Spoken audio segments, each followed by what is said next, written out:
In the dim and damp tunnel, Lu Yi carried a mining basket on his back and held a pickaxe in hand, taking slow, deliberate steps forward. The expression on the young man's face was tinged with sadness, his gaze fixated on an empty space ahead, as if he were staring at something unseen. To an outsider, the path before Lu Yi appeared devoid of any substance. Yet within the confines of his vision, there lingered a translucent shadow. It resembled the silhouette of a tree, shrouded in a grayish haze, its details obscured, with lush branches dividing from the trunk at about a third of its height, forming a semicircular canopy. Having arrived in this realm known as Jiuzhou over a year ago, Lu Yi had yet to discern the nature of this phenomenon. He understood only that when his concentration was sufficiently acute, this shadowy tree had a chance of manifesting in his sight, entirely unnoticed by others. What a lamentable existence, the boy sighed. A year prior, he had abruptly awakened in this unfamiliar world, and before he could acclimate to his surroundings, the faction he belonged to was overrun by a band of brigands. Many were slain, and he, along with several other young men and women, became captives, subsequently dispatched to this mine, relegated to the status of a lowly miner.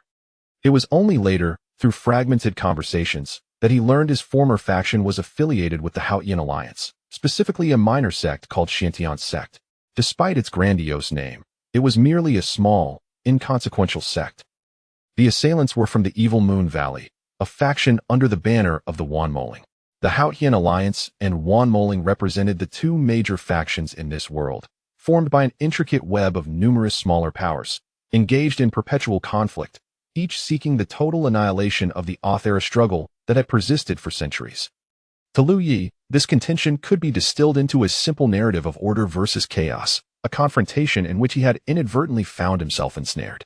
Throughout the years, Jiuzhou had been ravaged by war, with minor factions like Xintian sect being uprooted annually. Yet, swiftly, new powers emerged, proliferating like mushrooms after rain, further complicating the turmoil.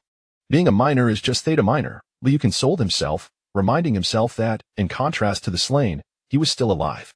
Survival was not due to any remarkable talent, but rather because Evil Moon Valley required laborers. Young individuals like Lu Yi, devoid of cultivation, were undoubtedly the most suitable candidates. In truth, the miners here consisted not only of Xintian sect's members but also disciples from various other minor families and sections. Evil Moon Valley, having grown in strength over the years, had seized considerable territory, annihilating the original factions and enslaving some of their usable personnel. These individuals shared a common trait: they had not yet awakened their spiritual apertures and were devoid of cultivation, rendering them easily manageable. In Jiuzhou, there is a saying: monsters cannot transform without awakening, and humans cannot cultivate without enlightenment. To cultivate, one must open their spiritual apertures, only then can they qualify for training. However, awakening is no simple feat among ordinary people. Only about 1 in 100 can achieve this through systematic training. Those from families or sects of cultivators, guided by elders, may have a slightly higher chance. Li had failed to open his spiritual aperture, thus he could only toil in the dark mines for sustenance. Yet, miners did possess a glimmer of hope. Should one successfully open their aperture and report to the overseer, they might qualify to participate in an assessment. Success in this evaluation would lead to becoming a disciple of Evil Moon Valley. However, the number of miners capable of awakening was scant. In such a bleak environment, laboring day in and day out, barely managing to fill their stomachs, how could they possibly awaken? Consequently, nearly 99% of miners resigned to their fate, toiling relentlessly merely for a meal. Louis felt little sense of belonging to Xintian sect. After all, he had arrived in this world only to witness its downfall, and he did not recognize any of its members. He had no desire to become a disciple of Evil Moon Valley. It was hardly a reputable faction. The very name evoked a sense of malevolence, destined to decline. Yet, he could not languish forever as a miner. Such a fate was beneath him. After all, he considered himself an elite of the new era. A life devoid of dreams was akin to that of a mere fish. Thus, for the past year, he had diligently sought to awaken his spiritual aperture, initially believing that the shadowy tree visible only to him might offer some extraordinary assistance. Yet, thus far, it remained merely a shadow, providing no help and occasionally impairing his vision. Louis seriously suspected there might be an issue with his eyesight. Turning a corner, a faint glimmer of light appeared in the distance, marking one of the exits from the mine. Today's yield was promising. After submitting the ore in his basket, he anticipated earning 3 contribution points. Adding those to the accumulated points from previous days, he would have approximately 12. 2 points would suffice to exchange for 2 buns, while the remaining 10 would be just enough to acquire a blood vitality pill. The blood vitality pill was a rather rudimentary elixir, not specifically meant to aid in awakening. However, to awaken, one needed to be in a state of abundant vitality. Although the pill was basic, it was perfectly suited for someone like Lu Yi, who had yet to awaken. Evil Moon Valley was willing to dispense these pills not out of kindness, but because they understood human nature. This most inexpensive and elementary elixir could motivate those with hope to work even harder in the mines. For instance, Lu Yi himself was quite diligent. With 30 paces remaining to the mine's exit, Li inadvertently cast his gaze toward a corner to his left, where a large boulder lay obstructing the path.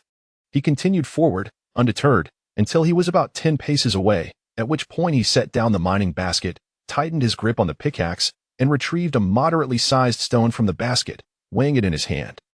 In the next instant, he sprinted toward the boulder, sidestepping and planting a foot against the tunnel wall, using the rebound to propel himself downward toward the rear of the boulder, akin to a nimble leopard. 2 figures crouched behind the boulder, utilizing its cover, unaware that they had been discovered. Upon hearing the commotion, they realized too late that Lu Yi was upon them. In the terrified gaze of the two, Lu Yi hurled the stone in his hand, striking one squarely on the nose. The man yelped in pain, collapsing backward, blood streaming down his face. Lu Yi swung his pickaxe at the second individual, but the latter, quick on his feet, managed to evade the blow. Yet Lu Yi was already upon him, delivering a swift kick to the man's abdomen. The assailant crumpled in agony, tumbling to the ground, retching painfully. Lu Yi stepped forward and seized the man by his hair, bringing his face into view.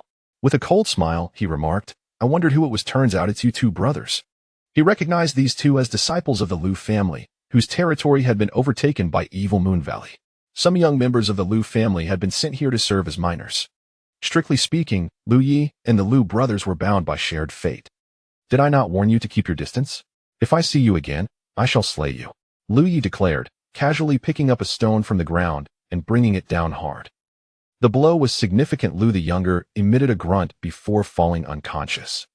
Lu Yi then approached the injured Lu the elder. With a bloodied forehead obscuring his vision, Lu the elder dimly perceived Lu Yi advancing and, terrified, began to plead, "Spare me. We had no idea it was you. We thought you were someone else. Spare me." The Lu brothers had been lurking at the mine's exit, clearly with nefarious intentions. Before their capture, they had been pampered individuals, unwilling to endure hardship even as miners. However, the lowly status of a miner meant they were regarded as less than human by Evil Moon Valley. Without or to exchange for contributions, they could not procure food. Thus, these 2 brothers often crouched at the exit of a mine shaft, preying upon solitary miners. Many unfortunate souls suffered at their hands, losing not only the precious ores they had arduously extracted but also enduring severe beatings. Just last time, they attempted to rob Lu Yi but found themselves outmatched and thoroughly reprimanded. Unexpectedly, mere days later, they encountered Lu Yi again. In the diverse tapestry of miners, there exist individuals like the Lu brothers, who are indolent and gluttonous, alongside dreamers like Lu Yi, who harbor aspirations. Over the past year, Lu Yi exchanged the ores he mined for contributions, which not only ensured his daily sustenance but also allowed him to acquire numerous vitality pills. He had consumed no fewer than 30 of these pills, which had fortified his physique beyond that of the majority of miners.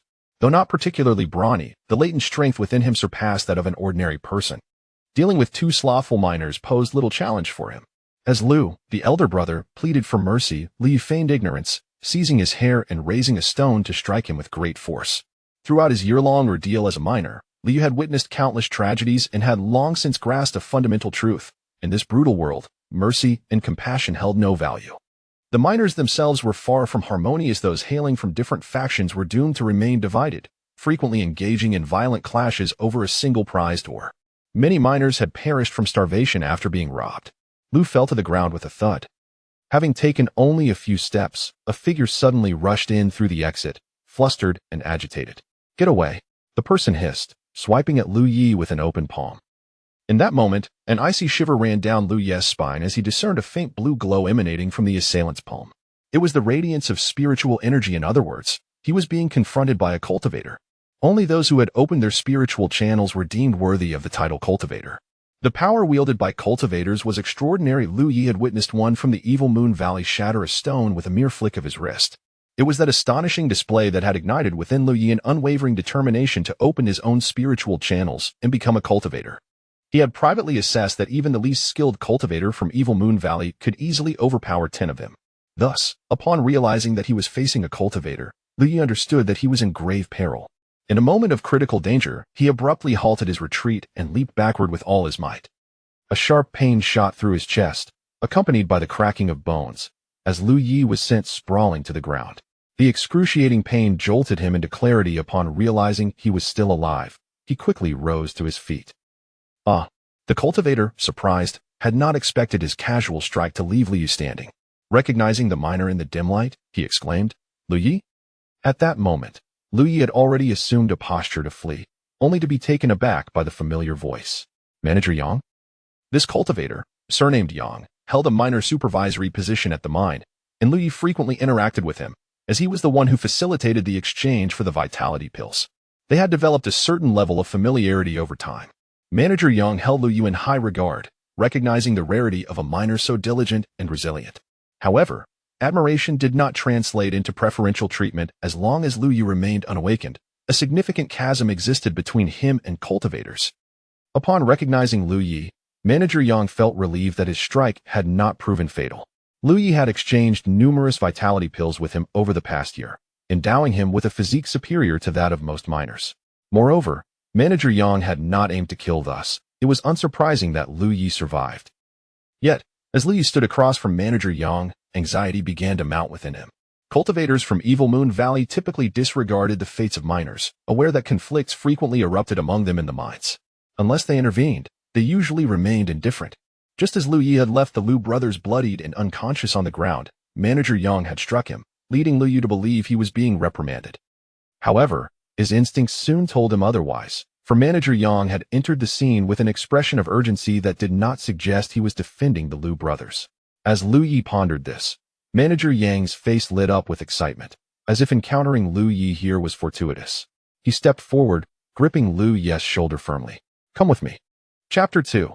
Calculations. Lu Yedouin felt a powerful force gripping him, compelling him to move forward despite the pain seeping through his chest. He managed to suppress the agony and inquired, "Manager Yang, where are we headed?" "Let's talk." Manager Yang growled, taking a few steps before glancing back at the mining basket behind Lu Yi. "It's lost." Lu Yi, unable to defy, unfastened the basket and let it fall to the ground, though he did not discard the mining pick. Yang merely cast a brief glance at it and chose not to comment further. They ventured deeper, the light behind them fading into obscurity. The depths of the mine were shrouded in darkness, illuminated only by sporadic torches spaced several dozen feet apart. The labyrinthine tunnels created a complex terrain. Not every passageway was lit, and most remained cloaked in perpetual darkness, their destinations unknown. Thus, mining in such a place posed the risk of losing one's way without the guiding flames. For mortal miners, losing direction in such an environment could lead to dire consequences.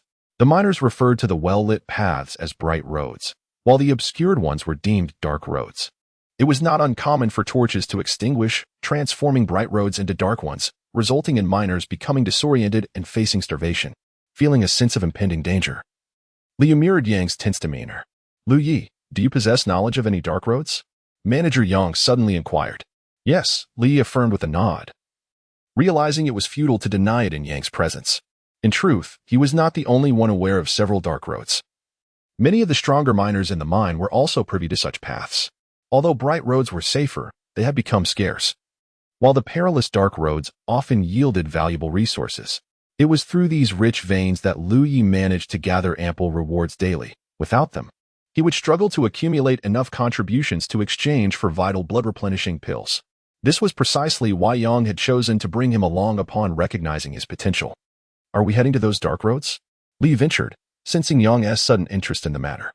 "Lead me to the most concealed dark road," Yang instructed. "Understood." Li replied, and after taking a few steps, he suddenly groaned and pressed a hand against his chest. The impact had displaced some of his ribs, and the relentless pace set by Yang left him no opportunity to rest. The pain surged, causing him to halt as sweat beaded on his forehead. Yang shot him an irritated glance, hesitating for a moment before reaching into a pouch at his waist.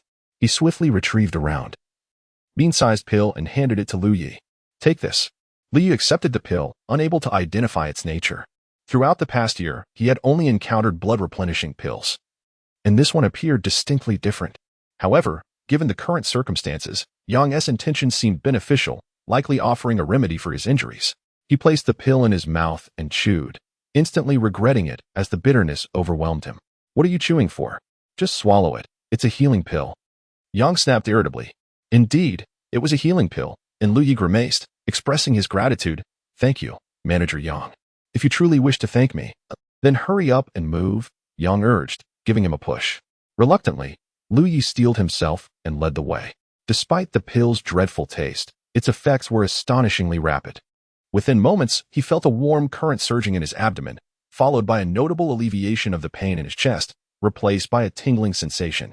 This realization prompted him to reflect on the wisdom of the adage, bitter medicine cures illness. As they proceeded, Lu Yi's heart raced with suspicion.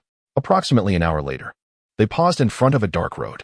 Lu Yi had acquired a torch from a nearby location, and he spoke. Manager Yang, this is the most concealed dark road. Once you enter, take a left at the first intersection and at the second intersection. Before he could finish, Yang kicked him inside. Lead the way. With his heart sinking, Lu Yi was reluctant to take the lead. Given Yang's previous actions, he feared that leading him to such a place would not end well. Yet, with Yang evidently unwilling to venture into the dark road alone, having Lu Yi, who was familiar with the terrain, was a preferable option. With no choice left, Lu Yi pressed onward, placing the torch in a crevice in the rock wall. Yang exhaled deeply, sitting down to catch his breath. He glanced at Lu Yi, unable to suppress a chuckle. You truly have a talent for finding such places. Lu Yi managed to smile. Just lucky. Yang nodded, choosing to remain silent thereafter. He lifted his gaze slightly, stating coolly, Lu Yi, you are an intelligent individual, and intelligent individuals ought to engage in prudent actions. As he spoke, he rose and strolled towards Lu Yi, the flickering torchlight casting his shadow in a ghostly dance. Lu Yi's face paled in alarm. What do you mean? He retreated step by step, internally affirming his suspicions. From the moment he witnessed Yang eliminate those miners, he had sensed something amiss. Yang, fearing that news of their presence in the mine would leak, likely intended to eliminate anyone who had seen him. His surprise upon encountering Lu Yi at the mine's exit stemmed from knowing that Lu Yi could lead him to a concealed refuge. Realizing his perilous situation, Lu Yi had been desperate to escape, yet with Yang not yielding, his chance of fleeing was slim. Then I shall stay with you. I will not leave, Lu Yi declared, pressing his back against the rock wall, with nowhere left to retreat. Yang paused, appearing to contemplate, before shaking his head. My supplies are limited, and I cannot predict how long we must hide. While the Hautian alliance is unlikely to linger here, they could remain for a month or two. In that time, you would starve before you could accompany me. Therefore, as a token of gratitude, I shall send you on your way, with merely 3 paces separating them. Yang extended his hand towards Lu Yi. Although Yang's cultivation was modest, killing an ordinary person like Lu Yi would be effortless. Yet, he was utterly unprepared for Lu Yi's sudden advance, swinging the mining pick with fierce intent towards his head. Yang's surprise at Lu Yi's ferocity was fleeting.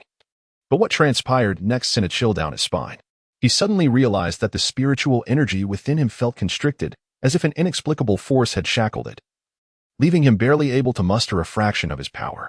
As the mining pick descended, Yang attempted to retreat but found it too late.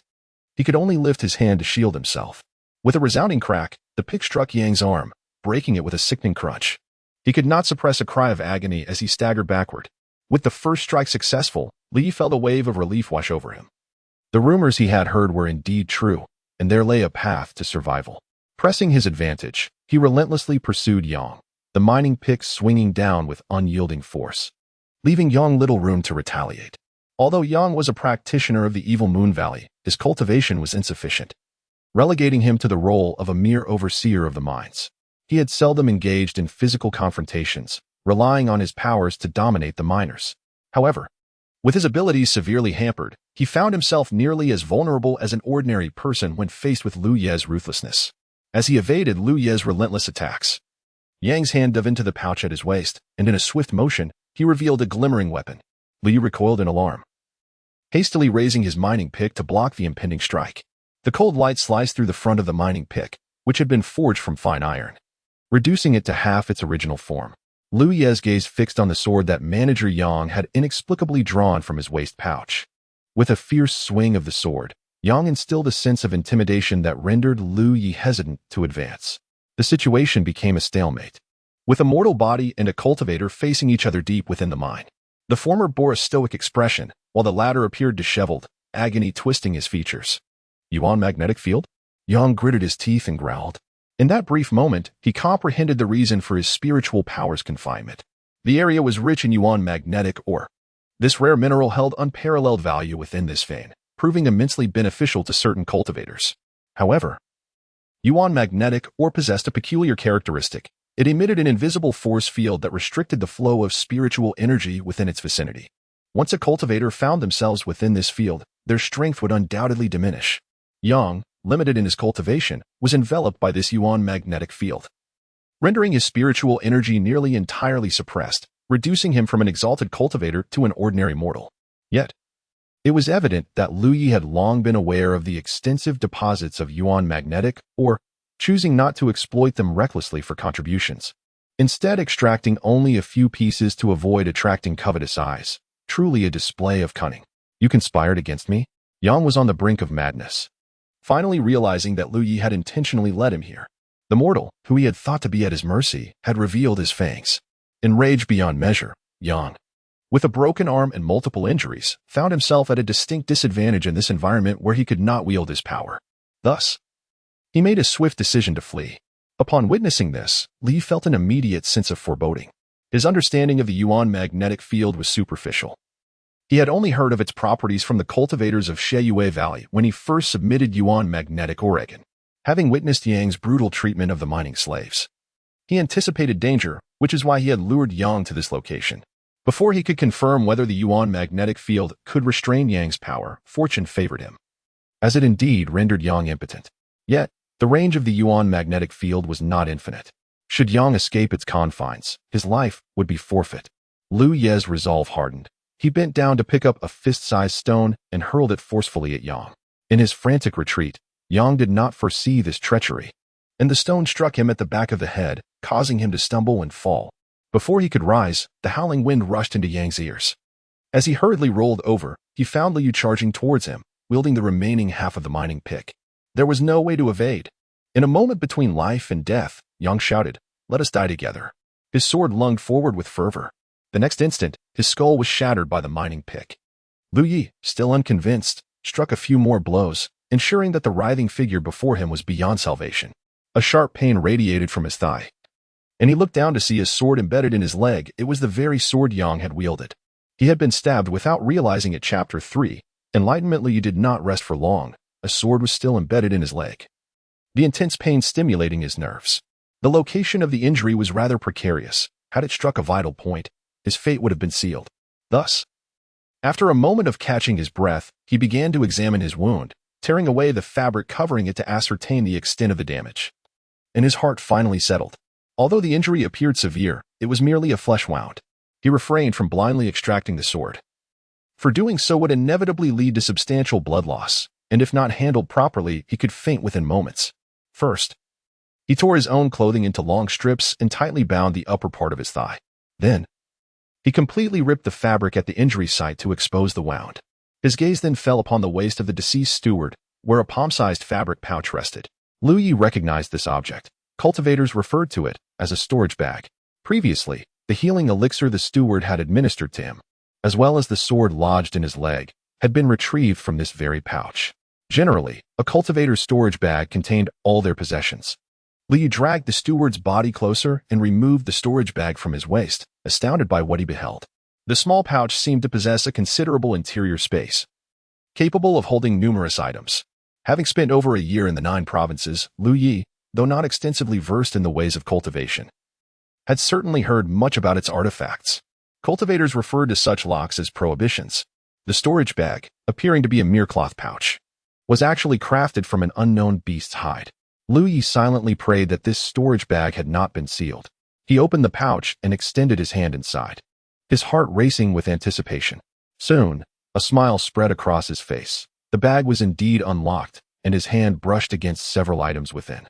It was only natural. When he had suddenly erupted in rebellion, the steward had hastily drawn a sword from the storage bag to confront him, leaving no time to secure it.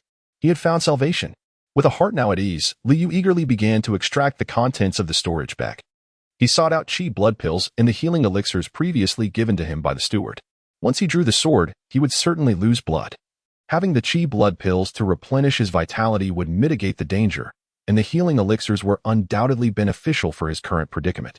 Before long, a chaotic array of items surrounded him: jars and bottles, various foodstuffs, several large water skins, and even a few books and some toilet paper. Liu felt quite bemused. However, considering that the steward was in flight for safety, it was understandable that he would bring along a multitude of items.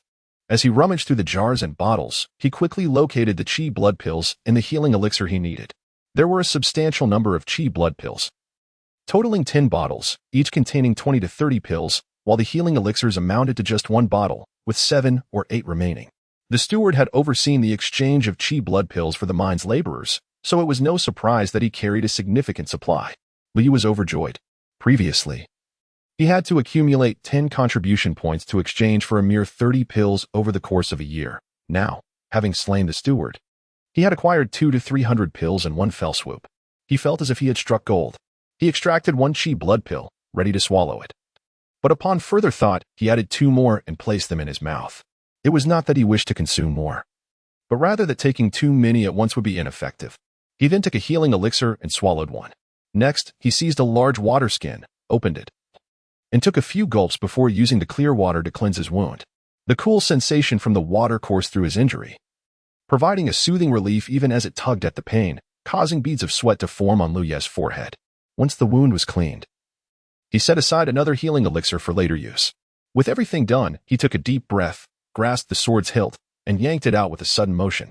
In that instant, Liu trembled, yet he gritted his teeth and refrained from uttering a sound.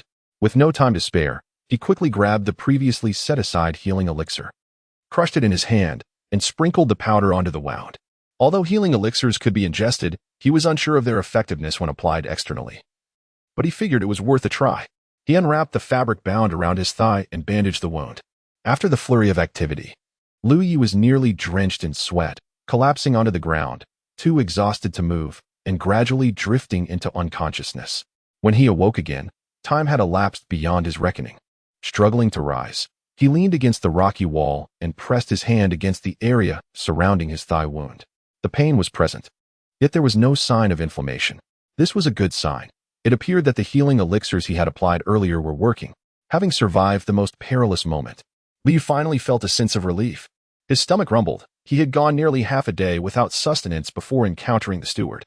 He had intended to turn in the mine or for some food, only to be coerced into the depths of the mine, followed by a fierce battle, resulting in his injury.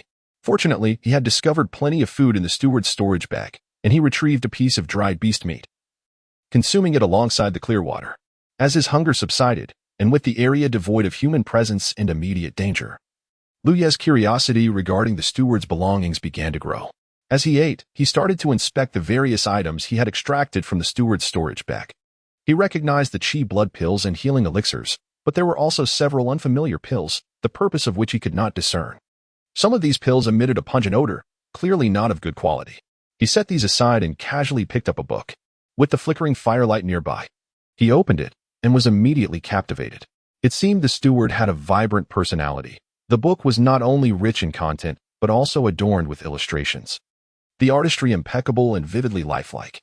However, in his weakened state, it was not the right time to indulge in such reading. So he tossed it aside and picked up another volume. This one had words on its cover, and upon closer inspection, he found it was a biography of the sword saint. Intrigued, he flipped through a few pages only to discover it was merely a collection of anecdotes. Discarding this book, Liu reached for a third one. Upon seeing the title, his heart skipped a beat. The Golden Cicada's Carefree Technique. He hurriedly opened it, his expression growing increasingly animated. This was indeed a cultivation technique. Like the first book, it was richly illustrated and written in an accessible manner, seemingly the very method the steward had practiced. However, after the initial thrill, Liu was struck by a sobering reality. He had yet to awaken his own spiritual apertures. Even with such a technique before him, it would be of no use. He sighed softly and set the Golden Cicada's Carefree Technique aside. Without the means to cultivate, further reading would serve no purpose. Over the past year, he had made several attempts to awaken his spiritual apertures, but to no avail. After a moment of dejection, Liu once more delved into the steward's storage bag, as there were still some items he had yet to retrieve. Reaching inside, he pulled out one item after another. He found nothing of significant value. but he did uncover many rare ores, among which were several fist-sized pieces of magnetic ore. These minerals were likely the steward's personal stash. The intent behind their collection unknown. After mining for a year, Liu had encountered numerous rare minerals, so he was familiar with most of them, even if he did not know their names or purposes, until he extracted a piece of dark red ore, roughly the size of a human head. This was something he had never seen before, nor did he know which mine slave had unearthed it before it fell into the steward's hands. This was indeed peculiar, however.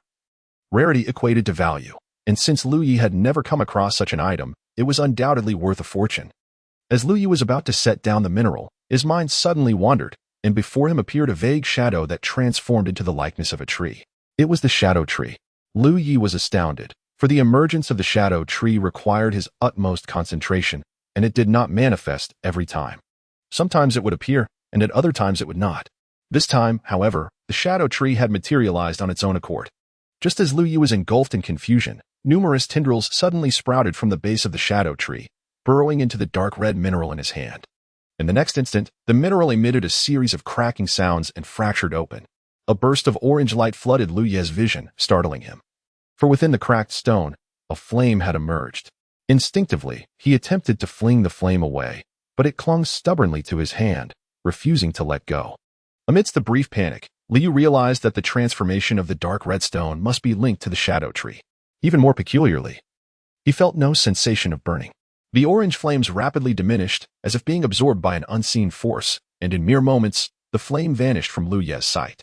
Just as he was marveling at this phenomenon, a searing power surged within his dantian, drawing his vital energy toward that point. An indescribable pain ensued.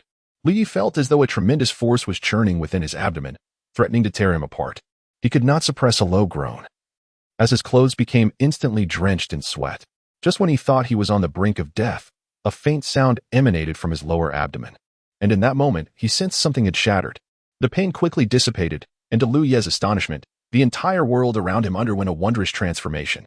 He experienced an uncanny sensation, feeling within his dantian a remarkable force coalescing. A wave of immense joy enveloped him. He had actually awakened his spiritual aperture. Chapter 4. The talent tree with a crackling sound. The flickering firelight danced for a moment before finally extinguishing. The torch, embedded in the dark stake, had burned out. The concealed mine tunnel was enveloped in darkness, yet Liu did not succumb entirely to the gloom. The environment, which should have been pitch black, still bore faint glimmers in his vision. He could discern the outline of Manager Young's lifeless body not far away, as well as the chilling sheen on the sword he had carelessly discarded. It was not that the tunnel lacked darkness, but rather that his vision had been enhanced. After unlocking his spiritual acumen, Liu distinctly sensed a wondrous transformation within himself, even his previously weakened body now brimming with newfound strength. It was evident that this sudden awakening was linked to the shadow tree and the peculiar dark red mineral he had encountered. No, the mineral was not the focal point. The crux lay in that flickering orange flame contained within. The shadow tree had sprouted roots that devoured the flame, resulting in his enlightenment. Such a transformation in the shadow tree was unprecedented. It must have been stimulated by that orange flame.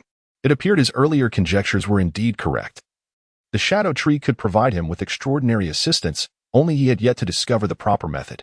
As he clarified his thoughts, he hastily concentrated, eager to perceive the current state of the shadow tree. Regardless of the outcome, that orange flame had been consumed by the shadow tree, and there would surely be some changes. Perhaps due to his overwhelming emotions, despite Liu's efforts to focus, he found himself unable to see the shadow tree. This had occurred frequently before, attributed to a lack of concentration. He took several deep breaths to calm his spirit, waiting patiently before attempting again. This time, he successfully beheld the shadow tree. Just as he had anticipated, the once dull and gray tree had undergone some alterations. Overall, the shadow tree retained its familiar form, though the previously sprouted roots were nowhere to be seen. However, beneath the canopy, a leaf was enveloped in a blazing flame, as if it were ablaze. Liu concentrated, directing his gaze toward the burning leaf, faintly perceiving a complex and intricate pattern imprinted upon it. He focused intently, striving to discern the pattern. Suddenly, an unexpected change occurred. The small leaf before him magnified rapidly, momentarily obscuring his vision, and simultaneously, an overwhelming surge of inexplicable information flooded into his mind uncontrollably. Liu felt as if a heavy hammer had struck his head, rendering him unconscious without so much as a groan. When he awoke once more, Li felt dazed and suffered from a splitting headache. Shaking his head slightly, he mustered his strength to rise, leaning against the rock wall. He calmed his mind, meticulously exploring these memories that should not exist, and soon grasped the situation. It was indeed the shadow tree's doing, having consumed the orange flame. The tree had produced a burning leaf. Upon this leaf resided a mysterious pattern, containing a wealth of wondrous knowledge. As Lu Yi delved into it, this knowledge forcibly infiltrated his mind. Sharpness. This was the essence born by the leaf, a spiritual pattern known as sharpness. Lu Yi had heard of such spiritual patterns, which encapsulated profound power, intricately tied to the lives, cultivation, and battles of practitioners.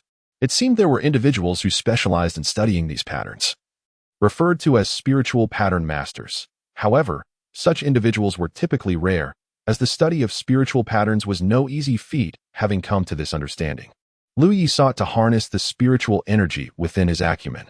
However, he discovered that the energy was exceedingly heavy, rendering it nearly impossible to mobilize. After a moment of contemplation, he recalled that he was still enveloped in the influence of the Yuan magnetic field. Attempting to manipulate spiritual energy under these circumstances was indeed a formidable challenge. It was the very reason Manager Yang had perished at his hands. He stood up, unsteadily making his way into the distance, all the while attuning himself to the reactions of the spiritual energy within his acumen.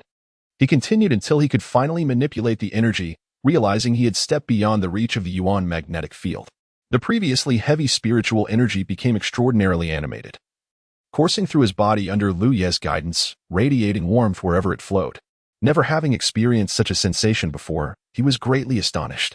After a brief exploration, he recalled the spiritual pattern. Almost instinctively, he channeled the energy into his palm, and in an instant, a brilliant radiance flickered across his hand. Though fleeting, Lu Yi caught a glimpse of the intricate and complex pattern, identical to that on the burning leaf. So this is sharpness? Lu Yi gazed at his palm, logically. Having only just unlocked his spiritual acumen, he should have been only vaguely aware of how to utilize spiritual energy, let alone construct a spiritual pattern. Yet, he had accomplished it effortlessly, as if he had undergone countless trials before. A faint glow blossomed from his palm, resembling a large firefly, accompanied by a sharp stinging sensation, akin to numerous needles piercing his flesh. Though it was merely a hand, it now exuded an aura of extreme sharpness, leading Liu to believe he could cleave a stone with a mere swipe. With this thought, he promptly retrieved a stone the size of a basin from nearby. A common sight in the mine, devoid of any value. Setting the stone before him, Liu raised his hand in a knife-like gesture and struck down.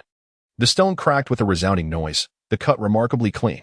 Liu was astounded, although he had felt capable of splitting stone moments earlier. He never anticipated such an outcome. This was not merely splitting. It was a precise cut, executed solely by his hand. All of this was due to the enhancement of sharpness, a spiritual pattern that seemingly rendered whatever it touched extraordinarily sharp. Previously, he had marveled at a practitioner from the Evil Moon Valley who shattered a stone with a single palm strike. Now, it appeared he had achieved the same feat, and even surpassed it. This was merely cutting stone, but what if it were flesh? The radiance on his palm gradually faded after severing the stone, a consequence of the spiritual energy being depleted. Simultaneously, Li felt an overwhelming sense of emptiness and weakness wash over him. He thought to himself, this is not good. Having only just awakened his acumen, summoning a spiritual pattern impulsively was somewhat reckless, leading to significant overexertion. Fatigue overwhelmed him, yet Lu Yi resisted, aware that if he succumbed to slumber now, he might not awaken again. The effects of the Qi blood pill began to permeate his body, gradually alleviating his weakness. Leaning against the rock wall, he organized his thoughts. The shadow tree, which had accompanied him for over a year, had consumed a sphere of orange flame, enabling him to unlock his spiritual acumen and become a practitioner. Subsequently, while inspecting the shadow tree, he discovered a burning leaf from which he acquired the sharpness spiritual pattern. Now, gazing at the shadow tree, Li felt an intense sense of deja vu. After a moment of contemplation, Lu Yi suddenly realized, could this not be the talent tree? Chapter 5. Intentions. Upon the leaves of the talent tree rests the intricate rune of sharpness. What of the other leaves? Do they not bear distinct runes as well? If I could illuminate more leaves, would I not acquire a wealth of knowledge regarding various runes? The thought of the colossal crown and countless leaves of the talent tree ignited a fervor within Lu Ye's heart. How might one ignite the other leaves? He harbored vague conjectures, yet lacked the means to confirm them, leaving him to await future opportunities. For now, His priority lay in swiftly unlocking more spiritual orifices to elevate his cultivation. The first spiritual orifice a cultivator opens resides in the dantian, marking the commencement of their journey. Known as the source orifice, the subsequent orifices depend upon the cultivation techniques employed. Different techniques lead to different locations for opening orifices, the greater the number of orifices, the higher the cultivation level attained. The pristine cicada's carefree technique certainly finds its relevance. Calming his surging emotions, Li grasped the storage pouch of Manager Yang, beginning to organize his belongings. It was only then that he realized his palm, upon which the rune of sharpness had been inscribed, was riddled with wounds resembling a pincushion, and had bled profusely. In his earlier excitement, he had scarcely noticed. Now, the realization brought forth a piercing pain that incessantly stimulated his nerves. He reflected inwardly. It seemed that in the future, should he acquire any more runes, he must refrain from carelessly inscribing them on himself. Soon, he tidied away his items and distanced himself from the area enveloped by the magnetic force field. Two paths lay before him. One was to depart the mine. Manager Yang had come to seek refuge due to the impending arrival of the Haotian alliance. With the might of the evil Moon Valley, this location could not be defended, prompting his preemptive retreat. Should he encounter cultivators from the Haotian alliance, he might escape his dire circumstances, no longer subject to oppression here. Yet, this was evidently not a prudent choice. Manager Yang had already received word of the impending disaster and had sought shelter, undoubtedly. Other disciples of Evil Moon Valley would also seek refuge here. During such tumultuous times, while it would be ideal to exit the mine unscathed, a chance encounter with any incoming disciples could lead to Liu Ye's fate mirroring that of the miners casually slain by Manager Yang. Thus, he opted for the second course of action, remaining in place for the time being. This location was exceedingly concealed, inaccessible to the common eye, and offered the advantage of both offense and defense. Should a disciple of Evil Moon Valley inadvertently intrude, Liu could exploit the magnetic field to his advantage, ensuring he would not be entirely defenseless. Additionally, his injuries had yet to heal, making excessive movement unwise. With the Haotian alliance advancing, the mine's defenses were unsustainable. They would not linger long, though they might stay for a month or two. Weighing the information at hand, Liu devised a plan to remain here to recuperate and cultivate, aiming to depart the mine within a month to seek out the Haotian alliance and liberate himself from his plight. With his resolve firmed, Liu felt a sense of assurance. The most arduous days were behind him.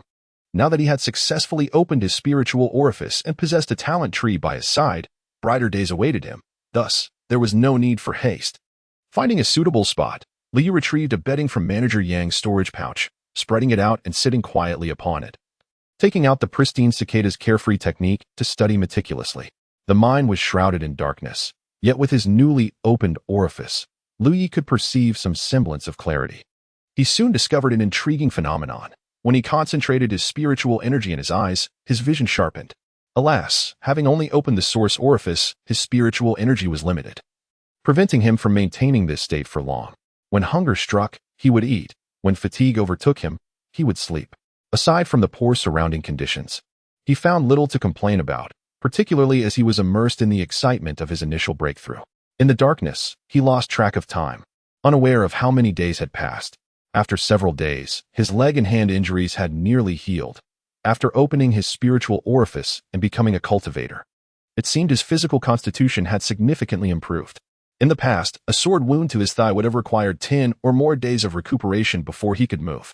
This improvement was also attributable to his daily consumption of qi and blood pills. Through studying the pristine cicada's carefree technique, Liu realized that this cultivation method was not immediately applicable to him. It was not due to any inherent flaw within the technique, but rather that certain prerequisites must be met to open subsequent orifices after the first. If one were to liken spiritual orifices to lakes within a cultivator's body, then the water within those lakes represents their spiritual energy. Thus, the more orifices a cultivator opens, the greater their reservoir of spiritual energy. However, to unlock the next orifice, the previous one must be filled to completion. In simpler terms, the spiritual energy must reach its full capacity. For Liu, this meant he needed to continuously cultivate, amplifying the spiritual energy within his source orifice. Only when that energy reached its full measure could he open the next orifice, at which point the pristine cicada's carefree technique would become pertinent. There are several methods to augment spiritual energy. The most common involves consuming cultivation elixirs, which transform into spiritual energy and infuse the orifices. The second method entails absorbing the spiritual essence present in any environment, albeit in varying quantities. After opening their orifices, cultivators can sense the presence of this essence and refine it into their bodies, enhancing their cultivation. The third method involves the use of spirit stones, an item Liu Yi had only heard of but never seen. Lastly, there is the method of refining essence into energy, which entails fortifying one's vital force before transmuting it into spiritual energy to achieve the same cultivation goals. Each method possesses its merits and drawbacks, making it difficult to generalize their efficacy. Although Liu Yi had not previously entered the ranks of cultivators, he had often overheard fellow miners discussing cultivation with a sense of yearning, dreaming of one day soaring to greatness, transforming from humble beginnings into something extraordinary. Through exposure to these conversations, Liu Yi had gleaned some foundational knowledge. At present, the first method was unavailable to him, as he lacked cultivation elixirs. Although he was certain that Manager Yang's storage pouch contained some, the myriad vials and jars rendered identification impossible, and he dared not experiment recklessly. As for the second method, Liu Yi had attempted to absorb spiritual essence, yet whether due to the proximity to the magnetic force field or some other reason, he sensed nothing and thus could not engage in this practice. The only option left for him was to refine essence into energy. Chapter 6. Encounter consuming the qi and blood pill can enhance one's vitality, and by harnessing the spiritual energy within the spiritual orifice to refine this vitality, one can acquire even greater spiritual power. Thanks to the relics left behind by Manager Yang, this is currently the sole method of cultivation available to Liu Yi. After a thorough inventory, he discovered that there were a total of 253 qi and blood pills, a considerable amount. Initially, Liu believed this quantity would suffice for his needs, but as he began his practice, he realized that these pills would not last long. During his first attempt at cultivation, he only refined the effects of 2 pills. Having never engaged in such an endeavor before, he spent a considerable time experimenting before gaining some understanding of how to transform essence into qi. By the second attempt, he managed to refine 4 pills, showing signs of improvement through practice. On the third attempt, he refined 6 pills, and on the fourth, 10 pills. With each session, the consumption of the qi and blood pills accelerated, as the spiritual energy within his orifice increased daily. The greater the amount of spiritual energy, the more efficient the refinement process became, leading to an inevitable rise in the consumption of the pills. Liu came to a realization: these qi and blood pills were not particularly exceptional, otherwise it would be illogical for a newly awakened cultivator like him to experience such substantial consumption. True practitioners likely utilized specialized elixirs for cultivation, but regrettably, he was unfamiliar with them and dared not experiment indiscriminately. In the dimly lit cavern, Liu Yi lost track of time. Once he had consumed all the qi and blood pills, he understood that he needed to leave, not due to a lack of cultivation resources, but rather because he had exhausted his food supplies. Since commencing his refinement practice, his appetite had increased significantly. Manager Yang had brought a substantial amount of provisions.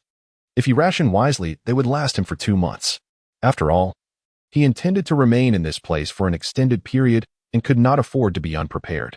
Although he could not accurately calculate the passage of time, Liu estimated that he had been cultivating for merely a little over 10 days. The spiritual energy within his source orifice had reached its limit. In other words, he was now qualified to open the next spiritual orifice and practice the golden cicada's leisurely technique. However, when he attempted to open the second orifice according to the guidance of the technique, he could not find the correct position, resulting in wasted spiritual energy. It was no wonder he had heard that cultivation required guidance from elders. His own exploration might lead him down a convoluted path. Thus, despite consuming all the qi and blood pills, he remained merely a practitioner with one open orifice. His injuries had healed, allowing him to move without hindrance. Liu found himself in a quandary regarding how to handle Manager Yang's storage bag. Leaving it behind felt like a disservice. It contained Manager Yang's lifetime savings and numerous valuable items. Not to mention, the rare minerals alone were worth a significant sum. In this world, where he had no kin or benefactor, he would inevitably require abundant resources for cultivation in the future. Possessing Manager Yang's relics would at least alleviate his initial resource concerns.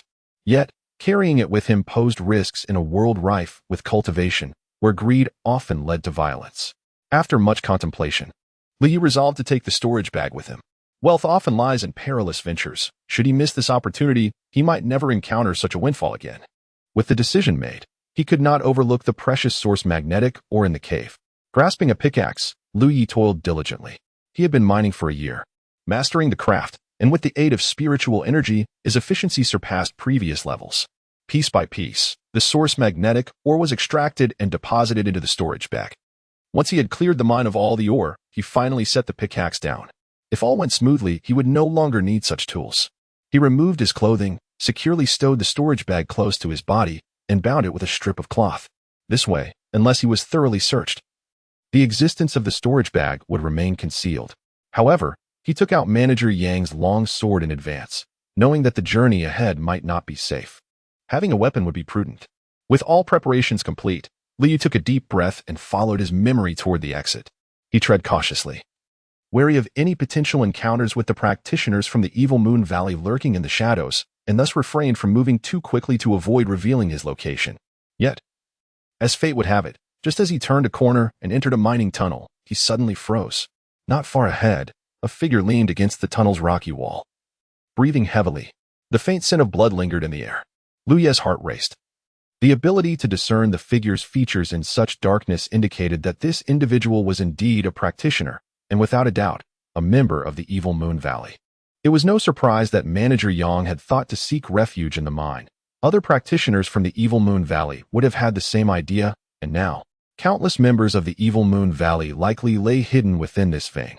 Thoughts raced through his mind as Lu Yi concentrated his spiritual energy in his eyes, finally discerning the figure's identity. It was a practitioner named Shou Qing, under Manager Yang's jurisdiction, of a lower ranking and likely less skilled than Manager Yang. Shou Qing appeared injured. The blood scent emanated from him. "Come here." Shou Qing beckoned him in a hushed tone. "Okay," Lu Yi replied immediately, quickening his pace towards Shou Qing. However, Shou Qing soon sensed something amiss, particularly upon noticing the sword in Lu Ye's hand. He frowned and asked, "Where did you get that sword?" The sword was clearly a practitioner's weapon from the Evil Moon Valley, and Lu Ye's possession of it raised suspicions. Lu Yi did not respond, closing the distance to Shou Qing, now only 3 paces away. Shou Qing finally sensed Lu Ye's murderous intent and hastily rose, gritting his teeth as he shouted, "I'll slay you, you little beast." With that, he lunged forward, infusing spiritual energy into the sword, which glimmered ominously in the darkness. This strike was devoid of any intricate technique. It merely channeled spiritual energy into the sword, enhancing its lethality. Against Lu Yi, an ordinary person, Shou Qing believed he could easily decide his fate. The last practitioner who thought similarly had already begun to decay in the ground. The sword light rapidly expanded in Lu Ye's vision as he summoned all his spiritual energy, focusing it in his eyes, causing the world to slow around him. Unlike his previous ambush on Manager Yang with the magnetic field, this was Lu Ye's first direct confrontation with a practitioner, leaving no room for hesitation or retreat. Fortunately, this practitioner was not particularly powerful and was injured, which emboldened Lu Yi to embrace his murderous instincts. As the longsword neared him, Lu Yi deftly sidestepped, narrowly evading the strike. In the same motion, he retaliated with a swift upward slash, and an intricate, arcane pattern flashed across the blade. Sharp enhancement. Chapter 7.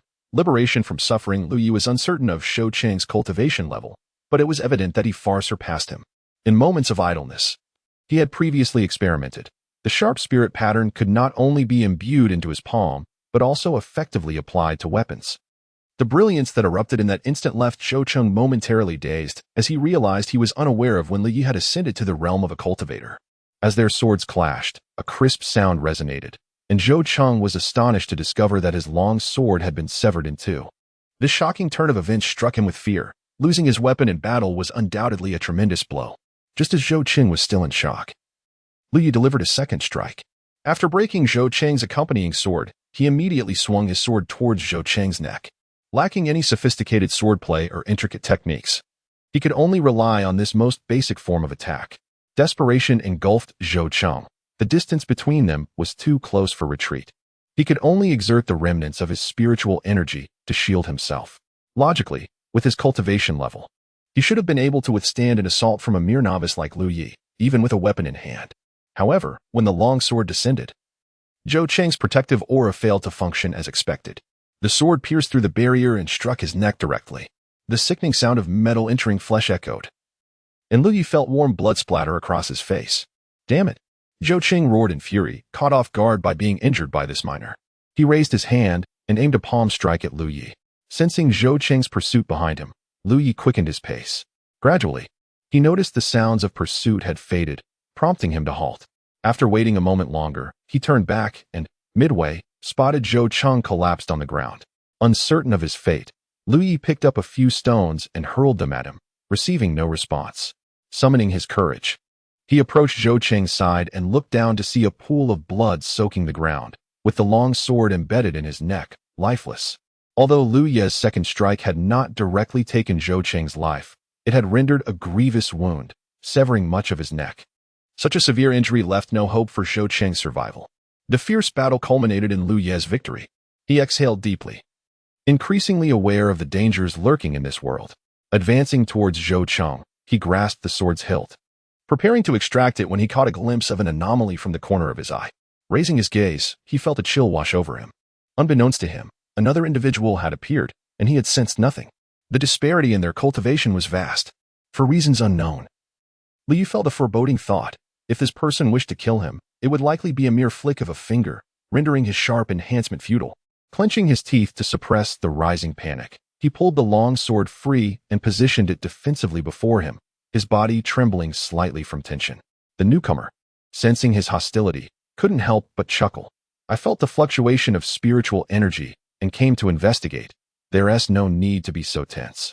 As he spoke, he approached Zhou Cheng's fallen form, glanced at him, and nodded slightly, a remnant of the evil Moon Valley.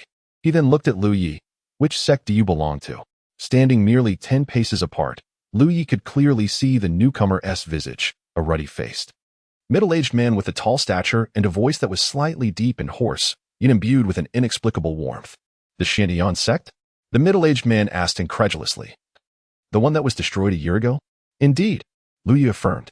The elder scrutinized him with surprise. So, you were taken as a miner? Yes, Lu Yi nodded. The elder was utterly astonished. A miner had managed to slay a cultivator from the evil Moon Valley. Such a tale would be hard to believe if not witnessed firsthand. What is your cultivation level? The elder inquired further. The elder gazed at him with a smile. You possess a certain audacity. Sir, are you with the Haotian Alliance? Though Lu Yi had his suspicions, he needed confirmation. The elder stroked his beard. Indeed, I am a member of the Haotian Alliance. Lu Yi's heart soared with joy. It appeared that, as Manager Yang had feared, the Haotian Alliance had arrived, and the evil Moon Valley could not possibly defend this mine. The mere fact that this elder had infiltrated the area indicated the shift in power. It seemed the Haotian Alliance had already taken control of the mine. As for whether the elder was deceiving him, there was no need for such pretense. The disparity in their strengths was too great. If he wished him harm, it would be as simple as raising a hand. I beseech you, sir, to rescue me from this suffering, Lu Yi implored. He wished to escape this mine. Uncertain of what dangers lay ahead, encountering such an esteemed elder was a fortunate stroke of luck, and he sought to cling to his support. The elder nodded. Then follow me. I am also preparing to leave. Thank you, sir. Lu Yi expressed his heartfelt gratitude. After the elder spoke, he took the lead. But Lu Yi did not immediately follow. Instead, he crouched down to search Zhou Cheng's body. Soon, he discovered a storage bag. Such bags were commonplace among cultivators and not particularly valuable. Lu Yi felt a surge of delight as he hurried to catch up with the elder. The elder glanced back at him and, with a smile, extended his hand. Handed over. Lu Yi felt as if he had swallowed a fly. But considering the current circumstances, he obediently offered the storage bag. The elder took the bag, brushed his hand across the opening, and a flash of light glimmered. This elder is quite decent. Lu Yi thought to himself, expressing his thanks. Thank you. His spirits lifted once more. Chapter 8. Embracing the light in the shadowy depths of the mine, Lu Yi followed the elder while inspecting the contents of his storage bag. He soon discovered several blood chi pills and a few healing pills, similar to those in the possession of Steward Yang, along with various unfamiliar vials and jars. There were also a few samples, yet their quality paled in comparison to those collected by Steward Yang. Given that Zhou Cheng's status was inferior to that of Steward Yang, his wealth was naturally less substantial. Nevertheless, Lu Yi felt a sense of satisfaction, as these items were essentially gifts. He stowed his long sword into the storage bag, securing it at his waist. With this bag as a cover, the one he kept close to his person would be even safer. Although he wished to inquire about cultivation and elixirs from the elder, he ultimately refrained. Recognizing the elder's esteemed status, despite the elder's amiable demeanor, one could never truly gauge a person's character. Thus, it was not his place to seek counsel from a stranger. The priority was to exit the mine safely. Any misstep in conversation could lead to unnecessary consequences. Lu Yi speculated that perhaps there were hidden disciples of the evil Moon Valley lurking, and he was fortunate to have evaded them. The mine's tunnels were a labyrinthine network, complex in layout. Even Lu Yi had to exercise discernment at each intersection to find the correct path, while the elder strolled with effortless confidence, each step taking him along the right course. In less than half an hour, a glimmer of light appeared ahead. It was the mine's exit. As they emerged from the dim tunnels into the embrace of light, Li felt a moment of disorientation, an extraordinary sensation of being alive. At the exit of the mine stood several figures, guards from various sects of the Haotian Alliance, vigilant against any escapees from the evil Moon Valley. Upon seeing the elder, they all bowed respectfully. The elder nodded slightly. One of the middle-aged guards, appearing to be in charge, looked at Lu Yi with curiosity and inquired, "Elder Tang, who is he?" The elder replied, "He is a disciple of the Xiantian sect, which was annihilated a year ago, captured and forced to work as a miner. He assisted me a bit inside, so I brought him out." The middle-aged guard understood and gestured to a nearby young guard. "Take him to be registered." "Yes." The young guard complied, beckoning Lu Yi, "Follow me." Lu Yi turned to express his gratitude to Elder Tang, but the elder had already begun walking away. The middle-aged guard followed closely behind, saying, "Elder Tang, Deputy Alliance Leader Pang has summoned you. He wishes to discuss urgent matters." Elder Tang stroked his beard, feigning exasperation. "An old man like me can't catch a break," and with that, he soared into the air, disappearing from sight. At this juncture, Lu Yi was led by the young guard in a different direction. The young guard showed no intent to converse, and Lu Yi, understanding the value of silence, remained quiet. Reflecting on Elder Tang's earlier words, Lu Yi couldn't help but smile. The elder was indeed a commendable figure.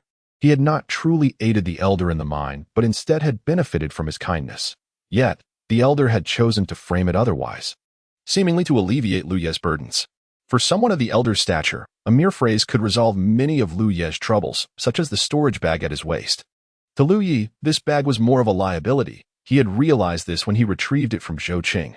He had even contemplated that if any members of the Haotian Alliance coveted it, he would willingly part with it, as he was merely a miner of the evil Moon Valley, reliant on others for support.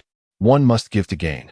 Truly valuable items were kept close, and Zhou Qing's bag was not worth lamenting. However, with Elder Tang's casual remark, it seemed unlikely anyone would covet that storage bag now. Though he regretted not being able to thank the elder in person, he remained hopeful for future opportunities. Outside the mine lay a vast valley, encircled by mountains on three sides, with only one road leading in from the east. The valley was bustling with activity, a constant flow of people. Liu lifted his gaze and observed numerous remnants of the recent battle scattered throughout the valley. Patches of uncoagulated blood marked the ground, and the air was thick with a pungent metallic scent. It was evident that the Haotian Alliance had inflicted significant losses on the evil Moon Valley forces during their conquest. Tall banners stood proudly across the valley, each inscribed with distinct symbols and characters, representing various sects and families. Beneath these banners, throngs of people mingled, creating a vibrant atmosphere. From what Lu Yi had gathered, the Haotian Alliance was an immensely vast organization, comprising a diverse array of sects and families, of which the forces he observed were merely the tip of the iceberg. The opposing Wanma Ridge operated under a similar structure. Having regained his freedom, Lu Yi felt exhilarated, viewing everything with fresh eyes, prompting the young guard leading him to urge him along several times. Upon reaching a corner of the valley, they found another gathering of people. However, these individuals appeared far less vibrant than the well-dressed and spirited cultivators Lu Yi had encountered on his journey. Many bore expressions of distress, their faces dirty and gaunt, with some looking utterly lost, particularly a few striking young women. The disheveled individuals were former miners, their years of labor and malnutrition rendering them akin to refugees. Not all captives of the evil Moon Valley were forced into mining. Some beautiful women suffered even graver fates. Now liberated from the mines, their harrowing experiences were indelibly etched in their memories. Upon seeing this group, Lu Yi immediately understood that they were former victims of the evil Moon Valley's oppression, now gathered together for an unspecified reason. In front of them stood a table with a plump young cultivator, seemingly youthful, reclining in a chair with his arms crossed, dozing off. The young guard who had led Lu Yi approached the table and gently rapped on its surface. The plump cultivator jolted awake, nearly tumbling from his chair, and upon recognizing the newcomer, exclaimed, "You scared me half to death." The young guard replied, Exasperated, Brother Pang, while registering might seem a trivial task. You can't be so careless. What if the elders see? Before he could finish, the plump cultivator waved him off impatiently. I know. Stop nagging like a woman. After a moment's pause, he asked, what is it? The young guard stepped aside, revealing Lu Yi, registration and identity verification. The plump cultivator, whose eyes were nearly obscured by his chubby cheeks, suddenly opened them wide upon seeing Lu Yi, fixating on the storage bag at his waist. Chapter 9 Identification. The rotund monk seated behind the desk retrieved a palm-sized jade tablet from his satchel, glanced at Lu Yi, and inquired, name, origin, and cultivation level? Lu Yi answered each question in turn. The monk pondered for a moment. Lu Yi of the Xiantian sect. Ah, found it. Indeed, he exists. It dawned on Lu Yi that the jade tablet contained records from the mine, including the origins and identities of the miners. This verification ensured that no remnants of the evil Moon Valley had infiltrated their ranks. However, something felt amiss. The monk squinted slightly. According to the records, Lu Yi was merely an unawakened mortal, yet he had already opened a spiritual aperture, which presented a dilemma. As he spoke, the monk's gaze frequently darted toward the storage bag at Lu Yi's waist. Lu Yi couldn't help but chuckle inwardly. His initial concerns had proven valid. A miner carrying a storage bag could easily attract unnecessary covetousness. Had he followed his prior inclination to offer up the bag, it would have been a small price to pay for peace of mind. After all, he had regained his freedom, and there would be ample opportunities ahead to find better treasures. Yet, bolstered by Old Tang's casual remark, Lu Yi felt no fear. The elder's good intentions should not be disregarded. In response to the monk's skepticism, Lu Yi stated, I encountered an injured practitioner from the evil Moon Valley in the mine tunnels. I killed him and opened my spiritual aperture in the process. The monk raised an eyebrow. If Lu Yi spoke the truth, it was indeed remarkable. A tiger, even when wounded, could not be trifled with by a mere goat, let alone slain. He began to understand the origins of the storage bag at Lu Yi's waist. At that moment, the young practitioner who had accompanied Lu Yi leaned in and whispered to the rotund monk. The monk's expression shifted to one of astonishment. Which Old Tang? The young practitioner remained silent, merely observing him. The monk cleared his throat and turned to Lu Yi, his demeanor softening considerably. I see. You possess some courage. While your identity appears largely confirmed, we must still follow the necessary procedures. Please, accompany me. With that, he stood up. Brother Pang, I shall take my leave. The young practitioner said, cupping his fist in a gesture of respect. Go on. Brother Pang waved him off. Following the rotund monk, Lu Yi made his way toward the gathering of miners.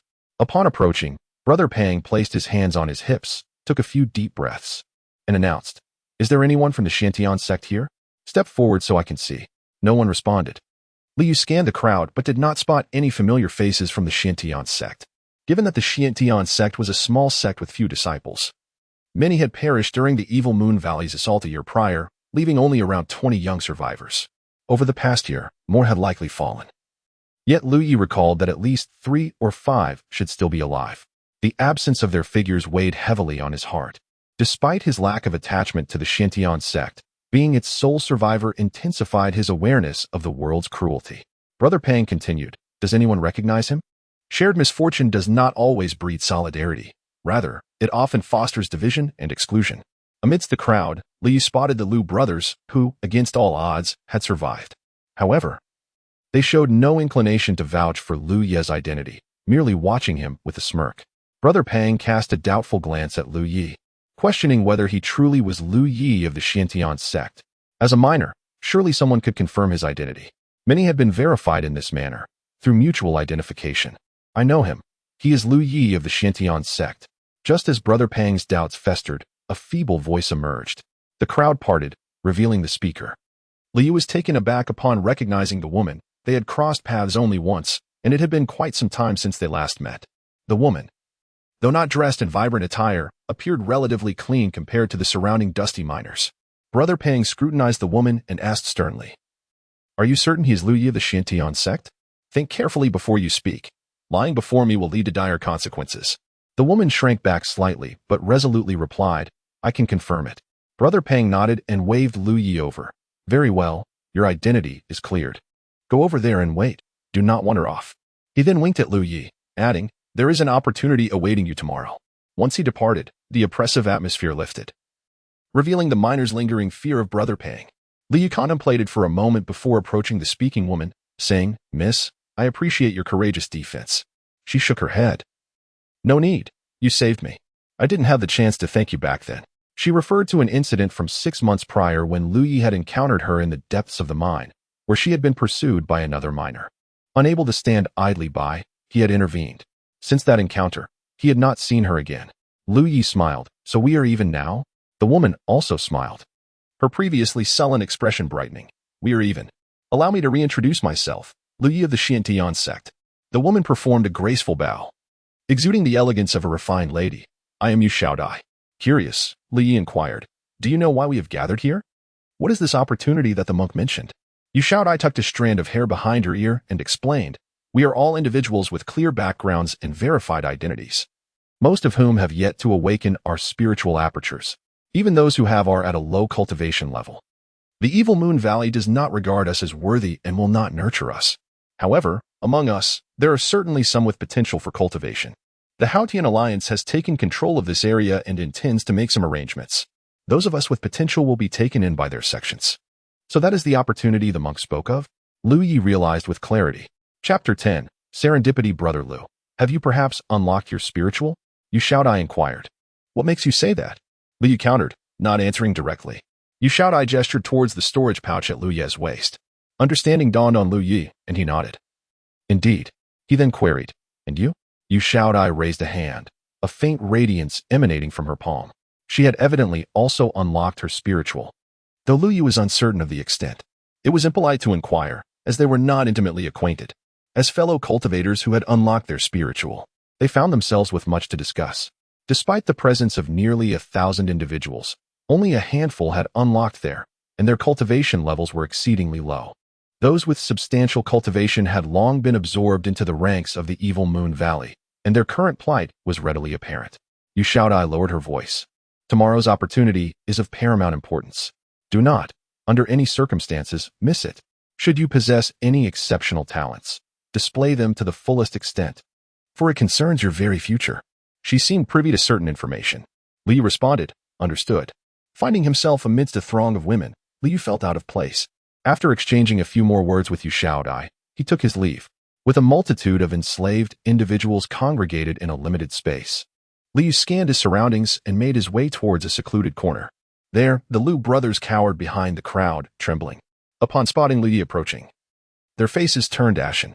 As Liu halted before them, their expressions grew even more apprehensive. What do you want?" Liu the elder stammered, his voice betraying his fear. His gaze darted towards the portly cultivator, as if seeking assistance. His answer came in the form of a fist rapidly approaching his face. A single blow shattered Liu the elder's nose, sending him sprawling. Liu then planted a kick into the abdomen of Liu the younger, and before he could fall, Liu seized him by the hair. "Have you forgotten who I am?" Liu the younger writhed in agony, his vision blurring, rendering him incapable of speech. Liu scoffed, forcefully flinging Liu the younger behind him, causing him to fall face first into the dirt, dislodging 2 teeth.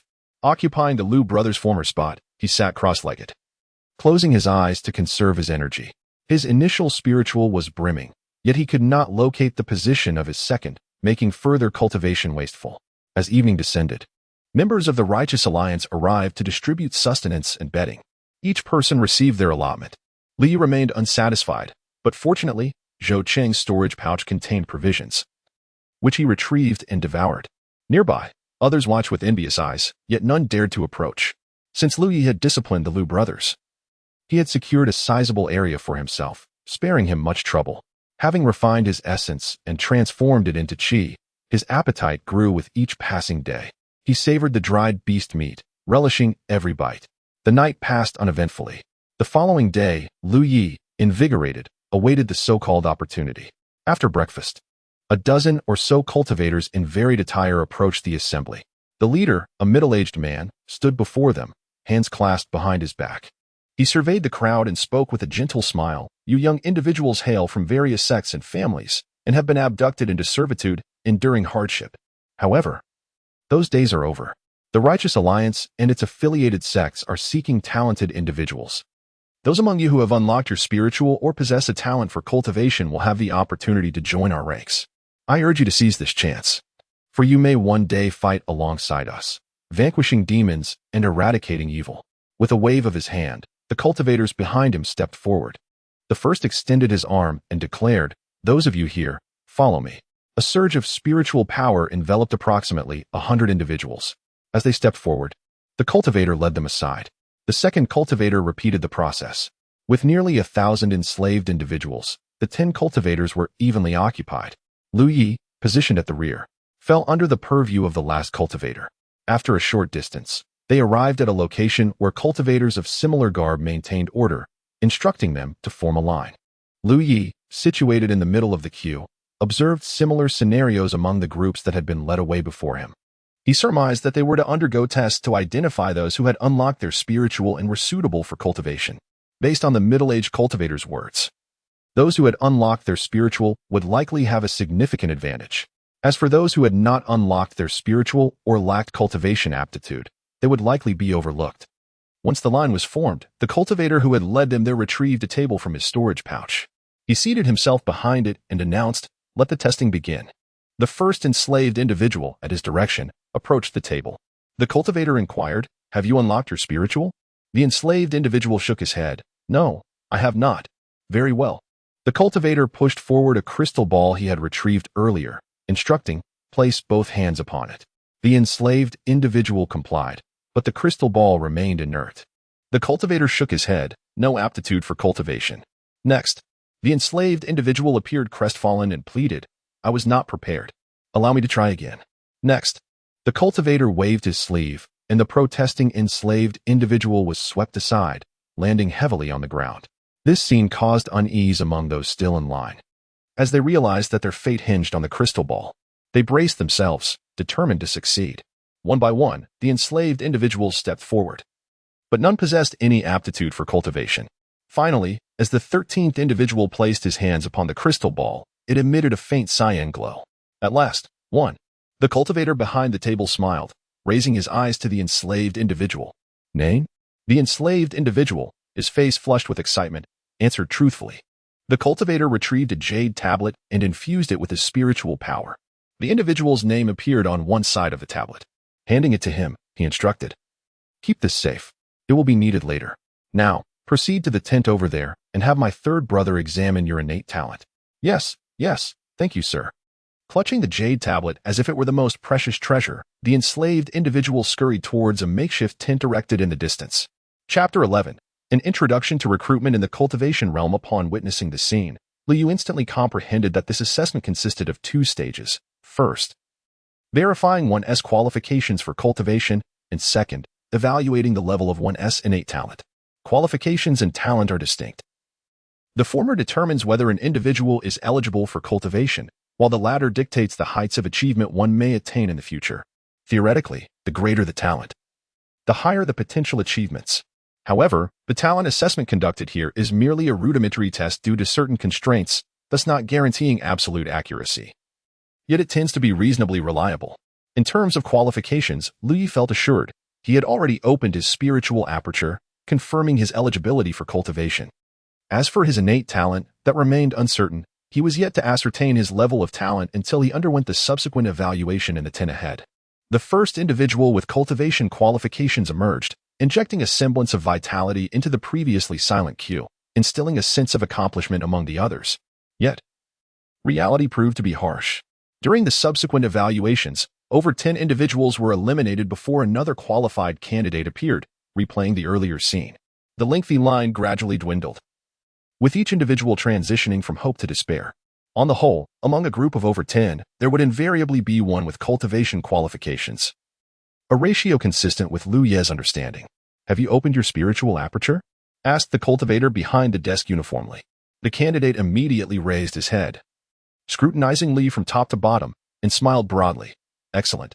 Finally, someone has opened their aperture." Although 7 or 8 individuals had previously passed the qualification test, none had actually opened their apertures. Liu was the first among them to genuinely do so. "Come, place your hands upon this," the cultivator instructed, gesturing toward the crystal ball on the desk. Liu was puzzled. Wasn't he this for assessing qualifications? Having opened his spiritual aperture, what else was there to test? The cultivator seemed to perceive Liu Ye's confusion and clarified. "Here, we not only test qualifications, but also assess elemental affinity." "Elemental affinity?" Lu Yi was even more bewildered. He had never heard of such a concept. Perhaps due to Lu Yi having opened his spiritual aperture, the cultivator patiently elaborated. Among the 5 elements, metal, wood, water, fire, and earth, each individual's spiritual energy tends to align with one element, which is referred to as elemental affinity, with each type possessing different emphases. Understanding dawned on Lu Yi. Yet he remained puzzled. Then what about those who came before? The cultivator chuckled. They hadn't even opened their spiritual apertures, lacking spiritual energy. They couldn't assess their elemental affinity. Ah, I see, Lu Yi acknowledged, raising his hands to cover the crystal ball. Channel your spiritual energy and infuse it within. The cultivator instructed. Lu Yi complied, his gaze fixed on the crystal ball, curious about his own elemental affinity. The crystal ball initially illuminated, indicating Lu Yi's eligibility for cultivation. However, this result was of little significance to someone like him who had already opened their aperture. The subsequent change represented the assessment of elemental affinity. To Lu Yi's astonishment, a vibrant orange flame suddenly erupted within the crystal ball, blazing brightly. This sight caused his pupils to constrict involuntarily, for that orange flame appeared remarkably familiar. Oh, the cultivator raised an eyebrow, expressing keen interest, dominant in fire. And with some alignment to metal, very good, very good. All right, you may withdraw your hands. Lu Yi could comprehend his dominant element being fire, as his ability to open his aperture stemmed from the talent tree, which had absorbed a massive orange flame, enabling his sudden breakthrough. The leaves of the talent tree, adorned with sharp spiritual patterns, had also been ablaze. As for the metal aspect, he found himself perplexed, vaguely wondering if this might be his original elemental affinity. Take this token and seek out my 3rd senior brother in the tent behind, the cultivator instructed, handing Lu Yi a jade plate. Expressing his gratitude, Lu Yi accepted it. Noticing that one side bore his name with a numeral indicating that he had opened one aperture, while the other side was inscribed with his elemental affinity. Crossing the desk, Lu Yi proceeded toward the rear. Not far ahead stood a temporary tent where those who had passed the qualification assessment had previously entered to evaluate their talents. Standing before the tent, Lu Yi offered a brief apology before lifting the door curtain and stepping inside. The tent was spacious, housing a stern-looking cultivator seated cross-legged on a mat, eyes closed in meditation. This must be the 3rd senior brother. Before him lay a circular disc, crafted from an unknown type of wood, about the size of a tabletop, with 8 recessed pits around the edges, each sprouting a few bare saplings. Approaching him, Lu Yi clasped his hands in greeting. Lu Yi pays his respects to senior brother. Here's my jade plate. I kindly ask for your examination. The 3rd senior brother opened his eyes, took the jade plate, examined it, and raised an eyebrow. You have opened your aperture? He gestured for Lu Yi to sit. It appeared that the circular disc was the instrument for assessing innate talent. Lu Yi approached and sat cross-legged at its center, inadvertently glancing at the disc's surface, which was engraved with numerous intricate and complex patterns. Spirit patterns? Lu Yi suddenly felt intrigued, scrutinizing them closely, yet his current eyesight was insufficient to discern their functions. The only spirit pattern he recognized was the sharp one. The multitude of patterns engraved on the disc were tightly interwoven, forming a cohesive whole. Realization struck Lu Yi as he recalled a term he had once heard. This is an array. Arrays are constructed from spirit patterns? Ahem. The 3rd senior brother's light cough interrupted Lu Yi's train of thought, prompting him to sit upright. Their gazes met in a brief silence before the 3rd senior brother spoke.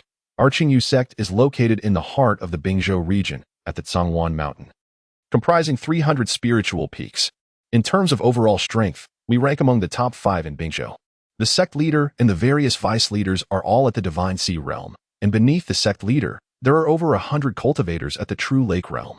Lu Yi had initially thought the 3rd senior brother to be taciturn, yet he soon realized his misjudgment. Once he began speaking, the 3rd senior brother continued without pause, elaborating on the various aspects of the Qingyu sect, leaving Lu Yi both bewildered and impressed. Strangely, the 3rd senior brother's discourse evoked a strong sense of déjà vu within him. As the 3rd senior brother elaborated on the sword sect and law sect within the sect, Lu Yi felt the stirrings of long-buried memories. The corners of Lu Yi's mouth twitched slightly as he mused. Is this truly a recruitment introduction for the cultivation realm? Chapter 12. Let us pretend we didn't tea here with a stern expression. The 3rd senior brother spoke at length, detailing the circumstances of the Qingyu sect. After a while, he shifted the conversation. You are of the fire element. I recall that our sect possesses the great flame-devouring technique, which should suit you well. Of course, If you wish to pursue a path in metallurgy, there are numerous metal cultivation techniques available within the sect. He continued, moreover, if you join the Qingyu sect, even as a trial disciple, you will receive 2 spirit-nourishing pills each month. If you pass the assessment and become a formal disciple, your allocation will double. Do you understand? Liu quickly nodded, though a sense of confusion lingered in his heart. What did this mean? Was he being courted? Given that he had opened a spiritual acupoint, it seemed he indeed held a significant advantage. A flicker of pride surged within him. The third senior brother added, just remember that. Now, sit still, calm your mind. There may be some discomfort shortly, but fret not. This is merely the process of talent assessment. Do not channel your spiritual energy to resist. Understood. Liu replied, placing his hands on his knees, palms facing upward, and closed his eyes. In the next moment, he sensed a surge of spiritual energy emanating, though curiosity about the third senior brother's actions kept him from opening his eyes. As the energy flowed, he felt a subtle vibration beneath him, suspecting it was the formation on the disc activating, just as he had surmised. The edges of the disc were now filled with 8 crystals, each the size of a silkworm cocoon. These were spirit stones, commonly used by cultivators to set up formations, and they were unfamiliar to Liu Yi. As the third senior brother activated the formation, a faint mist began to emanate from the embedded spirit stones, the stored spiritual energy transforming into pure spiritual essence. The rich essence soon filled the space encompassed by the disc, yet an invisible barrier seemed to restrain the energy within. Liu Yi, seated in quiet meditation, sensed a myriad of wondrous entities surrounding him, penetrating into his body and bringing forth an immensely pleasurable sensation. Was this spiritual energy? After being led out of the mind by the old man Tang, he had neglected to perceive the spiritual essence of the world. It was only at this moment that he directly felt its existence. However, recalling the third senior brother's prior instructions, he resisted the temptation to freely absorb it. Across from him, the third senior brother was forming a series of hand seals, continuously channeling the power of the formation. His gaze unwaveringly fixed on the small saplings at the disc's edge. The formation was specifically designed to assess talent, and as the third senior brother invoked its might, the 8 spirit stones released their stored energy, transforming it into dense spiritual essence. Through his manipulation, this essence would be drawn into the tested individual, flowing into the formation, thereby causing the small saplings at the edge to exhibit changes.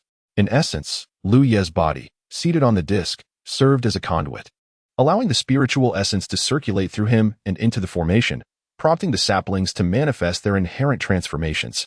The number of saplings that exhibited changes would indicate the tester's aptitude. The more that changed, the higher the talent. Conversely, fewer changes suggested a lower aptitude.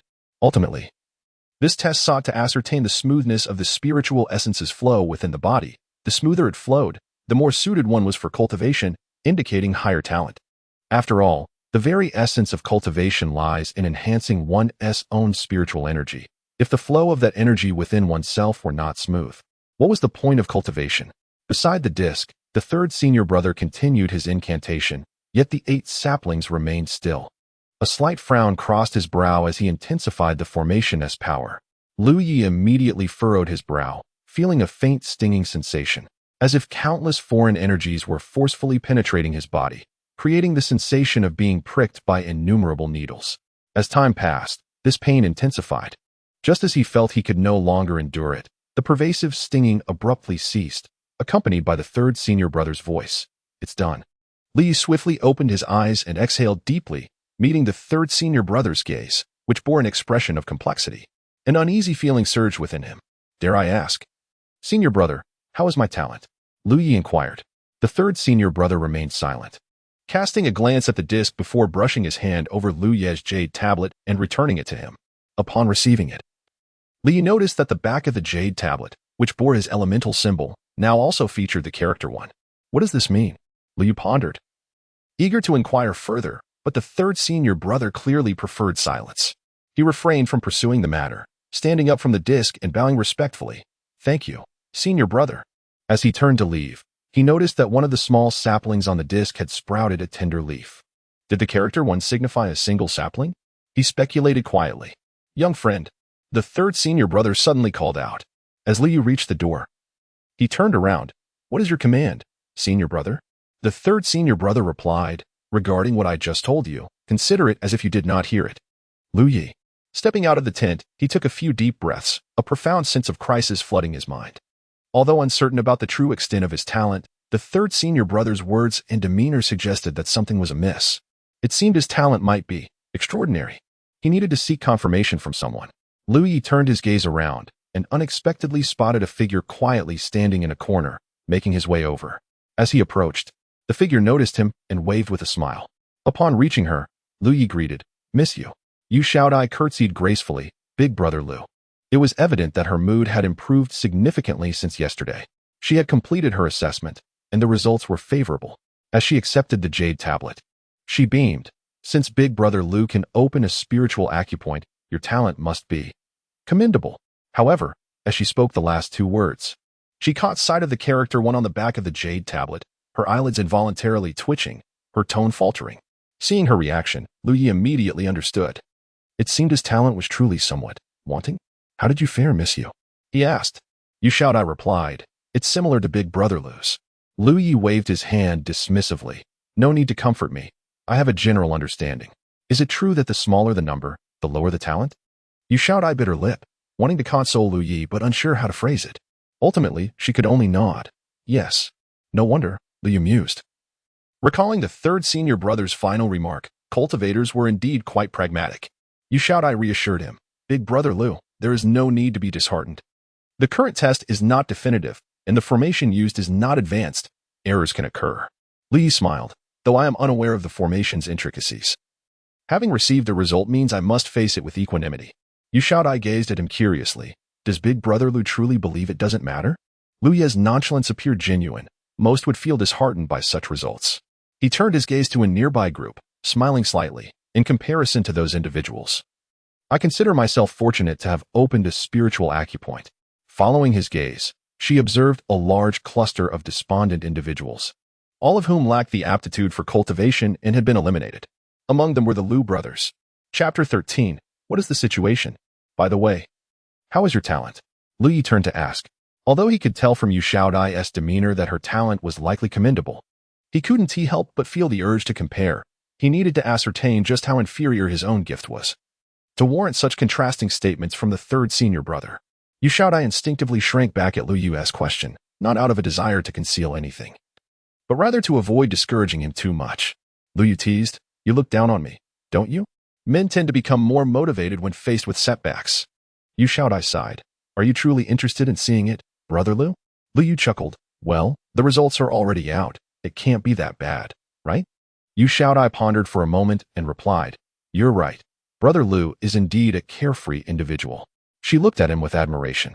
Having reached this point in their conversation, she found it difficult to refuse him. The information inscribed on her jade tablet was not something that needed to be kept hidden. Extending her hand, she offered her jade tablet to Lu Yi. He accepted it and focused his gaze, noticing her name engraved on one side. Turning it over, he found her elemental affinity, represented by the character for wood, alongside a number, 38. Lu Yi stared in disbelief. This was not what he had envisioned. He inquired, "Wait, Miss Yu, how can it be 38? Isn't the maximum supposed to be 8? He recalled clearly that the disc contained only 8 saplings. So how could there be such an absurd number as 38? The maximum was 64. Yu Xiaodai appeared somewhat puzzled by Lu Yu's words. Calculating with her fingers and murmuring, 8 trees, each with 8 leaves, that's indeed 64. Theoretically, the highest talent is 64 leaves. Lu Yi gazed at her, his eyes gradually losing their luster. Yu Xiaodai was startled and gently called out, "Brother Lu, are you all right?" Just moments ago, he had claimed that men become more driven when faced with challenges, yet now he seemed utterly dejected. Indeed, it had been a mistake to show him her jade tablet. And Yu Xiaodai felt a pang of guilt. "Come on, Brother Lu, you need to pull yourself together. Let me be for a moment." Lu Yu waved her off. Gazing vacantly at the sky, he began to comprehend that the character inscribed on the back of his jade tablet represented not a sapling, but a single leaf upon one. In the talent assessment, each sapling could produce 8 leaves. With 8 saplings, the limit was indeed 64 leaves. Yu Xiaodai's 38 indicated that her saplings had collectively produced 38 leaves, while he had only 1 leaf, not 1 tree. Lu Yi felt a profound sense of disappointment wash over him. Despite his efforts to temper his expectations, he ultimately discovered that what he had considered a low point was, in fact, nothing at all. "Brother Lu." Yu Xiaodai looked at him with concern. perceiving that he was enveloped in a dreary aura. The vitality he had moments ago vanished completely. While talent was significant, it did not define everything. Brother Lu, I once heard someone say that diligence is rewarded by the heavens. Then you must not have heard that the heavens are indifferent, treating all beings as mere fodder. You shout. I felt something was amiss. Lu Yi inhaled deeply, regaining his composure. Although his heart still ached, he resolved to face the results with equanimity. Moreover, he possessed the talent tree, even if his innate ability was lacking. This miraculous talent tree should serve as a compensatory factor. Could you tell me the basis for this talent assessment? Lu Yi inquired.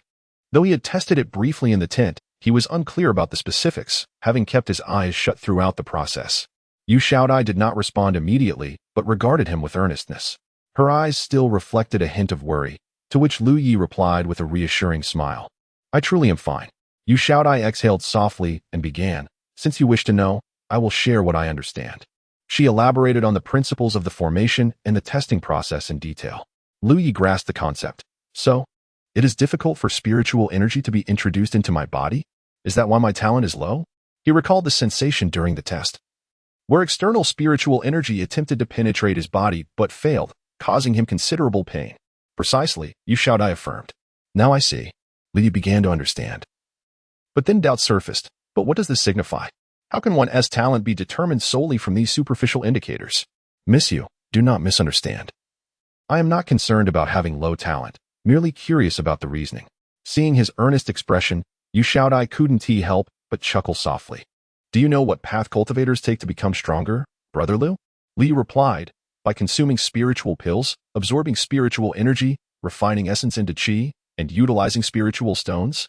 He recollected the dark days spent in the mine, where he consumed qi blood pills daily and gradually refined his essence into qi, feeling an incremental increase in strength, which, surprisingly, brought him a sense of small joy.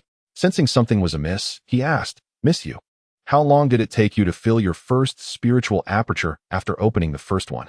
A direct comparison would allow him to gauge his own cultivation efficiency. He believed his talent could not be that inferior. To fill the first spiritual aperture with a talent of one leaf likely required several months. Even with the aid of spiritual pills. Grateful for Lu Yu's past assistance, Yu Xiaodai's heart ached for him as she observed his growing despondency. Thus, when she revealed her answer, Lu Yu was taken aback, softly repeating, over 20 days. Yu Xiaodai quickly clarified, Brother Lu, our situations are different. I was taken away by a disciple of the evil Moon Valley, who likely intended to use me for some dark practice. She opened my spiritual aperture and provided me with a spirit concentrating pill, which allowed me to fill my aperture within 20 days. So, this was the speed of cultivation after consuming a spiritual pill? Reflecting on his own experience, Liu realized he had consumed the most basic qi blood pills, and it had taken him just over 10 days to fill his spiritual aperture, even quicker than Yu Xiaodai. What was going on here? Chapter 14. Boundaries. Various signs indicate that while my innate talent may not be exceptionally high, it is certainly not as lacking as a single leaf. Is this related to the talent tree? The leaves of the talent tree merely bear spiritual patterns. How can they assist me in my cultivation? Yet, aside from the talent tree, Liu finds no alternative explanation. He has an inkling that if this is the case, the talent tree may not be as simple as it appears. Miss Yu, I have some matters I wish to inquire about. Liu decided to change the subject to lift his spirits. Please speak, Brother Lu. Yu Xiaodai regarded him formally. After a moment of contemplation, Liu began, at present, my first spiritual aperture is full, and I wish to open the second, but I cannot pinpoint its location. How should I resolve this? This question had troubled him for several days. He had thought that once the first aperture was full, he could simply open the second. However, Lu Ye's repeated attempts to locate the precise position of the second aperture had been in vain, resulting in a waste of much spiritual energy. Yu Xiaodai, undoubtedly more knowledgeable than he, was the only one Lu Yi felt comfortable discussing this with. For those of us just beginning our cultivation journey, this is indeed a conundrum. It has nothing to do with innate talent. Primarily, it stems from our spiritual energy not being sufficiently robust, making it difficult to accurately locate the spiritual apertures. To resolve this, one must either explore gradually on their own or seek assistance from someone of higher cultivation. When I opened my second aperture, it was a practitioner from the Xiaoyu Valley who guided my spiritual energy into it. However, to perform such a feat, one must at least be at the Yunhe realm. Upon hearing this, Liu could only smile wryly, then I shall continue to explore on my own. He had no one else to assist him. Brother Lu, you shout, I continued, though the source spiritual apertures of practitioners are largely similar. The location of the second aperture varies due to differing cultivation methods. If you don't have a suitable technique, you must not rashly attempt to open your second aperture, for it may lead to significant problems. As for techniques, I do possess one. The Golden Cicada's leisureful technique may not be particularly exceptional, but I have no other options. He recalled the mention of the Yunhe realm and asked, is that a practitioner's realm? Indeed, you shout, I nodded. The classification of practitioners encompasses 4 major realms, Lingxi, Yunhe, Zhenhu, and Shanhai, each with 9 minor levels. The division of stream, river, lake, and sea is quite meaningful and straightforward. Are we considered to be in the Lingxi realm? Ludi inquired. You shout, I chuckled and shook her head. Not yet. We have merely opened our spiritual apertures. Only by opening a sufficient number of apertures, allowing our spiritual energy to circulate through them, creating a cycle within our bodies, can we truly be regarded as being in the Lingxi realm. At that point, we may rightfully call ourselves practitioners. Liu was taken aback. So we are not practitioners? What then are we? Practitioner reserves? You shout, I tilted her head slightly, appearing somewhat adorable. Very well, Lu Yi accepted this designation. He had assumed that opening a spiritual aperture made one a practitioner, but now it seemed he was still quite naive. Realizing Lu Ye's ignorance regarding the common knowledge of the cultivation world, Yu Shaodai intentionally elaborated. In the Jiuzhou continent, numerous sects flourish. Focusing solely on our Bingzhou region, there are at least 1,000 various sects and families. The strength of these sects varies, fundamentally based on the realms of the practitioners within. The higher the realm of the practitioners in a sect, the stronger the sect becomes. And sects are also classified by rank. Oh, how are they classified? Lu Ye's interest was piqued, recognizing that Yu Shaodai was imparting valuable insights about the cultivation world. Each major realm of practitioners is divided into 9 layers, and sects are categorized into 9 ranks, with rank 9 being the lowest and rank 1 the highest. As for the specifics of this classification, I am not entirely sure. However, sects ranked from 1 to 3 must certainly have practitioners at the Shanhai realm, and there seems to be a requirement for numbers. Sects ranked from 4 to 6 must possess a sufficient number of Zhenhu practitioners, while those ranked from 7 to 9 only need a few from the Yunhe realm. What if there are only Lingxi practitioners? Lu Yu asked, not hesitating to seek clarification. Yu Shaodai smiled. Lingxi practitioners lack the qualification to establish sections. Lu Yi felt a flush of embarrassment, realizing his ignorance.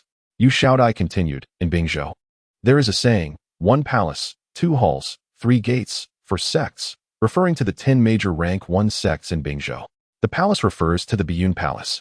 The 2 halls are the Saluo Hall and the Yuanhong Hall. The 3 gates are the Jingqi Gate, Qingyu Gate, and Luoxing Gate, while the 4 sects consist of Wuzhizong, Chiwei Sect, Beixin Sword Sect, and Tianyuan Sect. The Haoyan Alliance and Wanma Ridge each account for half, with many Shanhai practitioners in each sect. Lu Yi recalled what the 3rd senior brother had mentioned earlier. The Qingyu Gate ranked among the top 5 in Bingzhou. He had thought this ranking was impressive, but he had not realized the weight it carried. To think that among the thousands of sects in Bingzhou, Qingyu Gate could stand out to such an extent was indeed remarkable. During the assault on Xiaoyu Valley, a deputy leader from the Haotian Alliance hails from the Zhengqi Gate. He remarked casually, I am not sure about that. How did Brother Lu come to hear of it? Yu Shaodai inquired. I overheard it by chance, Liu replied, not elaborating. It seemed clear that Xiaoyu Valley was formidable. This assault was supported not only by Zhengqi Gate, but also by Qingyu Gate, with 2 rank 1 sects participating. Yu Shaodai laughed. It cannot be calculated that way. While Xiaoyu Valley is not weak, there is still a substantial gap compared to rank 1 sections I estimated to be at most of rank 5 or 6. Although 2 rank 1 sects are involved this time, not every practitioner within them is necessarily of profound cultivation. That is a valid point. Lu Yi agreed with her assessment. Yu Shaodai continued. In addition to the 2 rank 1 sects that have come, there are several others. As the assessment nears completion, those possessing jade tokens will have the opportunity to join those sections. Brother Lu, you must not miss this chance. The evaluation of qualifications and talent is merely a prelude. The real opportunity lies in joining one of these sects to cultivate and learn. This does not imply that these sects are lacking disciples. Sects like Zhengqi Gate and Qingyu Gate, being rank 1 forces, will always have a steady influx of disciples. The method of recruitment has become customary. For those like Lu Yi and Yu Shaodai who have been rescued, the world may be vast, but they have nowhere to go. The Haotian alliance must arrange for some of those with cultivation potential to join their ranks, as it would not be a loss, and they might even discover promising talents. Liu smiled. With my talent akin to a single leaf, I doubt any sect would take notice of me. One must always look on the bright side. You shout, I reassured him. Having opened a spiritual aperture is an advantage. Among nearly 10 sects, you are bound to find a place to belong. Then I shall hold you to your words. Chapter 15. Paying to high in sincerity. Selecting a sect requires careful consideration. If chosen wisely, one might attain their aspirations. A voice emerged from the vicinity. Liu Yi, and you shout. I turned to find a portly figure beside them, a genial smile upon his face. His diminutive eyes nearly swallowed by the flesh of his cheeks. It was the same corpulent cultivator who had registered the enslaved and verified their identities. Liu hadn't noticed his approach. Greetings, senior brother. You shout. I offered a respectful bow, her demeanor constrained, despite having opened several apertures. A cultivator like the rotund man remained a lofty figure to her, inevitably causing her unease. Liu followed suit with a bow. I overheard your animated discussion and couldn't resist investigating. I hope you don't mind? The stout cultivator patted his prodigious belly, his expression amiable. Not at all. You shout. I responded hastily, waving her hands. Despite her nervousness, her thoughts were clear, recognizing an opportunity for guidance. May I inquire, senior brother, as to the meaning of your earlier statement?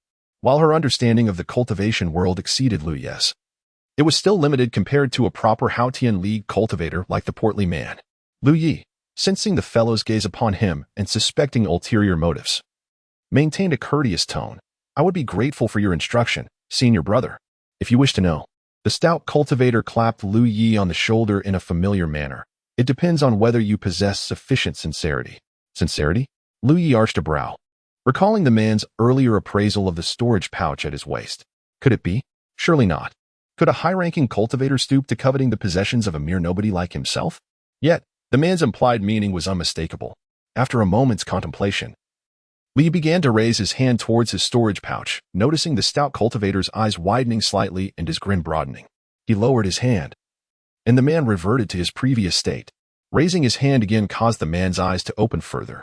After several such iterations, Liu concluded that his suspicions were indeed correct. Growing impatient with Liu Yi's blatant teasing, the stout cultivator frowned and waved his sleeve dismissively. It seems you have no desire to know. As he turned to leave, a weight settled in his hand. Looking down, he found a vial of qi and blood pills had been placed there. Liu stood before him, wearing an expression as if he'd been relieved of a substantial portion of his flesh. The stout cultivator's lips twitched involuntarily. This is your sincerity? What preposterous nonsense. He had come specifically for this, only to be presented with such paltry refuse. What is it that senior brother desires? Liu inquired. Unable to bear the charade any longer, the stout cultivator stated plainly, ores. Liu asked curiously, could such a distinguished figure as yourself have any interest in mere ores? The stout cultivator replied, you are mistaken. The ores extracted from the cursed Moon Valley mine are of exceptional quality, quite rare. Furthermore, if you seek information, you must offer recompense. I cannot be expected to divulge such knowledge without some form of exchange, especially given our lack of acquaintance. That is reasonable. Liu conceded with a nod, retrieving a random ore from his storage pouch and offering it to the stout cultivator. The stout cultivator did not immediately accept it. His eyes narrowed to slits as he shook his head slightly. I perceive a lack of sincerity. This large. Liu held up the face-sized ore, the largest in his storage pouch. The stout cultivator hummed a tune, ignoring him. Liu clicked his tongue, his face etched with reluctance, and placed the ore at his feet. He then produced another ore from his pouch. Having spent over a year mining, he possessed some knowledge of their value. Common ores were undoubtedly less valuable. The two ores he presented were sizable but relatively common during his mining days. Zhou Cheng's storage pouch contained only 5 or 6 ores, mostly of the common variety. Yang, the supervisor's pouch, however, was filled with numerous ores, including many rare specimens. As the second ore was revealed, a smile crept onto the stout cultivator's face. Young man, do not think I am taking advantage of you. I have taken a liking to you and have come to offer some guidance. My name is Pang Dehai of the Righteous Chi sect. I am somewhat renowned in the Bing province cultivation world. Others would clamor for my tutelage, but I would hardly deign to acknowledge them. You shout I, witnessing this daylight robbery, especially with the stout cultivator's repeated claims of belonging to the Righteous Chi sect, felt a sense of disillusionment. Liu Yi, equally repulsed, asked, you are from the Righteous Chi sect? Where is your righteous spirit? As he spoke, he produced a third ore. Pang Dehai's eyes remained narrowed, still unconvinced of his sincerity. Lu Ye's eyes twitched, tempted to pry open the man's eyelids to force him to see clearly. Helpless against his opponent, he produced a fourth ore. This time a valuable magnetic ore. Pang Dehai's brow quivered slightly, maintaining his smile. Liu clapped his hands, gesturing to the 4 ores on the ground. Is this sincerity not sufficient? Pang Dehai remained silent, smiling enigmatically. Very well, it cannot be helped, Liu sighed. To the astonishment of Pang Dehai and Yu Xiaodai. He squatted down and returned the first ore to his storage pouch, then looked up at Pang Dehai. Is it sufficient now? Pang Dehai's eyes widened in shock, his mind in disarray. Yu Xiaodai was equally stunned by Lu Ye's actions, unable to comprehend his intentions. Pang Dehai seemed about to curse. But he restrained himself, striving to maintain his air of superiority, though his expression betrayed his frustration. As Lu Ye's grasping hands reached for the third ore, a hand clamped down on his wrist. Lu Ye looked up to see Pang Dehai glaring at him through gritted teeth. Enough, enough. Chapter 16. Insights from Pang Dehai. Moments later, Pang Dehai remarked, You, young man, possess quite an intriguing character. He had already accepted the 2 pieces of ore. Yu Xiaodai stood beside him, her heart racing with trepidation. She could not comprehend why her senior brother was not angry but instead appeared genuinely pleased. Having seen sufficient sincerity, Pang Dehai spoke candidly. Cultivation is a lifelong endeavor. Therefore, during the early stages, it is advisable for practitioners to determine their cultivation path based on their elemental affinity or innate gifts. However, the talent I refer to is not merely the cultivation aptitude you assessed earlier, but rather the compatibility with a particular sect. Sect? Li grasped the crux of the matter, feeling somewhat puzzled. Isn't this about guiding us in choosing a sect? Indeed, a sect. Pang Dehai nodded. Throughout the Jiuzhou cultivation realm, numerous peculiar sects have emerged, yet only a few have endured. The primary sects comprise 6 categories. Body cultivators who focus on physical prowess. Weapon cultivators skilled in close combat. Spell cultivators who delve into techniques. Medical cultivators who heal. Ghost cultivators who commune with the spirit world. And external cultivators proficient in alchemy, talismans, formations, and artifact creation. There are also lesser sects that have survived, yet they are rarely encountered.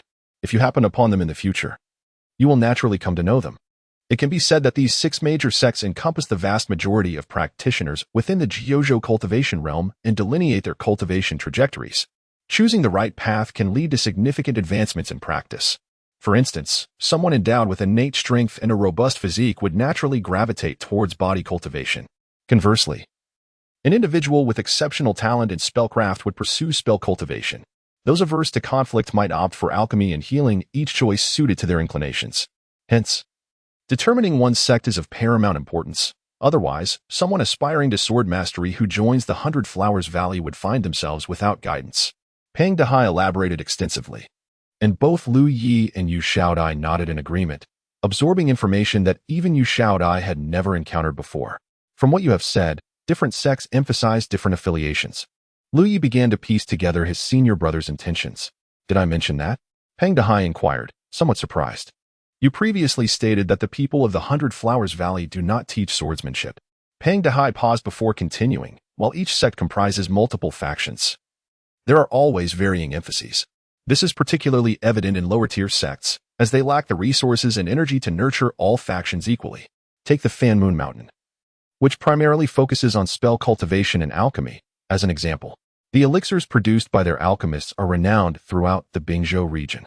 Hence, those with a fire affinity would undoubtedly have an advantage when seeking to join Fan Moon Mountain, as fire elemental energy is essential in alchemy and artifact crafting. As he uttered the last sentence, he cast a sidelong glance at Lu Yi, the insinuation unmistakable. Lu Yi understood. This was what his brother had referred to earlier, determining one's faction based on elemental affinity. Precisely, Pang Dehai affirmed. Those with a sharp metal affinity can pursue weapon, spell, or body cultivation. Wood affinity signifies vitality, allowing for body, medical, spell, alchemy, or formation paths. Water, being adaptable and encompassing, poses no restrictions on any faction. Fire, being fierce, is incompatible mainly with medical and ghost cultivation, while earth, being solid and reliable, is best suited for body cultivation. Thus, when contemplating your future path, it is crucial to consider not only your interests but also your elemental affinity. There is a saying among mortals, men fear choosing the wrong profession, This sentiment holds true in the cultivation realm as well. Now that everyone had completed their assessments, someone would soon distribute items that would significantly affect their futures. It was imperative to choose wisely, determining which sect to join and ensuring that the sect's focus aligned harmoniously with their elemental affinities. I understand, Liu replied earnestly, clasping his fists in gratitude. Thank you, brother. Despite Pang Dehai's seemingly avaricious demeanor for accepting his 2 pieces of ore, the knowledge he imparted was indeed invaluable, more than compensating for the ore's worth. Pang Dehai waved his hand dismissively. These are merely fundamental concepts. Your limited exposure to the outside world accounts for your ignorance. May I ask, brother? With my primary affinity being fire and secondary metal, which sect would be most suitable for me? Pang Dehai scrutinized him and chuckled. I sense that whichever you choose, it may not bode well for you. Lu Ye's countenance darkened. Then why did you share so much with me? Pang Dehai chuckled heartily. I heard a rumor about a fellow with the talent of a single leaf. I simply wished to see this marvel. Do you know, in all these years, I have yet to encounter anyone with such a talent. Ha ha. His laughter caused his ample flesh to quiver, and Lu felt an overwhelming urge to pummel him. He wondered which fool had leaked his talent. Indeed, good news seldom travels far while ill tidings spread like wildfire. Just as Lu was on the verge of losing his patience, Pang Dehai suddenly stifled his laughter and lowered his voice. If I were you, I would keep my expectations to a minimum and avoid indecision. This way, you may just achieve your desires. With that, he turned to Yu Xiaodai and asked with a grin, Little girl, do you have any queries for your senior brother? Yu Xiaodai, eager for guidance, promptly inquired. Which sect do you think I should join, brother? Do you enjoy conflict? Pang Dehai asked. Yu Xiaodai shook her head vigorously. After all, what girl relishes violence? Then you should join the 100 Flowers Valley, Pang Dehai advised. Most practitioners there are medical cultivators, so you need not engage in combat. Even if captured, you will not face harsh treatment. The 100 Flowers Valley. Yu Xiaodai contemplated before bowing in gratitude. Thank you, brother. Her primary affinity was wood, making her well-suited for the 100 Flowers Valley, a fact that Pang Dehai evidently recognized. As Pang Dehai departed, Liu remained standing, feeling despondent. Yu Xiaodai, wishing to console him but unsure how to begin, opted to change the subject. Brother, there is something I do not understand. What is it? Earlier, when you offered 4 pieces of, or to Brother Pang, he refused them, yet he accepted the 2 you took. Why is that? Liu casually explained, in his eyes. Those 4 stones were his. He took them for granted. Only when something is lost does one realize its value. Upon hearing this, Yu Xiaodai fell into deep thought, recognizing the wisdom in his words. Of course, this also related to the lesser value of the 2 pieces of, or Lu Yi retained. The truly valuable ones were the ones left behind. Chapter 17. Choosing a sect as anticipated, shortly after his departure. All individuals possessing a jade token and having passed the assessment were summoned to a designated area. Among the thousands of enslaved individuals previously rescued, only a little over 100 remained, resulting in a mere 10% representation. The assembly stood in silence as a cultivator approached, distributing a sheet of paper to each person. Liu took his, gazing down to find it inscribed with the names of 10 sects, with the Zhengqi sect at the forefront, followed by the Qingyu sect, along with several other sects unfamiliar to him. Though he recognized the names of Finyue Mountain and Baihua Valley, which had been mentioned by Pang Dehai, these were undoubtedly the sects mobilized for the assault on the Xieyue Valley. Each sect was accompanied by a classification indicating its rank. Both Jingxi and Qingyu were undoubtedly first tier, while the remaining sects exhibited a wide range, primarily falling between the 4th and 7th tiers. Following the rank, a line detailed the sect's respective factions, information that Pang Dehai had previously provided. At this moment, Liu found himself grateful for Pang Dehai's insights. Otherwise, he would struggle to comprehend the contents of the paper. As he scrutinized the document, a cultivator at the front of the gathering spoke. You may choose which sect you wish to join by circling the name on this paper. You can select up to 3. Ultimately, however, your fate rests upon your luck and the decisions of the sect's overseers. With good fortune, you might even secure a place in 2 esteemed first-tier sections. After this proclamation, the crowd fell silent for a moment until someone inquired, Does this mean that while we choose our sects, the sects are also choosing us? Another voice chimed in. What if none of the 3 sects I select choose me? The reply came swiftly. Then you shall find yourself without the opportunity for cultivation and will be placed among those lacking the qualifications. At this revelation, many who had harbored hopes of selecting both first-tier sects became acutely aware of the precariousness of their situation. Previously, many had entertained the notion of selecting both the Jingqi and Qingyu sects, but such a strategy could yield unfavorable outcomes, as both sects maintained stringent criteria for accepting disciples. Should they be eliminated from these two prominent sects, they would be left with but one final chance. If that too were squandered, they would miss this opportunity entirely. For Lu Yi and his companions, securing a place within a sect was undoubtedly the best path forward, and none wished to let this chance slip away. Consequently, the expressions of the crowd grew solemn. Lu Yi, however, held the paper in hand, his countenance reflecting an odd mixture of contemplation and incredulity. Was this not akin to filling out a college application? During the talent assessment, the third senior disciple of the Qingyu sect had recited the admission details, and the jade token they received could be likened to examination results. Each sect resembled a university, while the factions represented various disciplines. Now, they were merely filling out their preferences. Furthermore, there were first, second, and third choices. As he surveyed the names of the sects, it became clear that the top two were indeed prestigious institutions, while those ranked fourth and fifth might be considered ordinary first-tier options. The sixth and seventh tiers resembled second and third-tier schools. However, when his gaze fell to the very last entry, he was taken aback. How could there be a third-rate sect? The last ranked by Shue's sect was astonishingly a ninth-tier sect, something he had overlooked moments ago. The situation was now evident. The over 100 individuals who had passed the assessment needed to select 3 sects from this list. Although the task seemed straightforward, it was accompanied by underlying competition. If too many individuals opted for the same sect, a selection process would inevitably eliminate a portion of them. Clutching his jade token, Liu sighed inwardly, realizing that his talents offered little competitive edge in this scenario. Nevertheless, he resolved to make an attempt. Considering his elemental alignment, which favored fire and supplemented by metal, Liu began formulating a plan. The cultivator who had spoken earlier stood behind a table adorned with several pens and an inkstone.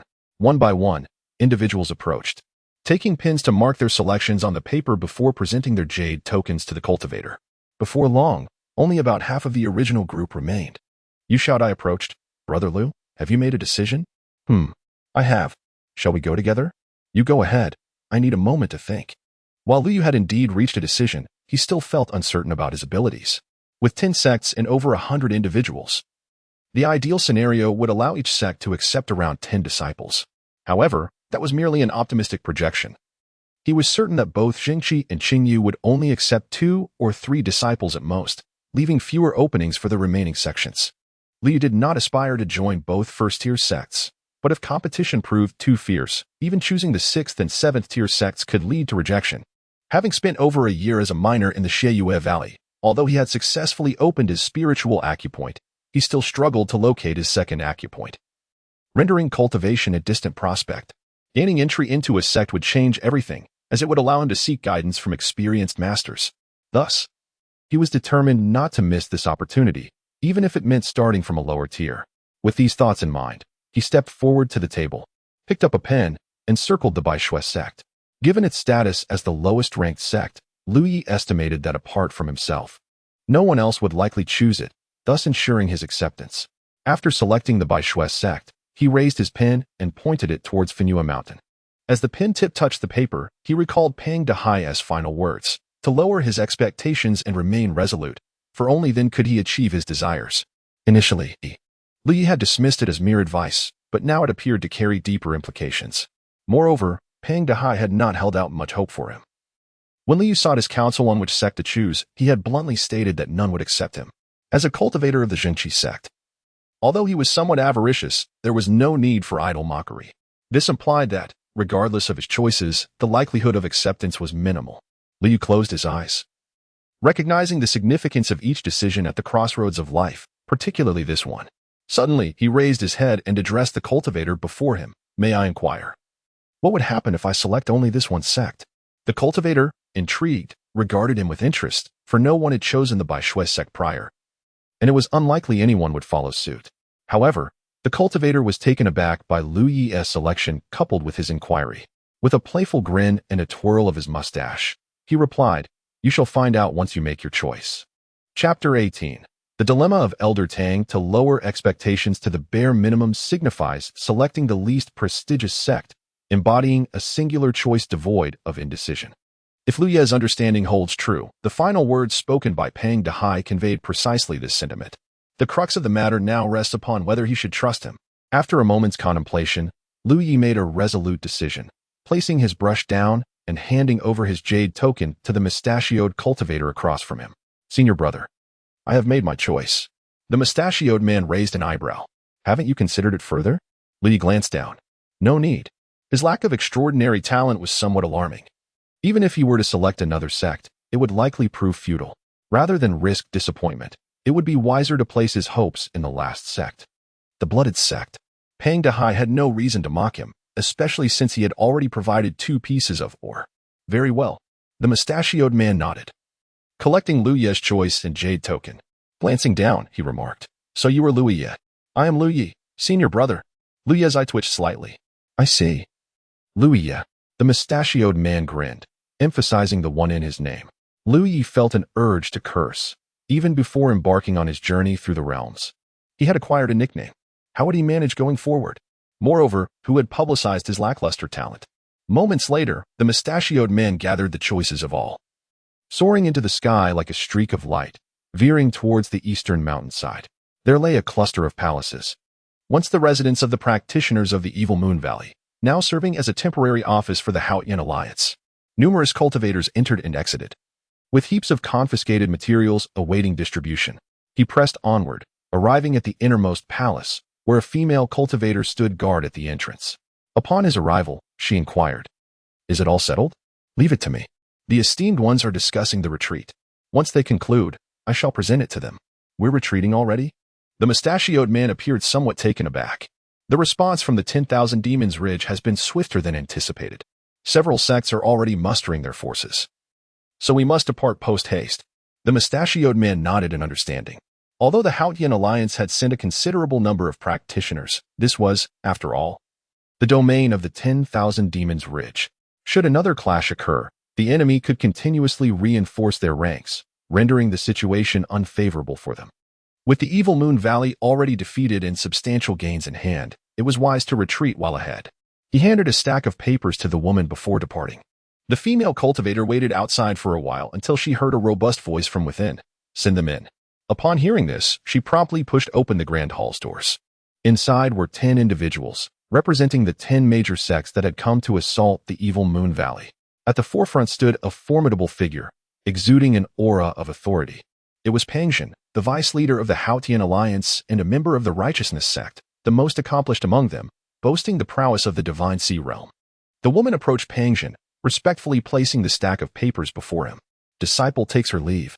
Once she exited, Pangjin perused the stack, extracting a single sheet and passing the remainder to the spokesperson of the Qingyu sect. For Lu Yi and his companions, each paper represented their futures and dreams. Yet for Pangjin and his peers, these documents held little significance. Each time they conquered territories held by the 10,000 Demons Ridge, they would invariably rescue some individuals, selecting those with potential and talent as a customary practice. Each sect had countless disciples, unless one possessed exceptional talent. Who would bother to pay them any mind? Among Lu Ye's cohort, none appeared particularly noteworthy. The stack of over 100 papers circulated among the sect representatives, gradually diminishing. When it reached the spokesperson of the 100 Flowers Valley, he selected a dozen individuals, preparing to pass it to the next, when he suddenly noticed something intriguing and looked up at an elderly man seated at the end. Elder Tang, someone has chosen the blooded sect. At this declaration, Pangjin, who had been conversing with the spokesperson of the Qingyu sect, could not help but lift his head. Is that so? He had merely drawn a name at random from the over 100, not bothering to scrutinize the others. The others displayed expressions of surprise, with some chuckling. It seems there is indeed someone with discerning eyes among this batch of youngsters, as if selecting the blooded sect were an extraordinary achievement. The elder referred to as Tang was the very individual who had led Lu Yu out of the mine. Upon hearing the news, Elder Tang's expression mirrored that of surprise. For although the blooded sect had participated in numerous such endeavors, never had anyone chosen them, even when those rescued had 3 opportunities to choose. The blooded sect's standing was too low. Anyone with aspirations would never select it. Despite his astonishment, Elder Tang waved his hand dismissively. The blooded sect does not accept disciples. As you are well aware, were it not for the Alliance regulations, our name would not even appear on that paper. The spokesperson of the 100 Flowers Valley responded. That may not be feasible, Elder Tang. He has chosen the blooded sect, and no one else has made the same choice. Elder Tang, taken aback, extended his hand. Let me see. He received the remaining papers from the spokesperson and began to examine them carefully, discovering that indeed, the individual who had chosen the blooded sect had made a singular selection. Lu Yi. Elder Tang gazed at the name inscribed on the jade token, instantly recalling the young man he had encountered in the mine, furthering his astonishment that it was he. The spokesperson from the 100 Flowers Valley remarked, according to Alliance regulations. In such a case, the blooded sect must accept this talent. Indeed, such a regulation existed. The Haotian Alliance had granted those rescued 3 opportunities to choose. But should they use only one, the selected sect was obliged to accept the individual, provided no one else made the same choice. This rule aimed to afford a glimmer of opportunity to those sincerely seeking the path. Only a few spokespersons among the major sects were aware of this, while the rescued individuals remained blissfully ignorant. This young fellow. Elder Tang felt somewhat helpless. Lu Ye's choice of the blooded sect seemed a challenging predicament for him. Elder Tang, the blooded sect ought to accept a disciple by now, the spokesperson from the 100 Flowers Valley urged, shifting the conversation. However, while this young man has shown some promise, his talent appears somewhat lacking.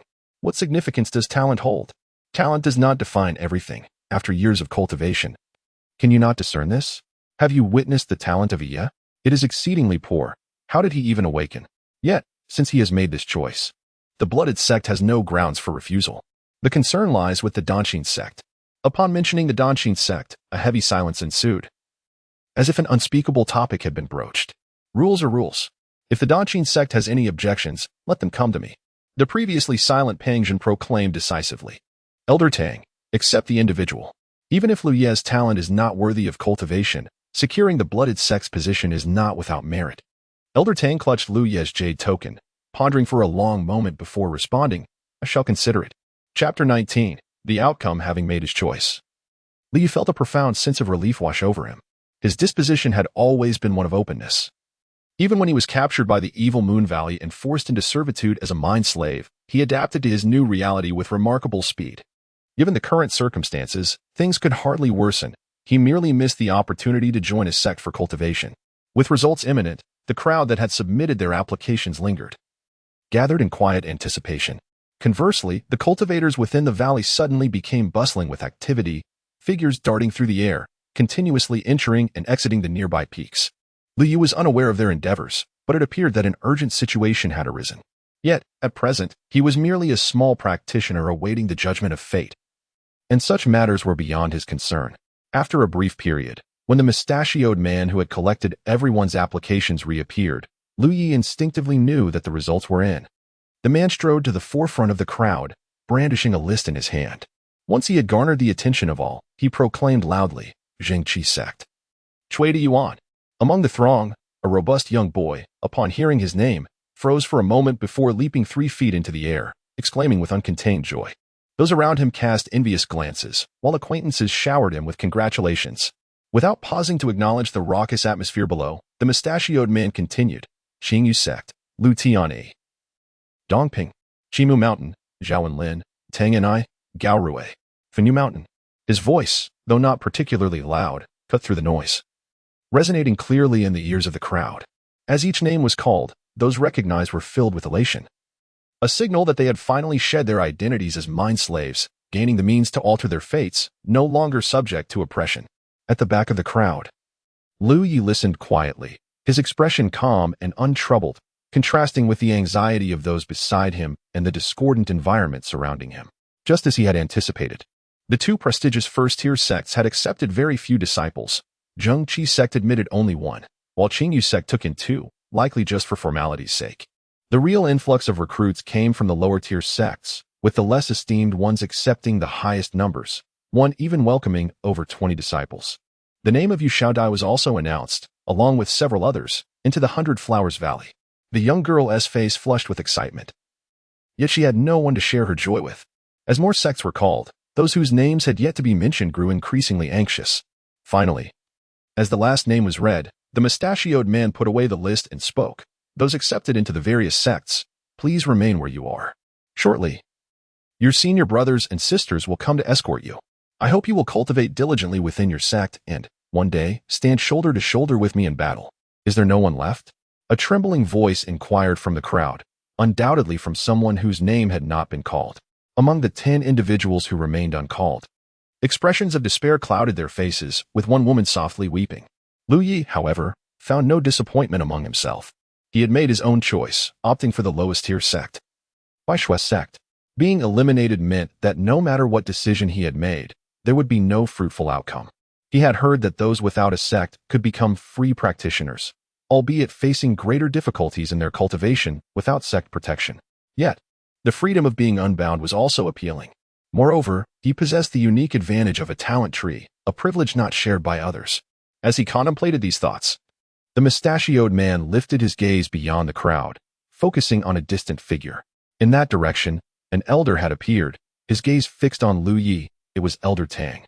Since the mustachioed man began announcing the results, Elder Tang had been observing Lu Yi from the shadows.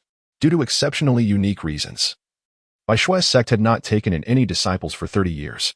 Suddenly accepting a recruit would undoubtedly raise sensitive nerves among certain individuals. Yet, if this disciple's talent was merely mediocre, it would not pose much concern. A lack of exceptional aptitude would likely prevent him from attracting unwanted attention. Elder Tang was initially reluctant to accept disciples, but the regulations of the alliance left him with no choice, placing him in a difficult position. Thus, he felt compelled to personally assess Lu Yi. Amidst the crowd of over 100, Lu Yi stood out distinctly, while others reveled in joy or lamented their fates. He remained quietly poised, untouched by the surrounding turmoil. As Elder Tang recalled their first encounter in the dark mine, he sighed softly and nodded gently under the mustachioed man's scrutiny. Bound by alliance regulations, Elder Tang could not refuse. Thus, he resolved to accept Lu Yi and later seek favors from old friends to secure his transfer to another sect for cultivation. Receiving Elder Tang's affirmation, the mustachioed man smiled faintly. He turned to the individual who had just inquired, stating, there is still one more sect. His expression turned serious as he announced, Bai Shui's sect, Lu Yi. Lu Yi, lost in thought, snapped back to reality upon hearing his name. Looking up at the mustachioed man, their eyes met, and the man smiled slightly. Congratulations, Lu Yi. Caught off guard, Lu Yi felt a jolt of surprise. The mustachioed man continued, well, we've finished reading the names. Those not called, please follow me. Senior brother. Lu Yi raised his hand and called out. He fixed his gaze on him and asked, may I inquire your esteemed name and level of cultivation? The mustachioed man stroked his mustache. Intrigued by the question, what is this? Do you wish to strike me? Lu Yi replied with a flat expression, I dare not. I merely wish to remember your kindness today. Ambitious. The mustachioed man chuckled heartily. Then listen well. I am Lushan from Zhengqi's sect, and my cultivation level is at the 7th layer of Yunhe. Remember that. Another from Zhengqi's sect. Lu Yi nodded. I shall remember. Very well. Strive diligently in your cultivation, Lu Yi. Lushan led those whose names had not been called further away, their hearts heavy with regret. Had they known the outcome would be thus, they might have chosen Bai Shui's sect, which would have been preferable to their current state of uncertainty. Little did they realize. Had they indeed chosen Bai Shui's sect, even Lu Yi would have been eliminated alongside them. For 30 years, without accepting disciples. Elder Tang would not have relented this time were it not for the Alliance's regulations. Chapter 20, Boarding One by One. Disciples from various sects arrived to collect their members, leaving fewer and fewer behind. I followed a female cultivator from the 100 Flowers Valley, bidding farewell to Lu Yi before departing. In less than half an hour, nearly 100 individuals had vanished without a trace, leaving Lu Yi utterly alone. After waiting for over an hour, there was still no sign of the blood of the Green Blood sect, leaving him in the dark about their activities. With nothing else to do, Lu Yi chose a clean spot and sat cross-legged, attempting to unlock his second spiritual aperture. His first aperture was already filled, and he had thoroughly studied the Golden Cicada's sojourn technique obtained from Steward Yang. However, he had yet to locate the second aperture, which hindered his progress in cultivation. Yu Shaodai had mentioned that this was a common issue for newly initiated cultivators, as they often lacked sufficient spiritual energy to accurately pinpoint their apertures. There were two ways to address this. One could either explore slowly and rely on luck or seek guidance from cultivators of the Cloud River realm and above. Lu Yi's desire to join a sect stemmed largely from this predicament. Despite several attempts to locate his second aperture within the mine, he had been unsuccessful. If he could join a sect, he could receive guidance from its elders, thus alleviating much of his trouble. However, the blood of the Green Blood sect had yet to make an appearance. With time on his hands, he thought it best to cultivate. Even if it meant merely expending some spiritual energy, perhaps luck would favor him, and he might stumble upon a breakthrough. After another hour, Liu opened his eyes. His expression tinged with frustration. Luck, it seemed, was not on his side, as his recent attempts had ended in failure. Fortunately, he had been well-nourished lately, with the aid of chi blood pills, replenishing his energy as he refined the excess within him. More cultivators began to flow in and out of the valley, many gathering in large numbers. The situation suggested a possible evacuation. Steward Yang had mentioned before his demise that the Haotian alliance could not hold this place for long, likely to withdraw within a month or two. Observing the current state of affairs corroborated this prediction. Had Steward Yang succeeded in eliminating Lu Yi and hidden in that secret passage, he might have had a greater chance of escaping disaster. Suddenly, a shout broke through the air, drawing Lu Yi's gaze. A middle-aged cultivator floated in the air, his spiritual energy swirling around him as he released an object from his palm. The distance was too great for Lu Yi to discern the nature of the object. But what transpired next was an unforgettable spectacle. The object that emerged from the cultivator's hand swelled in the wind, rapidly transforming into a colossal vessel that spanned the sky. It was an enormous ship, hovering in mid-air. The ship boasted 3 tiers, stretching nearly 100 feet in length, its hull a deep black, crafted from an unknown material. The sleek design and various ominous attachments on its exterior imparted an eerie sensation. Lu Yi had never witnessed such a bizarre sight, and was momentarily frozen in awe. Not just one, but several ships appeared as the middle-aged cultivator summoned them one after another. Soon, a voice rang out. All sects, board the ships. The cultivators who had gathered began to transform into a kaleidoscope of colors, rushing towards the ships in a spectacular display. After the initial shock, Li felt a surge of excitement. Having spent over a year in this realm, he understood it to be a world of cultivation. Yet he had been surrounded by lowly miners, devoid of any grandeur. He had never anticipated that the art of cultivation would reveal itself in such a magnificent manner. This experience surpassed his comprehension, solidifying his realization that this world was entirely distinct from his previous one. Isn't it magnificent? A voice suddenly broke his reverie. Instinctively, Li responded, turning to see a half-aged elder standing beside him. The elder smiled, stroking his beard as he gazed at the floating ships, and explained. These are the Haotian Alliance's flying dragon ships, formidable tools for siege and conquest, rarely deployed. Where to? Lu Yi inquired, puzzled. The elder pointed, board the ship. But I must wait for the seniors from the blood of the green blood sect. As he spoke, a realization dawned upon him. Was the elder affiliated with the blood of the green blood sect? It seemed unusual for him to seek Lu Yi out and urge him to board unless he belonged to that sect. Have you been delayed by some urgent matters? The elder asked kindly. Indeed, he was from the blood of the green blood sect. No, Lu Yi replied, a mix of excitement and surprise coursing through him. Although the individuals who had come for him earlier were dashing senior brothers and gentle senior sisters, this elder, despite his age, was a person of great merit. His previous assistance in unlocking Zhou Cheng's storage bag's restrictions had proven his character. Lu Yi might not know the elder's cultivation level, but had he truly desired Zhou Cheng's belongings, Lu Yi would have had no power to refuse. Yet, he only requested a bottle of some dragon tiger pill as a reward, returning the remainder to Lu Yi. Come, the elder smiled, rising into the air. Lu Yi felt a gentle force envelop him, and together they soared towards one of the flying dragon ships. Upon reaching the ship, the elder strode directly into the cabin, with Lu Yi closely following. Inside, many rooms bustled with activity, filled with disciples from various sections. Those who passed by greeted the elder with respectful bows, leaving Lu Yi in awe. Although the blood of the green blood sect was merely a 9th-rank sect, based on the knowledge Yu Shaodai had imparted, the elder should only be of the Cloud River realm.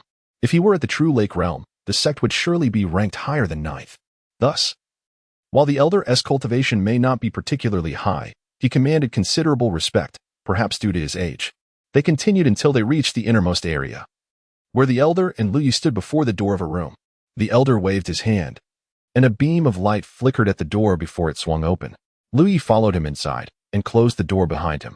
Inside, the room was simple, furnished with minimal decor, no bed, not even a table, just a mat on the floor. A window was present, though it could not be opened. A circular pane, sealed with a transparent material reminiscent of glass, provided a view of the outside scenery. Chapter 21. The incorrect method of opening. He hurriedly walked over and sat down before Tang Lao.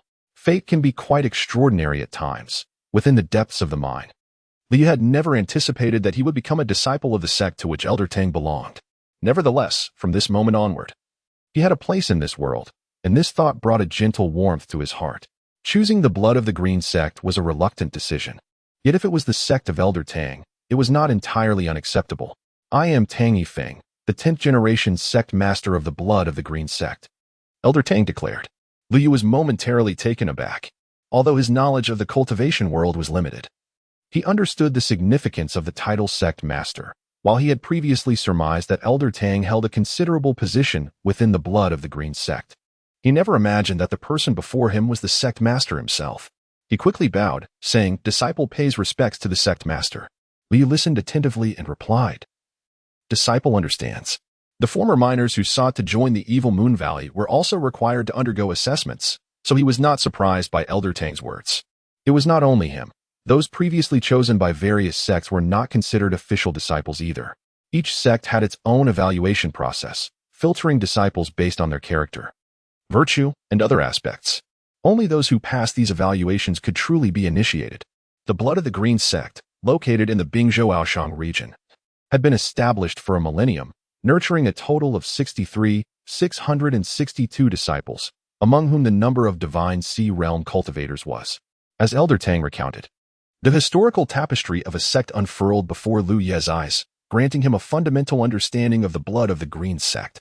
At present, he was unaware of the significance of those numbers. It would only be in the future that he would grasp their weight. After a moment, Elder Tang turned to Liu Yi and said, "If you have any inquiries, feel free to ask me."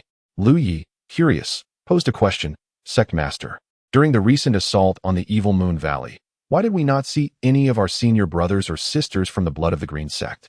When Elder Tang had previously sought him out, he had not sensed anything amiss, but upon realizing that Elder Tang was the sect master, a question dawned upon him.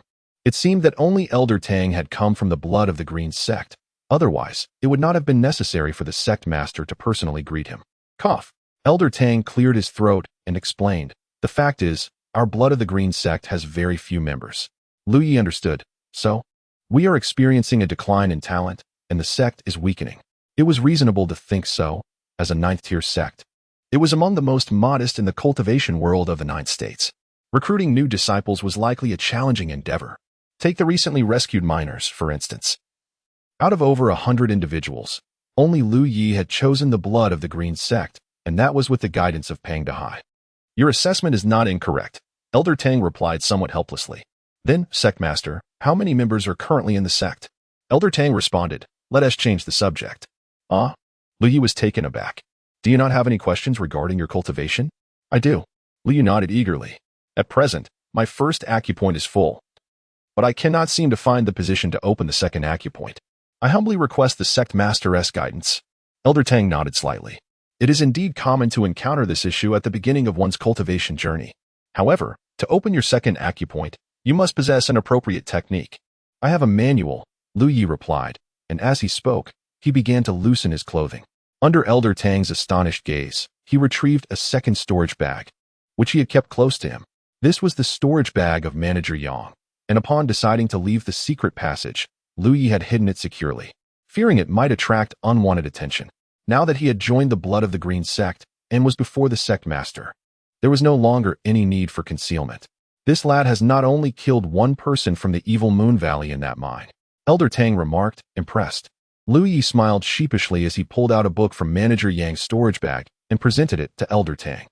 "This Golden Cicada's leisure technique is a collection of a cultivator from the Evil Moon Valley. I wonder if I may practice it? Since it is a technique, you may indeed cultivate it.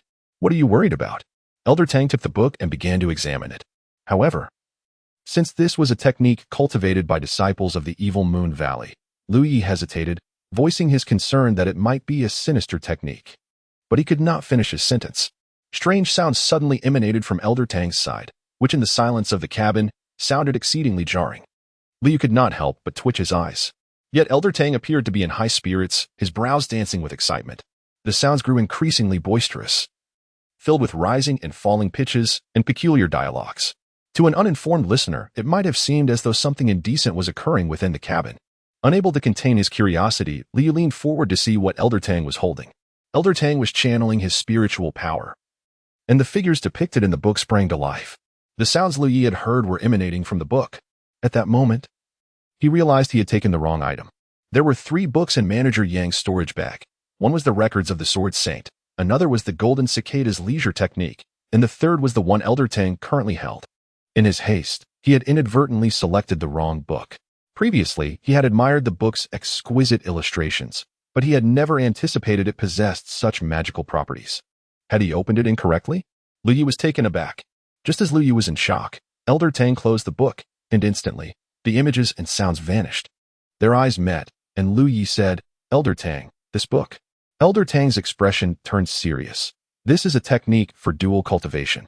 There are some merits to it, but you are still young and should not be exposed to it too early." "No, Sect Master, this is not mine.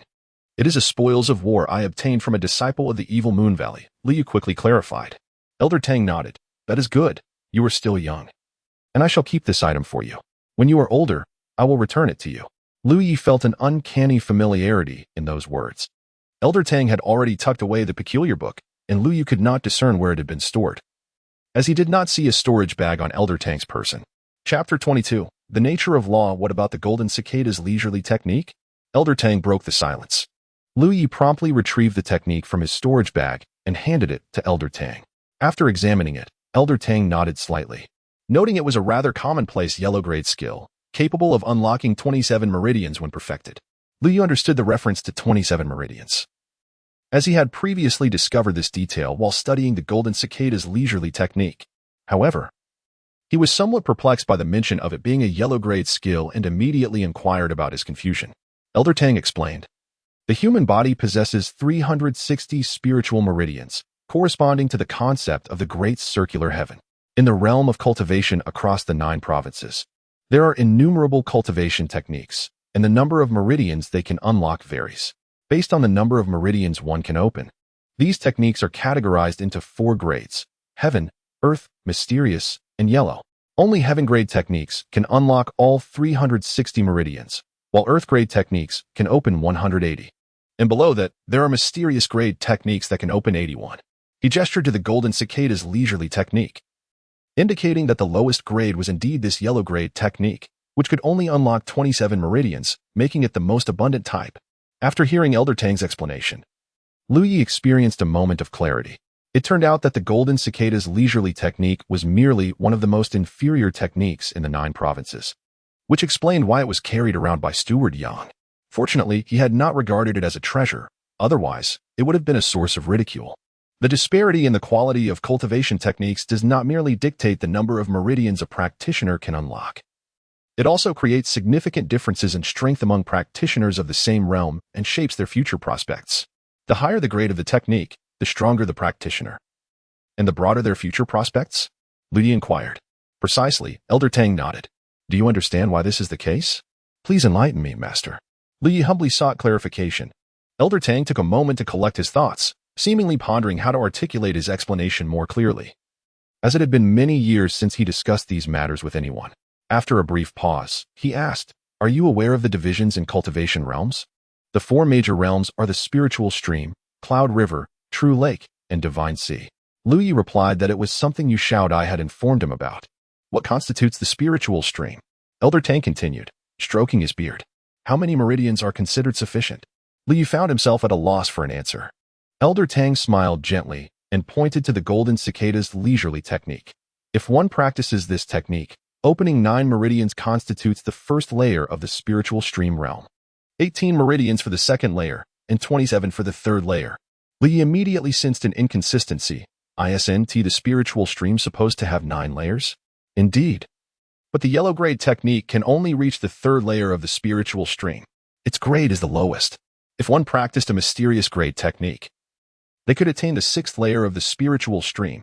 Earth grade techniques could reach the 9th layer, and as for Heaven grade techniques, is it 12 layers? Lu Yi exclaimed, bewildered, as he had never heard of a 12th layer of the Spiritual Stream. Elder Tang shook his head with a smile, still 9 layers. Lu Yi was puzzled. Why is that? Elder Tang elaborated, because different techniques require varying numbers of meridians to reach the same realm. The Golden Cicada's leisurely technique only requires 9 meridians to achieve the 1st layer of the Spiritual Stream. whereas a heaven-grade technique would need 18 meridians to reach that same realm. For practitioners of earth-grade techniques, opening 180 meridians equals the 9th layer of the spiritual stream, but a heaven-grade practitioner would only reach the 6th layer with that same number of meridians. Li began to grasp the concept. Elder Tang meant that the higher the grade of the technique, the more meridians must be open to reach the same realm? Exactly. Elder Tang confirmed. Thus, the level of cultivation cannot solely be used to gauge strength. A practitioner at the 9th layer of the spiritual stream using an earth-grade technique, having opened 180 meridians, would certainly be outmatched by a practitioner at the 7th layer using a heaven-grade technique, as the latter would have opened far more than 180 meridians. Lu Yi now understood Elder Tang's earlier comment.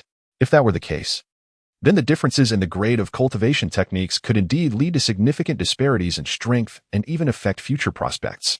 Master, if heaven-grade techniques are so superior, why doesn't everyone practice them? What is the purpose of earth, mysterious, and yellow-grade techniques? Is it because heaven-grade techniques are so difficult to obtain? Elder Tang smiled. While heaven-grade techniques are indeed rare, with sufficient determination, even a rogue cultivator can acquire one. The reason not everyone practices heaven-grade techniques is that each practitioner has their own limits, including the limit on the number of meridians they can unlock. The limit on the number of meridians one can unlock? Lu Yi echoed.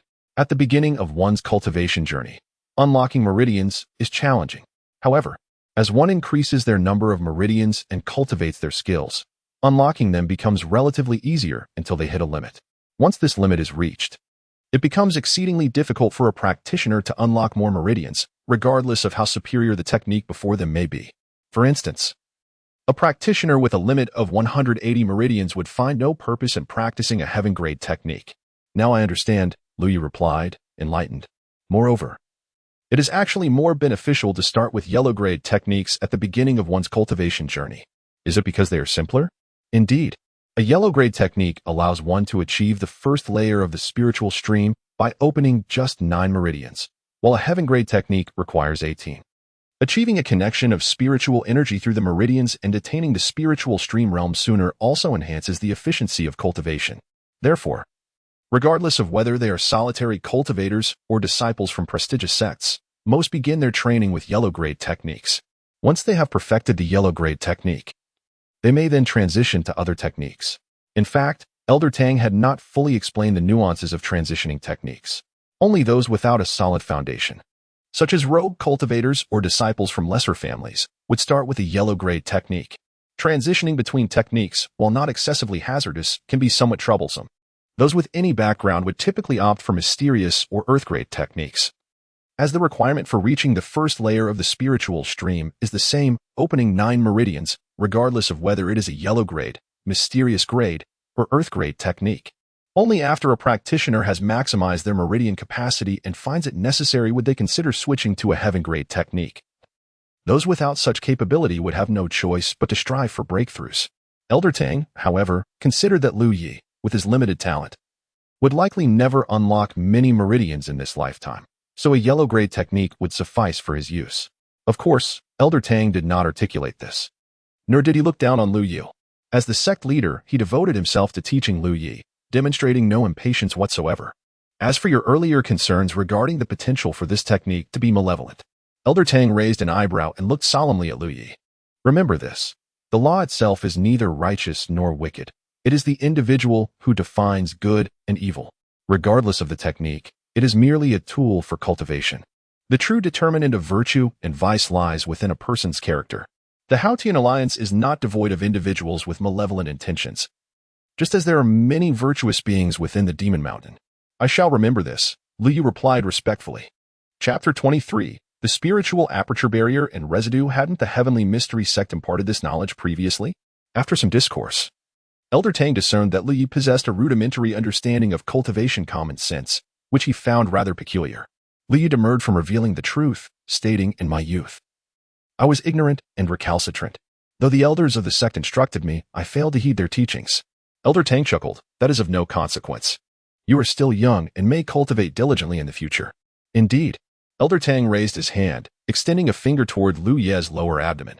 Now that your first aperture is replete, if you seek to open the second, then calm your mind and perceive. Lu Yi immediately sat upright. As Elder Tang's finger descended, he detected an external force entering his body. It was Elder Tang's spiritual power, yet it was so gentle that it posed no harm to Lu Yi. The power flowed through Lu Yi's source spiritual aperture, gradually gathering near a location in the vicinity. Lu Yi was familiar with this location, for it was the second spiritual aperture of the golden cicada unfettered art. He had attempted to locate it several times, but to no avail. Yet Elder Tang accomplished it with ease. This is the second spiritual aperture of the golden cicada unfettered art. You may attempt to guide your spiritual power into it. Elder Tang's voice resonated. Lu Yi promptly complied. Under his direction, the spiritual power replete in the source spiritual aperture slowly surged toward the second spiritual aperture. However, he distinctly perceived a barrier obstructing the influx of spiritual power. Each spiritual aperture possesses a spiritual aperture barrier. Only by shattering the barrier can one successfully open the aperture. This is something that others cannot assist with, so you must rely on yourself. With Elder Tang's cultivation, he could effortlessly assist Lu Yi in breaking through the spiritual aperture barrier. However, doing so could potentially cause irreversible damage to Lu Yi's spiritual aperture. Therefore, he could only guide the location of the aperture, not assist Lu Yi in opening it. Elder Tang's spiritual power did not linger. It continued to flow through Lu Yi's body.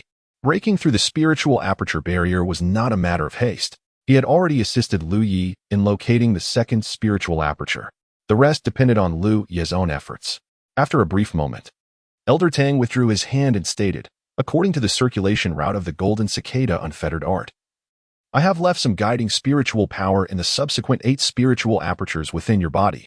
Each time you open the previous aperture, you will be able to perceive the location of the next. When you have opened 8 apertures, allow your spiritual power to permeate the source spiritual aperture in these 8 apertures, following the circulation route. The Spirit Creek realm will naturally form. Many thanks, sect leader. Lu Yi respectfully bowed.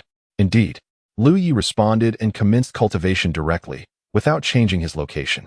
With the sect leader present, should any issues arise during his cultivation, he could seek the sect leader's guidance. Having ascertained the location of the second spiritual aperture, Lu Yi's heart surged with vigor. He urged the spiritual power in the source spiritual aperture to impact the barrier of the second spiritual aperture. Lu Yi was uncertain of the barrier's composition, but he sensed that each impact caused it to loosen slightly. However, the sensation of impacting the barrier was unpleasant. Each time he condensed spiritual power to impact it, it felt as though a small hammer was striking the location of the spiritual aperture. Once or twice was tolerable, but with repeated attempts, a slight soreness arose in the second spiritual aperture. Moreover, each impact on the barrier consumed some spiritual power. Li finally understood why the sect leader had stated that opening apertures would become relatively easier with the advancement of cultivation. If the spiritual aperture were likened to a bucket, spiritual power would be the water contained within. Liu currently possessed only 1 bucket of water. If he had 2 or 3 buckets, he would have more spiritual power at his disposal, and the speed of opening apertures would naturally be faster. Perhaps he could break through the spiritual aperture barrier in one fell swoop. After half an hour, Liu found it increasingly difficult to mobilize his spiritual power. The water in the bucket was nearly depleted. He retrieved a bottle of qi and blood pills from Zhou Cheng's storage bag and prepared to consume 2 of them. Have you been using this to assist your cultivation? Elder Tang's voice echoed. Elder Tang frowned. Did the people of the Wicked Moon Valley tell you that these are qi and blood pills? Are these not qi and blood pills? Lu Yi inquired in astonishment. He had consumed this substance, and it did indeed augment his qi and blood power. If it was not a qi and blood pill, then what was it? Elder Tang reached out and took Zhou Cheng's storage bag, rummaging through the various bottles and jars. He examined them one by one, then placed a bottle before Lu Yi. This is the true qi and blood pill. Liu picked up the bottle and observed that the spiritual pills it contained were vastly different from the qi and blood pills he had consumed. He had previously examined these items, but he dared not consume them rashly because he did not recognize them. Who would have thought that what he believed to be qi and blood pills were not qi and blood pills at all, and that the true qi and blood pills were something else entirely? Then what is this? Lu Yi inquired, pointing to the bottle he was about to consume. Residue from refining qi and blood pills, Elder Tang explained. The refining of spiritual pills is not always successful. If it fails, residue is produced. Residue is generally useless, but some residues still retain some medicinal effects. This is the product of a failed qi and blood pill refinement. After listening to Elder Tang's explanation, Lu Yi's face darkened. No wonder he always detected a burnt flavor when he consumed the qi and blood pills. He had assumed it was the inherent taste of the qi and blood pills. But it was not. He was consuming residue, which would inevitably have some peculiar odor. What are the cultivators of the Wicked Moon Valley doing with these things? Elder Tang pondered. They are given to us miners. Lu Yi explained the contribution exchange mechanism in the mines. Elder Tang understood and put away the residue. This substance is not to be consumed. It will affect your future cultivation. Lu Yi immediately became anxious. What kind of impact will it have? All medicines possess a degree of toxicity. The spiritual pills we use for cultivation also contain pill toxins. The lower the quality of the spiritual pill, the greater the pill toxins. Not to mention the discarded residue, the pill toxins are most potent. Therefore, although cultivation can be assisted by spiritual pills, one should not rely on them excessively. If one consumes too many spiritual pills, excessive pill toxins will accumulate in the body. In mild cases, one's spiritual power will become obscure and one's spells will be ineffective. In severe cases, one's foundation will be shaken and one's cultivation will be damaged. Liu listened with trepidation. He had consumed 200 or 300 qi and blood pill residues. According to the sect leader, was he doomed? He gulped and asked anxiously. Sect leader, is there a standard for using spiritual pills to assist cultivation? How can one know how much pill toxin has accumulated in one's body? Elder Tang replied. Observe your spiritual power. As I mentioned earlier, once pill toxins accumulate excessively, one's spiritual power will become obscure and unclear. The purer our spiritual power is, the more advantageous it is for battle and cultivation. Conversely, it is detrimental. I observe that your spiritual power is still relatively pure, so there is no need to worry too much. When he assisted Lu Yi in locating the second aperture, his spiritual power had flowed through Lu Ye's source spiritual aperture. So he was well aware of the state of Lu Ye's spiritual power. Upon hearing this, Lu Ye's mood became peculiar. Chapter 24. The joy of drug cultivation. The sect master was unaware of his circumstances, but Lu Yi was well aware of his own affairs. Not to mention that over the past year, he had gradually consumed 30 pills of qi blood dan from Steward Yang, but even during his time in the cave, he had ingested 200 to 300 pills in just over 10 days. Under normal circumstances, consuming such an excessive quantity of medicinal residue would pose significant risks to one's health. Yet, the sect master claimed that his spiritual power remained quite pure. It seemed implausible that the sect master could be mistaken in such a matter, although Lu Yi was uncertain of his cultivation level. As the leader of a 9th-grade sect, he must possess the strength of the Cloud River realm. In other words, his spiritual power likely harbored no issues. But where was the problem? Lu Ye's first thought was of the talent tree. He had previously sensed that the talent tree was not merely a vessel for spiritual patterns when he was in the mine. Now, it appeared that the purity of his spiritual power was undoubtedly linked to the talent tree. Otherwise, it would be impossible to explain his current situation. This matter was not something he could directly communicate to the sect master. After some contemplation, Lu Yi inquired, Sect master, if the accumulation of Dan poison is excessive and the spiritual power becomes murky, how should one resolve it? Naturally, the only solution would be to cease cultivation and slowly dispel the Dan poison, a process that requires much time. Thus, overly relying on spirit pills for cultivation would not only fail to accelerate the process but could also have adverse effects. However, there was no need for concern, as appropriately supplementing with pills was perfectly acceptable. The key was to maintain balance. The disciple understood.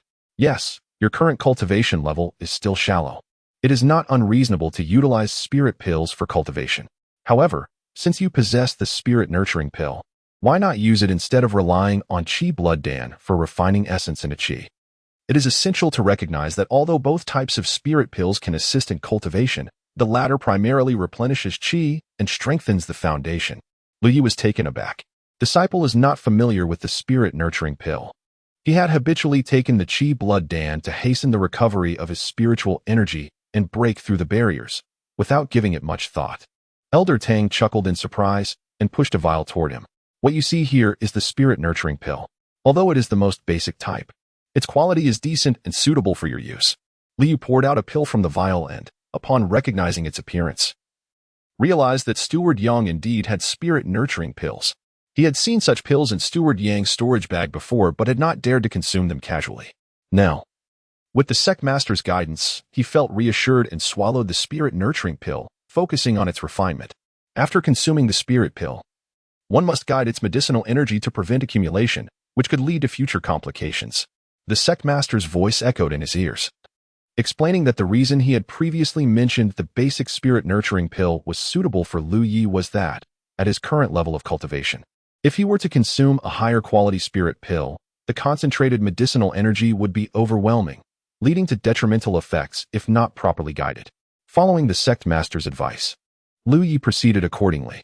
A warm current gradually surged from his lower abdomen, the medicinal energy from the spirit nurturing pill being released and transformed into usable spiritual power. As Lu Yi guided it, the converted spiritual energy slowly flowed into his source spirit aperture, which had been nearly desiccated, gradually becoming replenished. The efficacy of the spirit nurturing pill was vastly superior to the residue of the Qi blood dan he had consumed earlier. The spirit nurturing pill was inherently more suitable for cultivation than the Qi blood dan. What Liu previously consumed was the residual waste from a pill refined by a practitioner of the Evil Moon Valley, which required an additional refining process to convert the Qi blood power into spiritual energy, making them incomparable. At that moment, he genuinely experienced the joy of drug cultivation. In less than half a day, the nearly desiccated source spirit aperture was once again full, and the medicinal energy of the spirit nurturing pill continued to exert its effects. Liu eagerly directed the spiritual energy within the source spirit aperture towards the barrier of the second aperture, striking it again and again, until, at a certain moment, he faintly sensed something within him shatter, and the previously obstructed spiritual energy suddenly flowed freely. The second aperture opened. The abundant spiritual energy from the source spirit aperture cascaded into the second aperture, leaving Lu Yi feeling utterly at ease. The residual effects of the spirit nurturing pill lingered, and after a considerable amount of time, upon realizing that the efficacy of the spirit nurturing pill had been entirely expended, Lu Yu opened his eyes, ready to share the good news with the sect master, only to find that he had vanished. He was unaware of when the sect master had departed. Li paid it no mind. The sect master, as the leader of the sect, had his own matters to attend to. In any case, the sect master had already provided him with guidance on the locations of the upcoming apertures, and all he needed to do now was to proceed methodically and cultivate earnestly. Lu Ye's objective was to swiftly open those apertures, following the prescribed cultivation route, allowing spiritual energy to permeate these apertures and achieve the spirit stream realm. Only then could he truly consider himself an initiated practitioner. Eager to test his previous speculation regarding the talent tree, Lu Yi did not hesitate and consumed another spirit nurturing pill. The rich medicinal energy transformed into spiritual power, which, under Lu Ye's guidance, flowed into his apertures. 2 days later, after consuming nearly 6 spirit nurturing pills, the second aperture was filled. Lu Yu was astonished by this pace. It took him over 10 days to fill his first aperture after opening it, yet he achieved the same progress in merely 2 days this time. The disparity was astounding. The efficacy of the spirit nurturing pill was indeed incomparable to the residues, even though this was the lowest quality of spirit nurturing pill. He recalled Yu Shaodai. She had told him that it took her over 20 days to fill her first aperture, and she had also consumed spirit nurturing pills provided by a practitioner of the Evil Moon Valley. By comparison, Lu Ye's cultivation speed was evidently abnormal. He could ascertain that all of this was significantly related to the talent tree, yet he was currently unable to delve into the specifics. Regardless, this was a fortuitous development for him. Perhaps when his cultivation grew stronger in the future, he would gradually uncover the mysteries of the talent tree. The sect master had still not appeared. Although Lu Yi had been cultivating for 2 days, he felt no fatigue, only an overwhelming hunger. Since successfully opening his apertures, his appetite had increased significantly. He had noticed this even while in the mine. However, given his age, having a hearty appetite was a good sign. The more he ate, the more vigorous his Qi blood power would become. Unable to venture out in search of food, Liu was fortunate to find some provisions in Shou Chang's storage bag. He was not picky and simply took out the food to eat with some water. After satisfying his hunger, Lu Yi resumed his cultivation. Half a day later, the barrier of the third aperture shattered. After another 2 days, the third aperture was filled, again consuming 6 spirit nurturing pills. He wished to continue his cultivation, but as soon as he relaxed, fatigue washed over him. Aware that he had been cultivating for too long, he reluctantly decided to rest. Taking out his bedding from the storage bag, Liu laid down and quickly fell into a deep slumber. Chapter 25. The surprise attack. Lu Yi was gently roused from his slumber by the call of the sect leader. Upon opening his eyes, he beheld the sect leader standing beside him, prompting him to rise hastily. "It is time to disembark," the sect leader said with a benevolent smile. Liu tidied his bedding and stowed it in his storage bag, adjusting his appearance before following the sect leader out of the cabin. In a short while, they arrived on the deck, where a tall, imposing middle-aged man awaited them.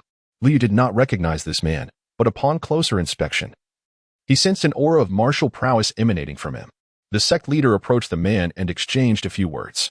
Suddenly, the man turned to Liu Yi, who stood beside the sect leader, and remarked, "Being admitted to the Blood Oath sect is a stroke of fortune for you. You must diligently cultivate your skills and never bring disgrace to the sect." Liu Yi promptly replied yes. The sect leader clasped his fists in respect, saying, "I shall take my leave." "Please," the middle-aged man gestured. The sect leader then revealed an item from seemingly nowhere, tossing it casually into the air. In an instant, a double-horse carriage materialized on the deck, shimmering with ethereal light. The two horses, completely snow-white and strikingly majestic, snorted gently, their hooves restlessly pawing the ground. Before Liu Yu could fully absorb the sight, he found himself inexplicably drawn into the carriage, enveloped by the sect leader's spiritual energy. "Activate the formation," the middle-aged man commanded. And at his order, a breach opened in the protective array of the flying dragon ship. A fierce gale rushed in, causing the garments of those on deck to flutter wildly. The sect leader and the middle-aged man exchanged respectful gestures as the horses raised their heads and neighed, their hooves glowing with spiritual light. They surged through the breach, galloping swiftly into the distance. As the double-horse carriage vanished from view, the middle-aged man turned on his heel and strode back into the cabin, leaving behind a terse command, "Bring that scoundrel Pang Dahai to me." "Understood." Several cultivators from the Haotian Alliance responded, their faces betraying a hint of malicious amusement, though they were unaware of what mischief Pang had committed to incur the vice leader's ire. It was evident that his fate was not to be enviable. Inside the double-horse carriage, Liu Yu was filled with curiosity, examining everything around him with wide-eyed wonder.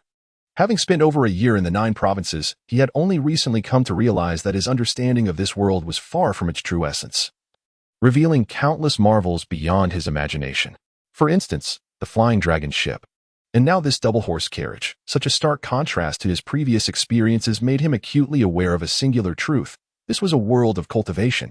Joining the Blood Oath sect had granted him the means to immerse himself in this realm of practice, and as his own powers grew, the splendor of this world would gradually unveil itself to him. Otherwise, a lifetime spent in the mines would scarcely allow him to witness such vibrant wonders. Are these horses not alive? Liu Yi wondered aloud, reaching out to touch one of the horse's flanks only to find it was cold and metallic rather than flesh and blood. A closer inspection revealed that these horses indeed lacked the essence of life, yet their lifelike appearance created a striking illusion of vitality. The carriage was open-top, adorned with a large canopy that spun gracefully in the wind, its shimmering threads of spiritual light cascading down to shield against the raging gusts above. The sect leader sat comfortably within, chuckling as he explained, "This is a creation of the artisans, designed for transportation." "Artisans?" Liu Yi inquired, intrigued. "They are external cultivators specializing in crafting artifacts. In due time, you will have the opportunity to learn more about them," the sect leader replied. Liu Yi refrained from further questioning, eagerly observing the surroundings for a while longer before settling into his seat. The carriage was spacious enough to accommodate 3 or 5 people without issue. He was not foolish enough to sit beside the sect leader. He understood the importance of respecting his teacher and chose a position facing the sect leader. "How has your cultivation progressed?" the sect leader asked. In the preceding days, Liu Yi had consumed over 10 spirit-nourishing pills, successfully opening his 3rd spiritual aperture. He pondered the cultivation efficiency of others, but concluded that it was unlikely anyone could match his pace of continuous pill consumption.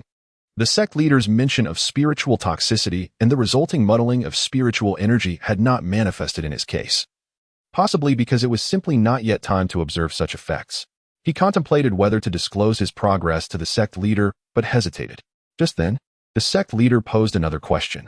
"Among the 6 paths of cultivation, which do you wish to pursue?" The so-called 6 paths were indeed the ones Pang Dahai had mentioned earlier. Liu Yi had not given this matter much thought. He was still a neophyte in the realm of cultivation, completely oblivious to the intricacies of determining his future path. He thus sought the sect leader's counsel. "What do you think, esteemed leader?" Liu Yi understood that this implied he was suited for either martial or magical cultivation. "Which path do you follow?" Liu Yu asked, filled with curiosity. As he listened intently to the sect leader's teachings, a sudden jolt threw him into disarray, followed by a deafening explosion that resonated in his ears. In the chaotic whirl of movement, he caught a glimpse of a fireball blazing in the air. Upon focusing, he realized that it was none other than a double-horse carriage engulfed in flames, shattered into pieces. The two horses that had been pulling it were also torn apart, scattering in disarray. Lu Yi shook his head, an unsettling feeling washing over him as he recognized that the burning carriage was identical to the one he had just occupied with the sect leader. He suddenly realized that it was indeed their carriage that had come under an inexplicable attack. At that moment, he grasped that he had already been rescued by the sect leader, who enveloped him in a protective aura. His expression grave as he scanned their surroundings with a watchful gaze. Chapter 26. The Official Disciple in Ambush. Despite Lu Yi's head spinning in confusion, he quickly grasped the gravity of the situation, his heart racing with anxiety. He was merely a novice cultivator with limited abilities, ill-equipped to handle such a dire scene. Below, a yellow beam of light surged skyward, hurtling toward the position of the sect leader and Lu Yi with alarming speed. The yellow light shot forth like a pillar, arriving in an instant. The sect leader's hair stood on end, his robes billowing as he swiftly traced a circle in the air with one hand, his fingertips pulsating with spiritual energy. A visible barrier of spiritual power materialized, forming a protective dome around him and Lu Yi, intricate runes swimming within like tadpoles. With a thunderous crash, the yellow light collided with the barrier, yet it poured forth relentlessly, as if a fountain had burst. The sect leader's eyes widened in fury, his palm exuding spiritual power to maintain the barrier, locked in a stalemate with the incessant onslaught of yellow light. Lu Yi had never witnessed such a spectacular display of battle. He stood mesmerized. Just then, amidst the struggle between the yellow light and the barrier, a sound echoed from another direction. Lu Yi turned to see a towering figure, as solid as an iron tower, leaping into the air, charging toward them. Beneath him, the ground shattered like glass, clearly crushed underfoot. This imposing figure was cloaked in a crimson glow, as if his very essence were evaporating, exuding an air of ferocity. At that moment, the sect leader was engaged in a contest of power with the yellow light, and the brawny cultivator seized the opportunity to advance, his speed remarkable, closing in within 30 yards of the sect leader in the blink of an eye. The sect leader altered his hand gestures, adjusting the barrier's orientation just slightly. The yellow light struck the barrier but was redirected, veering toward the charging behemoth. The hulking figure clearly did not anticipate such a turn of events. By the time he noticed the yellow light hurtling toward him, it was too late to evade. With a furious roar, he raised his arms to shield himself. In the next instant, he was engulfed by the yellow beam, staggering under the impact, the scent of scorched flesh permeating the air. Lu Yi couldn't help but gasp in astonishment. Though he could not discern the peril of the brief clash, the sect leader's maneuver was nothing short of masterful, akin to the dance of celestial bodies, effortlessly executed and exquisitely refined. However, a wave of horror soon enveloped him, chilling him to the core, as if his very blood had frozen. Before he could comprehend the unfolding chaos, the sect leader emitted a muffled groan. A flash of crimson appeared before Lu Yi's eyes, the metallic scent of blood invading his nostrils. He realized, to his horror, that a gaping wound had appeared on the sect leader's abdomen. Blood and flesh rolling over the edges, with a greenish substance writhing like maggots in the wound. He was utterly oblivious to when or how the sect leader had sustained this injury, or who had inflicted it. As the sect leader gathered his energy, he hastily began to retreat in a specific direction, moving with remarkable speed. The howling wind rushed past his ears, and with the sect leader's protection, Lu Yi felt secure, until he finally caught sight of his assailants. One was the massive figure he had seen earlier, while another was Aliyah. Chapter 27. Do you still wish to depart after ruffling the tiger's whiskers? In a moment of fury, the lean man, well-versed in magical arts, swiftly changed his hand gestures, unleashing a series of intricate spells. The burly man moved with the swiftness of thunder, his presence commanding, while the graceful figure of the woman flickered in and out of visibility. In an instant, the trio formed a siege around the sect leader and Lu Yi. Charging towards them, the sect leader flipped his palm, causing small flags to materialize from thin air. With a low command, he ordered them to go. The flags soared in all directions, dissolving into the void. Rise. He commanded again, as his spiritual energy surged, enveloping the grand hall in a translucent half-dome. Mystical patterns flowed and danced across its surface. The spells unleashed by the lean man crashed against the dome, creating ripples, while the burly man collided with it, shattering several patterns. The ethereal woman's figure became clearer, revealing her face and hands adorned with bizarre markings that obscured her true appearance, rendering her ghostly. Clutching a dagger resembling a sinuous serpent, she struck down fiercely, further fracturing the mystical patterns. A formation. The lean man's eyes narrowed. The intelligence report had not indicated that Tang Yifeng was adept in formation arts, yet his speed in arranging the formation was undeniably masterful. 3 breaths. The burly man bellowed, implying that the formation could be breached in that time, given that the sect leader had hastily set up this formation. Withstanding 3 breaths against 3 equally skilled cultivators was already a remarkable feat. As his words fell, the burly man drew in his energy and launched a punch, appearing slow. Yet his arm swelled in size as he struck. Within the formation, the sect leader disregarded the outside trio, instead guiding Lu Yi to the center of the dilapidated hall, where a crystalline pillar, as tall as a person and as thick as a barrel, stood. Place your hand upon it and channel your spiritual energy, the sect leader commanded. Although Lu Yi was unaware of the purpose, he trusted the sect leader not to lead him astray and promptly complied. As his palm pressed against the crystal column and he channeled his energy, the sect leader's figure before him began to blur, evoking a sensation of distancing from this world. Once inside, find a place to hide and ensure your survival. Moreover, never reveal that you are a disciple of the blooded sect. The sect leader gazed at him, his eyes filled with remorse. As Li opened his mouth to speak, his voice was utterly inaudible. The sect leader's figure grew increasingly indistinct, and soon the entire world began to fade. Crack! The formation shattered as the burly man breached it, surging towards the sect leader with tremendous vigor, delivering a punch while thinking to himself, "I've got him." In the next instant, a violent shockwave erupted, reducing the already worn hall to ruins, save for the unscathed crystal pillar. The burly man's eyes widened in disbelief as he beheld the sect leader, who had managed to catch his fist with one hand, despite the latter's attire being torn. How is this possible? It was common knowledge that Tang Yifeng followed the path of magical cultivation, yet what he displayed now was clearly a manifestation of physical prowess. Furthermore, the level of power he revealed far exceeded the reports. Mission failed. The intelligence was incorrect. Retreat. The lean man shouted. Without hesitation, the lithe woman, who had already approached the sect leader, swiftly retreated. With the mission objective lost, continuing to fight Tang Yifeng was evidently not worth the risk. Crack. Accompanied by a muffled groan, the fist caught within the sect leader's grasp had several bones crushed. The burly man, however, displayed resilience, refraining from voicing his pain. Yet, in the next moment, a punch struck him from an unexpected angle, forcefully impacting his jaw. The burly man shot upwards, seeing stars. You think you can escape after ruffling the tiger's whiskers? The sect leader's eyes narrowed as he leaped into the air, delivering a sidekick. With a thud, the retreating woman's concealed form was unveiled, sending her crashing towards the mountainside with a pained scream. The sect leader raised his hand again, sending forth a rope-like treasure that darted towards the lean man.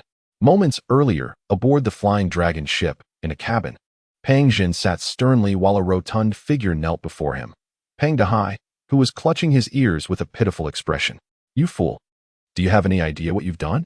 Pang Jin exclaimed, slamming his palm on the table. Pang Dahai replied, I merely guided Lu Yi to choose the blooded sect under Elder Tang. Do you realize that this violates the alliance's rules? Pang Jun retorted angrily. When Pang Dahai had advised Lu Yi and Yu Shao Dai, he had not been discreet, and although others were unaware of their exact conversation, many had observed. Subsequent investigations would easily trace back to Pang Dahai. Over the years, Elder Tang had participated in numerous missions for the Haoyan Alliance, rescuing many enslaved individuals. However, those with cultivation potential and talent seldom chose the blooded sect, let alone exclusively. This time, an exception arose, leading Pang Jun to suspect foul play. Upon investigation, the trail led back to his own kin. What should I do? Should you execute me according to the Alliance's laws? Pang Dahai looked at Pang Jun, his small eyes blinking innocently. You insufferable wretch. If it weren't for your mother, I would have slapped you. Pang Jun raised his hand as if to strike, causing Pang Dahai to instinctively retract his neck, but upon realizing no blow was forthcoming, he began to chuckle. Pang Dahai furrowed his brow. Uncle, the blooded sect has not recruited disciples for 30 years. If they do not recruit soon, the entire sect will be disbanded according to the Alliance's rules. Elder Tang and Sister Shui Yuan are both decent individuals. I could not stand idly by, so I guided Lu Yi. But uncle, what truly happened back then that led to the suppression of the blooded sect? Do not inquire into matters that do not concern you. Remember, this water runs deep, and it is not something you, as a mere cloud river cultivator, can meddle in. Exercise more caution in the future. Yes, Pang Dahai quickly responded, realizing he had narrowly escaped the ordeal, and stood up casually. Who told you to rise? Pang Zhen shot him a glance. Thud. Pang Dehai promptly knelt again. Pang Zhen shot him an exasperated look, preparing to chastise him further when suddenly his brow furrowed, glancing down at the ring on his thumb. In the next moment, his expression changed dramatically as he sprang to his feet and hurried outside. Dozens of breaths later, a streak of light descended into the mountains, revealing the figure of the hurried Pang Zhen. Upon receiving Elder Tang's message, he had wasted no time. Scanning the surroundings, he found the landscape in disarray, littered with signs of battle. The corpse of a burly man lay nearby, his chest punctured by a gaping hole, as if struck down by a powerful fist. Elsewhere, a woman with a face covered in grotesque patterns was contorted, embedded against a mountainside. Another figure lay beneath Elder Tang's foot, head crushed, brains scattered. Elder Tang's to Chapter 28. The Lingxi battlefield. A physical cultivator, a magical cultivator, and a ghost cultivator lay in ambush to assassinate Old Tang, only to be met with his counterattack, resulting in their demise. In a remarkably brief span of time, Pang Zhen managed to gather his thoughts. The remnants of the battle in the vicinity indicated that the three slain individuals were all practitioners of the Divine Sea realm, though their exact levels remained uncertain. To single-handedly confront three opponents and turn the tide against them in such a short duration confirmed Pang Zhen's long-held suspicions. The prowess of this venerable elder was far beyond what appeared on the surface. After all, he was one of the legendary three heroes of the 9 provinces. Were they targeting you? Pang Zhen broke the silence. Old Tang slowly shook his head. They were after that young lad. Initially, he had assumed the trio sought him out, but during the skirmish, he realized their true aim was Lu Yi, the ghost cultivator. Hidden most effectively, had made Lu Yi her primary target, nearly claiming his life. The wound on Old Tang's abdomen was a testament to his sacrifice in shielding Lu Yi. As Old Tang sent Lu Yi away, the magical cultivator had shouted about a failed mission, leaving no doubt about their intentions. Is that so? Pang Zhen furrowed his brow. Where is that young man? He has been sent into the Lingxi battlefield, Old Tang replied. Only then did Pang Zhen notice a crystalline pillar amid the ruins, astonished. The heavenly mechanism pillar? This is the site of the Bailong Academy's demise a century ago? To enter the Lingxi battlefield, one must utilize the heavenly mechanism pillar, a gift bestowed by the heavens, typically rising within various sections. However, many pillars lie scattered across desolate landscapes, each unclaimed pillar signifying the obliteration of a sect. The pillars are remarkably durable, as they are safeguarded by divine providence, often outlasting the sects themselves. Should anyone wish to establish a new sect in such a location, they must respectfully seek the heavenly decree to claim the pillar for their own. Yet, after the Bailong Academy's destruction a century ago, no sect had arisen here, leaving the area desolate. Being a native of Bingzhou and the deputy master of the Zhengqi sect as well as the vice leader of the Haotian alliance, Pang Zhen quickly deduced the origin of this heavenly mechanism pillar. This is troublesome, he muttered, furrowing his brow. While the heavenly mechanism pillar can transport individuals into the Lingxi battlefield, should a cultivator enter through a pillar not belonging to their own sect, the outcome is invariably dire. They would be randomly assigned to some location within the vast expanse of the Lingxi battlefield, which spans nearly an entire province. The whereabouts of Lu Yi, cast into this realm, are now shrouded in uncertainty. Even if Pang Zhen were to enlist several hundred practitioners from the Lingxi realm to search for him, they might never locate his presence. Moreover, Lu Yi had only just opened a single orifice. Old Tang Pang Zhen called hesitantly. Tang turned to him, weariness evident in his gaze. My Bishui's sect has endured for 30 years, yet those individuals remain relentless.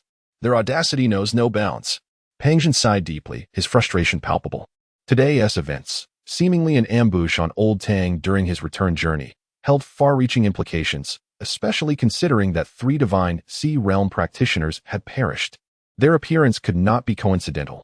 Who were the forces behind them? The cultivation world of Bingzhou might soon be rocked by this incident. He could sense the suppressed fury within Old Tang, akin to a volcano on the verge of eruption, a state he had never witnessed before. Old Tang's eyes burned with unquenchable rage. I must uncover who has extended their claws. Pang Zhen understood and nodded solemnly. Rest assured, I shall ensure you receive an explanation. Having departed from the flying dragon ship, Old Tang was ambushed almost immediately. How had the assailants known his whereabouts? What allowed them to orchestrate such a precise ambush? There were clearly undercurrents of treachery at play. As for Lu Yi, Pang Zhen hesitated before speaking. Should I intervene and seek assistance to locate individuals in the Lingxi battlefield? Old Tang shook his head somberly. There is no need. Leaving Lu Yi behind was tantamount to a death sentence. I could not engage in combat while bringing him along. Reluctantly, I had to send him into the Lingxi battlefield.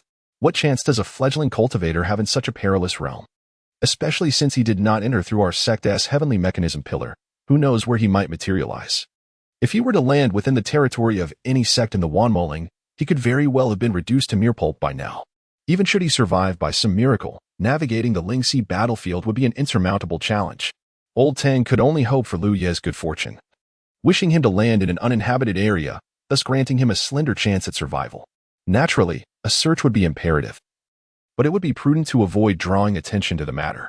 If those with ulterior motives learned of a disciple from the Bishui sect entering the Lingxi battlefield, it would only invite complications for Lu Yi, transforming a chance for survival into a certain demise. Hence, Old Tang had cautioned Lu Yi to conceal his identity. Perched upon a tree trunk, Lu Yi felt a lingering sense of dread. Below, a pack of muscular wolves circled, their ferocity evident as they bared their teeth.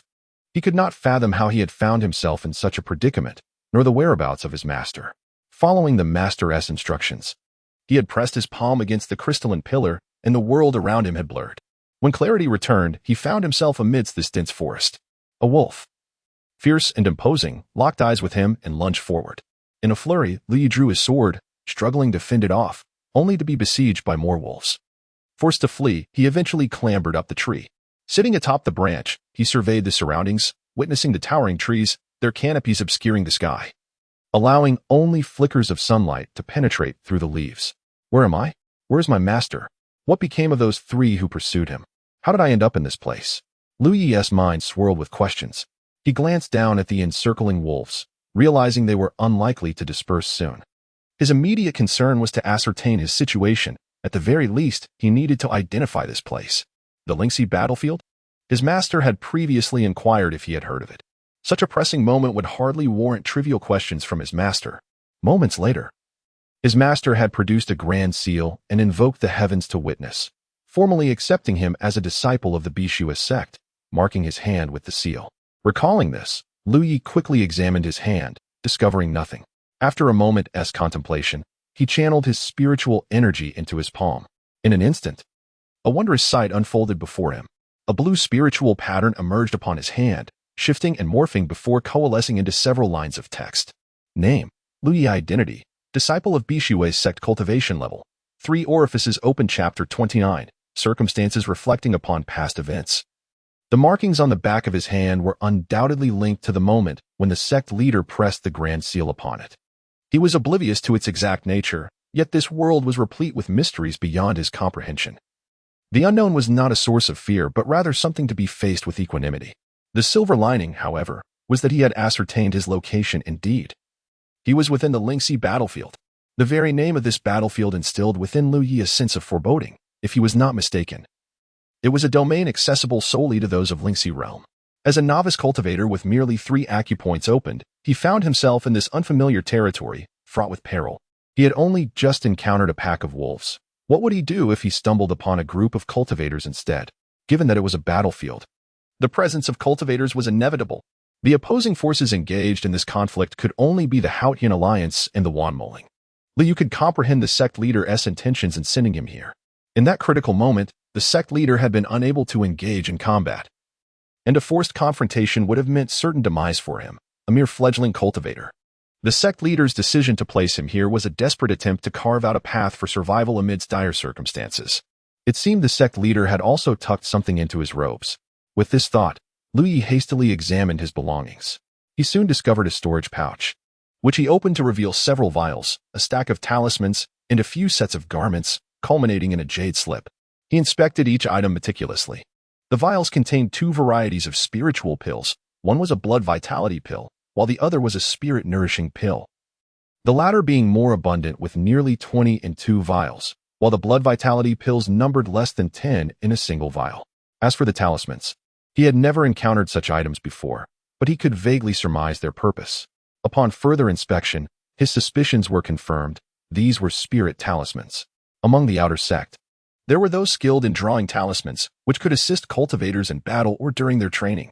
However, Lu Yi had previously had no exposure to such items, rendering them entirely unfamiliar to him. The storage pouch contained a plethora of talismans, including defensive diamond talismans, offensive fire serpent talismans, as well as auxiliary concealment talismans and shadow talismans for stealth. Each talisman was meticulously labeled with its intended use, as if to ensure Lu Yi understood their applications. The quantity exceeded 30. Gazing at these treasures, a warmth blossomed within Lu Ye's heart. Without question, these items had been thoughtfully prepared by the sect leader. As both the spiritual pills and talismans were tailored for a cultivator of Lu Ye's level, completely useless to the sect leader himself. The garments were clearly designed for a young man. Recalling the days on the flying dragon ship, when the sect leader had vanished, Lu Yi realized that during those days, the sect leader had likely gathered these items from disciples of other sections. To a fledgling cultivator, these items represented a substantial fortune. Not only the vials of spiritual pills, but also the talismans held considerable value.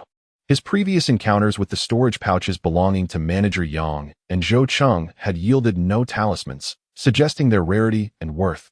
Yet here, the sect leader had amassed over 30, each serving a unique purpose.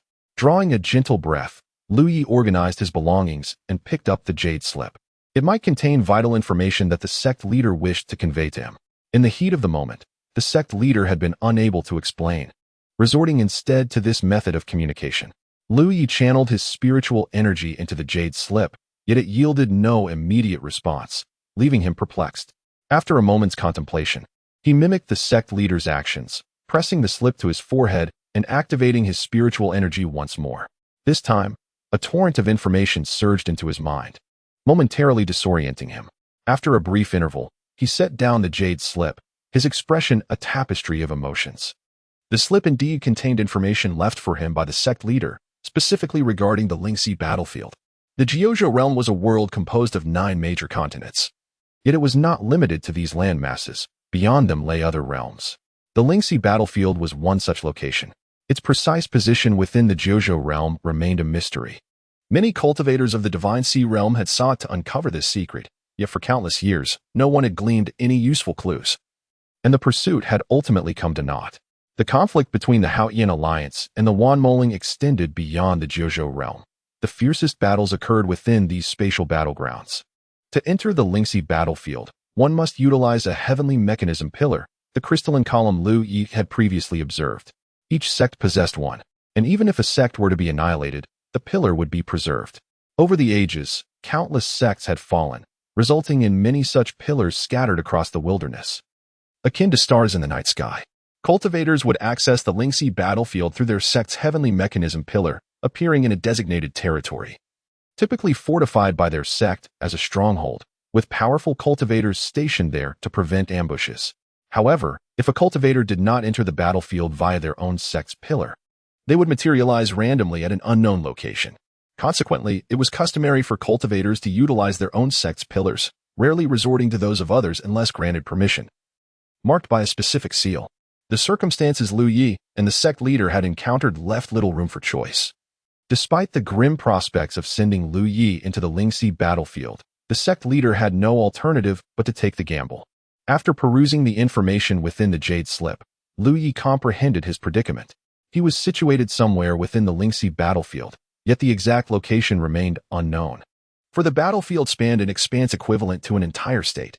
The unseen markings on the back of his hand were a battlefield insignia, a mark borne by every cultivator who entered, chronicling their origin, cultivation level, and achievements. This insignia also held significance for his future.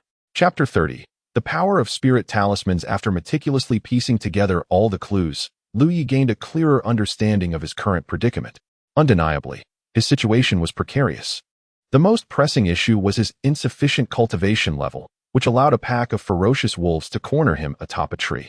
Encountering any malevolent cultivator would render him utterly defenseless. The silver lining was the presence of battlefield marks, guiding him toward a potential escape route. However, he remained uncertain of his distance from the territory of the Blood Moon sect. To reach their encampment in the Lingxi battlefield, a certain level of cultivation was necessary. Therefore, his immediate priority was to enhance his strength. He possessed several usable spirit pills, and if he could successfully absorb and refine them, his power would undoubtedly increase significantly.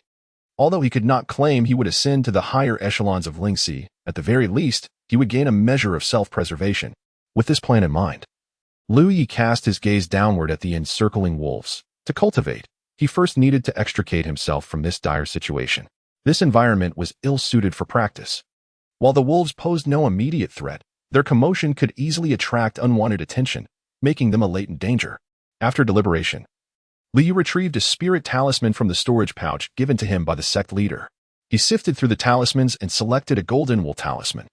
Among the 30-plus talismans, only half were offensive, the remainder were defensive or supportive. The attacking talismans were predominantly of the fire or metal attributes, aligning perfectly with Liu Yi, whose elemental affinities favored fire with a secondary inclination toward metal. It was evident that the sect leader had considered this when collecting the talismans. He refrained from choosing the fire attribute talismans, suspecting they would create considerable noise.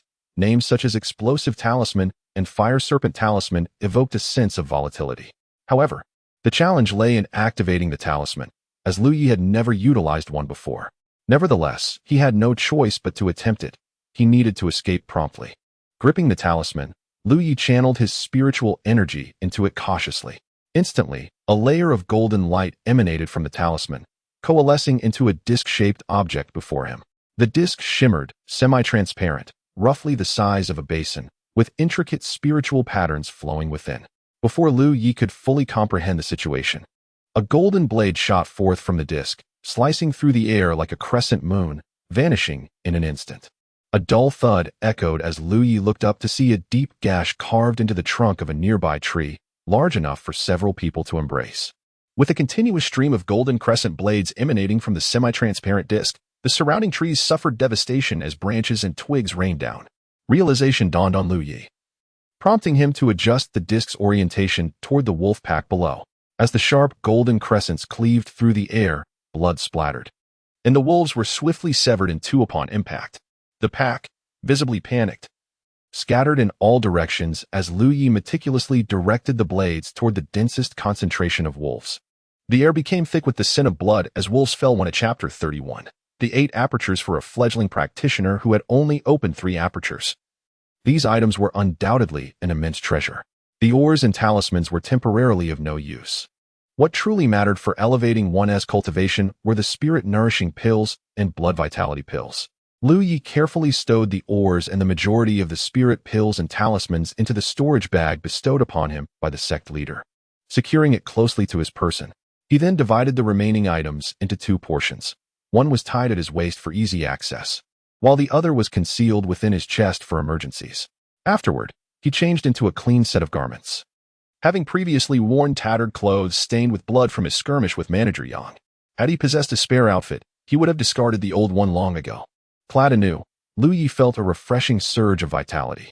With preparations complete, he retrieved a spirit-nourishing pill, placing it in his mouth and absorbing its efficacy. A warm current soon blossomed in his lower abdomen, the pill's potency dissolving and transforming into his spiritual energy, flowing into his apertures. The apertures, previously not quite full, gradually swelled with vitality. However, Liu soon sensed something peculiar. There were unique presences surrounding him, intangible yet omnipresent, only perceptible during moments of calm contemplation. Was this spiritual energy? Spiritual energy permeated the world, varying only in abundance. Yet, since Liu Yi had opened his apertures, he had only experienced its presence during aptitude assessments, a result of the spiritual stones vaporizing in the formation. Until now, he had not detected any trace of this energy. Why, then, was he suddenly aware of it? It could not merely be the result of his increased cultivation. The difference between opening 1 aperture and 3 was negligible. Could it be that the spiritual energy in this place was sufficiently dense to make him aware of its presence?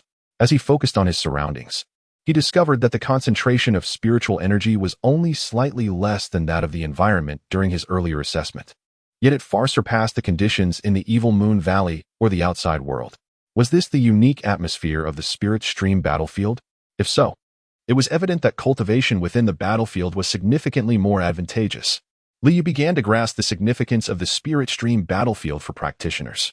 Indeed, his conjecture was correct. The spiritual energy in the battlefield was markedly more abundant than that of the outside world.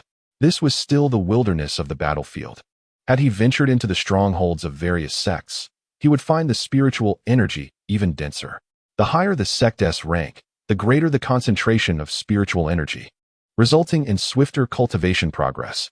This phenomenon explained the proliferation of new sects emerging over the years. Once a sect was established, they could access the heavenly mechanism pillar, thereby securing a dedicated stronghold in the spirit stream battlefield, where cultivation was far more efficient than in the external world. Furthermore, these strongholds were not solely for cultivation. They also served to nurture spiritual plants and medicines, and for various other endeavors. Each sect's stronghold in the battlefield represented its most crucial foundation. At present, Lu Yu's understanding of the battlefield was limited. He was merely intrigued by the surrounding spiritual energy. Nonetheless, he refrained from absorbing the spiritual energy for cultivation, as that method proved inefficient. A day later, Lu Yi's 3 apertures brimmed once more. After a brief respite, he extracted some wolf meat he had previously harvested and roasted it, consuming it hastily. The wolf meat was unpalatable. Even after roasting, it retained a gamey flavor. However, Li recognized the necessity of prioritizing the enhancement of his strength, thus unwilling to squander time on hunting. He practiced relentlessly, continually swallowing spirit-nourishing pills. Half a day later, the barrier of the 4th aperture shattered. 3 days afterward, the 4th aperture was full. After another 3 days, the 5th aperture reached its limit. 3 days later, the 6th aperture was also full. The considerable consumption of blood vitality pills and spirit-nourishing pills allowed Lu Yu to open one aperture after another. By the time he exhausted all available pills, he had opened 8 apertures, accomplishing this feat in only half a month. In just half a month, he had opened 5 apertures, maintaining a pace of approximately 1 aperture every 3 days. From having previously opened 3 apertures, Lu Yu had now ascended to an 8-aperture practitioner, just a step away from the spirit stream realm. Such a speed of cultivation was truly astonishing. Lu Yu could not ascertain how others fared in their cultivation, but he was certain none could match his rapid progress. Over this half-month period, he had consumed an extraordinary number of spirit pills. At this moment, he also confirmed that his method of drug-assisted cultivation bore minimal risks. His spiritual energy remained as pure as ever, devoid of the muddiness or toxic accumulation the sect leader had warned about. With all blood vitality pills and spirit-nourishing pills depleted, the barrier of the 9th aperture remained unbroken, causing Lu Yu some discomfort. He attempted to absorb spiritual energy for cultivation, only to discover that the efficiency was exceedingly low, making it challenging to draw the external spiritual energy into his body. Of course, it was not entirely without effect. Lu Yu estimated that if he continued cultivating here for 3 to 5 months, he might have the opportunity to break through the barrier of the 9th aperture. However, 3 to 5 months was a significant variable. He needed to achieve the spirit stream realm promptly to have a fighting chance of survival in the battlefield.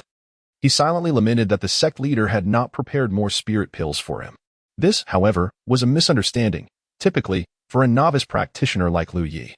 Consuming 1 spirit-nourishing pill every 3 to 5 days was the appropriate method of cultivation.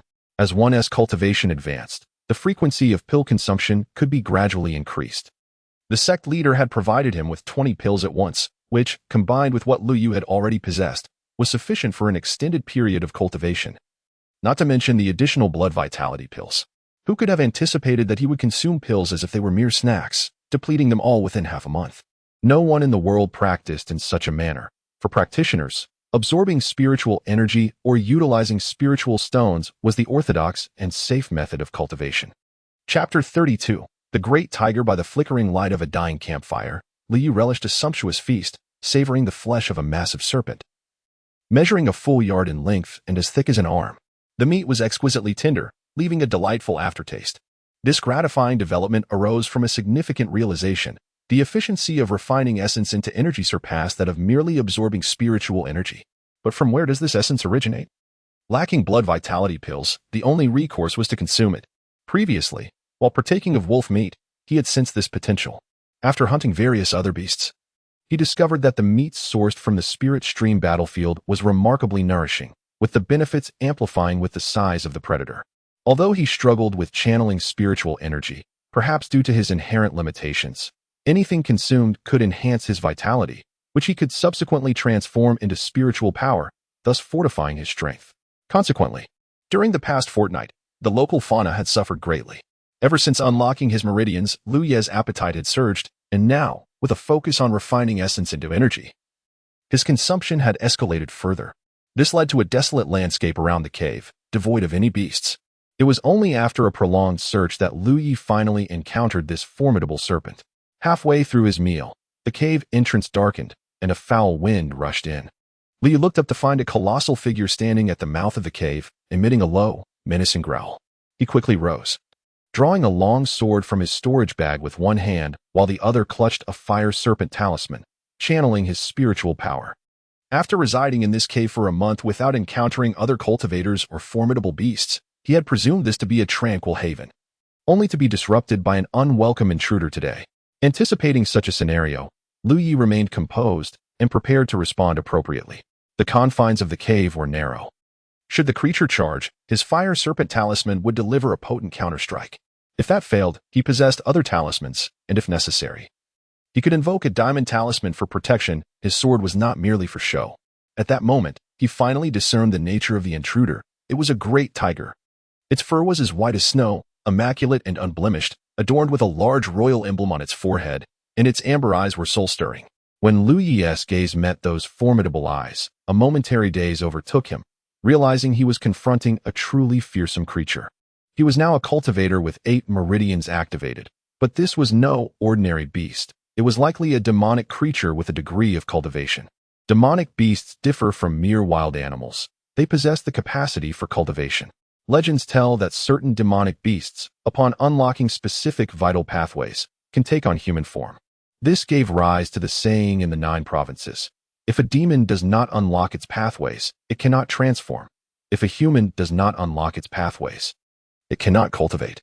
Many sects even accept demon cultivators as disciples, recognizing their robust physiques as promising candidates for martial arts.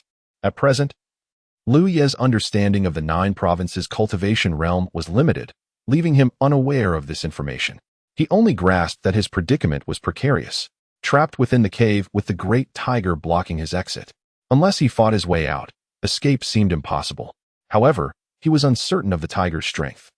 As they faced each other, the tiger roared fiercely, heightening Lu Yi's anxiety to the brink of triggering his fire serpent talisman.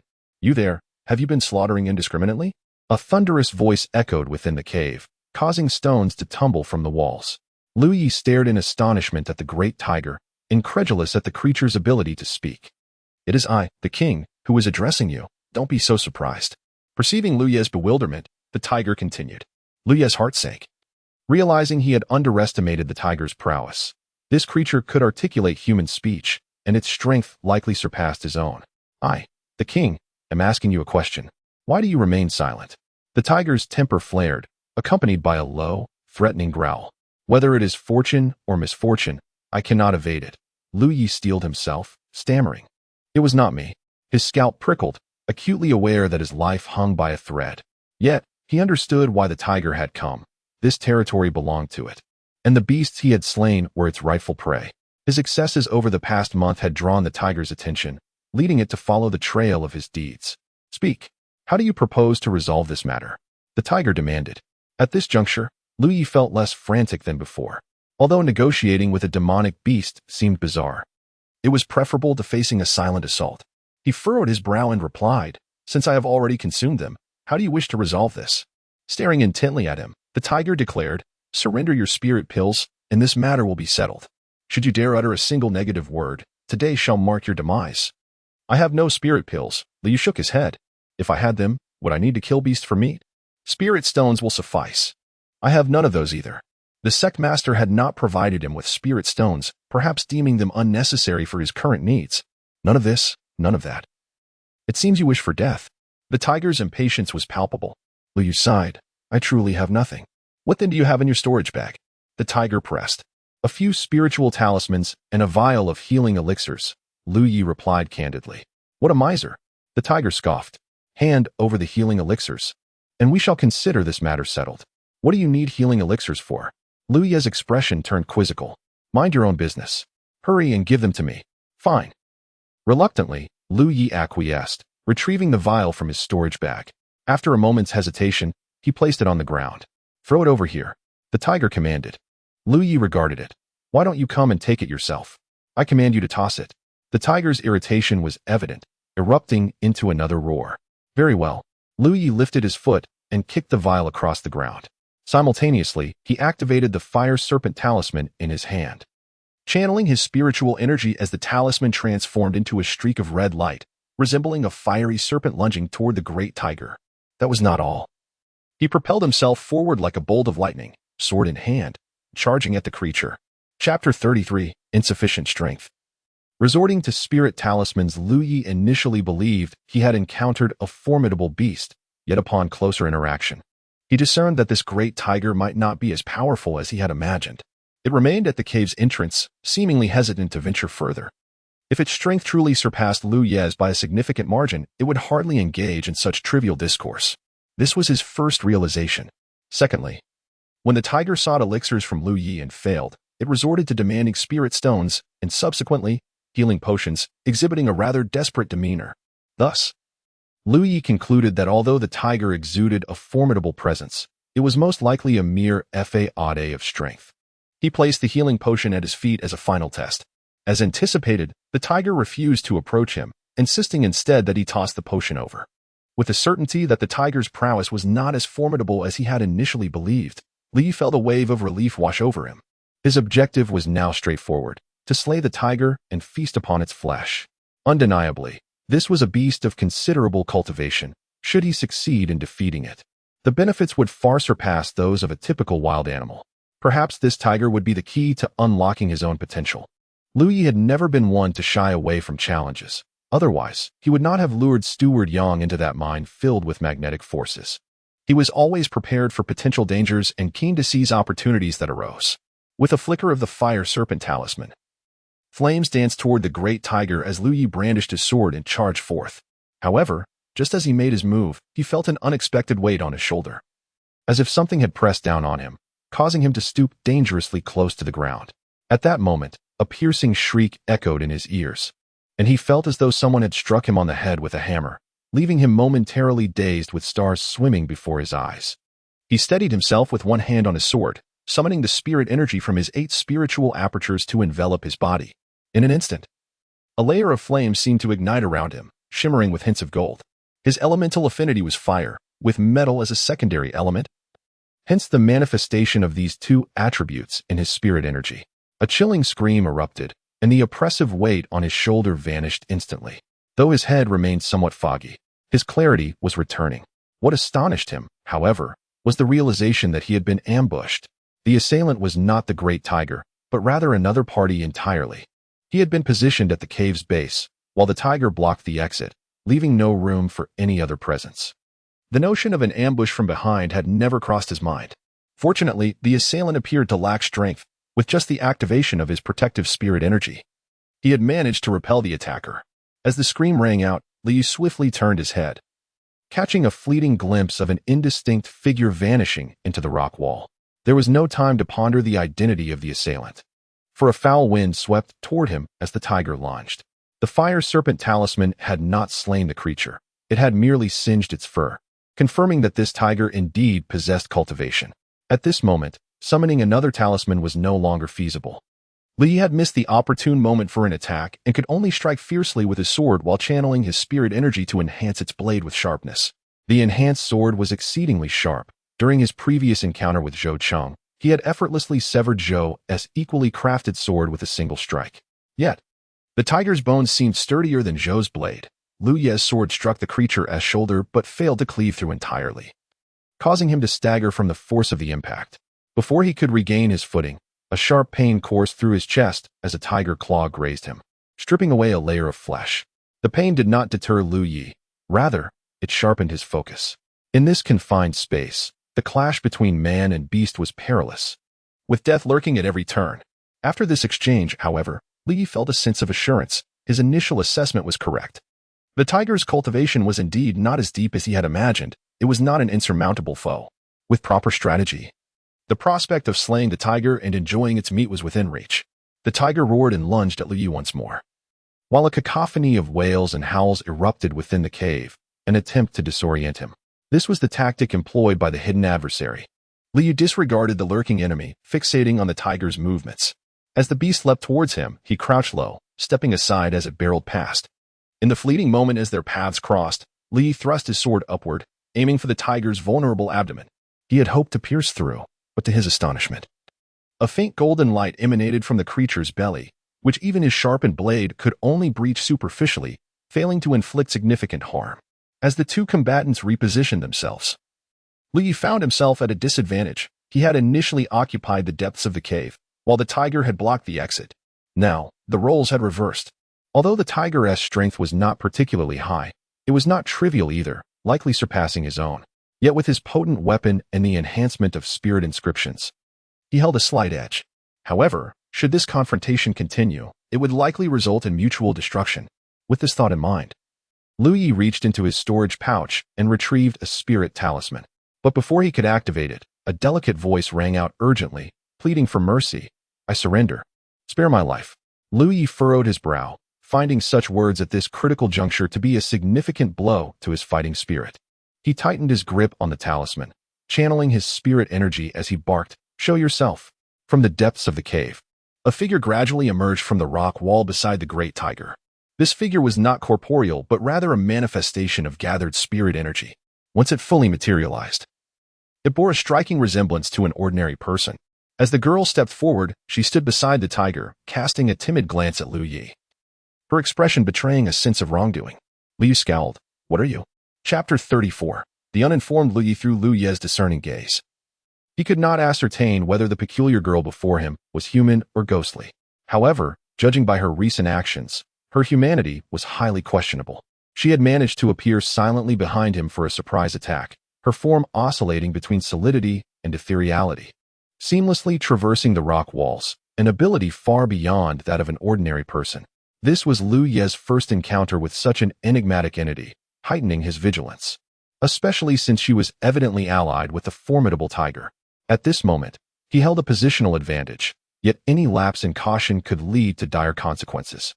He contemplated taking immediate action with a spiritual talisman to eliminate the tiger, but he was at a loss regarding how to deal with this elusive girl. The girl seemed to sense his dilemma, pausing thoughtfully before introducing herself. I am Yi. Lu Yi raised the talisman in his hand, the threat implicit. This gesture caused the tiger to crouch low, emitting a low growl. Yi quickly soothed the beast, aware that in their current predicament, she needed to cooperate to survive. Have you heard of being a pawn for a tiger? Yi countered. Lu Yi nodded. She continued, certain tiger demons awaken a supernatural ability during their growth, allowing them to transform the souls of the recently deceased into spectral pawns. So, you are a pawn? Lu Yi furrowed his brows, realizing that the idiom had taken on a tangible meaning in this realm of cultivation. No. Yi shook her head, her dark hair flowing. Are you mocking me? I truly am not. Typically, pawns lack autonomy and intellect, bound to the will of the tiger demon that transformed them. But I am different. Look at me. I am as alive as any human, save for lacking a corporeal form. Then what exactly are you? A spectral spirit? Yi tilted her head. Lu Yi fell silent, his gaze shifting between Yi and the tiger, narrowing slightly. If I were to slay this tiger, would you dissipate as well? Yes. No. Yi exclaimed, sensing his murderous intent. Do not kill us. We realize our mistakes. We can offer money for our lives. The glow of the talisman in Lu Ye's hand began to dim as he nearly activated it. He was confident in his ability to eliminate the tiger, but his apprehension towards Yi lingered. However, now that he understood her connection to the tiger, he felt less inclined to worry. Her power seemed limited. Her previous ambush had merely involved minor tricks to disrupt his movements without causing harm. Yet, he knew such an encounter would require several talismans, and he would undoubtedly sustain injuries during the fight. If the cost was too high, it would render the battle unworthy, especially since he was but a step away from reaching the first layer of the spiritual stream. Excessive expenditure of spiritual energy would undoubtedly prolong his journey to that achievement. Yi's last words quelled Lu Yi's murderous intent as he raised an eyebrow. Money for your lives? What do you possess?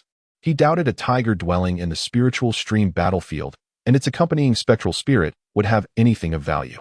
Wait, I will fetch it, Yi exclaimed, darting away to retrieve something from the rock wall. Lu Yi glanced at the imposing tiger before him, its presence reminiscent of a mountain, causing his resolve to waver. With Yi gone, he remained on guard against her potential ambush, despite her apparent sincerity. One could never truly know another's heart, and he was wary of her possible deceit. Leaning against the rock wall, he allowed her to enter the cave. She emerged holding several objects aloft. We offer these for our lives. Do not kill us. As Lu Yi discerned the items in her possession, he was taken aback to find they were several storage bags. Storage bags belonged to cultivators, and their presence in the hands of a girl raised significant questions. Not only was there one, but at least 4 or 5 were clutched in her grasp. This duo of spirit and beast was indeed no ordinary pair. They had likely engaged in nefarious deeds. You misunderstand. Yi, seeing Lu Yi's expression, hastened to clarify. The tiger's power is not high. You must have felt that in combat. The cultivators wandering the spiritual stream battlefield are at least at the first layer, and the tiger cannot harm them. And where did these storage bags come from? Lu Yi remained skeptical. Yi hesitated. They were taken under duress. The cultivators are timid. A mere threat would cause them to abandon their bags. Naturally, one's life took precedence over material possessions. The tiger's soul-chilling aura was indeed terrifying. Any cultivator of lesser prowess, upon locking eyes with its amber gaze, would falter, losing all resolve. Little did they know that the one speaking from the shadows was merely a petite girl. Throw them here, Lu Yi commanded. Yi complied, tossing the storage bags before him. Lu Yi examined one, but his expression darkened. The bag is locked. The second was similarly secured. The third too. After inspecting all the bags, Lu Yi's gaze sharpened. Are you jesting with me? Locked storage bags could be opened, but Lu Yi lacked the means to do so. Yi looked somewhat aggrieved. Some of them fled quickly, leaving the bags unopened. Others could have been unlocked if they had heeded my instructions. But we have already used the valuable items inside. This was indeed true, over the years. Yi and the tiger had collected more than just these few bags in the jungle, but the contents of the others had long been consumed, leaving only the empty shells behind, which Yi did not bring. Liu lowered his eyes. If this is the extent of your sincerity, there is no need for further discussion. These items are insufficient to purchase your lives. Why is it like this? Yi nearly wept, regretting her encounter with Lu Yi, realizing too late that he was unlike the cultivators she had previously encountered. The cultivators in this area were generally of low rank, primarily consisting of rogue practitioners or disciples from minor sects, as this region marked the fringes of the spiritual stream battlefield. Any encounter with a demon beast capable of human speech would send them reeling in terror. Yet Lu Yi remained blissfully ignorant. He did not grasp the significance of a beast capable of speech, nor did he harbor any preconceived notions. He relied solely on his own judgment. Chapter 35. The barrier-breaking fruit. It is said that their pursuit of Lu Yi stemmed from his encroachment upon the territory of the great tiger, during which he had vanquished numerous ferocious beasts. They likely intended to drive Lu Yi away while simultaneously extracting some benefits from him. Had Lu Yi been a cultivator of even modest discernment, their scheme would have most likely succeeded. However, the situation unfolded contrary to their expectations, resulting in a predicament where they were cornered by Lu Yi in a cave, unable to advance or retreat. For Lu Yi, he had no particular desire to engage in a life-and-death struggle with the great tiger, although slaying the tiger would yield considerable advantages. The potential costs could render such a conflict impractical. A few storage bags would not satisfy him. They were locked, and their contents remained a mystery. Moreover, the storage bags of low-level cultivators typically contain little of value, as not everyone possessed his wealth. You can bring those storage bags to the Qingyan market. Surely there are treasures within, Yi urged anxiously. The Qingyan market? Lu Yi frowned. That is a gathering place for loose cultivators, only 50 miles from here. I can guide you there. There's no need. He remained in this jungle solely due to his low cultivation level. In his estimation, he would not leave until he reached the spirit stream realm. Lu Yi's stubbornness exasperated Yi, who pleaded, "Can't you let us go? We have realized our mistakes." Lu Yi replied coolly, "Mistakes come with consequences. My patience is limited. It would be wise not to waste your breath." Yi bared her small white teeth in defiance. "If it comes to blows, you won't fare well either. I refuse to believe." "Is that so?" Lu Yi retorted, producing a handful of talismans. Immediately, Yi shrank back, understanding that she had indeed encountered a formidable opponent. With such an array of talismans, this individual must be an important disciple of a significant sect, and the meager storage bags of several low-level cultivators would hardly entice him. Seemingly resolute, she sighed and declared, "There is one more item. I shall retrieve it for you." The great tiger roared once more, prompting Yi to assert, "Be obedient." The great tiger lowered its head in submission. He even patted its head and vanished into the rock wall. Lu Yi remained in a standoff with the great tiger. However, the exchange between Yi and the tiger revealed to Lu Yi that this beast possessed a degree of sentience. It was evident that without such awareness, Yi could not effectively collaborate with it to intimidate low-level cultivators. Sensing an imminent danger, Lu Yi became increasingly vigilant. Yi's absence stretched on, and it was roughly an hour later that she reappeared, but her condition was markedly unusual. Her body appeared somewhat translucent, exuding an aura of extreme weakness. Liu furrowed his brow, uncertain whether her ailment was feigned or genuine. However, his attention was soon captured by the object in her grasp. It was a fruit, crimson in hue and the size of an infant's fist. As Yi brought it into the cave, a peculiar fragrance filled the air. "What is this?" he inquired, instinctively recognizing its value despite not knowing its nature. Yi replied weakly, "It is the barrier-breaking fruit." "What purpose does it serve?" Liu pressed further. Yi, slightly puzzled, noted that someone of Liu Ye's stature, an important disciple from a major sect, should have heard of the fruit's renown. It was a precious treasure for any cultivator in the spirit stream realm. Yet, given her current state, she had no time for lengthy explanations and quickly added, "It is used to break the barriers of spirit orifices." Liu Ye's eyes brightened at her words. He was unsure of where Yi had procured this fruit. But if her claims were true, it would be immensely beneficial to him. He gestured for her to pass it over. Yi shook her head. "You may have the fruit, but you must take the heavenly secret oath, pledging not to harm us after receiving it." Even in her weakened state, Yi remained acutely aware of their situation. If Liu Yi obtained the fruit and still posed a threat to them, neither she nor the tiger could escape. Liu Yi was unfamiliar with the heavenly secret oath, but he had heard the phrase pleading the heavenly secret before. Understanding her intent, he nodded. "Agreed." After a moment's contemplation, Liu articulated, "I, Liu Yi of the Bingzhou cultivators, plead the heavenly secret. If Yi presents me with the barrier-breaking fruit, I shall refrain from troubling her in amber, provided they do not provoke me." He had anticipated a simple oath, but to his astonishment, as soon as he uttered those words, an invisible and mysterious force descended from the heavens, crashing into the mark on the back of his hand. The power inflicted no harm, but imparted a peculiar sensation, warning him that should he violate his pledge, dire consequences awaited him. This revelation sent a shiver down Liu Ye's spine, making him realize that in this world, vows were not mere trifles, especially those witnessed by the heavenly secret. Once Liu had established the heavenly secret oath, Yi sighed in relief and floated before him, presenting the barrier-breaking fruit. "Are you injured?" Liu Yi asked as he accepted the fruit, observing her closely. "Yes," she nodded, then turned to summon Amber. "Amber, let us depart."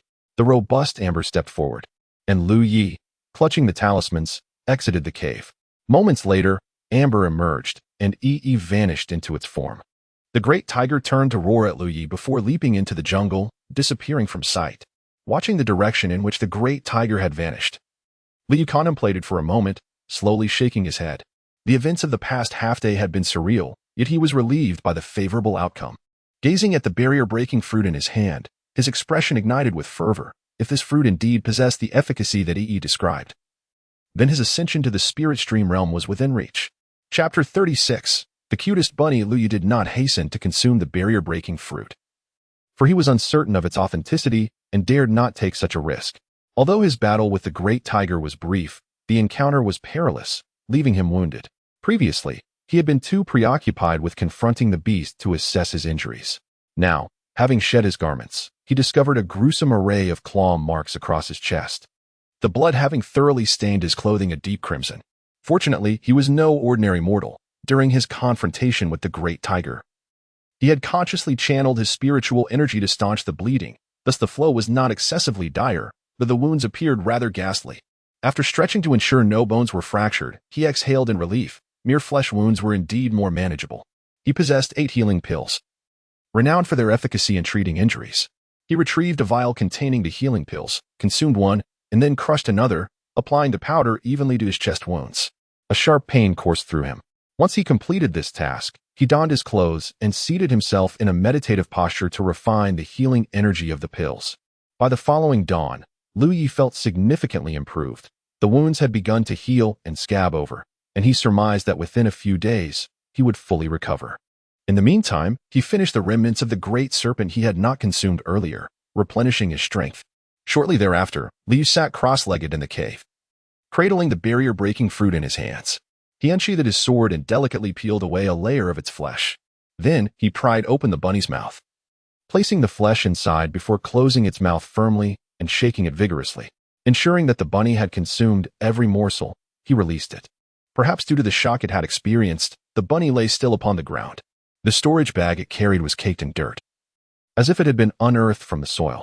Casually picking up one of the storage bags, Liu Yi attempted to channel his spiritual energy into it, but he felt an unmistakable barrier preventing his energy from penetrating. This was a restriction lock. Each storage bag possessed its own lock, the key being the spiritual energy of its master. Li originally had 3 storage bags, one belonging to Manager Yang, another to Shou Qing, and one bestowed upon him by the sect leader. Although Manager Yang's bag had a lock, he had unlocked it in a moment of urgency before his demise, leaving its contents available to Liu Yi. Shou Qing's bag was forcibly opened by the sect leader's assistance. These 2 bags remained in an unlocked state. The bag given to him by the sect leader was pristine, and after receiving it, Liu nurtured the lock with his own spiritual energy, allowing him the freedom to open and close the lock at will. Should he misplace his storage bag, even if it fell into another's hands, it would not be easily opened without special unlocking skills. Liu possessed no such skills, and out of boredom, he decided to experiment. Gradually, his spiritual energy seeped into the storage bag, where he sensed the presence of the lock. He relentlessly surged his energy against it. After several attempts, on the 3rd try, the lock vanished without a trace. To his astonishment, the storage bag suddenly erupted into flames, engulfed in a fiery blaze. He hastily cast it aside, helplessly watching as it turned to ash in mere moments. Was it truly possible? Liu furrowed his brow. It dawned on him that the restriction lock served not only as protection against theft, but could also obliterate the entire storage bag in critical moments.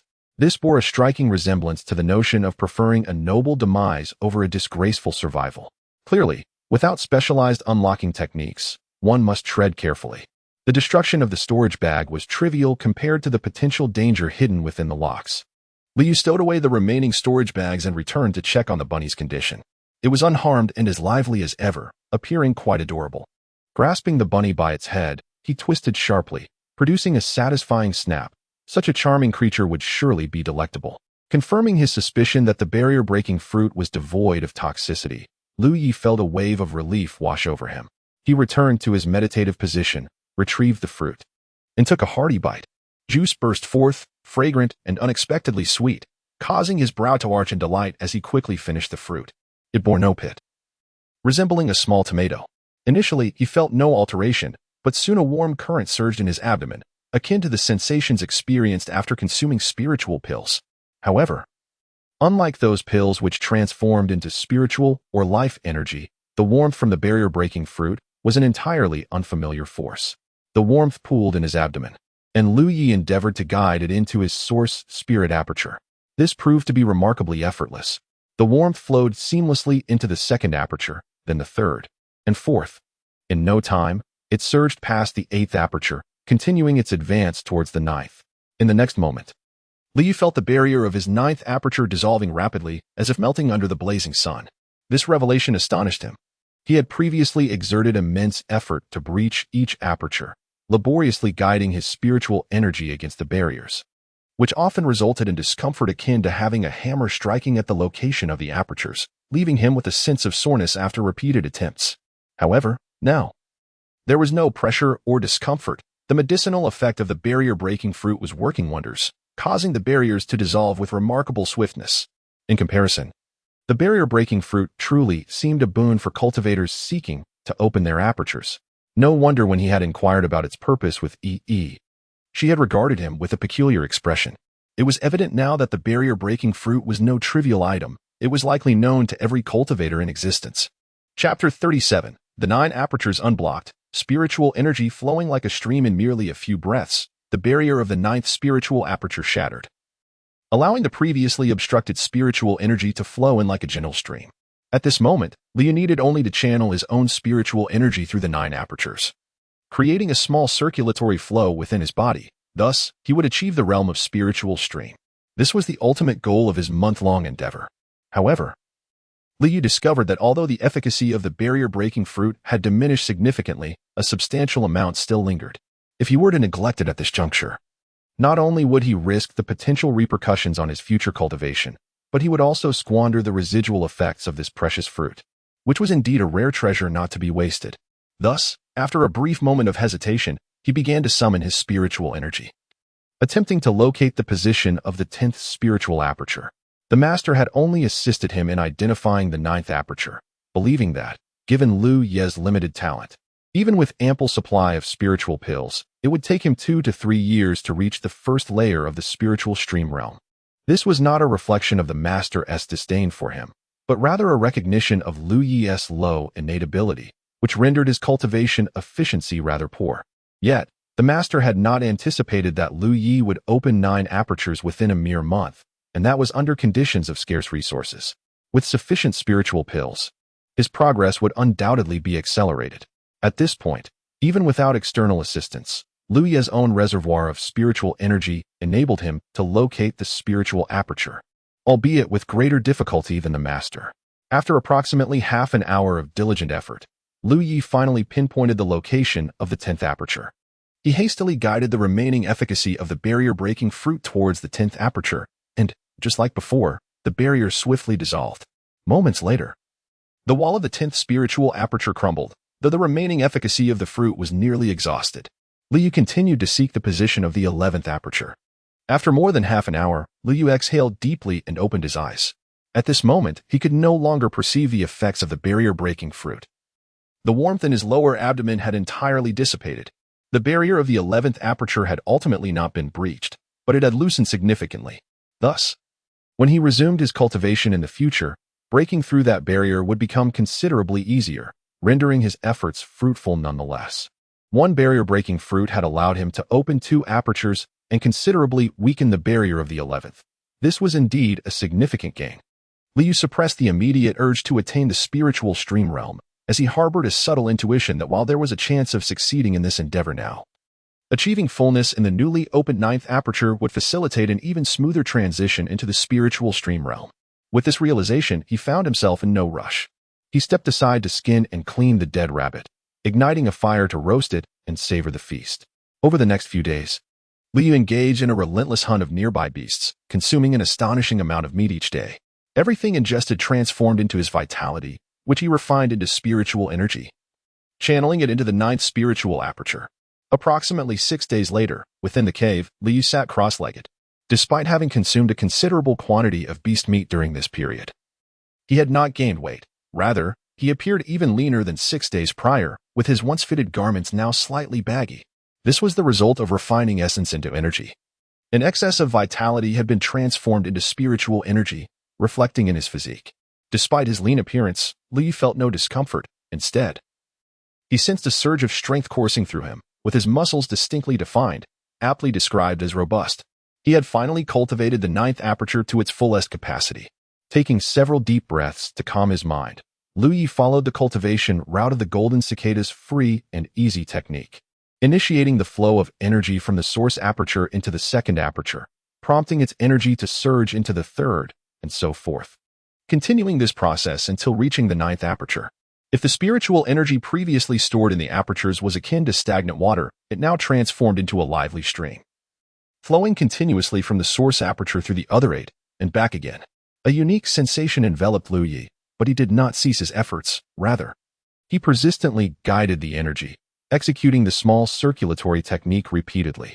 Within the 9 apertures, the flow of energy accelerated until it breached a critical threshold. In that instant, Lu Yi's senses were overwhelmed. Even with his eyes closed, he was engulfed in a blinding whiteness. Following this, the whiteness receded, clarity returned to his senses, and he experienced a profound sense of elevation. A visible wave of energy radiated from Lu Yi, violently expanding in all directions, stirring the cave into chaos. He had achieved the spiritual stream realm. Lu Yi did not hastily open his eyes. Instead, he quietly reveled in his current state. He was no longer directing the flow of spiritual energy, yet it continued to course through the 9 apertures, flowing like a stream, perpetually cycling through the small circulatory technique. This was the hallmark of having attained the spiritual stream realm. Unless Lu Yi were to perish or experience a depletion of energy or a rupture of apertures, the flow of his spiritual energy would never cease from this point onward. Gradually opening his eyes, he raised a hand and gently summoned his energy.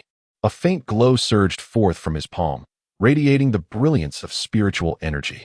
However, the sensation of his energy felt markedly different from before.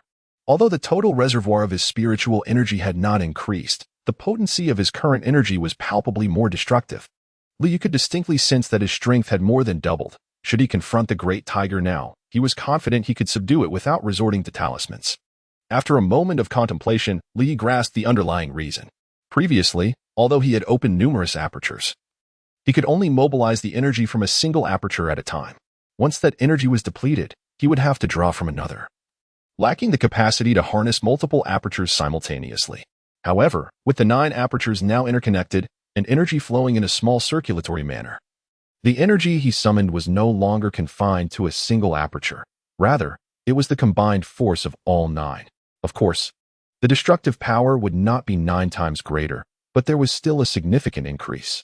As for the 10th aperture, though it had been opened, it belonged to the second layer of the spiritual stream realm, which did not yet integrate with the first layer's 9 apertures, thus offering Lu Yi only a modest increase in overall energy capacity for the future. Ultimately, the cultivation of the spiritual stream realm is a journey from quantitative change to qualitative transformation. When enough apertures are opened, and spiritual energy flows through them in a small circulatory manner, a dramatic enhancement in power will ensue. Prior to this, the primary effect of opening apertures was merely to augment one's energy reserves, without directly enhancing strength. This is common knowledge among cultivators, a lesson imparted by mentors at the beginning of their journey. Yet, Li found himself stranded in the battlefield of the spiritual stream, devoid of guidance, relying solely on his own exploration and insights. Chapter 38, Venturing Out After Achieving the Lingxi Realm. Lu Yi discovered something rather intriguing. His sensitivity to the spiritual energy in his surroundings had become remarkably acute. The spiritual energy in the Lingxi battlefield was already far more concentrated than that of the outside world. In the external environment, even in a state of cultivation, Liu could not perceive the existence of spiritual energy. However, here, as long as he could calm his mind, he could generally sense the spiritual energy enveloping him. Now that his 9 orifices had opened, Liu found that even without deliberately trying to perceive it, he could distinctly feel the heavenly and earthly spiritual energy around him with just a slight focus of attention. This was undoubtedly a significant advancement. Did this mean that he could now inhale and exhale spiritual energy for cultivation? The thought excited him. If this were truly the case, his future cultivation would undoubtedly become much smoother. He immediately attempted to cultivate in this manner. However, after half an hour, Lu Ye's expression darkened as he halted his practice. It seemed that the previous assessment of his talent, which resulted in a score of 1 leaf, was not unfounded. Nevertheless, at this moment, Lu Yi began to gain a vague understanding. The method of inhaling and exhaling spiritual energy was not to be done with the mouth, but rather through the body. In that state of cultivation, every pore of a cultivator's body engages in a wondrous form of breathing, drawing in the heavenly and earthly spiritual energy and transforming it into the cultivator's own spiritual power. However, he realized that he was unable to employ this method of cultivation. Rising to his feet, Lu Yi felt it was time to venture out and explore. Over a month ago, he had been sent into this Lingxi battlefield by the sect leader. By sheer fortune, he had found himself in this jungle, and during this time, he had not encountered any formidable foes. The troublesome Yi and Dehu had been dealt with decisively by him. Yet, life could not always be so fortunate. If he continued to hide here, he would eventually encounter a powerful cultivator he could not contend with, and at that point, he would have no means to resist. In just over a month, he had grown from a cultivator with 3 orifices to the first level of Lingxi, having opened 10 orifices, a remarkable growth. It was undeniable that his cultivation level remained low, but with the talismans bestowed upon him by the sect leader, he possessed some measure of self-defense. As for where to go, he needed to find that Dahu and the girl, as he had heard some intriguing news from her. Hastily, 2 days later, Lu Yi found the snow-white great tiger, which lay sleeping on the ground in a cave. However, as soon as he stepped inside, a translucent figure floated out from the tiger, regarding Lu Yi warily. "What do you want?" It was the spirit who called herself Yi. She had appeared quite weak when she departed, and nearly 10 days had passed, yet her form remained translucent, unable to solidify. Evidently, her previous injuries were quite severe. At the slightest movement from her, the sleeping great tiger immediately awoke, rising to let out a low growl at Lu Yi. Lu Yi refrained from advancing further, wary of provoking the spirit and the tiger. Moreover, bound by the heavenly oath, he could not act against this pair. "Do not be alarmed. I merely wish to ask a few questions," Lu Yi spoke. "What do you want to inquire about?" Yi looked at him. "I heard you mention the Qingyan market. Could you elaborate on that for me? Do you wish to go to the Qingyan market?" Indeed, the path of inhaling and exhaling spiritual energy was not feasible for Lu Yi, and refining essence into energy was not a long-term solution either. The nearby creatures had nearly all been slain by him. Cultivating through the consumption of medicinal pills was a source of joy. The Qingyan market, as a gathering place for cultivators, seemed promising, and Lu Yi intended to explore it for possible elixirs. At the very least, it would broaden his horizons, Since entering the cultivation world, he had been shut away, which was not beneficial. Is that so? Yi tilted her head, pondering before sticking out her tongue at him. I won't tell you. If you wish to know, you will have to seek it out yourself. After suffering greatly at Lu Ye's hands, Yi was not inclined to cooperate with him, bound by the heavenly oath. As long as she and the great tiger did not actively provoke or harm Lu Yi, he could do nothing to her, so she felt no fear. Lu Yi regarded her steadily for a moment before turning to leave. Hey!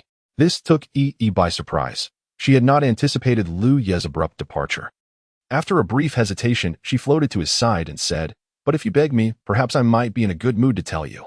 Lu Yi glanced at her, sensing her unpleasant demeanor. Quickly beg me. If you don't, I won't tell you. Yi flitted about him playfully, as cheerful as a butterfly. Just say you're sorry, and I'll forgive you. Lu Yi halted his steps, retrieving the long sword from his storage bag and slowly drawing it from its sheath. What are you doing? Yi's face turned pale with fear as she quickly retreated behind the great tiger, which lowered its body and growled menacingly. I am telling you that with the heavenly oath in place, you cannot act recklessly, or you shall surely meet your demise. Yi warned. Peeking out from behind the tiger, Lu Yi ignored her, pointing the sword toward the empty space ahead. As his spiritual power flowed into it, the sword shimmered with light. And he softly declared, It is decided. Decided what? Yi was utterly confused. From this day forth, I shall slay 10 beasts daily until this area is devoid of any creatures. Lu Yi proclaimed resolutely, then patted his stomach, feeling hungry. With a clang, he sheathed his sword and began to walk forward. Yi was momentarily stunned, her expression soon turning sour, while the great tiger turned to give her a human-like roll of its eyes. Senior brother, please wait, Yi shouted, chasing after Lu Yi. After a brief moment, beneath a large tree, Lu Yi examined the doodles on the ground, as Yi pointed out the direction to him. This is Qingyan Mountain. And the market at the foot of the mountain is the Qingyan Market. We are here. Travel east for 20 miles, cross a small river, then another 10 miles. And you will reach a rocky forest. After walking an additional 20 to 30 miles, you will arrive at the Qingyan Market. Liu furrowed his brow, impatiently saying, Just point me in the direction. No need to mention the cardinal directions. This way. Yi decisively pointed in a direction. Chapter 39. Division of the battlefield. After half an hour, Liu rose and set off towards the direction of Qingyan Market, with Yi floating gracefully behind him, fervently bidding him farewell. To Yi and to Hu, Liu was an unwelcome guest who had intruded upon their territory. His recent hunting of numerous beasts had already begun to disrupt the stability of this region, prompting their earlier attempts to confront him. Should Liu choose to remain, it was likely that the food resources in this area would soon be depleted, forcing them to seek sustenance elsewhere. However, the mountains were rife with ferocious beasts, and venturing into unfamiliar territories posed unknown dangers. Thus, upon realizing that sending Lu Yi away was in their best interest, Yi complied obediently. A stark contrast to her usual rebellious nature. She confidently assured him that her previous statements were entirely truthful. Not only did Lu Yi inquire about the intelligence concerning Qingyan Market, but he also sought her insights regarding the Lingxi battlefield. It was a rare opportunity to engage with someone knowledgeable and capable, and Yi was more than willing to share. Although the jade slip given to him by the sect leader contained some information about the Lingxi battlefield, the urgency of the situation at the time meant that the details were not comprehensive, and the sect leader was unaware of Lu Ye's exact location upon entering the battlefield. Conversely, the information Yi provided was far more pertinent to Lu Ye's current predicament. According to Yi, the entire Lingxi battlefield was a vast circular expanse, covering an area equivalent to a state, which could be subdivided into 3 major sections: the outer circle, the inner circle, and the core circle. The deeper one ventured inward, the denser the spiritual energy became, with certain special areas yielding extraordinary resources such as rare mineral veins and precious spiritual fruits, resources for which cultivators would fiercely compete. Each major sect across the Jiuzhou region maintained its designated base within the Lingxi battlefield. The higher the sect's rank, the closer its base was to the inner circle. For instance, 1st to 3rd rank sects were situated in the core circle, while 4th to 6th rank sects were generally scattered throughout the inner circle. In contrast, the 7th to 9th rank sects occupied the outer circle, which naturally housed the largest number of sects, making it the most expansive area. The good news for Lu Yi was that he currently occupied a position within the outer circle, where the concentration of spiritual energy and resource availability did not significantly differ from the other 2 zones, thus minimizing the likelihood of encountering particularly formidable opponents. However, The bad news was that he was unaware of the precise location of the Blood Moon sect's base. As a ninth-rank sect, its base was also situated in the outer circle. Should fortune favor him, he might find himself not too far from the Blood Moon sect's location. Yet if luck were to abandon him, and he ended up directly opposite the sect across the battlefield's central axis, following the war imprint would necessitate traversing the entire Linksea battlefield, thereby encroaching upon both the inner and core circles. With his current cultivation at the first level of Linksea, he could barely ensure his safety within the outer circle, but should he venture into the inner or core circles, his fate would be grim, as those areas were teeming with powerful adversaries. At present, the most prudent course of action would be to follow a curved route along the outer circle, thus avoiding encounters with excessively strong foes. On the Jiuzhou continent, the Haotian Alliance and the Wanmo Ridge were embroiled in relentless conflict, with sects rising and falling in succession. It could be said that the cultivators of Jiuzhou were forged in the crucible of war and slaughter. Generally speaking, disciples from various sects, regardless of their allegiance, would be thrust into the Linksea battlefield for training upon attaining the Linksea realm. However, the disparity in strength between the first and ninth levels of Linksea was vast, and even disciples from first-rank sects did not hold a significant advantage at lower cultivation levels. Consequently, the core and inner circles were ill-suited for less experienced cultivators seeking to hone their skills. This situation gave rise to a tradition. All sects would send their less experienced disciples to the outer circle for training, allowing them to be tempered in the crucible of competition. The means of transportation for this was, of course, the Tianji pillar. This pillar possessed a myriad of functions, one of which included teleportation capabilities. Medium to large sects in the core and inner circles could, upon paying a certain price, utilize the Tianji pillar to send their less experienced disciples to the bases of smaller allied sects, facilitating their training in the outer circle. Thus, there existed a close-knit network of connections among the sects across the Jiuzhou continent, with major sects often sheltering dozens or even more smaller sects, while smaller sects would also forge alliances with several larger ones. Processing this information, Lu Yi gained a clearer understanding of his current circumstances. It was undeniable that his luck was quite favorable. Being placed in the outer circle of the Linksea battlefield by the sect leader afforded him a chance to survive.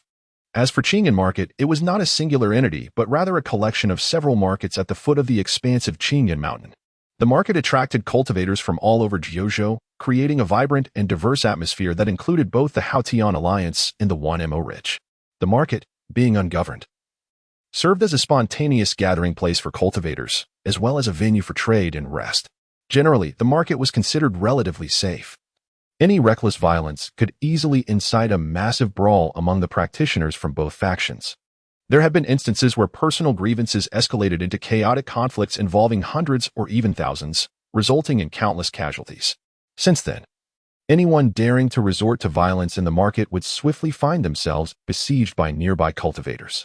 This unspoken rule was largely adhered to by cultivators entering the market. Naturally, those capable of discreetly eliminating others without detection could act with impunity.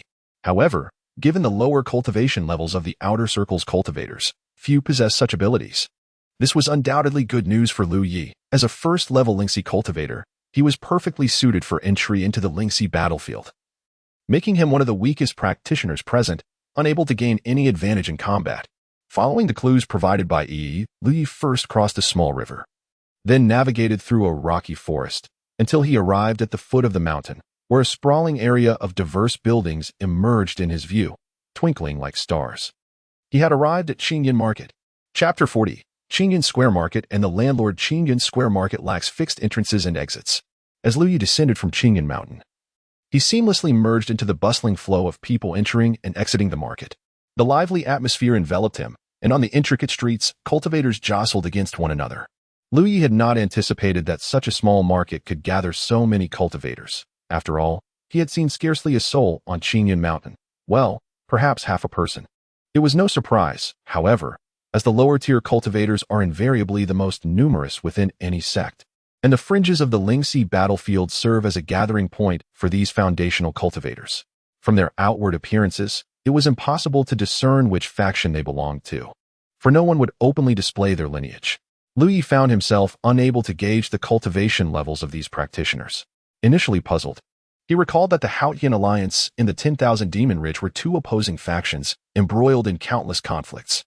It seemed unfathomable that cultivators from these rival camps could coexist peacefully.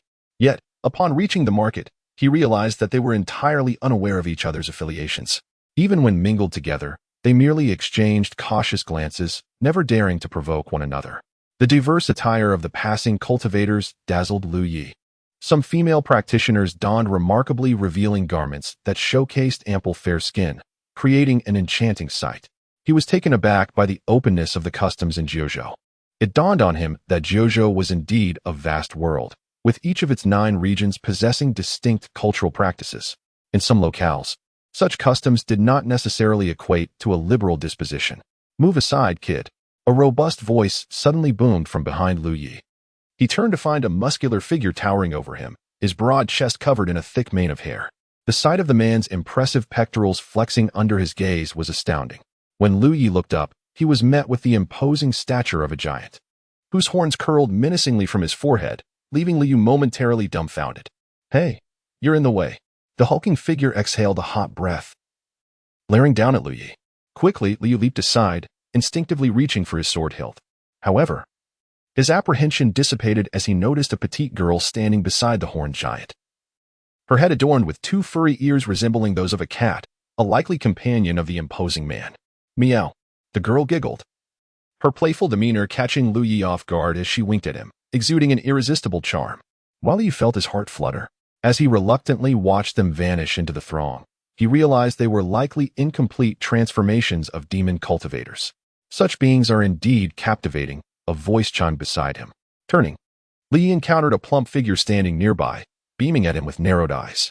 Clad in garments adorned with gold and jade, and wearing several jade rings, he appeared less like a cultivator and more akin to a prosperous landlord.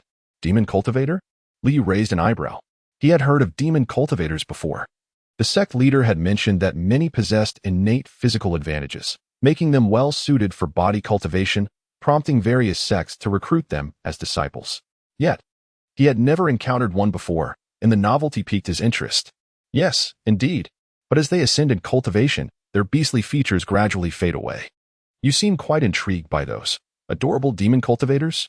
The landlord gestured with 2 fingers atop his head. Liu hesitated before responding. "It's my first time seeing them." "I see. So you're a loose cultivator?" The landlord chuckled, drawing this conclusion from Lu Ye's solitary presence. Typically, disciples from sects would not venture alone into the lengthy battlefield, but would travel in groups for mutual support, much like the 2 demon cultivators who hailed from the same sect. "Sort of," Liu replied nonchalantly. He recalled the sect leader's admonition never to disclose his identity as a disciple of the Baishues sect, and he had no intention of doing so. The landlord sighed. "It's tough being a loose cultivator. I empathize with your situation, as I also hail from humble beginnings."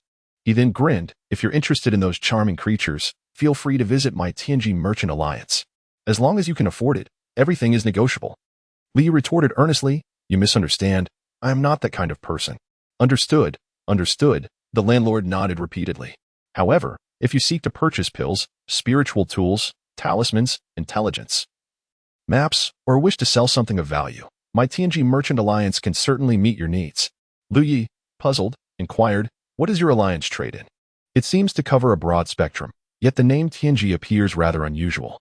"Well, as a merchant alliance, we naturally prioritize profit, engaging in any lucrative business to welcome patrons from Jiuzhou and attract wealth from all corners. But rest assured, despite our size, we uphold the principle of fairness. Every customer is treated equally, regardless of their cultivation level," the landlord explained. At this point, Liu began to comprehend the landlord's intentions.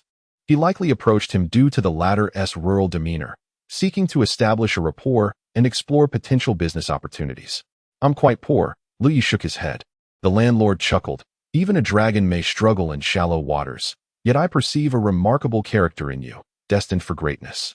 Being financially constrained now is inconsequential. You shall surely rise to prominence one day. Thank you for the kind words." Liu nodded, recognizing that such flattering remarks were likely the landlord's routine approach to strangers, merely an attempt to forge a favorable connection. "If you wish to visit the Merchant Alliance, simply head this way. The most prominent building over there is yours to explore." The landlord gestured in a direction before bowing slightly. "I shall not disturb you any longer." With that, he departed with a carefree demeanor. After their conversation, Liu found himself somewhat intrigued by the Tianji Merchant Alliance. Despite the landlord's initial intentions to engage him in conversation, he had left a positive impression through his courteous manner. Perhaps I shall take a look, Lu Yi mused. While he lacked the financial means to make purchases, he possessed items that could be exchanged, potentially acquiring some elixirs in return. However, there was no rush. Having just arrived in the market, he prioritized familiarizing himself with the atmosphere of the cultivation world. Chapter 41. Street Stall. The Qingyunfang Market is a quaint bazaar. One of countless such markets scattered across the Lingxi battlefield. These markets arise spontaneously as practitioners require spaces for trade and respite, lacking any form of management. The bazaar possesses an air of delightful chaos, particularly evident in the architecture. Buildings of diverse styles from various regions of the Jiuzhou stand haphazardly, rendering the market akin to a grand melange. These structures were erected by practitioners who reside here year-round, drawn by the abundant cultivation resources found within the nearby Qingyun Mountain, which also boasts a high level of safety, attracting many lower-tier practitioners, especially those without an established sect. Each building serves as a storefront, offering an array of cultivation supplies, including tea houses and taverns. Lower-tier practitioners, too, have their needs for sustenance, and given their demands often surpass those of ordinary folk, such establishments naturally flourish. As Lu Yi wandered through the shops, observing without the means to purchase, he gradually grasped the trading dynamics among practitioners. Unfamiliar with the currency system used in the mortal realm of Jiuzhou, he learned that transactions among practitioners are typically conducted using spirit stones, an essential commodity within the cultivation world. Spirit stones prove invaluable in daily cultivation, combat, and even in rune drawing and formations. This significance establishes spirit stones as the benchmark for trading among practitioners. Li had never encountered a spirit stone before. During a prior assessment of his aptitude, the third senior brother of the Qingyu Gate had placed spirit stones within a formation, though Lu Yi had paid little heed at the time. Now, he realized that spirit stones are semi-transparent crystals, roughly the size of a thumbnail, and vary in quality. Perhaps due to the low-tier nature of the practitioners here, only inferior spirit stones were in circulation, suggesting the existence of superior varieties. The market is replete with apothecaries selling elixirs and potions for practitioners. With no funds to spare, Liu could only marvel at the bustling atmosphere. After perusing various shops, he gained a rudimentary understanding of the general price levels. In addition to the shops, a street was alive with many itinerant practitioners who set up rudimentary stalls along the roadside, displaying their wares for potential buyers to haggle over. This street was far more vibrant than any Lu Yi had previously traversed, resembling a lively marketplace. Having explored the bazaar for a considerable time, Li found a secluded spot along this bustling street and settled down cross-legged. He retrieved several pieces from his storage bag and contemplated before also producing a fist-sized yuan magnetic organ. His intention was not to sell, but rather to ascertain the value of his possessions. Feeling famished after a lengthy exploration, he took out some beast meat he had previously hunted and roasted, sufficient to sustain him for several days. As he ate, he observed the flow of practitioners, scrutinizing them intently. The varying levels of cultivation among practitioners remained an enigma to him. He understood that those permitted to traverse the Lingxi battlefield were at least of the Lingxi first layer, yet he could not discern their precise strength. This ignorance posed a potential risk, as future encounters with more powerful practitioners could lead to conflict, and failing to gauge their strength could endanger his life. Thus, he sought to glean insights through observation, hoping to enhance his survival chances in the future. As practitioners passed by, Lu Yi focused intently on each one, yet could discern little. "What are you staring at, junior brother?" inquired a nearby stall owner, a plump female practitioner clad in a green dress, which, though worn, remained tidy. Her hair was elegantly styled, exposing her long, fair neck. Previously unnoticed, Liu turned to her, immediately struck by her alluring form. The female practitioner smirked. "You're not contemplating gauging others' cultivation levels, are you?" Liu was taken aback. "Is it that obvious?" She chuckled. "When I first entered the Lingxi battlefield, I was just as bewildered as you." It seemed they all harbored the same curiosity, prompting a smile from Lu Yu. He then asked, "What should one do?" "You've already attained the Lingxi level, so you must possess sufficient spiritual power. Why not try to channel it?" Taken aback, Liu scolded himself for his oversight and promptly followed her suggestion, concentrating his spiritual energy in his eyes. In an instant, it was as if he had unlocked a new realm of perception. The practitioners bustling before him were enveloped in an invisible aura of spiritual light, a sign of the internal flow of their spiritual energy. At first glance, the spiritual light appeared similar, yet upon closer inspection, distinctions became apparent.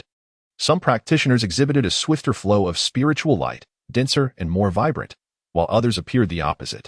Li understood that those with richer, more rapid spiritual light possessed higher cultivation levels, while the reverse indicated lesser strength. Do you see it? The female practitioner inquired again. Lu Yi nodded vigorously. She continued, if you were to join a sect, such insights would come naturally, but as a wandering practitioner, you must navigate these discoveries on your own. At that moment, Li Yi noticed several peculiar individuals devoid of any spiritual light, sparking his curiosity. After they passed, he turned to the female practitioner for clarification. Quite normal, she explained. They likely possess spiritual artifacts that obscure their aura or have practiced methods to conceal their presence. However, given the low cultivation levels of practitioners here, it's more probable they employ the former. Understanding dawned on Lu Yi, and he nodded in acknowledgement. Allow me to offer a word of advice. The female practitioner said with a serious tone. In the future, avoid individuals like them at all costs. They likely belong to formidable factions beyond our humble means. Moreover, while this method provides a rough estimate of one's cultivation level, it is not infallible. Only when they engage directly can you accurately gauge their true strength through the fluctuations of their spiritual energy. Grateful, Li expressed, thank you, senior sister, for your guidance. After a moment's thought, he retrieved a piece of jerky from his storage bag and handed it to her. She chuckled, accepting his gesture of goodwill, and began to eat slowly, though her manner was far more graceful than his. Chapter 42. The Celestial Merchants Alliance. As Lu Yi observed the ethereal glow emanating from the bustling cultivators around him, he contrasted it with his own, thereby forming a rough assessment of their cultivation levels. Overall, the majority appeared to be at the second or third layers of the spirit stream realm, with first-layer cultivators being comparatively scarce, predominantly comprising independent practitioners, although one could venture into the battlefield upon reaching the first layer of the spirit stream realm. Various sects typically awaited until their disciples attained greater prowess before permitting them to leave the sect stronghold, thus ensuring an additional layer of protection. Conversely, the independent cultivators, lacking any support, recognized the perilous nature of the battlefield, yet also understood it as a realm replete with opportunities. Hence, they endeavored to carve out a prosperous existence for themselves, prompting them to commence their struggles at an earlier stage. This situation bore a resemblance to the disparity between children from affluent families and those from impoverished backgrounds. There were indeed a few at the fourth layer of the spirit stream realm, albeit in limited numbers, often only one or two among dozens. Lu Yi also spotted an individual who appeared to be at the fifth layer. This person's perception was exceedingly acute, and upon Lu Yi's gaze meeting his, he swiftly turned to look back, his crimson eyes resembling those of a beast, instilling an overwhelming sense of dread within Lu Yi. After this meticulous observation, Lu Yi had gained some insight. Presently, it seemed that Manager Yang possessed a cultivation level at the third layer of the spirit stream realm, while Zhou Cheng was likely at most at the second layer. However, one was hindered by the interference of the magnetic field, rendering his spiritual power nearly ineffective, and the other was gravely injured, having been fortuitously salvaged by Lu Yi, who mused that the grass on his grave must be quite tall by now. Perhaps it was merely an illusion, but Lu Yi sensed that the ethereal glow surrounding him appeared clearer than that of other first-layer cultivators. While he was engaged in this contemplation, a figure suddenly squatted down before him, lifting a piece of ore from his stall and inquiring, "What is the price for this?" Lu Yi, uncertain of the price, had merely placed these ores to gauge the market. Thus he had prepared a response. "You may offer a price, and if it is reasonable, I shall sell." Simultaneously, he assessed the other's cultivation level, deducing from the aura that he was likely at the second layer of the spirit stream realm. However, this individual's glow appeared notably more muddled than that of others. The man proposed a price, 2 spirit stones. Scram. Though Lu Yi was oblivious to the true worth of his ore, he was certain the man approached with the intent of exploiting a bargain. Thus he deemed it unnecessary to deliberate further. The man, unfazed, merely observed Lu Yi's bewildered expression, ascertaining that he was not someone easily taken advantage of. Consequently, he left the ore behind and departed. Subsequently, others approached to inquire about prices, but Lu Yi instructed each to provide their own offers, resulting in no successful transactions. What piqued Lu Yi's interest was that the magnetic ore received the most inquiries, with offers climbing as high as 20 spirit stones from a fourth-layer cultivator. Evidently, the item held considerable value, explaining why both Manager Yang and Zhou Cheng had discreetly hoarded some for themselves, as such valuable items represented significant wealth for cultivators of their level. While Lu Yi had yet to make a sale, the wares at the stall of a nearby female cultivator were rapidly diminishing. She sold medicinal herbs she had mined from the Qiyun mountain, appealing to a broad audience, and had cleared her stock within a short span. As she prepared to leave, the female cultivator turned to Lu Yi and asked, "Are you curious about the value of these ores?" Having observed him for a while, she easily discerned his intentions. "Yes." Lu Yi nodded. "Do you know the worth of these items?" The female cultivator shook her head. "I have no expertise in ores, and I cannot recognize what these stones are, so I cannot ascertain their value. However, if you truly wish to sell, you might consider the Celestial Merchants Alliance. Their purchasing prices may be slightly lower than the standard, yet they maintain a reputation for fairness. Most cultivators here are not affluent. Selling smaller items poses no issue. But for something like your magnetic ore, few possess the financial means to purchase it, so the offers will not be high." Lu Yi had already realized this situation, but he did not intend to sell his ores here. Thus, upon hearing her advice, he graciously responded, "Thank you for your guidance, senior sister. Wishing you good fortune." The female cultivator smiled warmly at Lu Yi before taking a few steps away, melding into the crowd and disappearing from view. Not long after her departure, Lu Yi also dismantled his stall. His purpose for setting up shop was not primarily to sell, but to facilitate his observation of other cultivators and devise a method for assessing their strengths. Now, having achieved his goal with the guidance of the female cultivator, there was no need to squander further time. A short while later, Lu Yi stood before a grand circular edifice, gazing upward in admiration. This was the Celestial Merchants Alliance, a single structure that subtly conveyed its profound heritage and immense financial power. A plaque bearing the name of the alliance adorned the main entrance, the gaping doorway resembling the maw of a beast, with countless cultivators entering and exiting. Flanking the entrance were gilded couplets. The left read, "Welcoming guests from all corners of the realm," and the right proclaimed, "Joyfully accepting wealth from all directions," with a horizontal inscription stating, "A place where one feels at home." Lu Yi joined the throng entering the grand hall. Strangely, despite the multitude of cultivators flowing in and out, the interior was remarkably quiet. Almost immediately, a graceful and slender female cultivator approached him, bowing respectfully, "Greetings, brother." Lu Yi returned the gesture, unable to resist glancing at the pair of furry ears atop her head. She was another demon cultivator, one who had not fully transformed. According to the earlier hefty cultivator's explanation, such demon cultivators gradually lost their beastly traits as their cultivation deepened, becoming increasingly indistinguishable from ordinary humans. Hence, it was not surprising to encounter many demon cultivators exhibiting animalistic features, given that the cultivators here generally possessed lower levels of cultivation. Although she sensed Lu Yi's gaze, the female demon cultivator appeared unfazed, continuing to inquire in a gentle tone, "Are you here to buy, sell, or merely to peruse?" It seemed that different choices warranted different receptions. Lu Yi steadied himself and replied, "To sell." The female demon cultivator radiated a smile, gesturing, "Please follow me, brother." Lu Yi complied, following her toward a section that appeared to house numerous private booths, where he could faintly discern figures engaged in discussions within.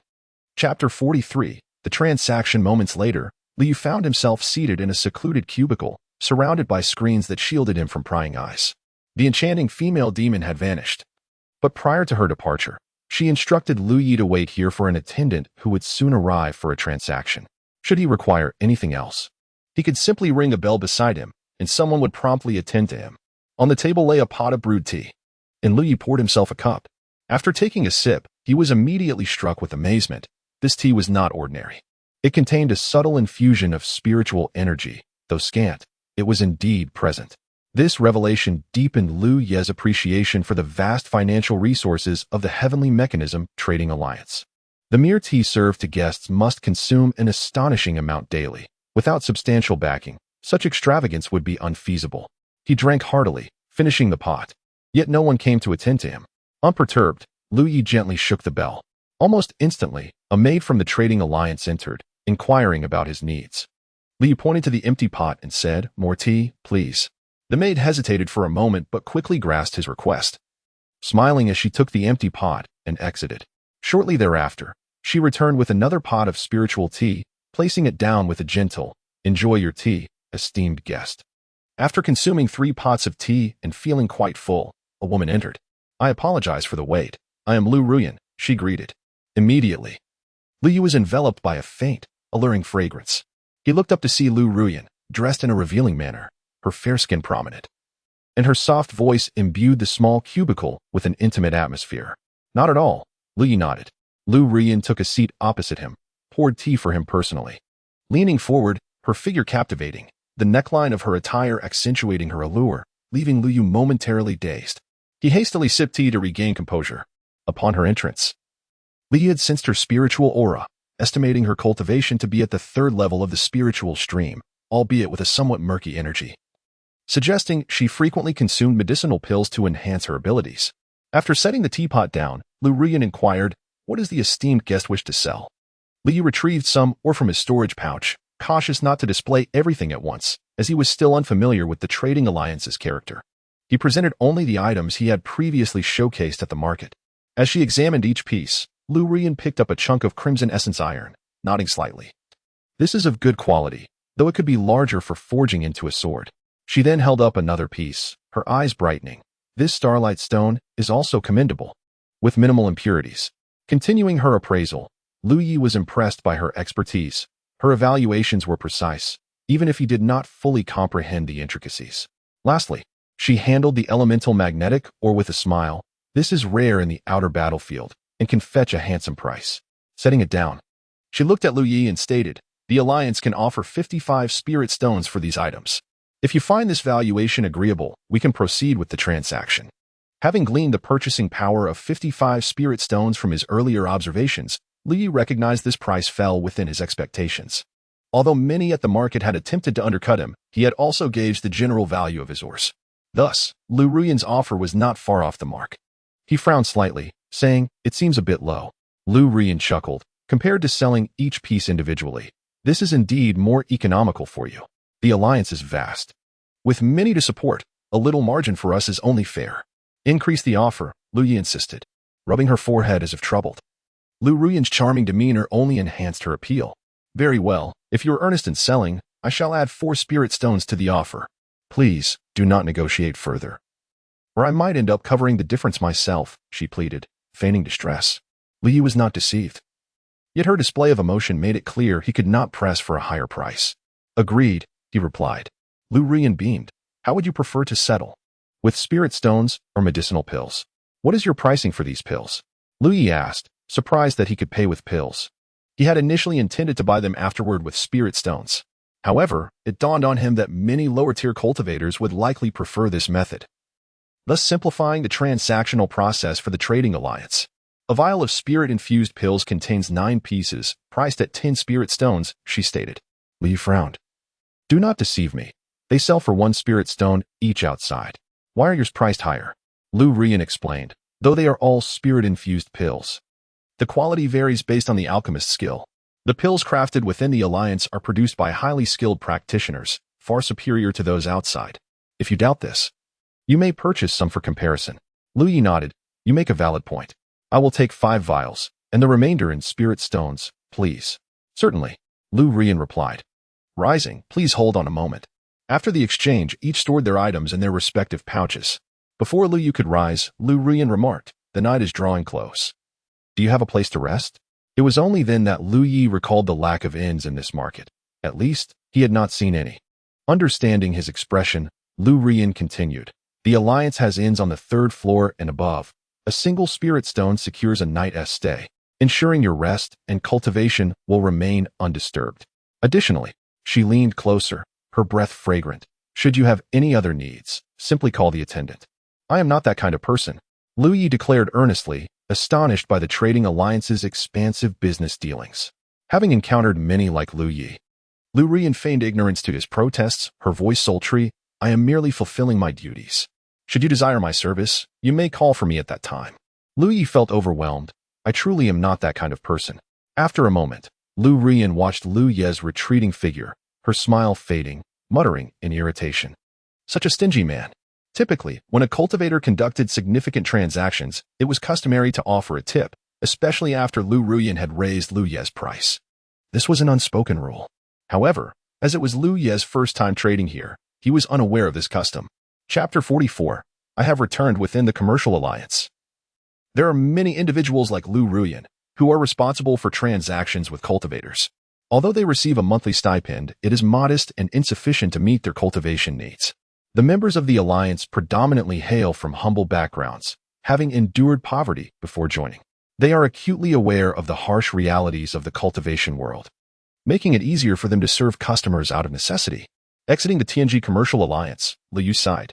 He had intended to inquire about selling a few storage bags, but was distracted by Lu Ruyan and forgot. He possessed some valuable items, and converting them entirely into his own cultivation would be the proper path. A higher level of cultivation would ensure a safer journey ahead. As for lodging at the TNG Commercial Alliance, Liu dismissed the idea. His current financial situation was tight. While the cost of 1 spirit stone per night seemed trivial, it would accumulate into a significant expense if he stayed for many days. With 4 spirit stones remaining, Liu followed his memories from earlier to find a pill shop, where he spent 2 spirit stones to acquire 2 essence cultivation pills. He then returned to the street where he had set up his stall during the day. Randomly selecting a few pieces of, or from his storage bag, Liu sat cross-legged and took out a spirit stone. This was his first experience with a spirit stone, which could assist in cultivation. Having previously experimented with pills, he now wished to try cultivating with a spirit stone, comparing the efficiency of both methods. Should the results prove satisfactory, he could avoid purchasing pills in the future. Although he had never cultivated with a spirit stone, he had observed many stall owners during the day, casually selling their wares while engaging in cultivation with spirit stones, appearing quite at ease. This observation revealed a significant advantage of using spirit stones. One could interrupt cultivation at any moment, unlike with pills, where the essence could accumulate if not properly guided. Utilizing a spirit stone allowed for immediate cessation of cultivation without adverse effects. The street remained lively at night, with cultivators frequently inquiring about prices. Liu managed to make a surprising transaction, selling 1 piece of, or for 5 spirit stones. As dawn broke, he concluded his cultivation session and examined the spirit stone in his palm, noting only a slight reduction in size. However, upon assessing the increase in spiritual energy within his 10th acupoint, he frowned slightly. After a night of experimentation, Liu drew several conclusions. Using spirit stones for cultivation was safer than relying on pills, as the process could be interrupted at any time without risk. However, the efficiency of spirit stones paled in comparison to that of pills. Perhaps due to his inherent aptitude, he found it challenging to guide spiritual energy into his body. He surmised that, at his current rate of cultivation, it would take several days of relentless effort to exhaust a single spirit stone. Other cultivators might achieve greater efficiency, but it would still not match the benefits of consuming pills. Regarding cost-effectiveness, the value of 1 spirit stone was roughly equivalent to that of 1 essence cultivation pill. The spiritual energy gained from using a spirit stone was comparable to that gained from a pill, making the cost-effectiveness similar.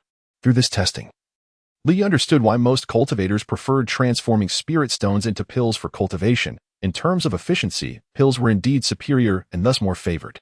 As daylight approached, Liu dismantled his stall and exited the market.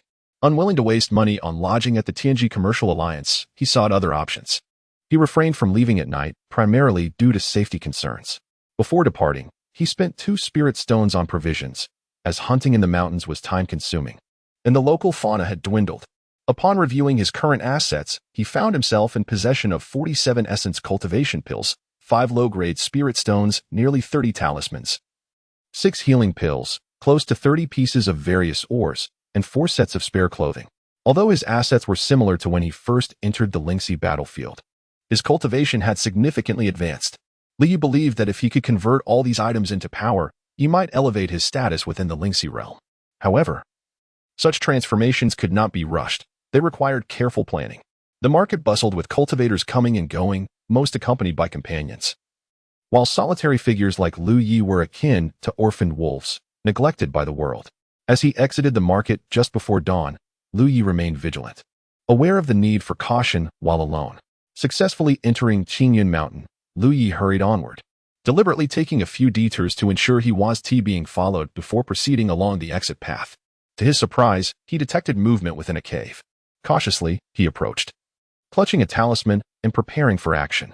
Upon peering inside, he nearly recoiled in disbelief. There, sprawled on the ground, was the unmistakable figure of the great tiger, fast asleep. Yi floated out from the tiger's forehead, locking eyes with Liu Yi, creating an awkward atmosphere. "What are you doing in my home?" Liu Yi demanded. Yi retorted, "Aren't you supposed to be gone? Get out." Lu Ye's voice echoed within the cave. After expelling the unwelcome duo, Li consumed some food and entered a state of cultivation. He first took one of the essence cultivation pills purchased with spirit stones, allowing its essence to disperse within him before guiding the spiritual energy into his acupoints. The energy within the 10th acupoint gradually accumulated. After fully depleting the effects of one pill, Lu Yi opened his eyes and noted a concerning disparity. The effectiveness of the essence cultivation pill he had acquired from the market seemed inferior to those provided by his master. The difference wasn't substantial, but it was noticeable, as evidenced by the energy gathered within his acupoints. Not pausing, he consumed the second essence cultivation pill and confirmed this conclusion. He then retrieved another essence cultivation pill obtained from the Tianji Commercial Alliance. After a thorough comparison, he ultimately concluded that Lu Ruyan had not deceived him. The essence cultivation pills from the Tianji Commercial Alliance were indeed superior to those available in the market, comparable to those his master provided. In light of this, he realized that his expenditure had not been in vain. Henceforth, he would prefer purchasing pills from the Tianji Commercial Alliance, where at least the quality was assured. Chapter 45. How pitiful we are in the cave. Lu Yi continued his arduous cultivation, consuming spirit-imbuing pills one by one. As his spiritual channels filled, he broke through the barriers of the next channel, resting when weary and eating when hungry. His days passed with a tranquil monotony, bordering on the tedious. Yet Lu Yi felt the continual accumulation of spiritual energy within him, recognizing this as a vital process of strengthening. Before reaching the spirit stream realm, he maintained a pace of opening one channel every 3 days, consuming approximately 6 spirit-imbuing pills. Now, having attained the spirit stream realm, he still managed to maintain the same rhythm, though the consumption increased to about 8 or 9 pills per channel. The reason he could sustain this pace lay in his enhanced cultivation, which allowed him to refine the pills more efficiently than before. Previously, it took half a day to completely refine a single spirit-imbuing pill, yielding only 2 per day. However, with focused concentration, he could now refine 3. Thus, despite the greater consumption, his rate of opening channels remained steady. After a hurried fortnight, his last spirit-imbuing pill was exhausted. Lu Yi assessed his cultivation level, noting he still resided in the first layer of the spirit stream realm, though he had opened 15 channels, and the energy within the 15th channel was not yet full. Only 3 more channels stood between him and the second layer of the spirit stream realm. Achieving this would undoubtedly grant him a significant boost in strength. However, despite the increased reservoir of spiritual energy, the newly opened channels lacked cohesion, rendering them of little assistance in combat. He still possessed ores that could be exchanged for spirit stones, and drawing from past experiences, he resolved to venture down the mountain once more to the Celestial Mechanism Trade Alliance. Stepping out of the cave, he found the sun shining brightly. Yet the dense canopy of the forest allowed only scattered rays to pierce through, forming dappled patterns on the ground. Lu Yi squinted slightly, taking a moment to adjust before proceeding. Not far into his walk, he suddenly heard unusual noises nearby. Frowning slightly, he stealthily approached the source of the sound. Moments later, he concealed himself behind a large tree and peered ahead. In that direction, 3 cultivators stood on high alert, their expressions grave, one female cultivator on the verge of tears. "Open your storage bags and leave them on the ground, then get out of here, or I won't hesitate to eat you." Lu Ye's eyes twitched at the authoritative, aged voice he recognized from before, confirming it belonged to the spirit called Yi. The 3 cultivators were evidently terrified. One of them trembled as he unfastened his storage bag, opened the locking mechanism, and dropped it on the ground, pleading, "Great King, spare us. We meant no offense. Everything is here. Please let us go." The tiger spirit glanced at the storage bag on the ground and roared, "Get lost." With that, the leading cultivator and his companions hastily discarded their bags and fled in a panic. Once certain the cultivators had retreated, the tiger spirit cautiously approached. Yet, before it could reach them, one of the fleeing individuals dashed back, seizing all 3 storage bags. The tiger spirit, startled, leaped back, as a small figure emerged from its head, staring wide-eyed at Lu Yi. "That's our stuff." Lu Yi inspected the storage bags, frowning as he discovered their contents were pitifully scant. Only a few spirit-imbuing pills and some herbs, along with miscellaneous everyday items. There were no spirit stones in sight. Cursing the miserly individuals under his breath, he divided the spirit-imbuing pills into 2 portions, keeping one for himself and tossing the other to Yi. "A share for those who see it." Yi was taken aback by his actions and lunged at him, You're giving that back to me. With a clang, Li drew his sword, gazing at the approaching Yi with a silent smile. Yi halted in her tracks, fuming, her teeth clenched as she muttered a series of curses. Her mouth moving as if coated in honey, her resentment palpable. I have a question for you, Li began. I won't tell you anything. Yi retorted defiantly. Huh? Yi scoffed, adopting an air of disdain as if regarding wealth as mere refuse, perched atop the tiger's head with a haughty posture. Ask away. I noticed many demon cultivators in the market below, and they didn't seem particularly remarkable. Why are they so afraid of you? This puzzled Lu Yi. Those demon cultivators were undoubtedly stronger than the tiger spirit. Logically, seasoned cultivators wouldn't be so intimidated by a non-transformed beast, easily shaken by mere words. You don't understand, Yi replied with a smirk. Transformed demon cultivators are different from untransformed beasts through her explanation. Lu Yi grasped that not all demon beasts chose to transform. It could be a matter of intelligence, personal choice, or perhaps a hereditary trait. A considerable number of demon beasts retained their original forms. Such beasts wouldn't speak when their power was low, but once they reached a certain strength, they could articulate human speech. In other words, a demon beast capable of speech was equivalent to a formidable being. As for their true power, it was certainly beyond the reach of these lower-tier cultivators. Thus, the combination of the tiger spirit and Yi was quite intimidating, causing considerable trouble for many who ventured into their territory. So that's how it is, Li mused. Feeling he had gained further insight into the mystical world of cultivation, he tossed the stolen goods aside and turned to leave the mountain. Yi inspected the contents, ensuring everything was intact, and called out to Lu Yi's retreating figure. Are you leaving? None of your business, came Lu Yi's distant response. Ugh, Yi muttered, turning to embrace the tiger's head, lamenting, Amber, we are so pitiful. Awo Chapter 46. The distinction of maps upon descending the mountain, Li Yi appeared considerably more composed, skillfully navigating his way to the Qingyan Square Market at the foot of the mountain, and then proceeding effortlessly to the Tianji Merchant Alliance. Without waiting for the welcoming maid at the entrance to inquire, Li Yi simply uttered one word, sell. Seated in a private booth, he sipped the spirit tea provided by the Tianji Merchant Alliance. Unfortunately, just as he had finished a pot, a man entered the booth. I apologize for keeping you waiting. With this greeting, a middle-aged man entered and bowed to Lu Yi. I am Lu Quan, pleased to meet you, my friend. Lu Yi nodded, and Lu Quan took a seat, diving straight into the matter at hand. What does my friend wish to sell? Lu Yi then produced several pieces of, or he had prepared earlier, with the primary focus being the Yuan magnetic oregon. The last batch of ores had fetched a significant sum, with the majority of their value stemming from the Yuan magnetic oregon.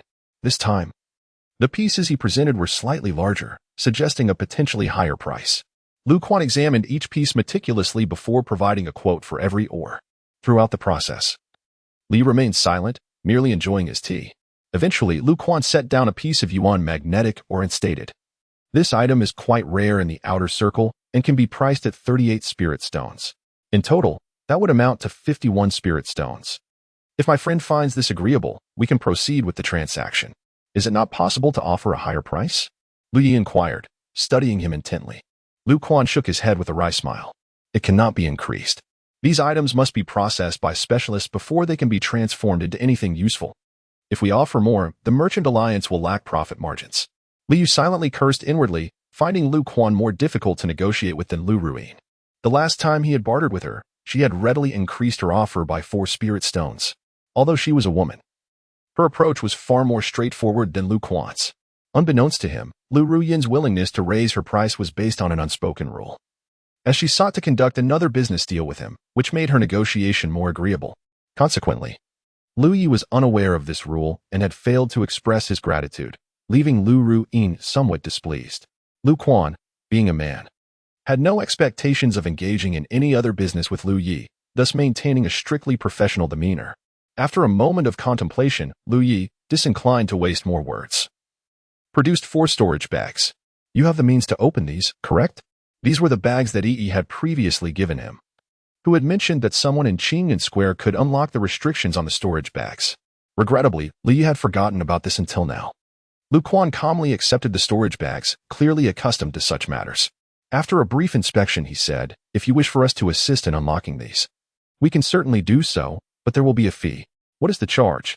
Lu Quan quoted a sum. Lu Ye's expression darkened. The price seemed a bit steep. Lu Quan smiled and added, "Of course, you may sell these items to our merchant alliance at this price per storage bag." He gestured accordingly. Lu Yu chuckled. This sum is even lower than the previous offer. In other words, the fee for unlocking the storage bags exceeded the price of selling them directly to the merchant alliance, which seemed rather unreasonable. Lu Quan, maintaining his smile, replied, "I understand your thoughts, but this is indeed the price. You must realize that the storage bags of outer circle cultivators hold little value. They may contain nothing of worth, merely an empty bag. The merchant alliance bears the risk. Hence the pricing cannot be too high. Of course, should you wish to take a gamble to see if any of these bags contain treasures of great value, you only need to pay the unlocking fee. The choice lies in your hands." Lu Yu recalled the 3 cultivators previously robbed by Yi and Dahu. Their storage bags had indeed yielded no valuable items. An idea formed in his mind, and after some back-and-forth negotiation with Lu Quan, he settled on a price of 20 spirit stones for the 4 storage bags, effectively selling them to the merchant alliance. Adding this to his previous earnings, he now had 71 spirit stones. With the business concluded, Lu Quan appeared pleased and inquired, "How would you like to receive your payment? In spirit stones or spirit pills?" Lu Yu responded, "Do you have a map of the Lingxi battlefield?" He asked this because he recalled that a local tycoon had mentioned the availability of maps at the merchant alliance. If he intended to reach the location of the bloodshed sect, he needed to ascertain its precise position, and possessing a map would certainly facilitate his journey. Lu Quan immediately became enthusiastic. "Indeed, we have maps available. May I ask which type you are interested in? How many types do you offer?" "We have 3 types, a complete map, a 7-part map, and a 3-part map." "What are the differences?" Lu Yu furrowed his brow. It seemed rather excessive for a mere map. Lu Quan began to explain, and as he spoke, Lu Yu gradually understood the distinctions among the 3 types of maps. The Lingxi battlefield is home to numerous factions, with each sect from the 9 provinces establishing its presence on the battlefield. The dynamics of power are constantly shifting, and territories frequently change hands, making map-making a complex endeavor. However, the Tianjin Merchant Alliance possesses the capability to create such maps, as they have countless branches across the battlefield. By aggregating information from various regions, they can effortlessly produce a comprehensive map, a feat beyond the reach of any single faction. The complete map encompasses all stations within the Lingxi battlefield, detailing their affiliations and ranks. Additionally, it marks various terrains and geographical features. This is the 10-part map. The 7-part map is a truncated version, showcasing only the general locations of 70% of the forces. The 3-part map presents an even more limited view, revealing only 30% of the stations, devoid of any geographical details. For Lu Yi, purchasing the 10-part map is imperative, as the bloodshed sect is merely a 9th-tier sect. There is no guarantee that the 3-part or 7-part maps would indicate its location. Acquiring a map only to discover the absence of the bloodshed sect would be a significant loss. Moreover, purchasing the 10-part map has the added benefit of allowing Lu Yi to return to the Tianjin Merchant Alliance for updates. Given the ongoing turmoil in the Lingxi battlefield, where territories frequently shift, one faction may control a location today, and another may claim it tomorrow. Without proper awareness, plunging into such a situation could lead to dire consequences. A map that can be updated in real time would help mitigate many risks. However, upon inquiring about the price, Lu Yu quickly dismissed this idea. A 10-part map was priced at 600 spirit stones, even after a discount. The 3-part map, which Lu Quan ardently recommended, also commanded a hefty sum of dozens of spirit stones. What use would Lu Yu have for a 3-part map? Ultimately, he concluded the transaction, keeping 1 spirit stone from the 71 and purchasing 7 bottles of 63 spirit pills, which would bring him closer to achieving the 2nd level of the Lingxi realm. Chapter 47. The 2nd level of Lingxi at the Tianjin Merchant Alliance. Lu Quan politely escorted Lu Yu to the entrance. Most of the cultivators in the outer circle were relatively impoverished, with the exception of those disciples hailing from prominent sections. Thus, transactions involving dozens of spiritual stones were not easily encountered. Given Lu Ye's straightforward disposition, Lu Quan naturally wished to cultivate a closer rapport with him, hoping for favorable consideration in future business dealings. As Lu Quan watched Lu Ye's figure fade into the distance, he turned around only to be met by a fragrant breeze. A woman stood behind him. Startled, Lu Quan exclaimed, "Why are you lurking behind me instead of attending to the guests?" The woman replied in a melodious tone, "I missed you." Feeling somewhat guilty, Lu Quan glanced around to ensure no one was watching before lowering his voice. "I'll come find you after my shift tonight." "All right," the woman replied with a cheerful smile. Lu Quank resumed his duties, mingling with other guests, while the woman cast a thoughtful gaze in the direction Lu Yi had departed. Later that night, after an intimate exchange, the couple engaged in casual conversation, which the woman subtly guided back to the day's transactions. Lu Quank, feeling weary, responded sporadically until he eventually drifted into a deep slumber. Meanwhile, the woman, nestled in his embrace, found it difficult to sleep. She recalled the guest from earlier, the one she had entertained a fortnight ago, who had sold a considerable amount of ore and purchased several spiritual pills. To her surprise, he had returned to sell ore again in such a short span of time. Observing his demeanor, it was evident he was a solitary cultivator, amassing a significant fortune of spiritual stones in a brief period, which piqued her interest. Meanwhile, in a cave on Qingyan Mountain, Liu was diligently practicing. With an ample supply of spiritual pills, he immediately began consuming them. As he consumed one pill after another, the spiritual energy in his 15th acupoint gradually swelled, preparing to break through to the 16th. 12 days later, seated cross-legged in the cave, Liu focused his mind. Today marked a significant occasion. If all went well, he would ascend to the second level of Lingxi. Since returning 12 days ago, he had consumed over 30 spiritual pills, successfully opening up to 18 acupoints and filling the energy in the 18th acupoint to its maximum capacity. Recalling the cultivation route outlined in the Golden Cicada Carefree technique, Lu Yi activated his spiritual energy, traversing from the 10th acupoint through to the 18th. Having achieved the first level of Lingxi once before, he was now quite familiar with the process and encountered no significant challenges. The spiritual energy smoothly traversed through the 9 major acupoints, flowing like a stream. As Lu Yi guided it, the speed of the energy increased, cycling through his system. Upon reaching a critical point, Li felt a surge of energy envelop him, and the spiritual energy flowing from the 10th to the 18th acupoints began to operate autonomously. The second level of Lingxi was achieved. Having experienced such a breakthrough before, Li felt no overwhelming joy. It was merely a natural progression. He was no longer the fledgling cultivator who had just entered the Lingxi battlefield over 2 months ago. Achieving the first level of Lingxi had granted him the right to survive in the outer realms, while attaining the second level conferred upon him the ability to navigate more freely. Admittedly, he remained outclassed by those of greater cultivation levels. Yet Liu felt a profound sense of satisfaction. Compared to his previous attainment of the first level, his ascension to the second level had been even swifter. It took him approximately 40 days to progress from 3 acupoints to Lingxi, but he advanced from the first to the second level in less than a month. This was primarily due to the abundance of cultivation resources. Even so, this pace was extraordinarily remarkable.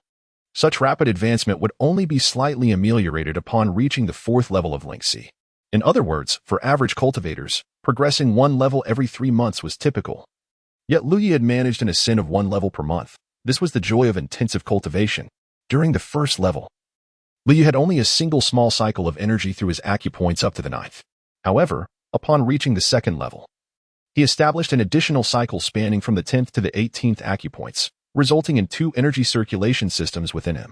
Consequently, he was now capable of harnessing greater amounts of spiritual energy in a shorter time, thereby amplifying its destructive potential.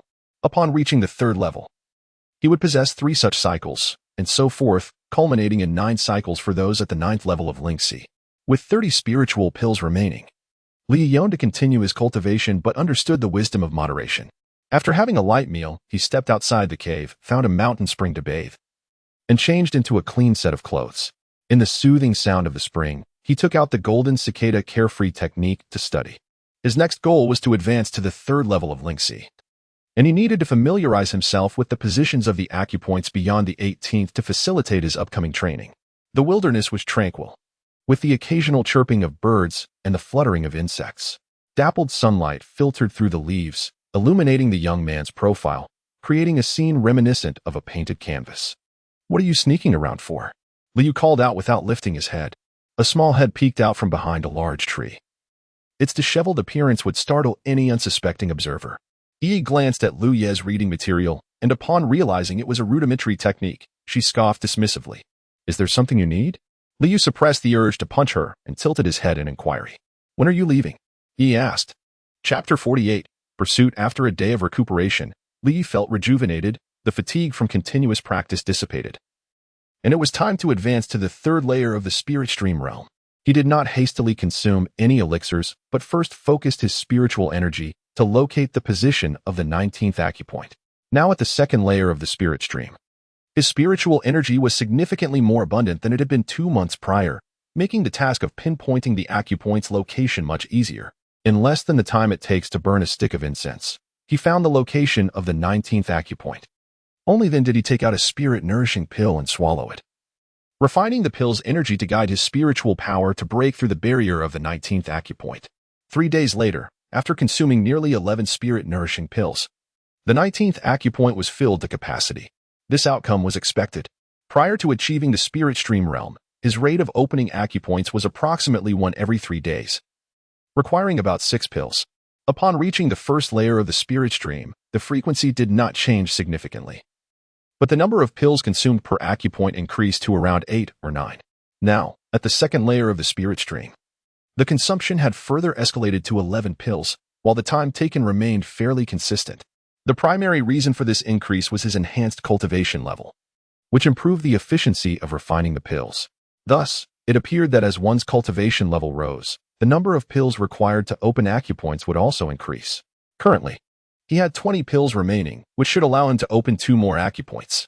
Lu Yi calculated silently that if he continued at the rate of 1 acupoint every 3 days, reaching a total of 360 acupoints would take an astonishing 1,080 days.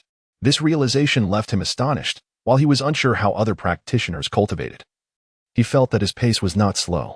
Nevertheless, even with this speed, achieving the 9th layer of the spirit stream realm would still require nearly 3 years. In the following days, Li remained secluded in his cave, only emerging once the last spirit-nourishing pill was exhausted. The results aligned closely with his expectations. He had opened 21 acupoints, but they were not yet filled. To cultivate to 27 acupoints, he would need at least 70 more spirit-nourishing pills. Presently, he had only yuan magnetic or left, as he had sold the other assorted ores in previous transactions with the Heavenly Mechanism Merchant Alliance. Half a day later, Liu entered the Heavenly Mechanism Merchant Alliance. When he emerged, his storage bag contained 81 spirit-nourishing pills and several spirit stones. A graceful figure stood by the window on the 2nd floor of the Alliance, watching his departing silhouette. The woman hesitated for a long moment before sighing softly. She pressed her finger against her hand, and a mark appeared on her palm, distinctively yellow, unlike the blue battlefield mark on Lu Ye's hand. She spoke softly to the mark, and it vanished from view. Moments later, she exited the Merchant Alliance, greeting acquaintances with a smile. In the Qingyan Mountains, Liu sprinted towards the cave. After leaving the Qingyan market, he felt an inexplicable unease. However, he could not pinpoint what felt off. After circling through the forest several times, he suddenly noticed a figure lurking nearby. Yet before he could discern who it was, the figure vanished from sight. Had he been targeted? Lu Ye's vigilance heightened. He was always extremely cautious when entering or exiting the market, especially on his return journey. The last 2 times had been uneventful, but this time he felt the gaze of an unknown cultivator upon him, leaving him perplexed as to whether this person was intentionally tracking him or if it was merely a coincidence. If it were the latter, it would be inconsequential. If it were the former, it would be rather intriguing. Fortunately, the pursuer did not possess great speed. Under Lu Ye's full exertion, it would be challenging for the individual to catch up, suggesting that their cultivation level was not particularly high. This was understandable, as cultivators lurking outside the battlefield were generally not of exceptional strength. While he pondered this, a sudden surge of spiritual energy from behind drew his attention, followed by a chilling sensation. He turned to see a shard of ice hurtling towards him, arriving in the blink of an eye. Alarmed, Liu swiftly turned, drawing his sword to slice through the ice shard.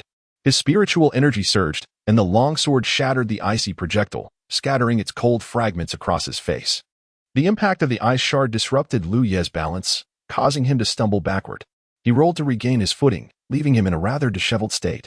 However, as he rose, the assailant was already upon him, an older man with a pale complexion, devoid of facial hair, and adorned with large, exotic earrings dangling from his earlobes. He wielded a weapon that resembled a blend of a sword and a knife, longer than a typical sword, but only half the width of a standard blade, reminiscent of the legendary embroidered spring blade. Taking advantage of Lu Ye's momentary recovery, the fair-skinned man swung his weapon downward.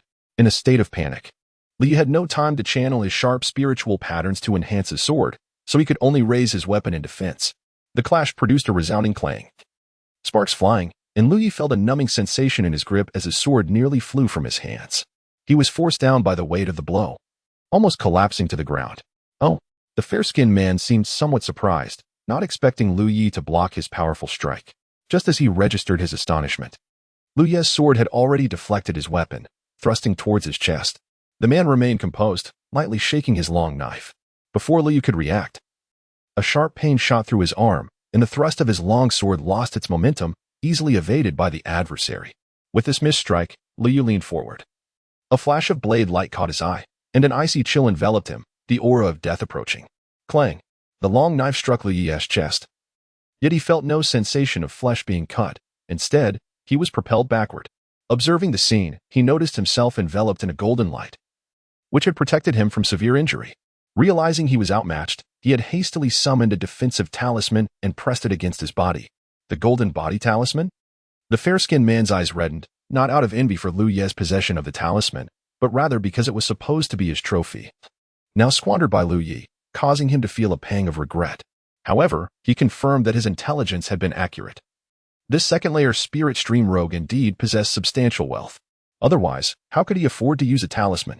It was known that a single talisman could be worth several dozen spirit stones, and it was rare for low-level cultivators to engage in battles involving talismans, as most lacked the financial means, typically preparing only one or two for emergencies.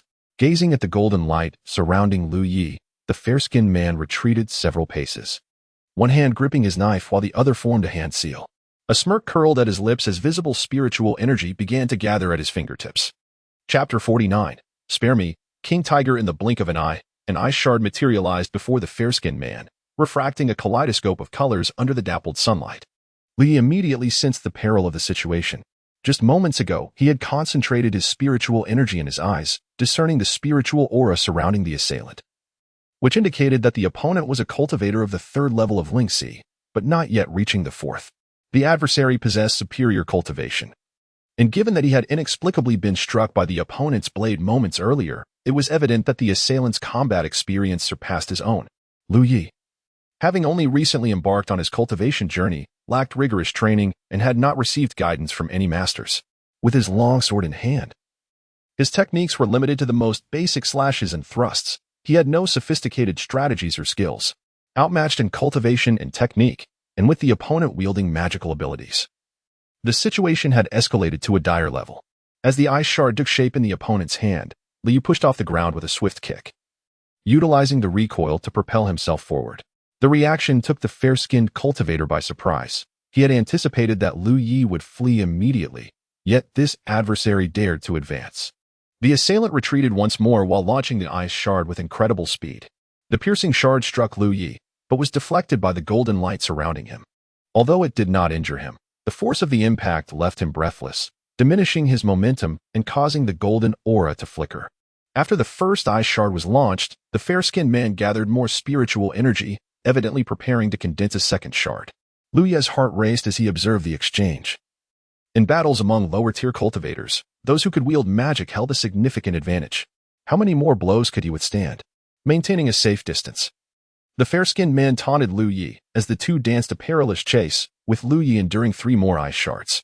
The golden light around him had dimmed nearly to extinction, yet he could not even graze the hem of his opponent's garment. The frustration of the battle was suffocating.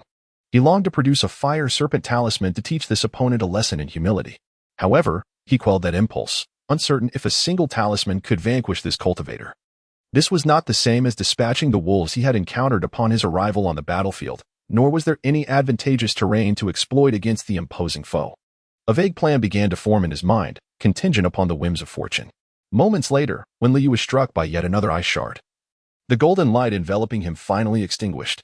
The repeated impacts had inflicted hidden injuries. Blood trickled from the corner of his mouth, and he shivered under the oppressive chill. He glared at the fair-skinned man, a look of reluctant defiance etched across his face, and uttered the first words of their engagement. "What grievance do we bear against one another?"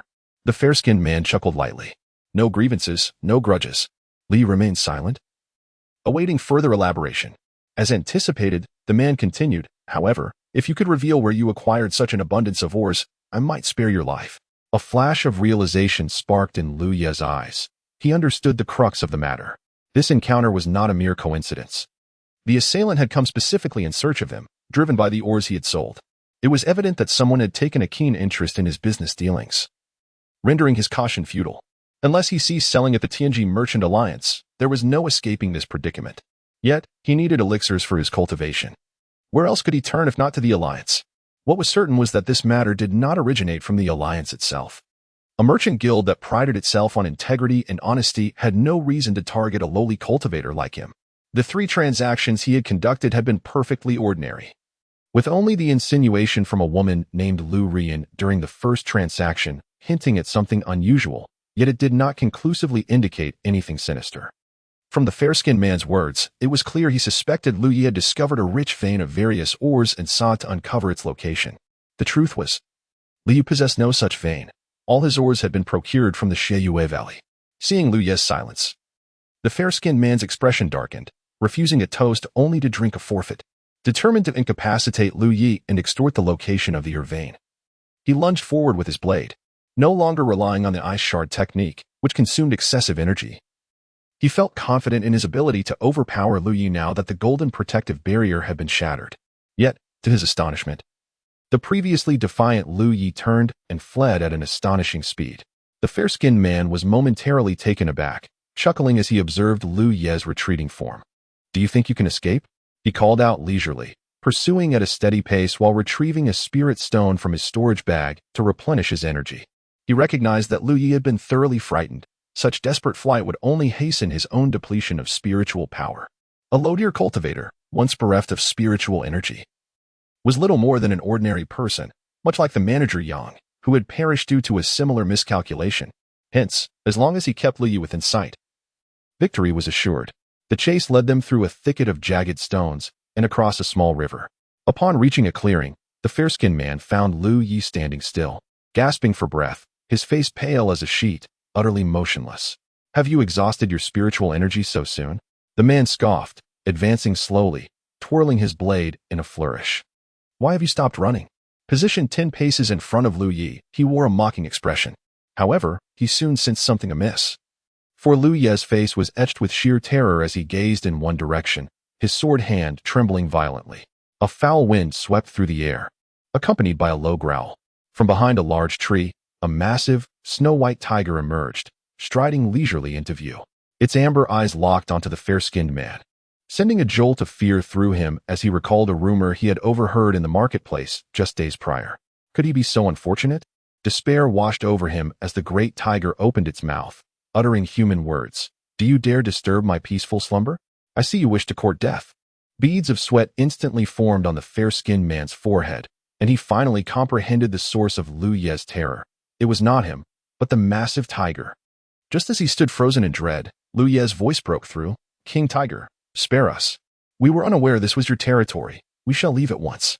The fair-skinned man nodded vigorously in agreement, as if his head were a chick pecking at grain. The tiger roared in fury. "You think you can come and go as you please? Do you take this place for a playground?"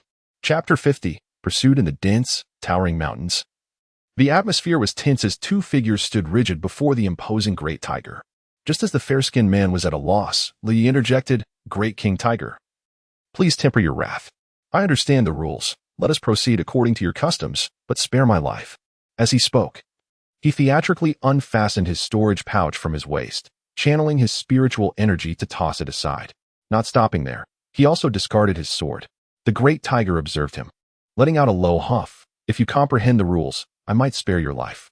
"Thank you, great king." Lu Yi then turned to the fair-skinned cultivator. "And you? Do you wish to live or die?" "To live." The fair-skinned cultivator blurted out, his face contorted in pain as he mimicked Lu Yi's actions, unfastening his own storage pouch and discarding it to the ground. He had previously heard rumors in the market about a beast in Qingnan Mountain capable of human speech, known for its disinterest in human lives, focusing instead on spiritual pills and stones. As long as cultivators were willing to pay a price, they could escape unscathed. Little did he know that merely following Lu Yi into the mountain would lead him to this beast. Truly, he was having the worst luck. The great tiger seemed satisfied with their submission and warned, "Do not attempt any tricks.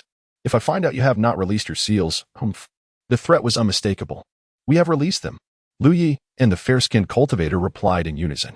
Moreover, Lu Yi pointed at the fair-skinned cultivator. "Great king, he still has his weapon. He might mean you harm." The fair-skinned cultivator was taken aback, cursing Lu Yi internally. The great tiger also paused momentarily before shifting its gaze towards the cultivator, growling menacingly. With a clatter, the fair-skinned cultivator hastily tossed aside his long knife, feeling as though his heart was bleeding. It was a spiritual weapon, albeit of low grade. For a low-level cultivator, possessing such a weapon was a significant advantage, enhancing their strength by a noticeable margin. But preserving his life took precedence. Inciting the wrath of such a beast would surely lead to dire consequences. Compared to his life, material possessions were expendable. Great King, if there are no further commands, we shall take our leave, Liu suggested. Scram, the great tiger roared nonchalantly. Both Liu Yi and the fair-skinned cultivator retreated cautiously, ensuring not to turn their backs on the great tiger, a standard precaution when faced with peril. However, after withdrawing a few paces, the fair-skinned cultivator was astonished to see Liu Yi suddenly dash forward, seizing the discarded sword and lunging at him with the speed of lightning. The fair-skinned cultivator was struck with horror, unable to fathom Liu Yi's reckless action. In the presence of the great tiger, shouldn't self-preservation be their priority? Where did Liu Yi find the audacity? With no time to contemplate, he rushed forward, reaching for his weapon, infusing it with spiritual energy as its blade shimmered. The fierce wind rushed towards him, leaving no time for thought as he met Liu Yi's charge with his own blade. With a clang, the fair-skinned cultivator was knocked to the ground, kneeling. One had planned, the other had reacted hastily. This time, Liu Yi held the upper hand. Looking up, the fair-skinned cultivator met Liu Yi's calm, cold gaze, and in that instant, he sensed something ominous. Before he could ponder further, Liu Yi thrust his sword forward. Desperately, the cultivator summoned his protective energy, swinging his blade at Liu Yi, yet to his astonishment, his defenses proved utterly ineffective as Liu Yi's sword pierced through his heart. Emerging from his back, with a swift kick, Liu Yi sent the fair-skinned cultivator sprawling, blood gushing from the wound. In a mere flash, the victor and vanquished had been determined. Liu Yi, uncertain of the cultivator's fate, did not advance recklessly but instead withdrew a spiritual talisman from his storage pouch. Ready for any eventuality. Should the opponent dare to rise, he would activate the talisman immediately. However, as he glanced back, he saw the fair-skinned cultivator convulsing on the ground a few times before lying still, evidently struck at a critical point. Battles among cultivators were perilous, often determining life and death in mere moments. The ground was stained crimson, the sharp scent of blood permeating the air as Liu Yi took deep breaths, striving to calm his racing heart. Suddenly, a red light shot forth from the direction of the fallen cultivator, landing on Liu Yi's palm. What? A familiar figure emerged above the great tiger, looking bewildered at Liu Yi. Moments ago, Liu Yi had dashed towards her, urgently whispering, "Help me, Rob." Shortly thereafter, the fair-skinned cultivator had pursued him, and she quickly comprehended the predicament Liu Yi faced. Teaming up with the great tiger for a heist was their forte, and they could snatch some valuable items in the process, a win-win situation. However, this was not supposed to end in bloodshed. "You deceived me?" She glared at Liu Yi, anger blazing in her eyes. Liu Yi cast a sidelong glance at her, admonishing, "Your act was far too theatrical." What? She was completely bewildered. Just as Liu Yi was about to respond, a faint noise emerged from nearby, and without hesitation, he surged forward, calling out, "Your secret has been exposed. Others are nearby. If you wish to live, hurry over." Feeling despondent, she realized she had boarded a ship of thieves from which she could not disembark. Locking eyes with the great tiger, she gritted her teeth, "Pursue." The great tiger roared, charging forward with powerful strides. Yet, could she be blamed? She merely sought a better life, wishing to escape the insufferable demands of distasteful patrons. Why should she endure their whims day and night? If this endeavor went smoothly, her future would brighten significantly. However, she could never have anticipated that the individual she sought would ultimately fail. After leaving the Tianji Merchant Alliance, she had followed the trail left by her target, believing she could easily share the spoils. But what she witnessed was Liu Yi slaying the very person she had brought with her, causing her to panic and reveal her position, now finding herself in peril. She did not want to die. She was still young, with countless bright days ahead. How could she perish in such a place? Yet, the sounds of pursuit grew ever closer, and she realized with dread that she was likely facing her doom. Chapter 51. The cause and effect. Liu Yi concentrated his spiritual energy in his legs, significantly enhancing his speed. This was a small trick he had inadvertently discovered during his several trips to Qingyun Mountain. The spiritual energy of a cultivator has many remarkable applications. When focused in the eyes, one can perceive things otherwise invisible, while concentrating it in the legs allows for swifter movement. When infused into weapons like swords, it augments their lethality. The terrain of the mountain forest was intricate, with enormous trees that several people could embrace. The individual fleeing ahead was naturally not as familiar with the landscape as Lu Yi, and the distance between them steadily diminished. When Lu Yi finally discerned the figure's silhouette, a multitude of questions became clear. He recognized who was orchestrating all of this, and the revelation surprised him, for he believed he had no grievances with this person, having only encountered them once before. Suddenly, a snow-white figure leapt forth from the front, blocking the individual's path. It was the great tiger. The person was paralyzed with fear, letting out a scream as they instinctively unleashed a spiritual talisman that they had clutched in their hand. The talisman transformed midair into a crescent-shaped strike, hurtling directly towards the great tiger. The tiger dodged hastily, the crescent strike narrowly grazing its body and slicing through the trunk of a nearby tree, showcasing the talisman's penetrating power. Having failed to land the attack, the individual appeared even more frantic, scrambling to retrieve something from their storage bag. A diminutive figure had stealthily climbed onto her back, emitting a piercing shriek. Liu noticed the woman's body shrink as if burdened by a heavy weight, her movements faltering. Seizing the opportunity, Liu closed the distance and delivered a swift strike with his sword. The glint of the blade flashed, and an arm flew away, blood sprang forth. It was no exaggeration to describe her as a flower nurtured in a greenhouse. Most individuals in the Merchant Alliance were of this ilk. They did not need to engage in combat, nor endure the hardships and dangers faced by disciples of various sects on the battlefield, focusing solely on conducting their business well. The great tiger pounced, knocking her to the ground, its fearsome maw roaring, a putrid wind assaulting her senses, nearly causing her to faint from terror. What terrified her even more were the approaching footsteps. Turning her head, she beheld Lu Yi, his sword angled towards the ground, blood still dripping from the blade, advancing towards her step by step. As he drew near, Liu looked down at her and said softly, "Lu Ruyan." The woman was none other than the one with whom he had conducted his first transaction at the Tianji Merchant Alliance. "Please don't kill me. I beg you. Don't kill me." Lu Ruyan's makeup had run from tears as she pleaded desperately. Lu Ye's gaze remained steady. "Who instructed you?" "No one instructed me. I was blinded by greed." Overwhelmed by fear, Lu Ruyan divulged everything without waiting for further questioning, her words tumbling out chaotically. "I see." Liu raised his sword high. Sensing his murderous intent, Lu Ruyan cried out, "Don't kill me. I will give you whatever you want."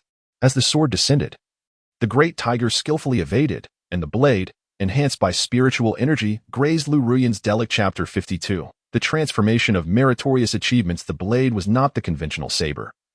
It was longer than an ordinary sword, yet possessed a slender body, reminiscent of the legendary Shochuan knife. Lu Yi swung it a few times and found it to be quite comfortable in his grasp. This was a fortuitous outcome, as his previous sword had become unusable, and now he had acquired a new weapon without the need for further purchases. He attempted to infuse the blade with his own spiritual energy, and immediately a faint aura emanated from the sword. This halo did not exude sharpness, rather, it imparted a sense of weightiness. What astonished Lu Yu even more was the sensation that there appeared to be something concealed within the blade itself. Closing his eyes, he channeled his spiritual energy to perceive the internal condition of the weapon and gradually discerned an ethereal pattern hidden within the sword. This was a spiritual artifact? Lu Yu displayed an expression of surprise.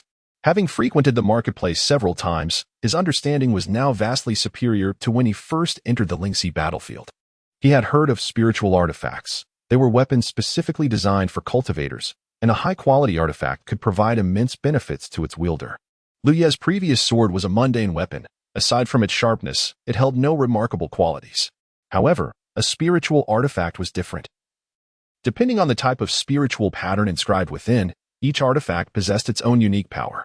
This blade contained a spiritual pattern, and by channeling his spiritual energy into it, Lu Yu could easily activate the power of the pattern, thereby endowing the blade with its unique characteristics.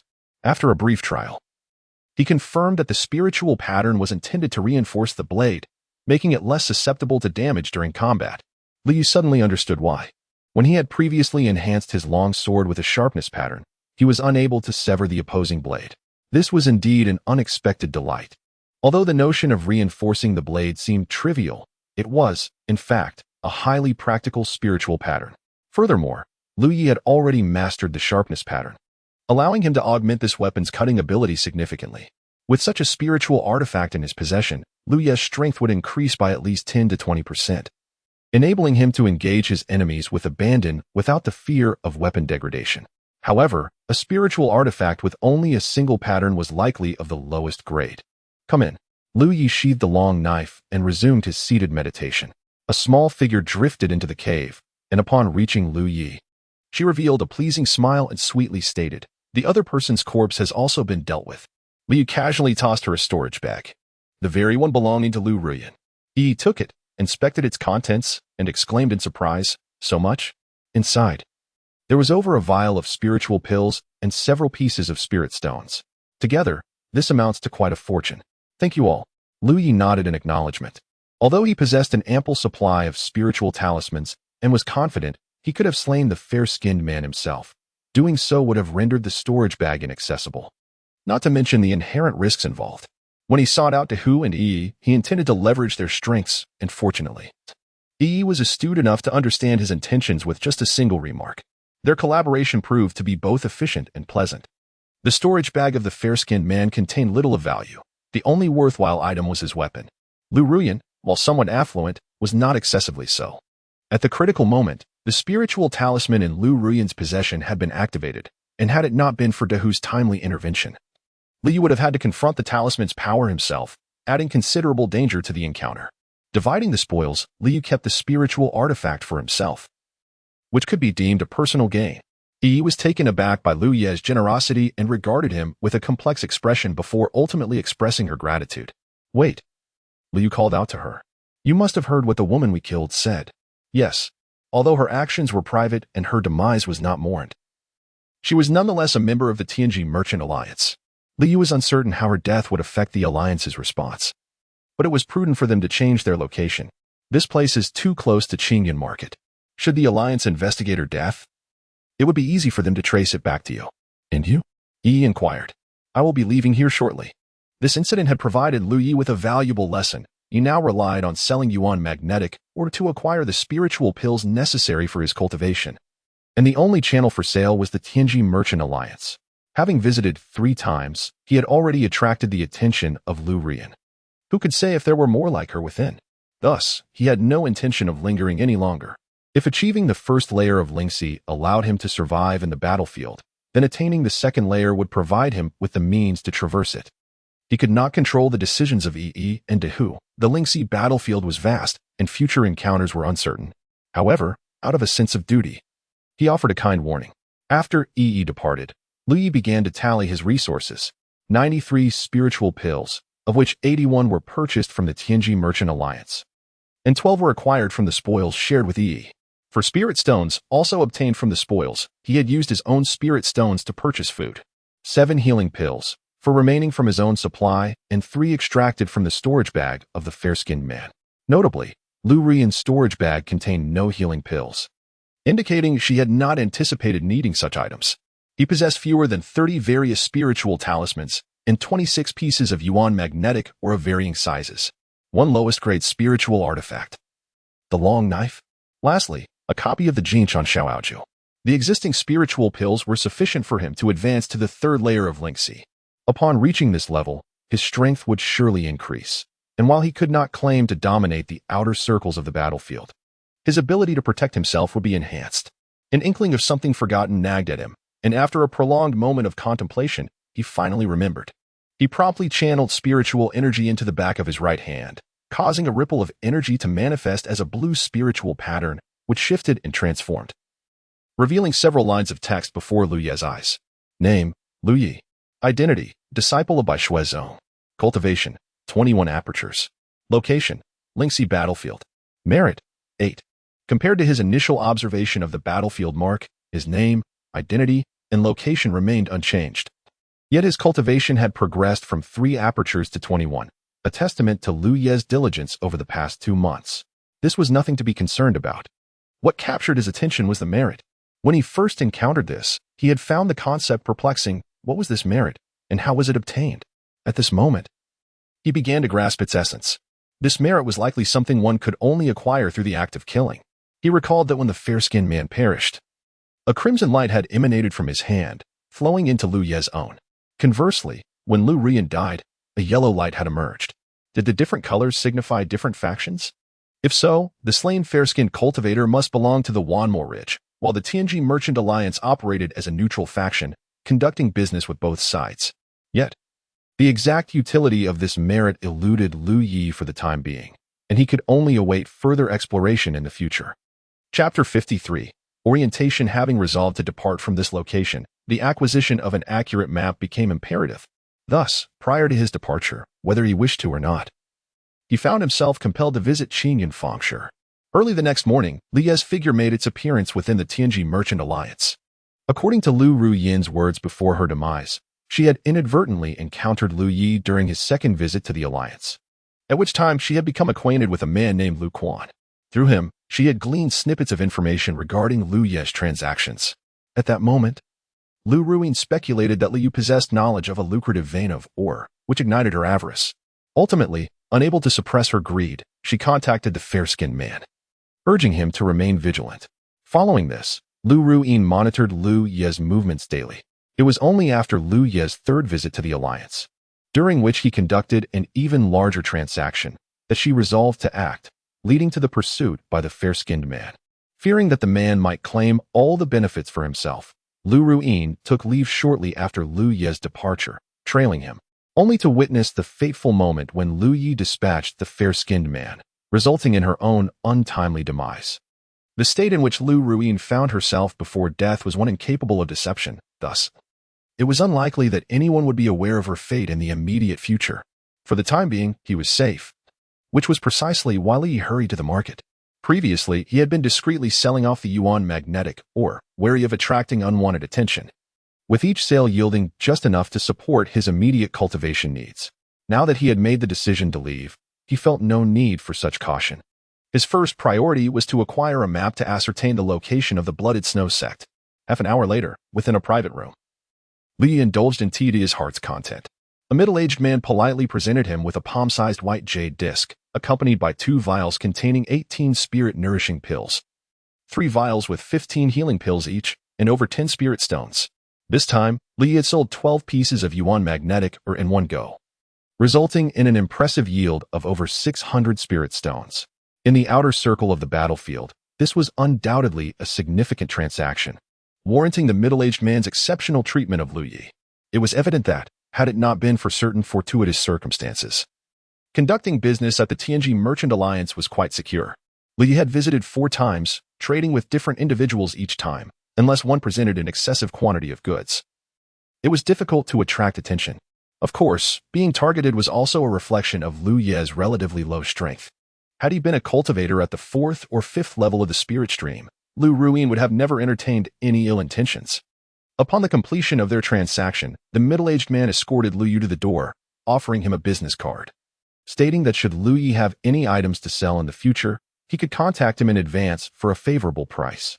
This was a courtesy that Lu Yi had not received in his previous visits, and he readily accepted the offer. Upon leaving the Tianji Merchant Alliance, Lu Yi exchanged all the spirit stones for food and various necessities.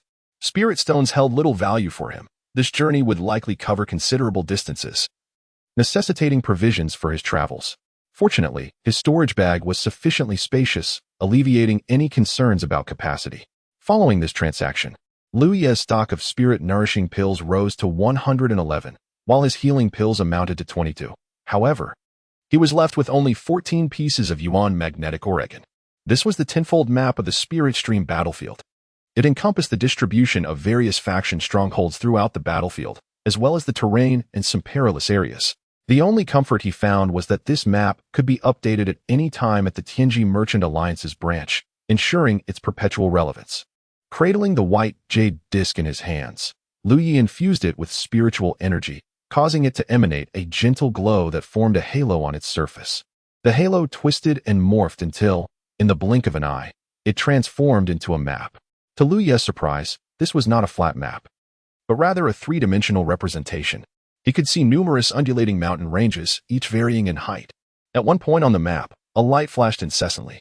When Lu Yi focused his gaze on that location, the light remained unchanged. However, as he concentrated his spiritual energy towards it, the area was immediately magnified.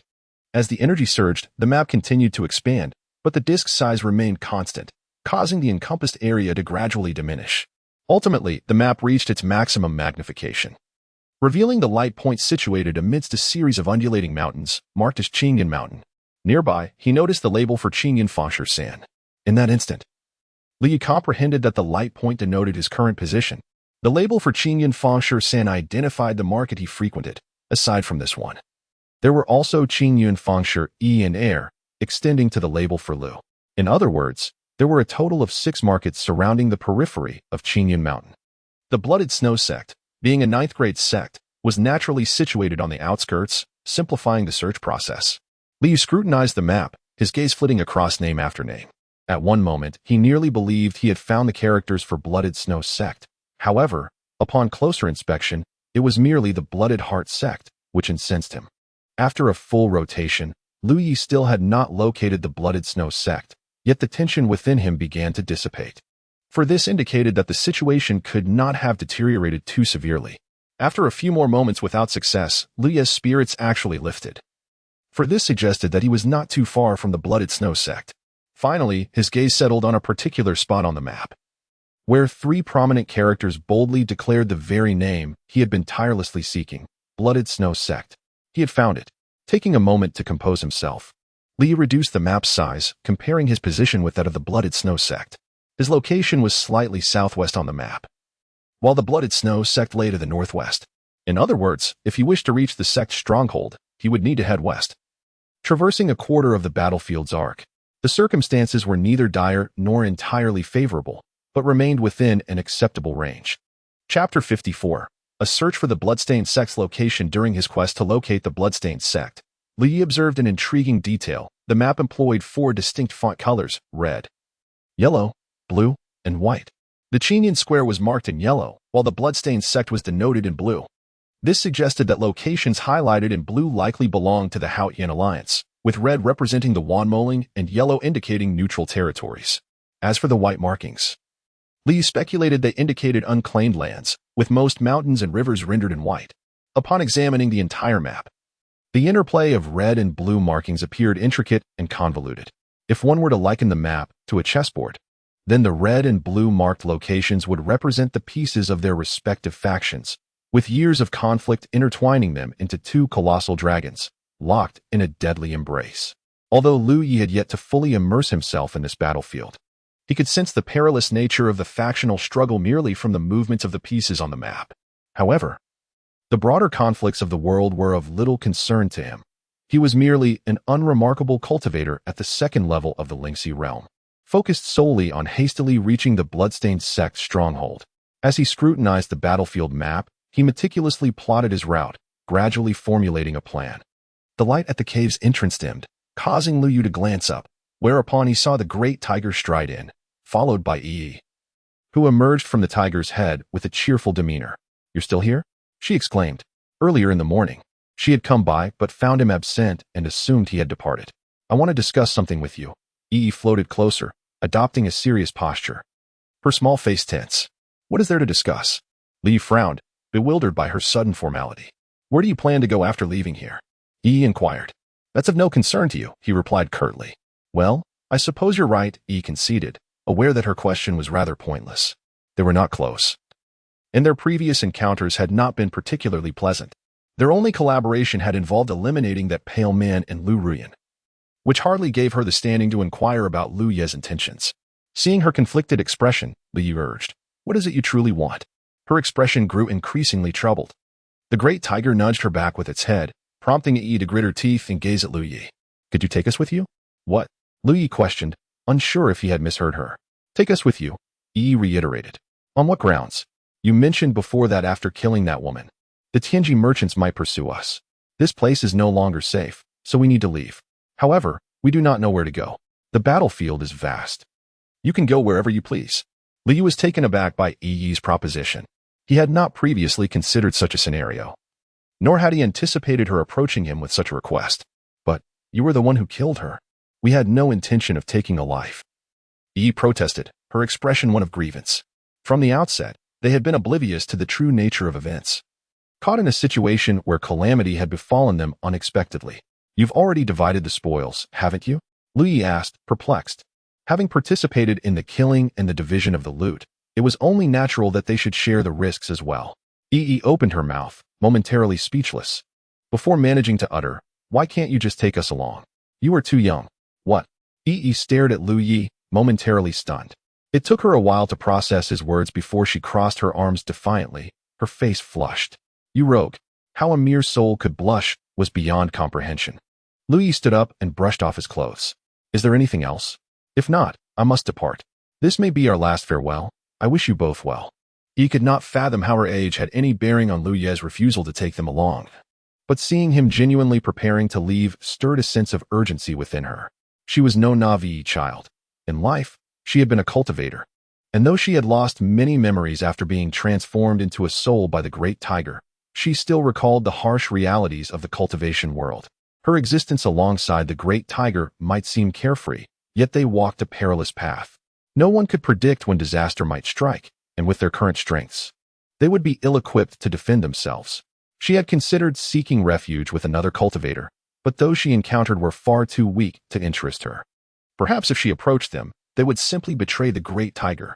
Lu Yi, on the other hand, was undoubtedly a disciple of a significant sect. Otherwise, he would not possess such an abundance of spirit talismans. Over these past 2 months, Yi had witnessed Lu Ye's formidable growth, his pace of advancement truly remarkable. She believed that aligning herself with Lu Yi would be a prudent choice. Despite his somewhat irksome demeanor, he operated according to his own principles. Take, for example, the spoils from their last venture. Had Lu Yi intended to keep everything for himself, she and the great tiger would have been powerless to object. Yet he chose to share it with them equally. These considerations solidified Yi's resolve. Remaining in their current situation would only lead to a slow demise. Accompanying Lu Yi offered a glimmer of hope. Hence, she had approached him with her request. As they passed each other by, Lu Yi felt a tug on his clothing and turned to find Yi gazing up at him with a pitiful expression, tears glistening in her eyes. "Your tears won't sway me," Lu Yi stated, remaining unmoved. Yet Yi continued to stare at him, their gazes locked in a tense standoff. After a prolonged moment of silence, Lu Yi finally sighed. "You have 3 chances to persuade me." A spark ignited in Yi's eyes, as if she had long prepared her argument. "You are aware of how low-level cultivators fear amber. If you encounter an enemy you cannot defeat, I can team up with amber to intimidate them, ensuring they retreat." Lu Yi stroked his chin thoughtfully, nodding. "Your reasoning holds some merit. Can it follow my commands?" Lu Yi asked, glancing at the great tiger. He had witnessed the tiger's speed firsthand during his pursuit of Lu Ruyan. The great tiger had managed to intercept her despite setting off after him. Had it not blocked her path, Lu Yi would have faced considerable difficulty in catching up. "It will definitely listen," Yi affirmed with a vigorous nod. "And there's more," she continued eagerly, but after a lengthy pause, she finally smacked her chest and declared, "And there's me." "You?" Lu Yi regarded her skeptically. "I can launch surprise attacks on others. Just like yesterday," Yi proclaimed proudly. Chapter 55. The benefits. The combination of the great tiger and Yi is quite formidable. Inexperienced low-level cultivators can easily be intimidated by a talking beast. Riding the great tiger on the journey is undeniably alluring. For him, it is an excellent choice, especially given his current low cultivation level. His primary focus must be on enhancing his strength, as traveling alone would prevent him from practicing along the way and result in considerable wasted time. Initially, he had no intention of bringing along the spirit and beast, intending to refuse Yi no matter what she said. However, he now finds himself somewhat tempted by her words. "What do you think?" Yi gazed at Lu Yi with eager eyes, fearful that he might utter a negative response. "It's not impossible." Lu Yi raised a finger. "First, I will be in charge of everything. If we have differing opinions on any matter, you must heed my decisions." Yi nodded. "That's acceptable." Having decided to ally with Lu Yi, she and the great tiger were mentally prepared for this arrangement. "Second, there may be times when I ask you to perform certain tasks within your capabilities. You cannot refuse, but rest assured, I will not ask you to undertake anything life-threatening. If such a situation arises, you are free to make your own judgment based on the circumstances. Understood? Third, if there comes a day when you no longer wish to stay, please inform me rather than leaving without a word." "I want to do that." Yi shook her head. "If all of that is agreeable, then may our collaboration be fruitful?" Li extended his hand toward Yi. She tilted her head in confusion, but mimicked his gesture and reached out her hand. Lu grasped it firmly and gave it a gentle shake. Yi understood his intention, squinting with a smile. Here as to a successful partnership. The great tiger behind her let out a low growl in agreement. Yi leapt onto the great tiger's head and turned to Lu Yi, saying, "As a gesture of our collaboration, I have a significant benefit to offer you." A benefit? Upon hearing those words, Lu Ye's interest peaked immediately. Deep within Qingyun Mountain, in a secluded area adjacent to the Great Tiger's territory. Under the guidance of the Great Tiger and Yi, Lu Yi arrived at a remarkably concealed cave entrance. The entrance was obscured by thick weeds and dense shrubs, making it challenging to spot for anyone unfamiliar with the terrain. Is this the place? Liu leaned in to peer into the dark cave, seeing nothing but shadows within. Indeed, Yi and the Great Tiger beckoned him to follow. With a long knife strapped to his waist and his hand resting on the hilt, Liu was prepared for any unforeseen circumstances. According to Yi, a serpent-like demon beast resided deep within this cave. On a previous expedition, she and the Great Tiger had suffered a setback at the hands of this serpent demon, but they had also uncovered a secret. This secret was the benefit she intended to present to Lu Yi. The cave sloped downward, and Lu Yi felt as though he had descended dozens of yards underground without reaching the end, illustrating the cave's profound depths. Here, the refreshing air was replaced by a wave of heat emanating from the depths. The further they advanced, the more intense the heat became. Yi began to pant heavily and eventually stopped. "I can't go any deeper." Being a spirit, the scorching environment was quite inhospitable for her. Lu Yi realized, "You were injured the last time you came here?" Yi nodded. "That creature only exists here. If Amber accompanies you, the serpent demon isn't particularly strong. With the Great Tiger's assistance, you should be able to subdue it. Then wait for me here," Lu Yi affirmed, continuing onward with the Great Tiger. After traversing further into the cave, Lu Yi suspected he had descended nearly 100 yards underground. The oppressive heat was overwhelming, prompting him to summon his spiritual energy for protection, yet he still found it unbearable. The Great Tiger, panting heavily, appeared lethargic, reminiscent of a sunstruck dog. At long last, they reached the cave's end. It opened into an expansive underground cavern where Lu Yi immediately spotted a massive serpent coiled within. Its body as thick as his thigh and indeterminate in length. The serpent raised its head high, exhaling breaths toward a small tree about half his height. The tree glowed a vivid red, resembling a heated iron, adorned with 2 fruit the size of a baby's fist, filling the cavern with an unusual fragrance. The breaking barrier fruit. This was the benefit Yi had previously mentioned. If it were an ordinary item, it would hardly entice Lu Yi given his current stature. But the breaking barrier fruit was unique. It held immense significance for cultivators attempting to breach the barriers of their spiritual channels. As long as their spiritual channels remained unfulfilled, the fruit would be perpetually useful. Lu Yi had once consumed a breaking barrier fruit, which had enabled his ascension to the spirit stream realm. Thus his interest was instantly piqued at Yi's mention. The last breaking barrier fruit Yi had given him was taken from this very location. As a spirit, she could come and go unnoticed, and although the serpent demon occupied this space, it had failed to guard against her. However, the environment here posed a severe threat to her. Had it not been for necessity, she would not have risked returning. Ultimately, while she secured the fruit, it had taken her several days to recover from the ordeal. With a history of grievances against the serpent demon, Yi, having previously lacked the strength to exact revenge, now saw an opportunity with Lu Yi as her ally. With him by her side, she was determined to settle scores while also securing 2 breaking barrier fruits for Lu Yi, thereby deepening their bond and solidifying their partnership. Truly a win-win situation. The serpent demon, coiled and concealed by its own body, surrounded the breaking barrier tree, its elevated head exhaling fiery spiritual energy, appearing to be in the midst of cultivation. The 2 uninvited guests had disrupted its tranquility. With a roar from the Great Tiger, the serpent demon abruptly lifted its head, its tongue flickering. The Great Tiger lunged forward like a tempest, but in the very next moment, the serpent demon sprang into action, opening its jaws wide to bite down on the Great Tiger's neck. The Great Tiger howled in pain, retaliating with a bite to the serpent's belly. However, the disparity in strength was apparent. The Great Tiger was left bloodied, while the serpent remained unscathed, its body enveloped in a fiery aura that formed a protective barrier, rendering the Great Tiger's attack ineffective. In a single encounter, the once majestic Great Tiger found itself at a disadvantage, and the serpent's lengthy body swiftly coiled around it, binding it like a dumpling. A swift defeat. Though both were demon beasts, the gap in their powers was significant.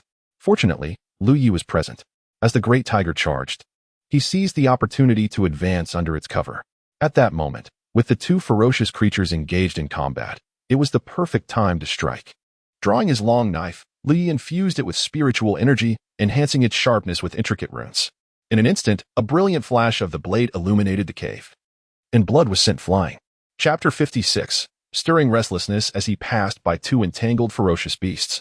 Lu Yi barely steadied himself before the crimson tail of a serpent lashed out like a whip, a fierce gust rushing towards him. At that moment, Lu Yi found himself unable to turn, hastily channeling his spiritual energy to shield his body.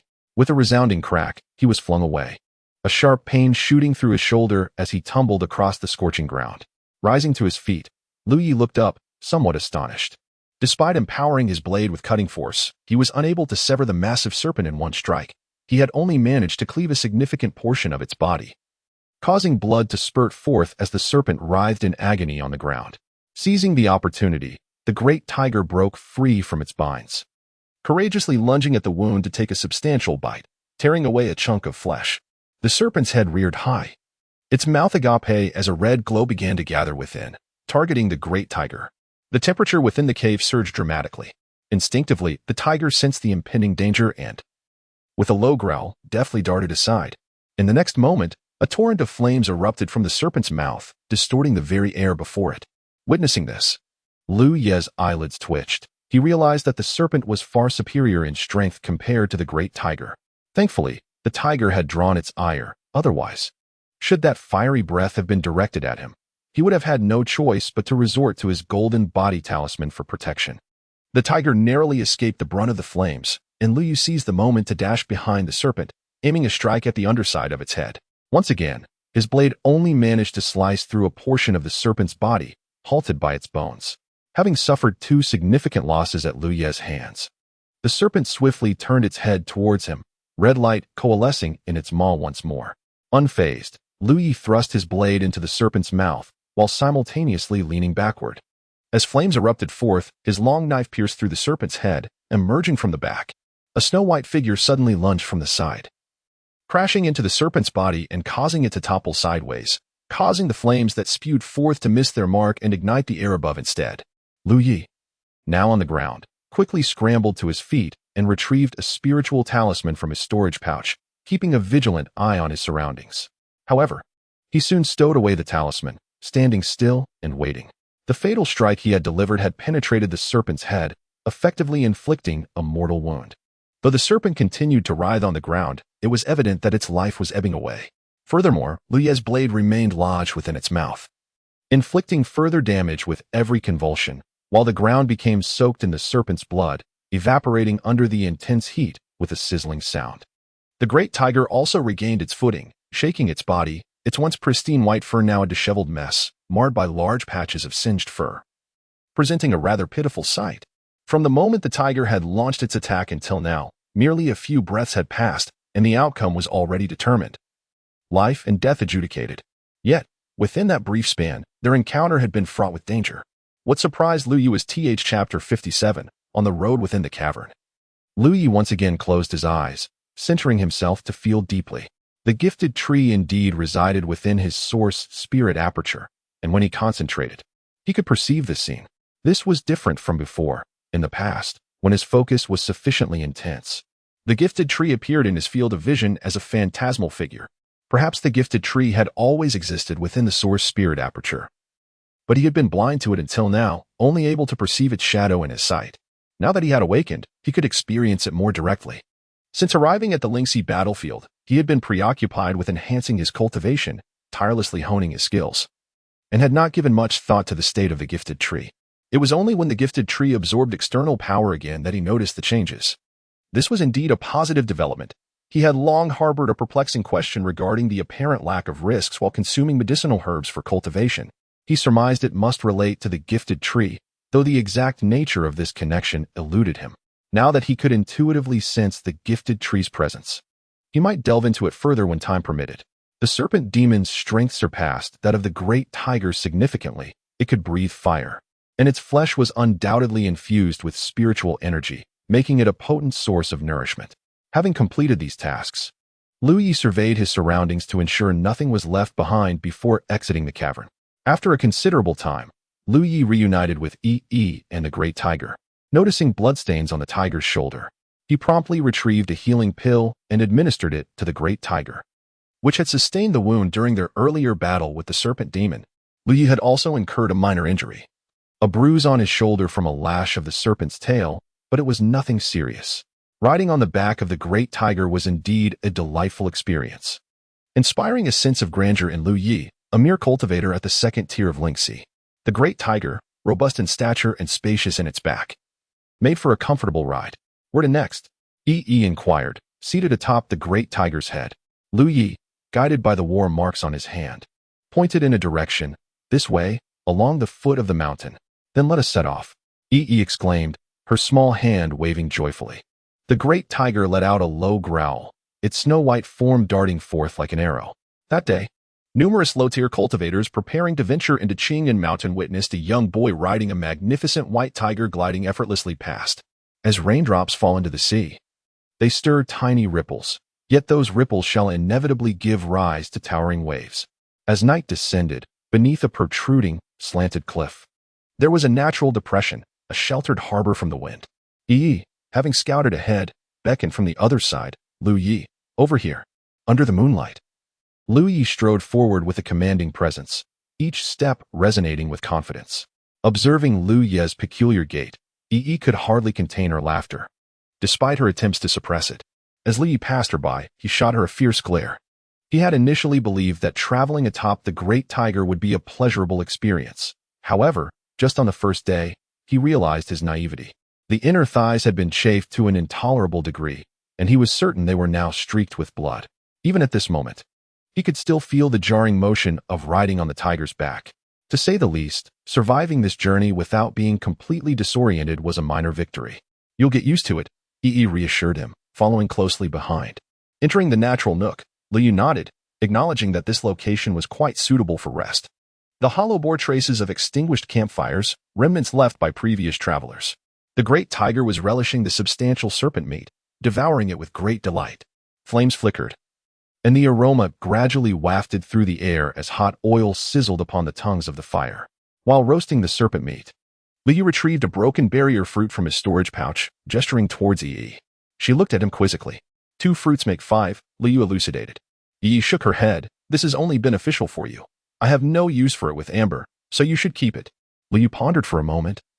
Can amber consume spiritual pills? Yi nodded. It can also consume spirit stones.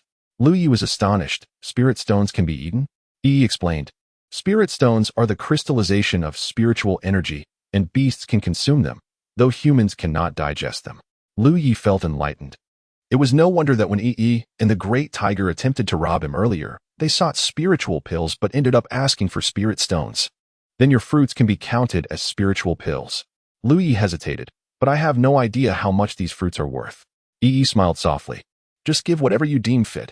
Amber only requires 2 spiritual pills a day. That isn't too much, Lu Yi mused. The serpent meat was soon ready. After sprinkling a bit of salt for flavor, he began to eat heartily. Suddenly, he looked up and saw Yi gazing at him expectantly.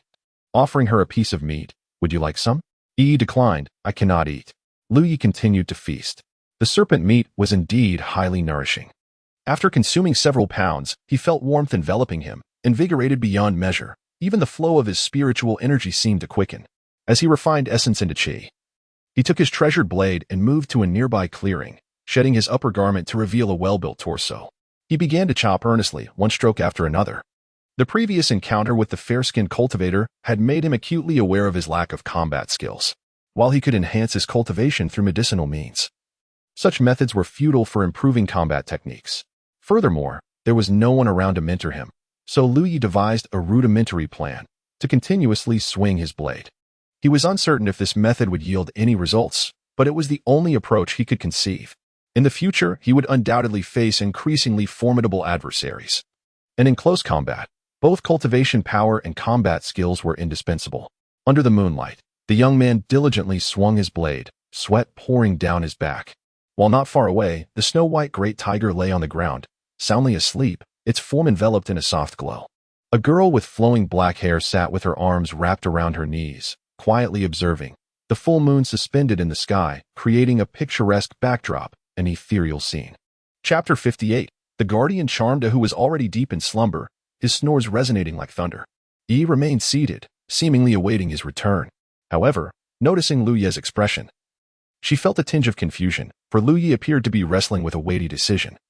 Exuding an air of resolute determination, as if he were prepared to face a multitude, she couldn't help but tilt her head in curiosity. With a heart heavy with trepidation, Lu Ye settled into a meditative posture and advised Yi, "If I should faint shortly, do not be overly concerned." Yi's face reflected her bewilderment. Without delving into explanations, Liu closed his eyes, immersing himself in concentration, and once more beheld the innate tree residing within his source spirit orifice. Atop the grand canopy, 3 leaves blazed with fervent flames, while the 4th gleamed with radiance, yet remained unscathed by fire. In the mines of Xiaoyu Valley, his innate tree had first manifested a burning leaf, bearing the spiritual pattern known as sharpness.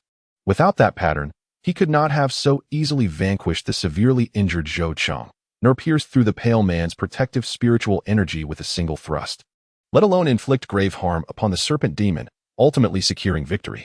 This particular spiritual pattern had provided him with significant aid during several critical junctures. At present, 2 additional leaves on the innate tree were aflame, stirring within him a mix of anxiety and anticipation for the new spiritual patterns he might acquire.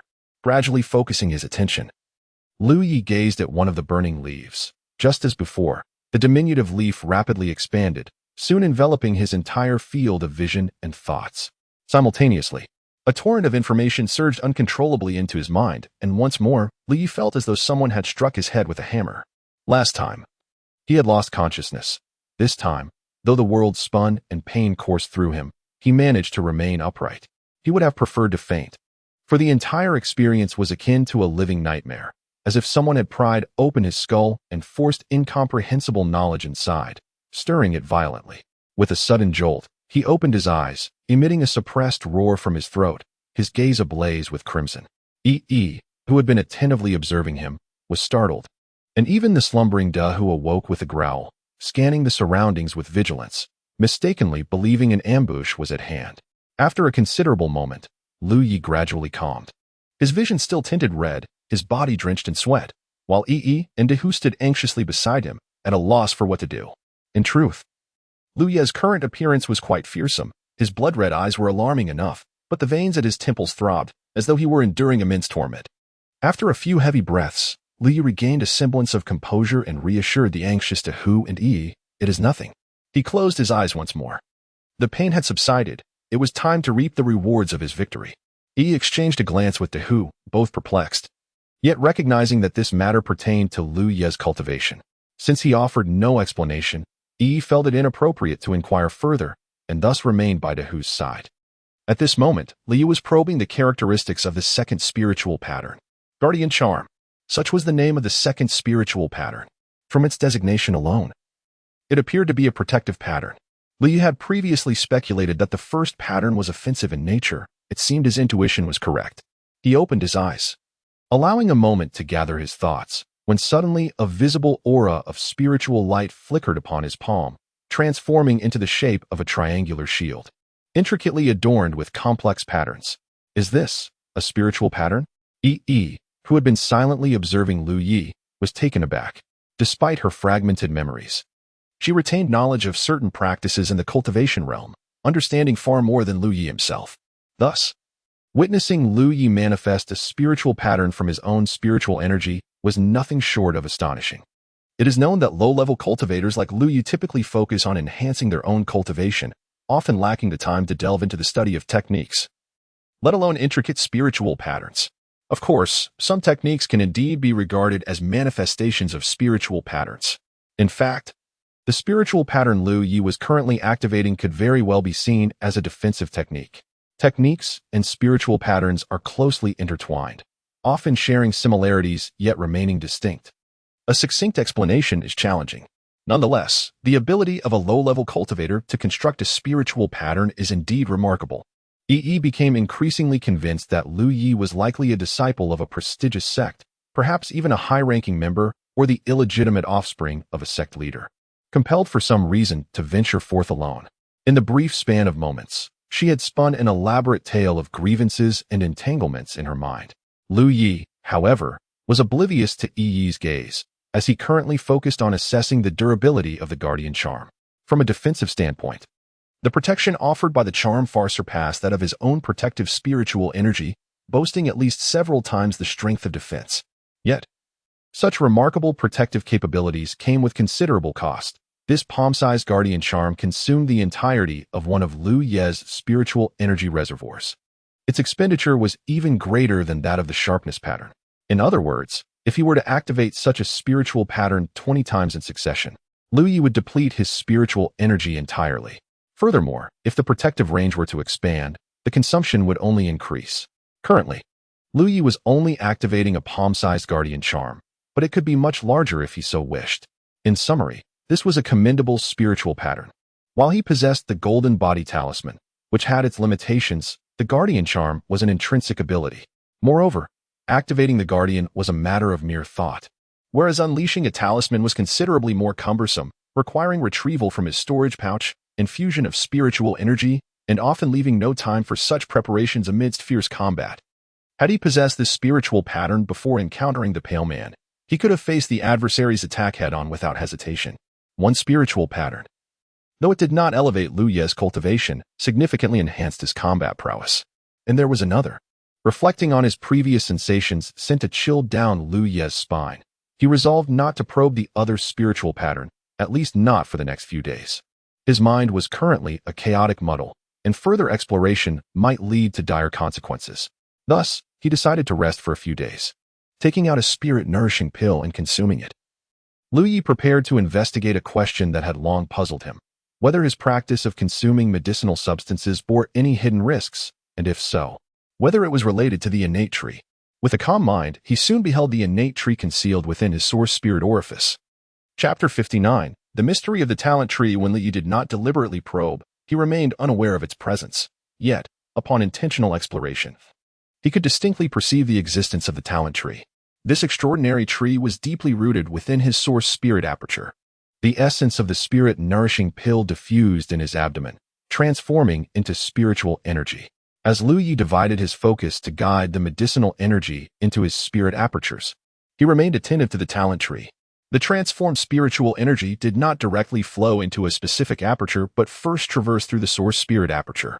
For instance, since Lu Ye's 21 apertures were not yet full, the spiritual energy derived from the medicinal pill had to pass through the source spirit aperture before surging into the 21st aperture.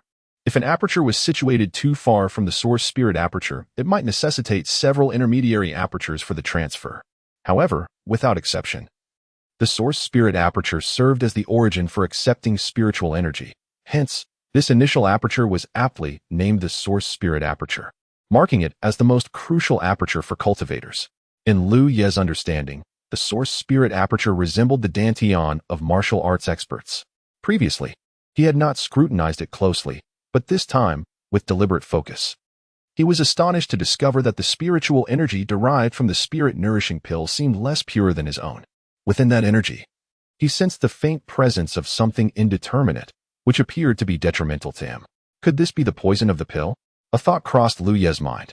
The master had previously mentioned that all medicine carries some toxicity, particularly for cultivators consuming spirit pills. The lower the quality of the pill, the greater the toxicity.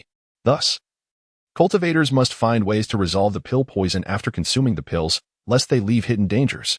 Yet, as the less pure spiritual energy flowed into the source spirit aperture and then into the 21st aperture, a miraculous phenomenon occurred. The energy that entered the 21st aperture bore no trace of pill poison, becoming as pure as the energy in the other apertures. Lu Yi acutely recognized this detail, confirming that the transformation of the spiritual energy occurred within the source spirit aperture. He promptly directed most of his focus into the source spirit aperture, observing closely, and soon uncovered its mysteries. The talent tree, rooted in the source spirit aperture, had sprouted roots that seemed to extract spiritual energy from within. Through the flow of the tree's body, the less pure energy was refined and returned, becoming pure in the process. Throughout this procedure, a grayish aura continuously emanated from the trunk of the talent tree, reminiscent of ashes from a fire.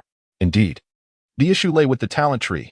Based on his observations, it appeared that the talent tree possessed the ability to purify spiritual energy, incinerating all traces of pill poison. Lu Yi recalled another matter. Since he had begun cultivating, He often felt discomfort after each session, as if covered in a layer of dust. This sensation had intensified since entering the spirit stream battlefield and acquiring a sufficient quantity of spirit-nourishing pills. Piecing everything together, Liu suddenly realized that the talent tree's purifying capability had incinerated the pill poison accumulated from his medicinal consumption. Thus, he was free from hidden dangers. And the remnants of the burned poison must have been expelled from his body, resulting in that dust-like feeling after cultivation. Everything became clear. And Liu Ye's previous conjectures were confirmed, which was not entirely unexpected. However, with this understanding, he would no longer feel excessive psychological pressure in his future medicinal practices. Relaxing his mind, Liu continued to guide the medicinal energy within, gradually increasing the spiritual energy in his 21 apertures. Initially, Yi had anxiously monitored him. But upon seeing no abnormalities, she could not resist falling asleep, leaving one to wonder how a spirit entity could slumber. She was awakened by the sound of rushing air. When she opened her eyes, dawn had broken, and the campfire beside her had long extinguished. Not far away, Liu stood bare-chested, wielding a blade in one hand. Relentlessly practicing his strikes, each movement deliberate and meticulous. This fellow, is he made of iron? Yi's eyelid twitched slightly. In truth, Liu had only slept for 3 hours the previous night. Though cultivators possess superior physiques compared to mortals, they too require rest, especially someone of his lower cultivation level, who had not entirely transcended the realm of the ordinary. However, he was acutely aware of the trials that lay ahead, and thus he was unwilling to squander time. By the time Liu completed his morning practice, Yi, having gathered ample firewood with Big Tiger, was ready to ignite a fire. Liu retrieved a portion of a serpent's body from his storage pouch to provide for their meal. After satisfying their hunger, the group resumed their journey. The journey was not as idyllic as envisioned. As they traversed the rugged terrain, Liu consumed another spirit-nourishing pill, determined to attempt cultivation atop Big Tiger's back. For unresolved issues would only waste precious time. Occasionally, they encountered hurried, low-level cultivators along the way, but Big Tiger expertly avoided them, upon spotting Big Tiger's imposing figure.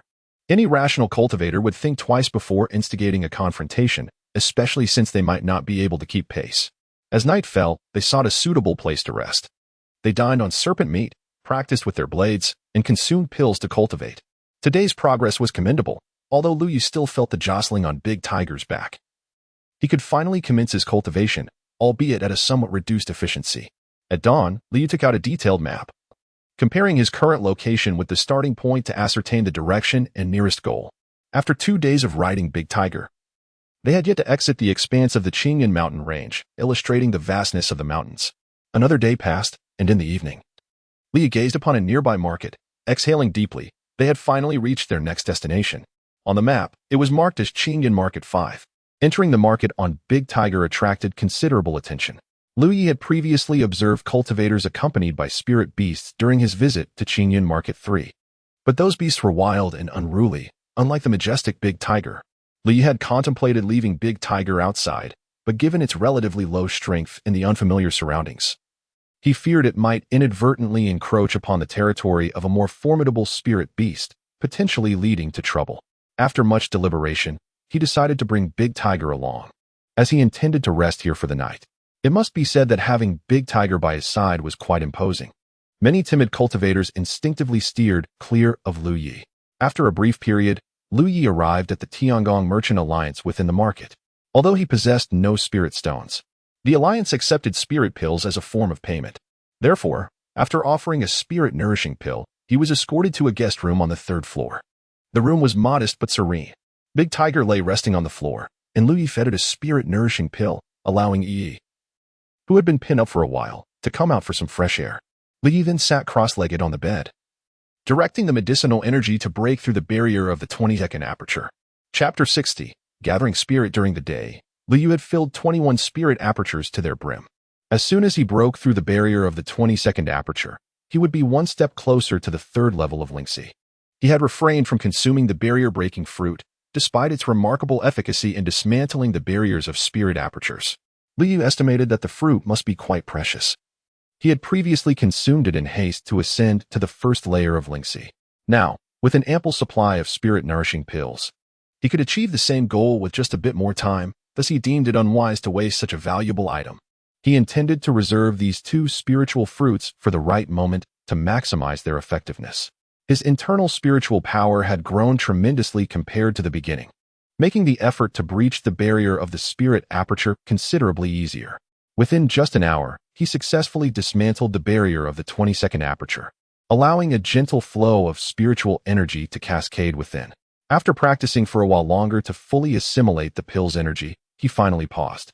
It had been 3 days since he last examined the talent tree's spiritual patterns, and Liu planned to check the third burning leaf that night to discern what kind of spiritual patterns it bore. Despite mentally preparing himself, a sense of trepidation washed over him as he approached the task, primarily due to the unpleasant nature of the experience. Nevertheless, such encounters were inevitable. It was better to endure a brief discomfort than a prolonged one. Resolutely, Liu Yi focused his mind and gazed at the talent tree within the source spirit aperture. The burning leaf rapidly magnified, and the intricate patterns upon it obscured Liu Ye's vision and thoughts like a hammer striking down upon him. His mind felt as though it were being pried open, inundated with an overwhelming influx of unfamiliar information, which then swirled chaotically within. After some time, Liu gasped for breath and opened his eyes. Beside him, Big Tiger lifted his head, while Yi stood by the bed, gazing at him with concern.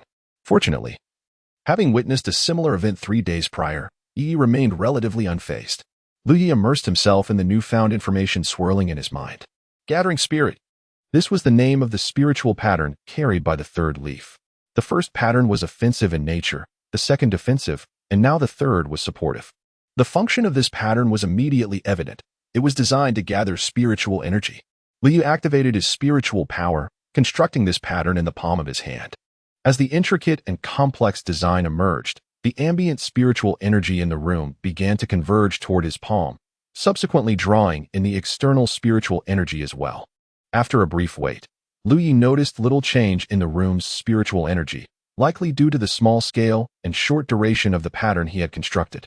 If he could create a pattern that encompassed the entire room, or even the entire Merchant Alliance, the effect of gathering spiritual energy would surely be remarkable.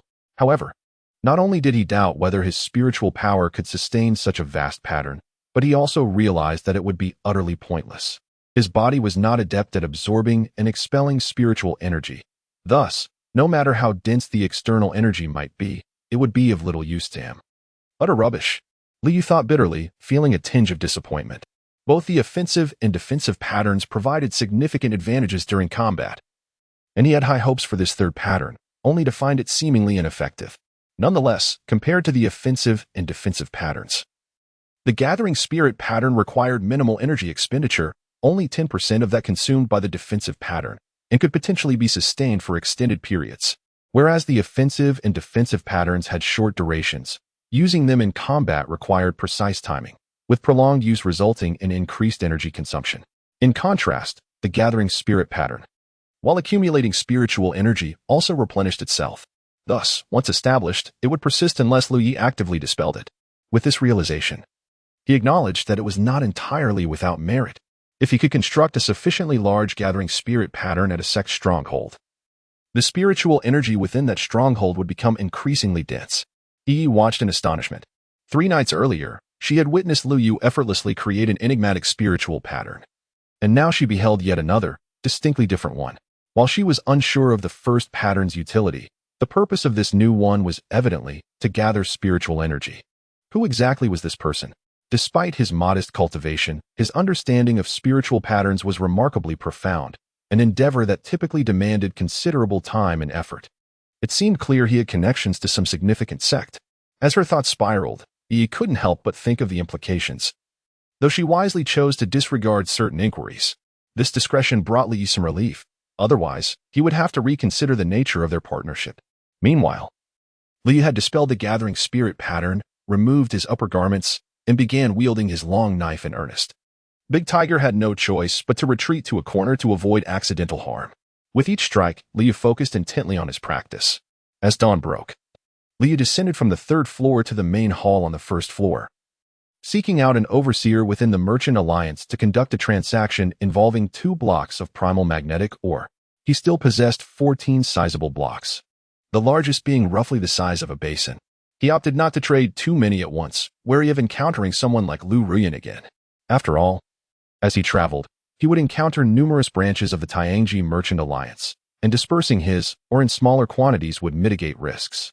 When he departed from the Qinyan Fengshir's third level, he had acted impulsively, trading several blocks of primal magnetic, or because he was eager to procure a particularly rare item, which risked attracting unwanted attention. 2 blocks of primal magnetic, or fetched him 103 spirit stones. This time, he refrained from purchasing more spirit-nourishing pills, choosing instead to save the spirit stones, as he had enough to sustain him until reaching the 3rd level of Lingxi. As for saving the spirit stones, it was because he aimed to accumulate a substantial amount for future use. Just as he exited the Tianji Merchant Alliance, a gaunt male cultivator approached him, grinning widely. "Greetings, fellow Taoist." Li frowned, scrutinizing the man, while Big Tiger stepped forward, emitting a low growl of warning. The man's smile stiffened as he took 2 hasty steps back. "Fellow Taoist, please calm your anger. I mean no harm. I merely wish to discuss a business proposition." Lu Yi observed the man's spiritual aura, confirming he was merely at the 2nd layer of Lingxi, and judging by the purity of his aura, his strength was below average. Under Lu Ye's and Big Tiger's unwavering gaze, the man felt a shiver run down his spine and forced a grin. "I truly just wish to discuss a business matter." "Step aside," Lu Yi replied coolly, placing his hand on the hilt of his knife as he and Big Tiger advanced directly. The man quickly sidestepped but remained undeterred, likely thinking that Lu Yi would refrain from acting against him in this setting. He called after Lu Yi, "Fellow Taoist, I possess a set of auxiliary cultivation techniques that, when utilized, could at least double your cultivation efficiency, perfect for someone of your level. Might you be interested?" Chapter 61. Attempting to bargain for a doubling efficiency auxiliary technique. This is clearly nonsense. If such a technique truly existed, it would undoubtedly be a closely guarded secret, treasured even by the most elite sects, and of immense value. Why would one need to wander about, seeking to peddle it? Observing the demeanor of the male cultivator, Li realized that he had not specifically sought him out but was instead lurking outside the Merchant Alliance, randomly selecting targets. He merely happened to catch Li's eye. Uninterested, Li did not intend to engage further. However, the man relentlessly pursued him, extolling the virtues of the technique, claiming it to be simple to cultivate, highly compatible with various low-level techniques, and easily accessible to anyone. He even solemnly declared, "If you do not believe me, I can swear by the heavenly mechanism that every word I utter is true, and I would never deceive you." Li halted, frowning at him. He had previously taken the heavenly mechanism oath, so he understood that such a vow was not to be taken lightly. A flicker of doubt crossed his mind. Could there truly exist such a powerful technique capable of tripling one's cultivation efficiency? Noticing Lu Ye's interest, the male cultivator gestured. "There are too many prying eyes here. It is not appropriate to discuss further. Please follow me." After a moment's contemplation, Lu Yi followed the man to a less crowded area. "Swear," Lu Yi demanded, getting straight to the point. "If the price is right, I shall purchase it." The cultivator nodded, his expression turning serious as he declared, "I, the scattered cultivator Chen He, humbly invoke the heavenly mechanism to witness that my previous words are entirely true. If I utter even a single falsehood, let me suffer the harshest torments of the mortal realm." An invisible force descended, marking the back of Chen He's hand, where his battlefield seal resided. Lu Ye's expression turned stern. This man was quite determined to sell the technique, even to the point of invoking such a toxic oath. "Show me the item," Lu Yi insisted. Chen He shook his head. "You jest, my friend. The technique is straightforward and clear. If I were to show it to you, you could memorize it immediately. Why would you need to purchase it?" "How much?" Lu Yi inquired. 30 spirit stones," Chen He replied. Lu Yi turned to walk away. 3 stones. He countered, testing the waters. "Deal," Chen He exclaimed, producing a jade slip and placing it in Lu Ye's palm. Lu Ye's eye twitched. "My friend, I have taken the heavenly mechanism oath. You also mentioned that if the price is suitable, you would sell. The price of 3 stones was set by you. You cannot go back on your word." Lu Yi found himself speechless. Ultimately, he extracted 3 spirit stones and handed them over. Chen He, having received the stones, left in high spirits. Before Lu Yi could examine the contents of the jade slip, another individual approached, grinning and teasing. "You've been duped, haven't you?" Lu Yi glanced up at him, and the man shrugged. "I too fell victim to his deceit. That technique is utterly useless." "Lu Yi understood. You were watching all along?" The man chuckled. "It's better for 2 to be unfortunate than for just 1. Wouldn't you agree? It feels much better this way." He winked at Lu Yi. Lu Yi replied coolly, "If I were you, I would compete with him for business. If he can sell that technique, why can't you?" Instead of watching others get scammed, Why not try to earn some spirit stones yourself? You might just make a profit. The man fell into contemplation, and after a moment, he slapped his thigh. You make a valid point. But when he looked up, Lu Yi had vanished from sight. Outside the marketplace, Lu Yi rode on the back of the great tiger, already far away, disinterested in the machinations of those unscrupulous merchants. Although he was certain he had indeed been deceived, the loss was minimal, only 3 stones. He had recently traded with the Merchant Alliance for over 100 spirit stones, so he was not overly concerned. However, Chen He had even taken the heavenly mechanism oath, suggesting that the technique was indeed, as he claimed, capable of enhancing cultivation efficiency. Otherwise, the oath would have backfired. Intrigued, Lu Yi began to investigate the nature of the technique. Feasting on gluttony, it was called. Moreover, it was a technique difficult to assess in terms of rank, as it encompassed merely 15 spiritual apertures. It is worth noting that Lu Yi's current cultivation, the Golden Cicada's carefree technique, was already a low-level yellow technique, capable of opening 27 apertures. This feasting on gluttony only opened 15, rendering it inferior even to the yellow-level techniques. However, considering that it was not a primary cultivation technique, but rather an auxiliary one, this could be understood. As Chun He had mentioned, the technique's operation route was exceedingly simple, largely due to the limited number of apertures, and because these apertures were all located in the lower abdomen, it exhibited strong compatibility with all low-level techniques. The compatibility of 2 techniques hinges on the number of overlapping apertures in their operation routes. The more overlap, the higher the compatibility. All low-level techniques open apertures scattered around the lower abdomen, as the source apertures are located there. Many low-level techniques share nearly identical apertures. Only the differing operation routes lead to variations in their characteristics. The same 9 apertures, linked in different sequences, cause the flow of spiritual energy to vary, which subsequently impacts a cultivator's power. Therefore, the sequence of connections between apertures is a meticulous matter. The 15 apertures of the feasting on gluttony align closely with the 27 of the Golden Cicada's carefree technique, with only 2 apertures not encompassed by the latter. In other words, if Lu Yi were to complete the Golden Cicada's carefree technique and subsequently open those 2 additional apertures, he would gain insight into the secrets of feasting on gluttony. There was no rush. He would first finish cultivating the Golden Cicada's carefree technique, and then see if feasting on gluttony truly possessed the miraculous ability to double cultivation efficiency. After securing the jade slip, Lu Yi took out the map and compared the distance between Qingyan Market's 3rd and 5th districts, calculating the time he had spent. He also reviewed the route he had planned to the Bloodblade sect. Any unforeseen delays would only extend his journey. The road ahead was long, but Lu Yi did not feel lonely. At least he had Yi and the Great Tiger accompanying him. Chapter 62. The Cracked Sky Gorge. Half a month later, the weary Lu Yi appeared before a rugged canyon, exuding a far greater composure than during his previous journey atop the Great Tiger. On the first day of riding, he was jostled to the brink of disarray, with the inner thighs chafed to the point of bleeding. In such a state, cultivation was utterly impossible. However, today he had achieved his initial goal, practicing alchemy while traversing on the Great Tiger. Although the efficiency was not on par with his usual state, it was certainly preferable to squandering time idly. Over the past fortnight, he had opened 3 more spiritual channels, now becoming a practitioner with 25 apertures. He was merely 2 channels away from reaching the 3rd layer of the spiritual stream. At this pace, in just 6 or 7 days, he could cultivate the Golden Cicada's leisurely technique to perfection. Not only had his own strength grown, but the Great Tiger had also evidently become more formidable. The serpent meat stored in his bag had been consumed by both him and the tiger, with 8/10 of it nourishing the beast, which greatly benefited from such sustenance, especially since Lu Yi also provided it with 2 spirit-nourishing pills daily. In just half a month, the tiger's physique appeared to have expanded significantly, growing increasingly robust. Liu could not precisely assess the tiger's current strength, yet he suspected that even in a direct confrontation, without the aid of talismans or spiritual patterns, he would be at a disadvantage. Moreover, as the tiger's spirit companion, would also grow stronger alongside the beast. Thus, while their collective strength was not particularly high, their combined efforts could yield considerable power. This bolstered Lu Ye's confidence as he traversed the battlefield of the spiritual stream, and he increasingly felt that bringing the tiger and along was a sagacious decision. During his journey, Lu Yi passed through a neutral market, where he rested for the night and sold 2 pieces of magnetic ore, earning some spirit stones. Currently, he possessed over 200 spirit stones, with just a little more.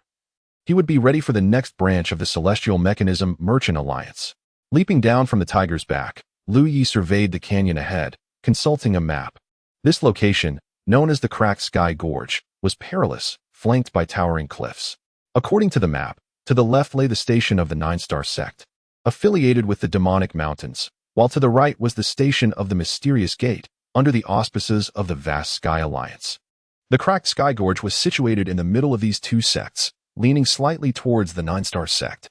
Both sects were of modest rank. The Mysterious Gate at the 9th tier and the Nine-Star Sect at the 8th tier common standings in the outer realms of the battlefield. Furthermore, Lu Yi had planned a route that arched closely along the battlefield's edge, so although he had traversed several sect territories, they all belonged to the 8th or 9th tier. He would not rashly enter higher-ranked sects, even if they were part of the Vast Sky Alliance. The last admonition from his master echoed in his mind. He dared not carelessly reveal his identity as a disciple of the Azure Blood sect, despite being uncertain of the consequences of such exposure. As dusk approached, Lu Yi decided against entering the gorge at that moment. After a long day of travel, he would rest for the night and proceed tomorrow. He called out. Understood, came her voice, and she swiftly floated away from the tiger's head, heading off to scout the surroundings. Over the past few days, they had developed a certain rapport before resting. Yi would always take it upon herself to investigate the area for hidden dangers. As a spirit entity, she was adept at this task, having averted several concealed threats in the past. However, she was bound to the great tiger, unable to stray too far. According to Yi, she could venture 10 miles without issue, but if she exceeded that distance, she would rapidly weaken, and prolonged separation could lead to her dissolution. Lu Yi then searched for a suitable place to spend the night. After nearly half a month of wandering, he was quite adept at this. An appropriate resting place needed to allow for both entry and exit, be sufficiently concealed, and offer protection from the elements. After a while, he led the tiger to a cluster of boulders. While this location was not ideal, there were no better alternatives nearby, and given the current weather, it seemed unlikely to rain, thus it would suffice for the night. He retrieved kindling from his storage bag and lit a fire, then placed a large piece of beast meat on the flames to roast, tossing an even larger chunk to the tiger, who eagerly devoured it. Observing the tiger's ravenous appetite, Lu Yi felt a twinge of concern. He had originally thought his supply of spirit-nourishing pills would suffice until he reached the 3rd layer of the spiritual stream, but it now appeared they would barely last. The tiger consumed 2 pills daily, and it seemed he needed 11 or 12 pills to open one aperture. Currently, he had just over 30 pills left.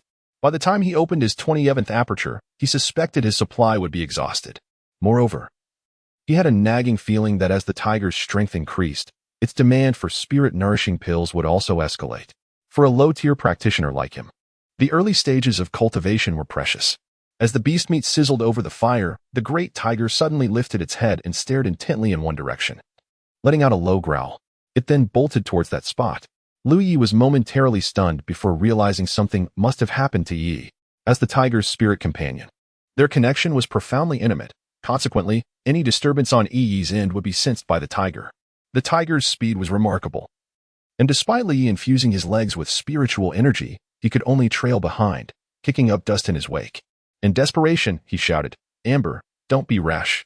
He still did not know what trouble Yi had encountered, and charging in blindly was not a wise strategy. The tiger, displaying a surprising degree of understanding, moderated its speed, allowing Lu Yi to catch up and leap onto its back before accelerating once more. Soon, behind a massive rock, a flicker of firelight caught his eye.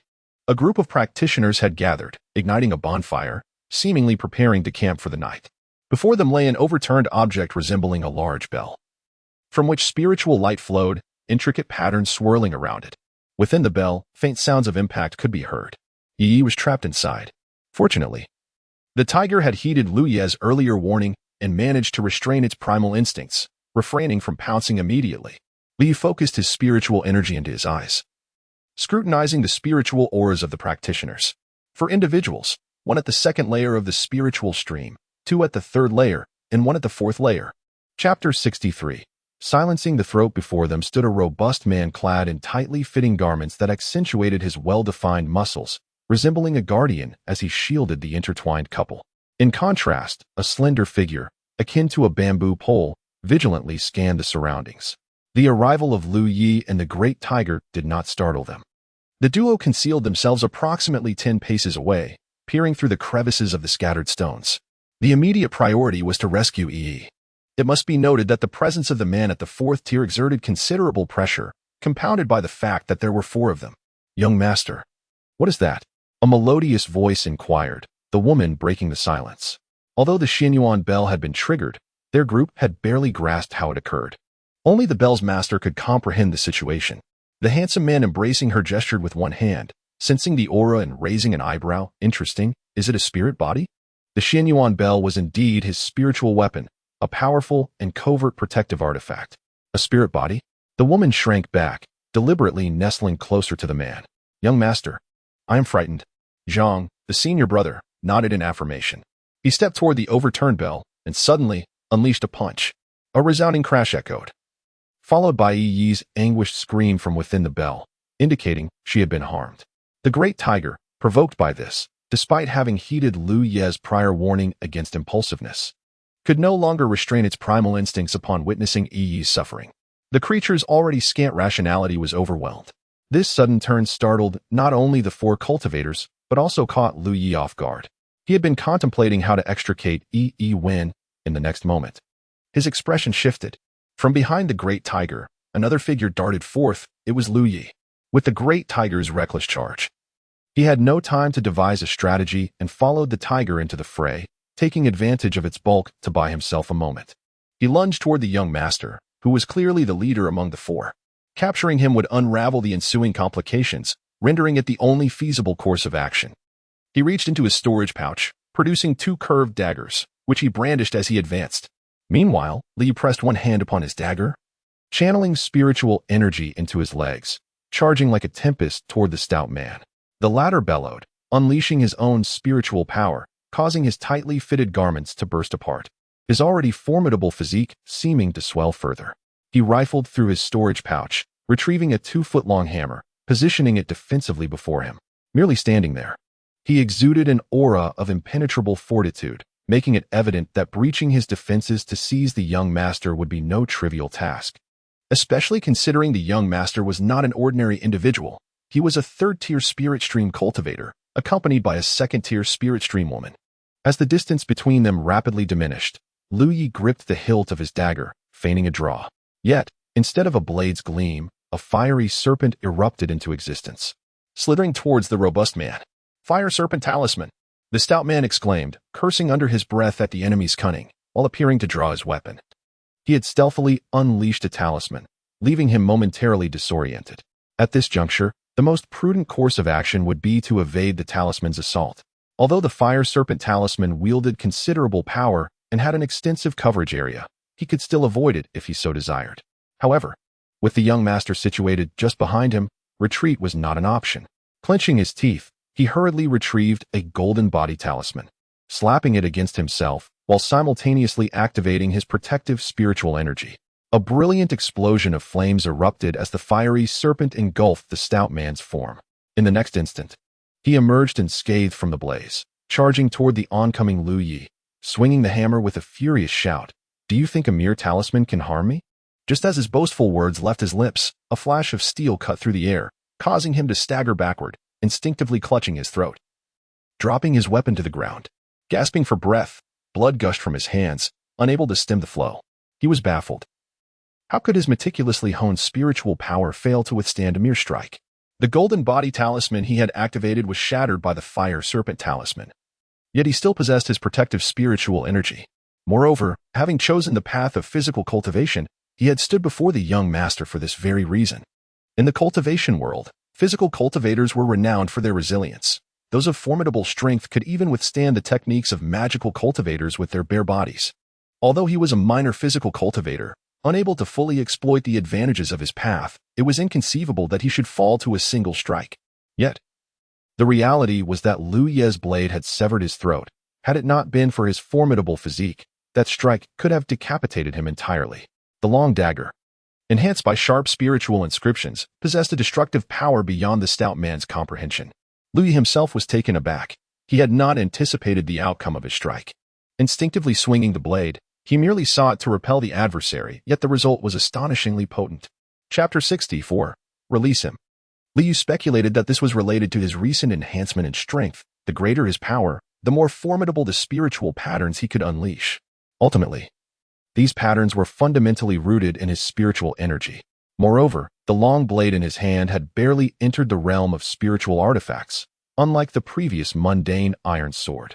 The same spiritual pattern, when applied to a spiritual artifact versus a mundane sword, yielded significantly different effects. With a fire serpent talisman and a sharp strike imbued with spiritual energy, Liu Yi, at the second level of the Lingxi realm, was able to slay a body cultivator of the third level. He barely paused as he surged past the fallen body cultivator to confront the richly dressed young master. Before he could comprehend the situation, the body cultivator who had stood before him crumpled, clutching his throat. In a moment of life and death, the young master instinctively pushed the woman he held in his arms toward Liu Ye's blade, leaving her defenseless. The woman's expression turned to one of panic as she witnessed the glint of the blade flash before her eyes. She could only muster her spiritual energy for protection. But her vision soon blurred, and she rapidly lost consciousness. Seizing the fleeting opportunity created by the woman, the young master fumbled to retrieve a spiritual talisman from his storage bag, infusing it with energy and casting it forth. The ruthless demeanor of Liu Yu terrified him. He rarely engaged in direct combat, as his two senior brothers typically captured enemies or left them severely wounded before allowing him to strike. He had never encountered such a perilous and exhilarating scenario. In contrast, Liu Yi remained remarkably composed, with a clear objective. His cultivation at the second level of Lingxi granted him the force of someone at the ninth level. One's temperament is often shaped by their past experiences. The young master, accustomed to a life of luxury, was no match for a miner who had struggled for survival. In an instant, a sweeping strike appeared before Liu Yi, which did not surprise him. The burly man had a protective golden body talisman, and surely this young master possessed one as well. His spiritual energy surged and roared, with both cycles of his small universe operating at their peak. Liu Ye's eyes brimmed with spiritual energy, allowing him to perceive the trajectory of the impending strike. A triangular shield-like object, adorned with intricate and complex patterns, materialized at Liu Ye's chest. It was a protective spiritual pattern.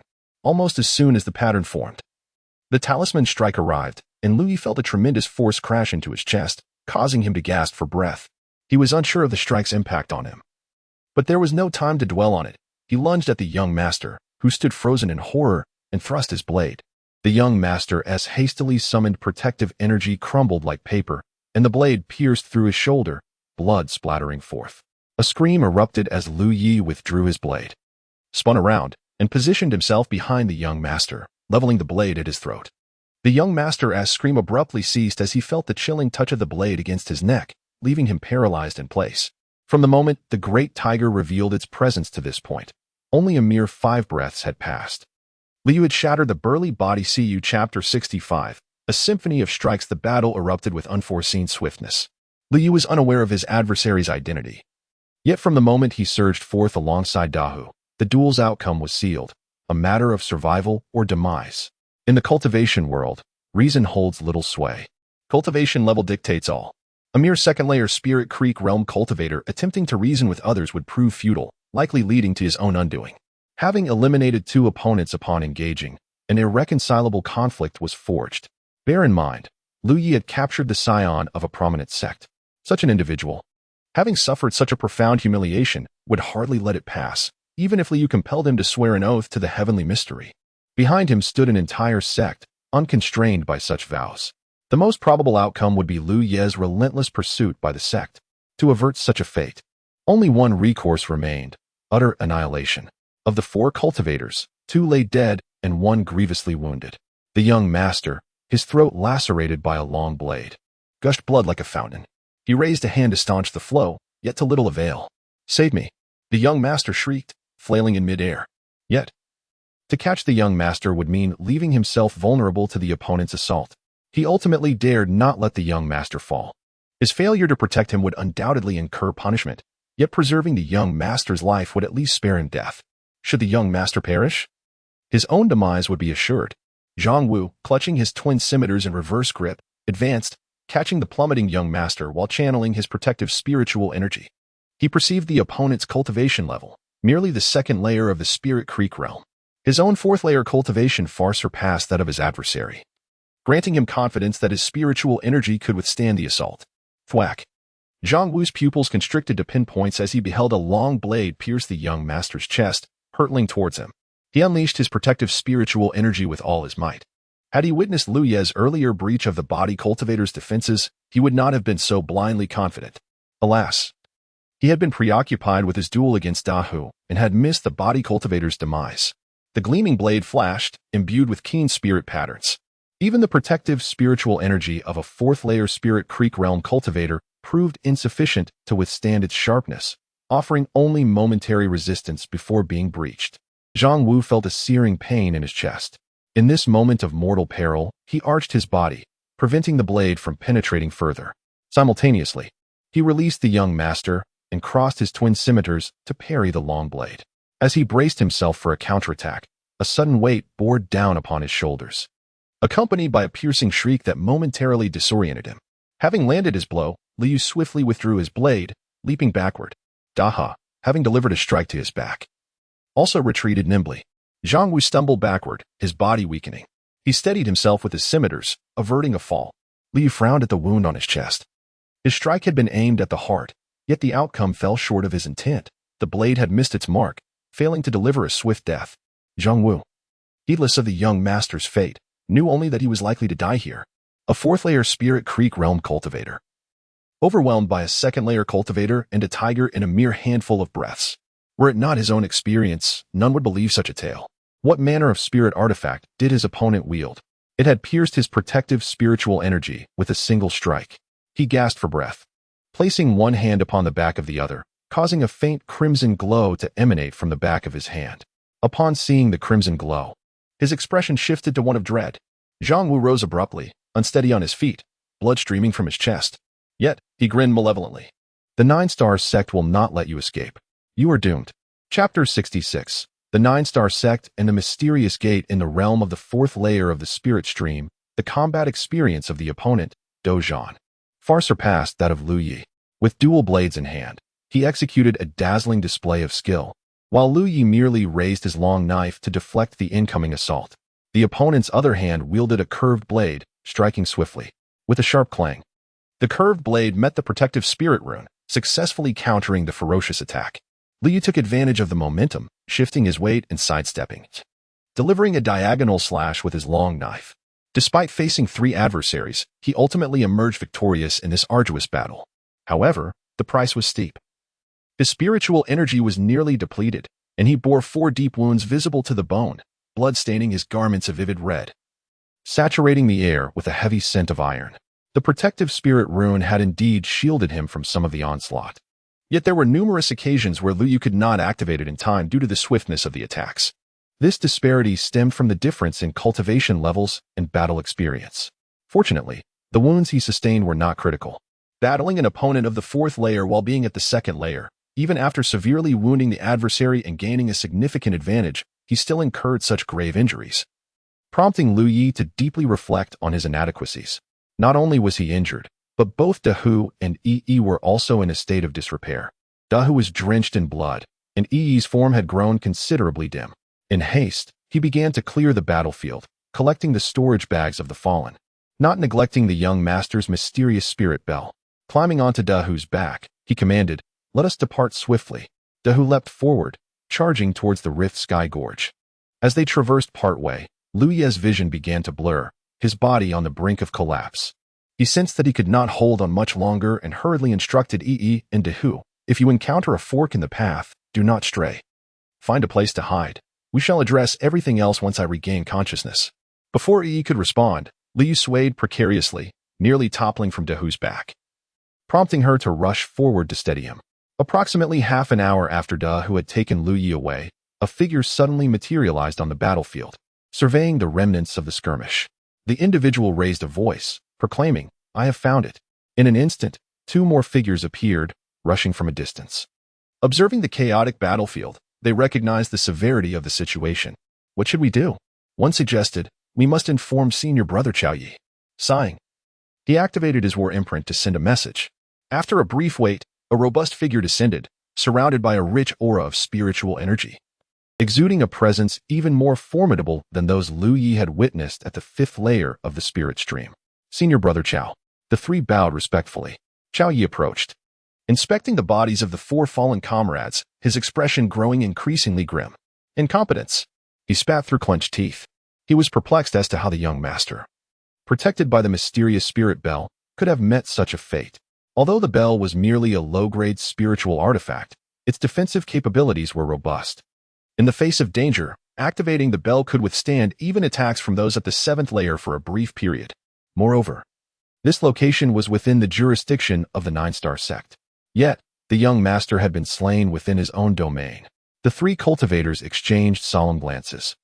Understanding the gravity of the situation, they promptly accepted their orders. However, Xiao Yi had discerned more than he let on. Lost in thought, he suddenly turned, his voice firm. "Who goes there?" As his words echoed, a dashing young man clad in a green robe stepped forth from the shadows, a long sword at his waist.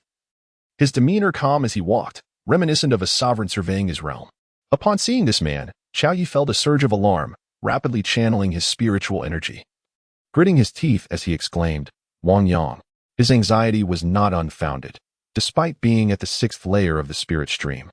The opposing figure was at the 7th layer, though the difference was only 1 layer, in the realm of spirit stream. The divide between the 4th and 7th layers was a significant threshold, marking a considerable enhancement in strength. Xiao Yi had suffered many setbacks in previous encounters with this individual, and his appearance now brought forth a headache. While he had confidence in his ability to escape, being a body cultivator with tough skin, he knew his 3 companions lacked such capabilities. Xiao Yi inwardly cursed the reckless individual who had strayed from the mysterious gate's stronghold, realizing that the commotion on their side had drawn attention from the mysterious gate. Chapter 67. The hunt begins. The 9-star sect and the Xianmen are neighboring territories, and with their differing factions, friction is inevitable. Over the years, the animosity between them has deepened, transforming their minds into a battleground of enmity that seems insurmountable. Although the 9-star sect is an 8th-tier sect, ranking higher than the Xianmen, it has suffered considerable losses at the hands of the 9th-tier Xianmen in the Lingxi realm. Particularly notorious is Wang Yang, an extreme warrior whose battle prowess is unquestionable. Within the 9-star sect, only Dong Shai, who remains at the base, can match him in combat. Xiao Yi does not regard himself as Wang Yang's equal, and rightly so. Wang Yang hails from a prominent family and has an unexpected connection with a young maid who grew up alongside him. When he joined the Xianmen, he brought her along. And surprisingly, they both exhibited remarkable talent and aptitude for cultivation. Now, as disciples of the Xianmen, they are nominally senior and junior siblings, yet fundamentally remain master and servant. The duo appeared oblivious to Xiao Yi and his companions, making their way directly to the battlefield's edge. Wang Yang surveyed the scene and raised an eyebrow in surprise, inquiring who had slain their young master. He had only come to investigate after receiving word of the commotion. Otherwise, as a cultivator at the 7th level of Lingxi, he would not have been able to leave the sect's premises so freely. Xiao Yi scrutinized Wang Yang's expression, attempting to discern any hint of deception, but found none. He had warned Dong Shai to keep a close eye on this troublemaker, but his advice had gone unheeded, leading to the current calamity. With an expression of schadenfreude, Wang Yang turned to Xiao Yi and asked if he knew the identity of the assailant. Reluctantly, Xiao Yi replied, "A youth accompanied by a white tiger." Wang Yang stroked his chin thoughtfully. "I haven't heard of him. A rogue cultivator, perhaps? Or a disciple from a major sect on a journey of experience?" After a moment of contemplation, he shook his head, dismissing the matter. "Regardless, it does not concern me. Run!" Xiao Yi suddenly shouted, the ground beneath him erupting as he dashed away. A light chuckle escaped Wang Yang as he unsheathed his sword, a brilliant beam of light slicing towards Xiao Yi. Simultaneously, the seemingly harmless young maid trailing behind Wang Yang summoned her spiritual energy, swiftly casting a spell with her delicate fingers aimed at the 3 disciples of the 9-star sect. "Master, one has escaped," reported the maid, Xiaozhu, before Wang Yang. She was a sweet and obedient servant, yet to the 9-star disciples, she was a formidable cultivator at the 6th level of Lingxi. The 3 disciples, all at the 3rd or 4th level, stood no chance against her. However, they displayed cunning by fleeing in different directions. Xiao managed to eliminate 2. But by the time she pursued the last, he had vanished. "Call me Xixiang," Wang Yang chided, tapping Xiaozhu gently on the head. She immediately clasped her hands over her head, pouting in protest. "How many of us can be mobilized?" Wang Yang inquired further. "What about those at the 5th level?" "There are only 6, Xiaozhu replied. TSK Wang Yang grimaced. A bunch of cowardly wretches, all scuttling off to seek personal gain while leaving me to guard this empty fortress. It's simply outrageous. The number of cultivators at the Lingxi realm far exceeds 300. However, not all of them remain near the base. Such a strategy would yield minimal benefits. Cultivators tend to explore beyond the confines of the base, especially those above the 5th level, who avoid the outer circles due to the meager rewards. Once they reach the 5th level, they typically gravitate towards the inner circles. Consequently, the number of 5th level cultivators available for mobilization from Xianmin is a mere 6. Among them, 2 had only recently advanced to the 5th level and had not yet departed, while the remaining 4 were over 40 years old, with little room for further growth. Is the young master thinking? Xiaozhu looked at Wang Yang. With a smile, Wang Yang replied, "Send the message out. The hunt has commenced. Rouse the younger ones, and keep a lookout for that boy with the white tiger. If there is any news, report immediately." Understood. Xiao Yi couldn't help but twitch at the corner of his mouth. We encountered that lunatic, Wang Yang. Upon hearing Wang Yang's name, Dong Shai's face also twitched involuntarily. After a moment of silence, he remarked, "So, the news has already spread?" Xiao Yi sighed. "With such a commotion, it's impossible to keep it under wraps. Do you think the Xianmin is involved in the young master's death?" Dong Shai nodded slightly. "That's a possibility. Given the irreconcilable enmity between us, if they truly killed the young master, there is nothing to hide. I have already sent out messages to seal off the area within 100 miles. The one who killed the young master likely lacks high cultivation and cannot escape in the short term. Once their whereabouts are revealed, they will have nowhere to flee. Let us hope the Xianmin doesn't interfere." Dong Shai frowned. "The Xuanmin's involvement is certain, but we must provide an explanation to the elders of our sect regarding the young master's demise. Otherwise, we will bear the brunt of their wrath." Dong Shai sighed.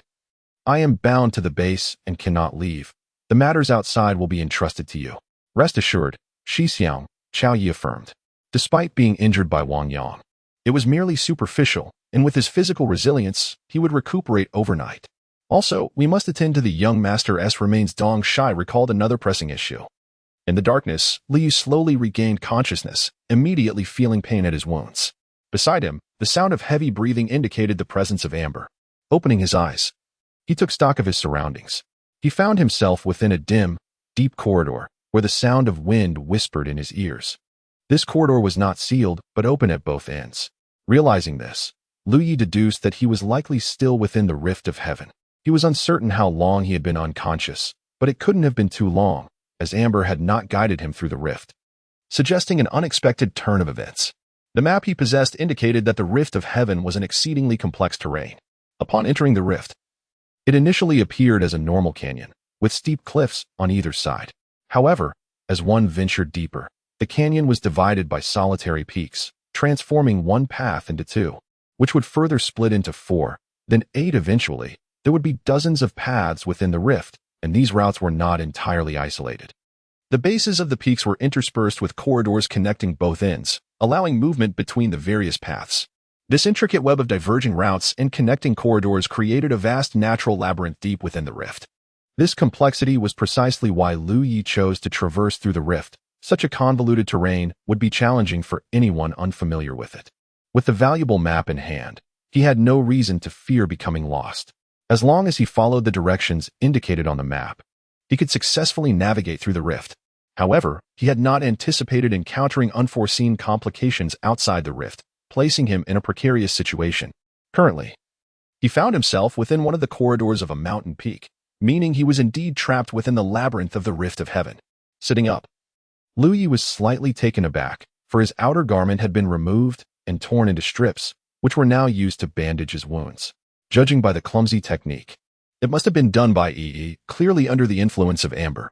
"Liu Yi, you're awake?" Yi floated over, her voice brimming with delight. Amber also lifted her head to glance at him. Liu Yi responded with a murmur, feeling the condition of his injuries. Before losing consciousness, he had consumed 2 healing pills, and now there were evident signs of improvement. However, full recovery would require several more days. Although Chapter 5 had dealt him a severe blow, the most perilous injury remained that inflicted by the young master's spiritual talisman strike. At that moment, Liu Yi had promptly activated his protective talisman. Yet the outcome revealed that the strike had clearly breached his defenses, leaving a 1-inch deep wound at the center of his chest. Assured that his injuries were not life-threatening, albeit feeling somewhat weak, Lu Yi retrieved a set of clothing from his storage pouch and donned it, then took out a water pouch and some food, sharing a portion with the great tiger while indulging himself. How long have I been asleep? Liu inquired as he ate. What has transpired? There are many people around, likely searching for us. We have narrowly avoided exposure several times, and now we are lost. Lu Yi nodded, understanding that this was expected.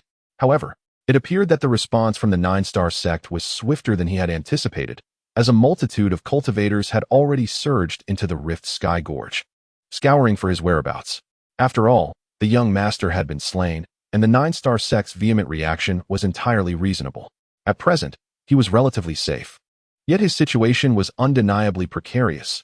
A solitary individual could hardly contend against an entire sect, even if it was merely an 8th-tier sect. Ultimately, he was merely a 2nd-tier Lingxi cultivator, having entered the Lingxi battlefield for a mere 3 months. As he consumed his meal, he fell into contemplation. Relying solely on his own abilities was untenable. The Nine-Star sect was adjacent to the Xianmen, and these two factions belonged to opposing camps, with their proximity surely cultivating enmity between them. Given the commotion caused by the Nine-Star sect, it was highly probable that the Xianmen would not remain indifferent. If his assumptions were correct, the Xianmen might take some action. Thus, there was a chance that they could alleviate some of his burdens. However, he could not actively seek collaboration with the Xianmen. Firstly, his identity as a disciple of the Blood Moon sect must not be revealed, and secondly, as a mere 2nd-tier Lingxi cultivator, he lacked the qualifications to engage in any partnership. Of course, this was the most optimistic scenario, and Lu Yi was uncertain whether the Xianmen would indeed intervene. I'm sorry. Yi suddenly expressed regret, sensing that Lu Yi seemed somewhat displeased. Liu glanced at her and mumbled, "Did you do something wrong?" Yi replied, "I will be more cautious next time, and will not easily expose our whereabouts." When trapped inside the Xianling Bell, she had felt engulfed by an endless darkness, devoid of any light, until she faintly heard Lu Ye's voice, which had brought her some solace. To be honest, Lu Ye's attempt to rescue her truly astonished her, for there had been 4 cultivators, most of whom possessed higher cultivation than Lu Yi. In that situation, even if Lu Yi had chosen to abandon her, she would not have held it against him. After all, they were merely collaborators, their time working together brief, and they had yet to establish any profound bond. Liu had no obligation to jeopardize his safety for her sake. Yet, Liu still came. Ultimately, it was not her fault. While she was surveying the surrounding environment, she had encountered the 4 Nine-Star sect cultivators. She had intended to sneak a closer look, but unbeknownst to her, they had preemptively set up the Xianling Bell, ensnaring her within. Nevertheless, the crux of the matter still lay in her lack of caution. Had she not ventured too close, the Xianling Bell would not have been triggered. With Lu Yi gravely injured and unconscious, Yi felt even more remorseful, swallowing the food in his mouth. Lu Yi gazed at Yi and said, "It was I who asked you to scout the environment. Your entrapment was not your fault. My decision to rescue you is only right, and my injuries are a result of my own shortcomings in cultivation. There is no need for you to feel guilty." Yi looked at Lu Yi with a face full of gratitude, perceiving him as the kindest person in the world. However, Lu Yi shifted his tone. "But if you cannot manage Amber properly, I believe it would be better for us to part ways." "Amber? What about Amber?" Yi asked, utterly bewildered. Chapter 69. The third layer beside. Amber, who was indulging in food, shrank its head, the sound of swallowing significantly diminished. Upon noticing this behavior, Yi discerned that Amber must have committed some misdeed. She pressed her lips together and inquired of Lu Yi, "What did Amber do wrong?" "Good memory." Yi turned her head sharply and admonished, "Amber." Amber whined softly, its robust form slowly shuffling before Yi. Lifting its eyes to gaze at her with a pitiful expression, Yi raised her hand and delivered a sharp slap to Amber's head. "Liu told you not to act impulsively. Why did you not heed his words? In that moment, you should not have rushed in. You must follow the plan." With each admonishment came another slap. Yi was aware that Amber's previous impulsiveness had led to some unfortunate events. In retrospect, Li had eliminated those 4 cultivators and rescued her. However, had Amber exercised a bit more patience, the outcome might have been far better, possibly even preventing Lu Yi from falling into unconsciousness. She owed her escape entirely to Lu Ye's decisive action. Had Amber rushed out even for a moment, he would have missed the opportunity. Yi etched this gratitude in her heart, and, in hopes of imparting a lesson to Amber, struck without mercy, the sound of her blows resounding against Amber's head. "That is enough," Lu Yi interjected, fixing a serious gaze upon her. I do not wish to witness such occurrences again. We have only just begun our collaboration. We all need to adapt to one another, allowing for a period of adjustment. However, enduring this once is sufficient. Should it happen again, I cannot guarantee my own safety. And I certainly do not wish to be harmed by my own people. Understood. Yi nodded, then turned to Amber. Do you remember? Yi then looked back at Lu Yi, sincerely expressing her gratitude. Thank you. This gratitude was directed not only towards Amber but also towards herself. Her escape was ultimately due to Lu Yi risking his life. Moreover, their predicament was far from over, as they were currently trapped within the Rift Sky Gorge. The possibility of escape remaining uncertain. Lu Yi waved his hand, checking his own condition. There was little cause for concern regarding his injuries. A few days of rest would suffice. However, he had expended a considerable amount of spiritual energy during the previous battle and needed to replenish it. To his surprise, he noticed that the barrier of his 26th spiritual aperture showed signs of loosening. This was indeed fortunate, saving him some time in cultivation. Nevertheless, before proceeding, he needed to fully restore his spiritual energy. In such a perilous environment, maintaining an optimal condition was crucial, as they could encounter fierce battles at any moment. And he would have no time for recovery then. Yet, he did not hasten to cultivate. Instead, he signaled to Yi. Understanding his cue, Yi patted Amber's head, and the spirit and the tiger immediately split up, moving towards either side of the corridor. This arrangement allowed them to monitor the passage, ensuring Lu Yi would not be cornered and providing him with an avenue of retreat should danger arise.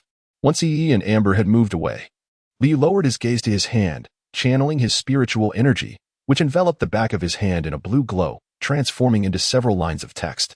Name, Lu Yi. Identity, disciple of the blood-soaked sect. Cultivation, 25 apertures. Merit, 34. Lu Yi stared in astonishment at the merit number, perplexed by how it had risen to 34. Previously, during his encounter on Qingyun Mountain, he had earned 8 merit points for defeating that fair-skinned man and Lu Rian. After killing 4 more, his merit had increased by a staggering 26 points. At present, Lu Yi remained unclear about the utility of this merit. He had inquired with Yi, yet she appeared equally uninformed on the matter, her memory severely fragmented.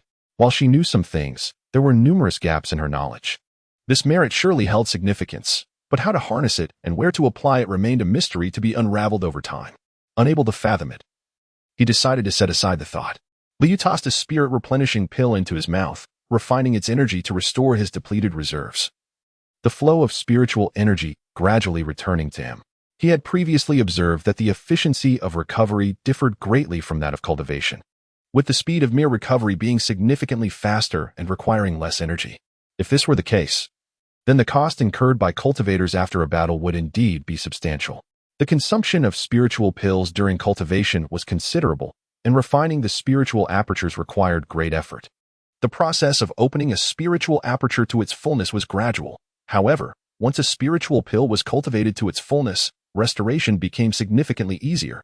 As time passed, and the spirit pills were consumed, 2 days later, Lu Yi had fully recovered, though he was left with only a little over 20 spirit pills. There was no commotion from Yi and Amber, suggesting that their current position was relatively safe. Lu Yi did not rush to leave. He was unaware of the situation outside, and venturing forth recklessly would only complicate matters further. He was merely 2 apertures away from reaching the 3rd layer of the spirit stream, and the barrier of the 26th aperture was beginning to loosen. With enough spirit pills on hand, Lu Yi resolved to elevate his cultivation level first. Moreover, he had yet to fully heal from his injuries, making it an opportune time to recuperate over the next few days. With his mind made up, Lu Yi continued to consume the spirit pills, channeling his energy towards breaking through the barrier of the 26th aperture. 5 days later, within the passage of the mountain's belly, Lu Yi sat cross-legged with a solemn expression. The previous day, he had opened the 27th aperture and used several spirit pills to cultivate it to fullness. Today was the moment to ascend to the 3rd layer of the spirit stream. Having learned from his previous 2 experiences, Lu Yi approached this endeavor with ease. He directed his spiritual energy, starting from the 19th aperture, following the path of cultivation, sequentially traversing the 20th, 21st, until reaching the 27th aperture. His spiritual energy circulated tirelessly among these 9 apertures, continually repeating its motion, gaining speed until, at a pivotal moment, he broke through a bottleneck. The seated Lu Ye's body quaked violently as spiritual energy surged around him. Chapter 70. Declaration of war in the realm of Lingxi. Each ascension to a new level of cultivation brings forth an additional minor circulatory system within the body. Currently, at the third level of Lingxi, Liu has opened 27 acupoints, establishing 3 minor circulatory systems wherein his spiritual energy flows like a continuous stream. To his astonishment, after attaining the third level, he distinctly senses a resonance among these 3 systems, a phenomenon absent during his ascension to the first and second levels. This resonance accelerates the flow of his spiritual energy. At present, he has nearly perfected the Jinshan Xiaoju acquired from Manager Yang. When the 27 acupoints are interconnected in a specific sequence, the resulting pattern resembles a toad lying on the ground. The name of the Jinshan Xiaoju likely derives from this imagery. Each cycle of spiritual energy resembles the rhythmic breathing of the toad, and although the 3 circulatory systems appear independent, they mutually influence one another. Logically, with the increase in cultivation level, Liu Ye's strength should have surged by over 30%. However, he perceives an enhancement exceeding that estimate, perhaps nearing 50%. This revelation dawns upon him as he realizes it stems from the comprehensive cultivation of an entire set of techniques. His offensive and defensive capabilities surpass his current level. Yet he lacks merely the experience and skills of combat, which can only be accrued through personal encounters. As for technique, throughout his journey, he has devoted no less than 2 hours daily to knife training. Though the time has been brief and he hesitates to claim mastery, he has at least gained steadiness in wielding the knife and increased speed in striking. Having taken the lives of a few adversaries, he has gradually become familiar with the sensation of his long knife slicing through an opponent as protective spiritual energy and connecting with their flesh, imprinting that feeling in his memory, thus forming an instinct that can naturally evolve into exceptional skill. With cultivation no longer feasible, he finds himself with only a few spirit pills remaining and no suitable techniques to employ. His injuries have healed, and after a moment of contemplation, Liu rises. Shortly thereafter, he gathers Yi and Dahu, stepping out from the concealed passage where he has taken refuge for several days. According to the information relayed by Yi, a fierce conflict has erupted between the Xianmen and Jiuxing sect within the Litai Nexi, with intermittent skirmishes causing mutual casualties. Liu Yi silently commends the Xianmen, as this is precisely the scenario he had hoped for and the reason he has been able to remain hidden for so long. He previously sensed that peaceful coexistence between the Xianmen and Jiuxing sect was implausible. Any significant action from the Jiuxing sect would provoke a response from the Xianmen. Observing the current situation, he realizes he has underestimated the profound animosity born from the opposing factions. The root of this conflict lies in Liu Ye's slaying of 4 disciples led by the Jiuxing sect's young master, which incited a large-scale manhunt for him. However, during his period of recuperation, this incident has escalated into a chaotic melee between cultivators from both sects within the Lingxi realm. Initially, he had planned to stir the waters further, but now it seems unnecessary. The circumstances are advantageous for him, yet Liu understands that it is unrealistic to simply walk away. He remains unaware of the number of personnel each sect has deployed within it, and to extricate himself from this predicament, he must leverage the power of the Xianmen. With a plan forming in his mind, he instructs Yi to scout ahead for information while he and Daha stealthily follow at a distance of 30 zhang. Within a 10-zhang-wide canyon, 7 cultivators engage in relentless combat, 3 on one side and 4 on the other. Despite their numerical disadvantage, the smaller group holds the upper hand, primarily due to their higher average cultivation level, comprising 1 at the 4th level of Lingxi and 2 at the 3rd level. In contrast, the larger group consists of 2 at the 3rd level and 2 at the 2nd level, with one of the 3rd-level cultivators visibly injured, blood streaming from his arm. In confrontations among lower-tier cultivators, close-quarters combat predominates, with little use of formidable techniques due to their insufficient cultivation levels. Techniques require time to execute and are easily disrupted. Even if successfully cast, accuracy remains a concern. Under such circumstances, the side with superior cultivation and weaponry naturally gains the upper hand. Among the 4, a burly man wields a large knife, shielding his companions while retreating, urging them to flee. The expressions of the 3 others are tinged with sorrow as they stand by him, fighting side by side even as they withdraw. However, this is merely a desperate measure. Should the burly man fall, all 4 would meet their demise. The 4th-level opponent is evidently aware of this, refraining from outright killing the burly man, instead inflicting numerous wounds upon him, rendering his condition increasingly dire.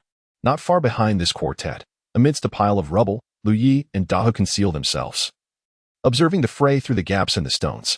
Initially, Li had been troubled by how to distinguish between the cultivators of the Xianmin and Jiuxing sect, as it was impractical to approach and inquire about their identities. However, witnessing the clash, he realizes he has overthought the matter. The cultivators of the two sects are easily identifiable due to the distinct colors emanating from their palms. Lu Yi is astonished, uncertain of the reason behind this phenomenon. During his previous encounters, the battlefield insignia had remained dormant. Unbeknownst to him, this was the result of Wang Yang's handiwork. The Xianmin and Jiuxing sect had clashed on this territory for many years. Due to the Xuanmin's superiority in cultivation levels, they had maintained the upper hand, which forced the Jiuxing sect to adopt a more subdued presence in this region. Previously, it had been challenging for the Xianmin to hunt their adversaries. With the killing of the Jiuxing sect's young master, their Lingxi cultivators have largely mobilized, presenting a golden opportunity for the Xianmin to hunt Jiuxing disciples. Consequently, Wang Yang seized the chance, disregarding the origins of the conflict, and declared war on the Jiuxing sect using the Tiangji pillar stationed at their base. Such a declaration of war can be refused by the Jiuxing sect. However, given their pursuit of the murderer of the young master, they find themselves unable to decline. Uncle Dong Shai must reluctantly accept, all the while cursing Wang Yang and his ancestors in his heart. During this period of war declaration, once combat ensues, the cultivators' palms will radiate distinct colors, clearly delineating their allegiances. It is noteworthy that many scattered cultivators may be unfamiliar to the members of both sections. With the battlefield insignia in place, accidental injuries can be avoided, and it becomes swiftly apparent who is an enemy and who is a trustworthy ally. Chapter 71. A brief test of skills as a newcomer who had arrived at the Lingxi battlefield for approximately 3 months. Li naturally found himself perplexed by the intricacies of the situation. However, the brilliance of the battlefield insignia facilitated his actions. At this moment, he and Amber were situated behind the 4 members of the Xianmin, roughly 30 paces away from their adversaries. As the 4 members of Xianmin continued to retreat, the distance between them and their foes gradually diminished. The burly man among them sustained increasingly numerous injuries, and the situation became increasingly dire for the Xianmin quartet. Just as the robust man seemed on the verge of collapse, another cultivator at the 3rd level beside him bellowed, "All of you shall perish." With that declaration, he summoned a radiant golden talisman, channeling his spiritual energy to activate it. In an instant, a golden circular disc, adorned with flowing spiritual patterns in the size of a basin, appeared before him. This was none other than the golden wheel talisman that Lu Yi had previously employed against a pack of wolves upon entering the Lingxi battlefield. While this talisman lacked the sheer destructive power of the fire serpent talisman, it excelled in its durability, having successfully repelled the encroaching wolves back then. As the golden light radiated, a crescent-shaped golden slash erupted from the disc, accompanied by a resounding whoosh through the air. For low-level cultivators, a single talisman held considerable value. However, with sufficient financial resources, most individuals would keep 1 or 2 as a life-saving trump card. Simultaneously, as this individual unleashed the golden wool talisman, a 4th-level cultivator from the Jiuxing sect promptly retreated a step. Despite his superior cultivation, he dared not recklessly endure the assault of the golden wool talisman. Recognizing it as an invitation to death, he hastily retrieved a palm-sized round shield from his storage pouch and positioned it before himself. At the same time, his 2 companions placed their hands upon the shield. Together, the 3 of them channeled their spiritual energy into the shield, causing it to expand from the size of a palm to that of a tabletop, effectively concealing their figures behind it. The crescent-shaped golden slash collided with the shield, producing a deafening sound as the force of the impact forced the Jiuxing sect trio to stagger backward. The shield bore numerous varying depths of slash marks. Yet the golden wool talisman strike evidently could not penetrate the shield's defenses. This shield was a defensive spirit artifact. The Xianmin quartet gradually succumbed to despair as the golden disc formed by the golden wheel talisman began to dissipate. The 4th-level cultivator from the Jiuxing sect retrieved the shield, his face twisted with malice. "Now, you think you can die?" Although his defensive spirit artifact had deflected the attack, it had sustained severe damage, and he lamented the considerable spiritual stones required for its repair, feeling as though his heart were bleeding. He raised his weapon, preparing to charge forth, but was suddenly taken aback by a startling sight behind the Jiuxing sect quartet. In the next instant, a magnificent white tiger emerged into view, atop which sat a young man clad in black. The presence of the white tiger and the young man instantly clarified to all 7 cultivators present who the newcomer was. With his hand resting upon the hilt of his blade, Liu leaped off the tiger's back, his gaze fixed on the fourth-level cultivator. Drawing his long knife, he executed a downward strike aimed at the opponent's neck. The fourth-level cultivator, quick to react, immediately discerned Liu Ye's cultivation level. Indeed, he was at the third level of Lingxi. Just as Brother Chao had surmised. With a cultivation level superior to Liu Ye's, he felt no fear facing the descending blow. He positioned his weapon defensively at his side, successfully blocking Liu Ye's fierce strike. However, due to Liu Ye's advantage of surprise and the force of the assault, the blow caused him to crouch slightly. This attack was particularly cunning. The fourth-level cultivator found it difficult to defend against. Yet, he was a determined individual and promptly activated his protective spiritual energy to shield the area that was about to be struck, simultaneously swinging his weapon toward Liu Ye's neck. Although the difference between the third and fourth levels was merely one tier, the disparity in strength was significant, as the fourth-level cultivator possessed many more spiritual apertures. Thus, he believed that Liu Ye's strike would only inflict a minor injury upon him, and his protective energy was not to be underestimated. However, he feared that should Liu Yu land a blow on him, it would be fatal. Recalling the bounty of 1,000 spiritual stones placed upon Liu Ye's head, the fourth-level cultivator's heart surged with greed. With such wealth, he could easily elevate his cultivation to the 6th or even 7th level. With a sharp sound, Liu Ye's long knife pierced through the cultivator's chest, the excruciating pain shattering the fourth-level cultivator's fantasies. Even more astonishing was that his seemingly assured counterattack had failed to inflict any harm upon Liu Yu. In the instant his weapon aimed for Liu Ye's neck, something elusive flashed by, blocking his strike. Liu Yu vaulted over him, delivering Chapter 72, acknowledging the gaze just moments ago. Among the quartet, a young girl stammered a sentence, leaving her companions bewildered as to what she intended to convey. The events they had just witnessed had left an indelible impact on them. The cultivators of the third tier of the Lingxi realm were utterly unable to conceal their presence, and among them were two who also possessed third-tier cultivation. Yet, none had anticipated that a cultivator of the same tier could exhibit such formidable aggression. In a mere 10 breaths, he had slain 3 adversaries they found exceedingly challenging to contend with, one of whom was even at the 4th tier of the Lingxi realm. This was akin to defeating foes of a higher tier, a feat typically reserved for disciples from esteemed sections. It was evident that had that young man, mounted on the tiger, chosen to strike against them, their demise would have been swifter than that of the 3 from the 9-star sect. In their days, the massive tiger suddenly altered its course and charged back towards them. The burly man at the 3rd tier's complexion shifted, hastily positioning himself to shield his 3 junior companions while warily observing the approaching threat. Shortly thereafter, Amber halted in front of the quartet, and Liu Yi sat majestically atop the tiger's back, surveying them from a height of less than 5 zhang. The overwhelming pressure rendered the female cultivator in the group breathless, her chest heaving. "Do you possess spirit pills?" The young man atop the tiger inquired suddenly. "Ah, yes, we do," the burly man responded promptly. "Do you want them?" Liu nodded. "I require spirit pills." The burly man swiftly unfastened his storage pouch at his waist and unlocked its protective seal. After a moment's contemplation, he whispered to his 3 juniors, "Hand over your spirit pills." The trio dared not protest, hastily retrieving their spirit pills from their own storage pouches and clumsily transferring them to the burly man. He then extracted his own and stored them in another's pouch. A short while later, he tossed the pouch containing the spirit pills to Liu Yi, who caught it deftly. "Thank you," Liu Yi expressed, tossing out the spoils he had previously gathered. Amber turned and departed once more. It was only when Liu Ye's figure vanished that the 4 from the Xianmen collectively exhaled a sigh of relief. Earlier, when Liu Yi had returned to demand spirit pills, they had feared they would be robbed. Yet, despite this, they had no choice but to acquiesce, for they were no match for Liu Yi. Regardless, he had ultimately bestowed upon them a life-saving grace. When weighing the value of their lives against the spirit pills, naturally, their lives held greater importance. Thus, when the burly man had tossed the pouch of spirit pills to Liu Yi, he had already formulated his words of gratitude, intending to express his thanks through the offering of spirit pills. To his surprise, Liu Yi did not take without giving. He returned the spoils he had just acquired. Gazing at the 3 storage pouches on the ground, which contained 2 low-grade spirit artifacts and a tattered small shield, the 4 Xianmen members found themselves momentarily speechless. Upon reflection, they realized they had not only broken even, but had even profited somewhat, leaving them in a state of bemusement. Meanwhile, Liu rode Amber in search of a passageway to investigate his gains.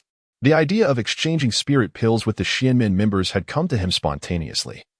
primarily because he had accumulated an excess of storage pouches.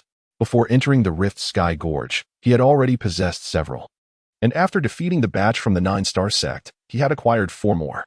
With no additional space to store them, carrying them all would hinder his combat capabilities. Moreover, these storage pouches were secured with locking mechanisms he could not unlock. Rather than keeping them close at hand, it was more prudent to trade some of these items with the Xianmen members for spirit pills.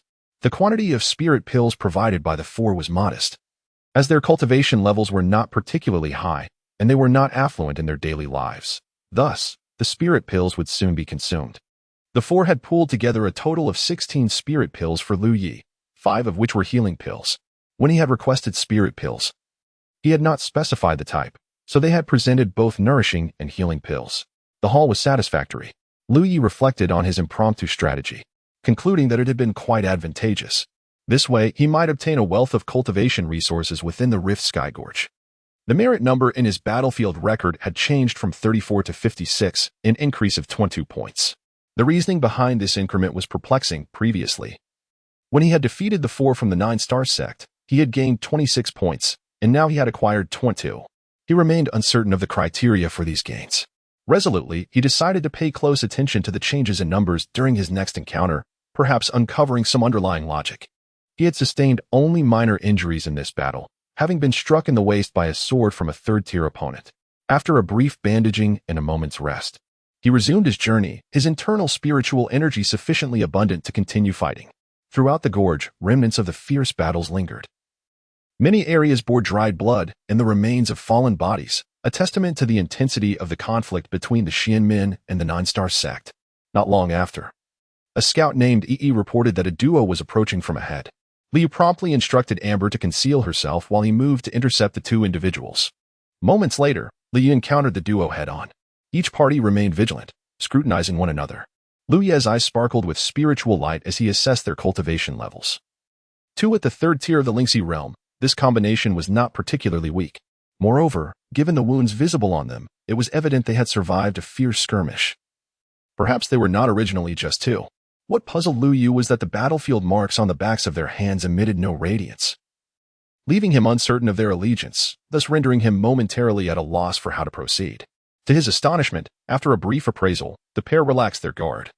One of them smiling broadly as he approached, saying, "You are quite bold, my friend, daring to venture alone in this place." Lu Ye's thoughts raced, quickly realizing they likely mistook him for an ally. Loosening his grip on the hilt of his weapon, he replied nonchalantly, "I was scattered during the fight. Indeed, you are fortunate to be alive. If you do not mind, you may join us. 3 can offer better protection." "Certainly," Lu Yi nodded, adopting an air of taciturnity. The man raised his hand and spoke, "Though it seems unnecessary, we should verify each other's identities." As he spoke, a red light glimmered on the back of his hand. Lu Ye's brow arched, affirming the gaze. This was a target he could strike. As the gravel beneath his feet erupted, Lu Yu surged forward with his weapon drawn, catching the 2 off guard. Chapter 73. The Mountain Tiger. In but a moment, Lu Yi gathered his spoils and departed, leaving behind 2 incomplete corpses. The cultivators of the 4th layer of Lingxi could not withstand even 3 strikes from Lu Yi, let alone those of the 3rd layer. Having seized the initiative, their demise was all but inevitable. This time, Lu Yi paid particular attention. With each life he extinguished, his merit increased by 3 points, amounting to 6 points for the 2 he had slain, bringing his total merit to 62 points. As night fell, Liu concealed himself in a passage within the mountain, while Yi and the Great Tiger vigilantly monitored both ends to prevent any unwelcome intrusions. Throughout the day, he had engaged in 3 battles, yielding commendable rewards. He had opted not to keep any of the spoils, instead exchanging them with the members of the Xianmen for over 20 spirit pills, predominantly spirit-nourishing pills. In comparison to these tangible gains, Lu Yi felt that his most significant acquisition was the combat experience gained through fierce encounters. Since entering the Lingxi battlefield, he had participated in several battles, but they had been spaced far apart. This time, however, he fought continuously throughout the day. Such intense skirmishes not only allowed him to swiftly assess his own deficiencies, but also enriched his combat techniques. The experience gained from real-life combat far surpassed the merits of solitary training, as it was earned through blood and wounds. Though he sustained some injuries, none were severe. Li first consumed some jerky to quell his hunger. Once satiated, he began to ingest spirit pills to replenish his depleting spiritual energy. He had frequently employed the sharp and guardian spirit inscriptions during combat. Although these inscriptions enabled him to perform beyond his cultivation level, they came with a significant energy drain. To ensure his combat prowess in upcoming endeavors, he needed to maintain a sufficient reserve of spiritual energy. Currently, the efficiency of refining pill energy in the third layer of Lingxi had increased. While Liu was unaware of the costs associated with opening new spiritual orifices, he surmised from previous patterns that the consumption would rise progressively. However, the efficiency of cultivation would correspondingly improve, meaning that the time required to open each orifice would not increase substantially, potentially even balancing out. The night passed quietly, with the rift sky gorge enveloped in stillness. Outside, the sounds of conflict between Xianmin and Jiuxing sect cultivators were inaudible. Given their relatively low cultivation levels, most chose to rest and recuperate during the night, reserving true combat for the daylight hours. At dawn, Liu led the great tiger and Yi out of the passage, embarking on a journey of slaughter. For several consecutive days, Liu immersed himself in relentless battles, engaging in at least 1 or 2 skirmishes daily, or sometimes 3 or 4. His collection of spirit pills steadily increased, along with his merit. He finally discerned the method of calculating merit through his observations. The level of the slain cultivator directly corresponded to the merit earned, a foundational value. For instance, slaying a cultivator of the second layer of Lingxi yielded 2 points of merit, while the third layer provided 3 points. However, for every level he surpassed, the merit gained would increase by an additional base value. As a cultivator of the third layer, if he defeated another of the same level, he would earn 3 points. Yet, vanquishing a fourth layer cultivator would grant him a hefty 8 points. Previously, when he had slain a fourth layer cultivator from the second layer, an impressive 2 levels above him, he had garnered 12 points of merit. After a few days of combat, he grew accustomed to the thrill of life and death struggles. While his cultivation level had not increased, his combat techniques had significantly improved, enhancing his efficiency in dispatching foes. Over these days, Li also attempted to find a way out of the Rift Sky Gorge, but discovered it to be unlikely. He was unaware of the number of cultivators Xianmin and Jiuxing sect had stationed in this area, but according to Yi's and his own observations, there were nearly 1,000 cultivators from both sides. With such a multitude dispersed throughout the vast labyrinth, one could encounter enemies at any moment. Beyond the maze, the terrain would abruptly constrict, ultimately converging into a singular passage through the gorge. Attempting to escape would be perilous, as Jiuxing sect had stationed numerous cultivators at the gorge's exit. Revealing himself would surely end in disaster. It was far wiser for him to remain hidden within the labyrinth, striking down enemies. After several days of skirmishing, Liu's presence had become known, and he felt the intensity of Jiuxing sect's pursuit increase. The most evident sign was the growing size of the enemy teams he encountered. Initially, he faced squads of 3 or 4, but now each team consisted of at least 5 or 6, with some numbering over 10. While he could still handle squads of 3 or 4, he dared not engage with 5 or 6, and he avoided groups of 10 or more at all costs. After suffering losses, the cultivators of Xianmin made corresponding adjustments, increasing their team sizes to counter Jiuxing sect's forces. In the maze, a fierce battle erupted, involving nearly 20 cultivators, with both sides possessing around 10 members, including several from the fourth layer of Lingxi. From the outcome, neither side gained a significant advantage, suffering casualties on both ends. Amidst the fray, a resounding roar of a tiger echoed, causing both combatants to pause. Someone shouted with fervor, "The mountain tiger has arrived." It was a member of the Xianmin. Perched atop the great tiger, Liu furrowed his brow upon hearing the title. He was baffled as to how he had acquired such an unflattering moniker. However, considering that neither side knew his true name, he begrudgingly accepted the title. Liu descended upon the battlefield from behind the Xianmin ranks. Upon hearing the tiger's roar, the Xianmin cultivators instinctively parted to create a path. The great tiger leaped into the fray, directly toppling a cultivator of the third layer of Lingxi. Meanwhile, Liu, mounted upon its back, surged forth, drawing his gleaming blade and aiming it at a fourth layer opponent. Engaged in combat with this individual was a Xianmin cultivator of the fourth layer, whose youthful visage appeared harmless. Upon witnessing Liu's fierce approach, he could not restrain himself from exclaiming, "Do not steal the kill." Having gained the upper hand, he believed that given sufficient time, he could secure victory against his adversary. His outcry was not without reason. The recent fame of the mountain tiger had spread widely among Xianmin cultivators. Rumor had it that this figure never claimed spoils after slaying an enemy, merely seeking a few spirit pills in exchange. Moreover, he was known for his elusive nature, often swooping in to seize kills. Sometimes, he would rescue Xianmin disciples from peril, earning their heartfelt gratitude. Yet, on other occasions, he would intrude upon moments when Xianmin had the advantage, snatching away the merit they had rightfully earned. Thus, the cultivators of Xianmin harbored a complex mix of admiration and resentment towards him. Chapter 74. A leaf. As Lu Yi burst forth, the baby-faced cultivator became increasingly frantic, intensifying his offensive. The opponent he faced was already at a disadvantage, and now, with Lu Yi joining the fray, his situation grew dire. Although the name Overmountain Tiger had originated from the mystic sect, it was well known among the practitioners of the Nine-Star sect, marking Lu Yi's rising reputation over the past few days.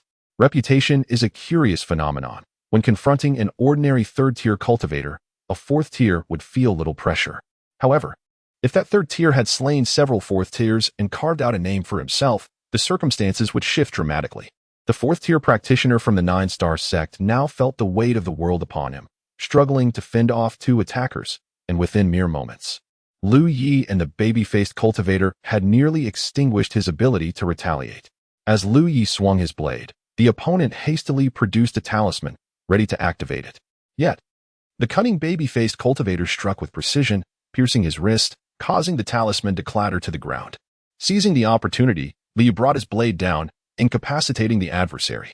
What a formidable weapon! The baby-faced cultivator's eyes narrowed, realizing, as his elder brother Wang Yang had predicted, that the Overmountain Tiger wielded an impressive spiritual artifact. Otherwise, a mere third tier would not so effortlessly breach the defenses of a fourth tier, let alone deliver such a devastating blow. With a broad smile, the baby-faced cultivator exclaimed, "My dear brother, I have decided to befriend you." Yet, Lu Yi, ignoring him entirely, plunged further into the battlefield, leaving a gravely injured foe at the baby-faced cultivator's feet.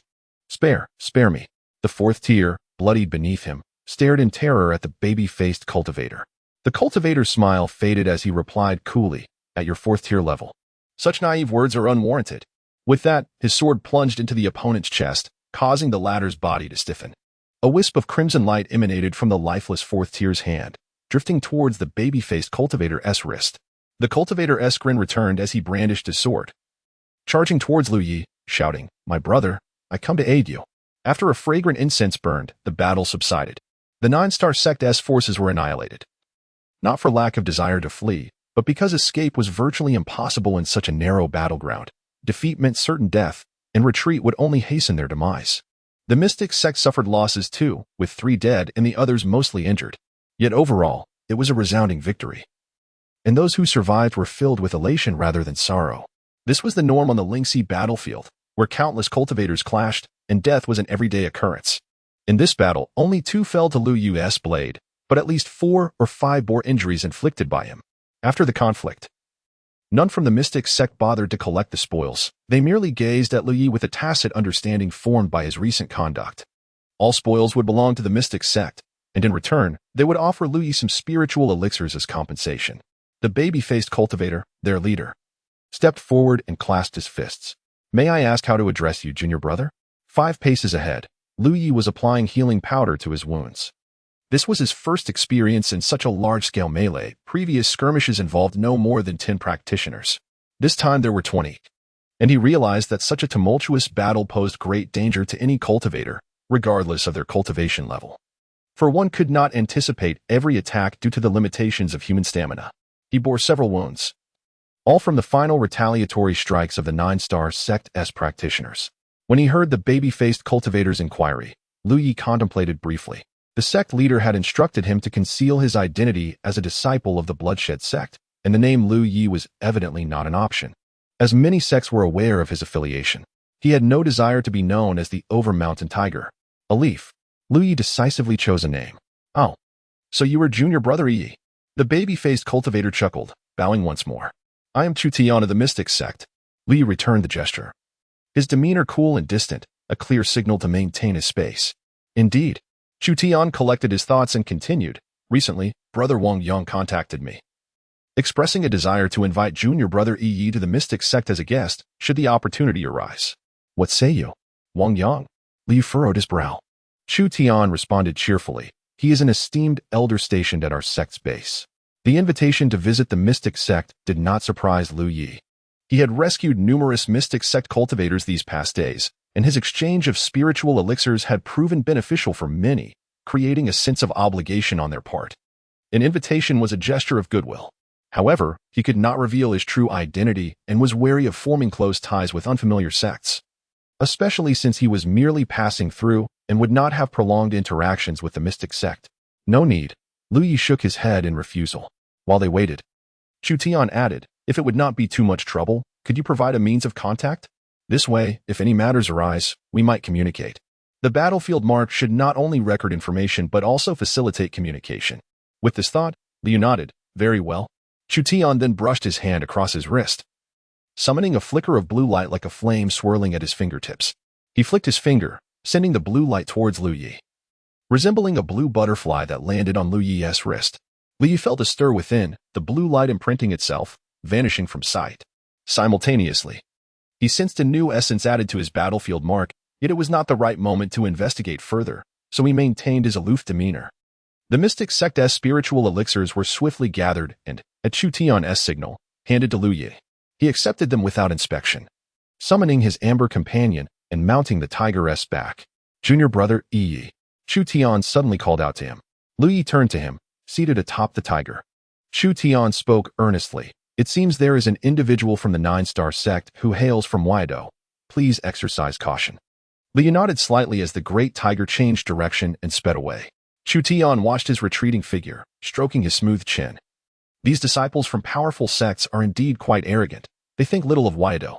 Chapter 75, Master and Servant. Moments later, under the guidance of Chu Tian, the cultivators of the Xianmen found a corridor to rest, leaning against the rock wall. Chu Tian awaited the arrival of supplies from the sect while utilizing the battlefield imprint for communication. The Xianmen encampment, a sprawling complex of buildings scattered among the spiritual peaks, was enveloped in a thick mist, obscuring its interior from outside view, evidently protected by a grand array. In the courtyard of one of the peaks, the handsome Wang Yang, dressed in white, stood by a fish pond, casually scattering fish food and observing the koi compete for it. Behind him, Xiaozhu stood quietly. Suddenly, Xiaozhu activated her battlefield imprint for a brief perception and looked up, saying, Young master, Chu Tian has encountered the Overmountain Tiger and invited him as a guest. But the invitation was declined. Wang Yang remained silent, finishing the scattering of fish food before clapping his hands and sitting down on a nearby chair. After taking a sip of tea, he leisurely replied, it was to be expected, a person of his caliber would not easily enter another sect's encampment. Did the young master still extend an invitation? Xiaozhu inquired, puzzled. Wang Yang chuckled. Many of our junior brothers and sisters owe their lives to him and have gained benefits from him. We ought to express our gratitude. Whether he accepts the invitation is his prerogative. Xiaozhu nodded. What else? Chu Tian mentioned that the Overmountain Tiger possesses a commendable spiritual weapon and introduced himself as Yi. Yi? Wang Yang displayed a contemplative expression, shaking his head after a moment. The name was entirely unfamiliar to him. In the cultivation world of the 9 provinces, new stars occasionally emerged, rarely known until they shone brightly, drawing attention. However, many new stars also vanished before they had the chance to radiate their brilliance. As the cultivation realm is fraught with peril, especially in the chaotic Lingxi battlefield, where countless geniuses perish each year, Chu Tian also noted that this individual seemed to have mastered a defensive spiritual pattern, which could be activated at will during combat and could withstand attacks from cultivators at the 4th level of the Lingxi realm. During battle, Li frequently activated the spiritual pattern, which was quite subtle as it was imbued upon his long knife. Even when triggered, onlookers would assume it was an inherent restriction of the weapon without further contemplation. However, the protective spiritual pattern was different, although it flashed briefly. It could not escape Chu Tian's deliberate observation. Defensive spiritual patterns activated at will? Wang Yang was genuinely astonished. A cultivator at the 3rd level of Lingxi? It is known that spiritual patterns are intricate and profound, requiring extensive time to study and master. He had dabbled in this subject during his idle hours, but the complexity of the text was overwhelming, often leaving him drowsy and his mind buzzing. Eventually, he had torn up the book in frustration. Where did this anomaly emerge from? Wang Yang's lips twitched slightly. Undoubtedly, he concluded that Lu Yi hailed from a prominent sect, as his cultivation level was not high, thus necessitating his venture into the outer circles for experience. This inference stemmed from Lu Yi's remarkable performance in recent days, According to statistics from the Xianmen, at least 20 cultivators from the 9-star sect had perished at his hands, including several at the 4th level of Lingxi. The ability to slay foes across levels is a hallmark of disciples from great sects. Smaller sects cannot produce such talents. Only those from top-tier forces possess the profound foundation necessary to wield spiritual patterns in battle at the 3rd level of Lingxi.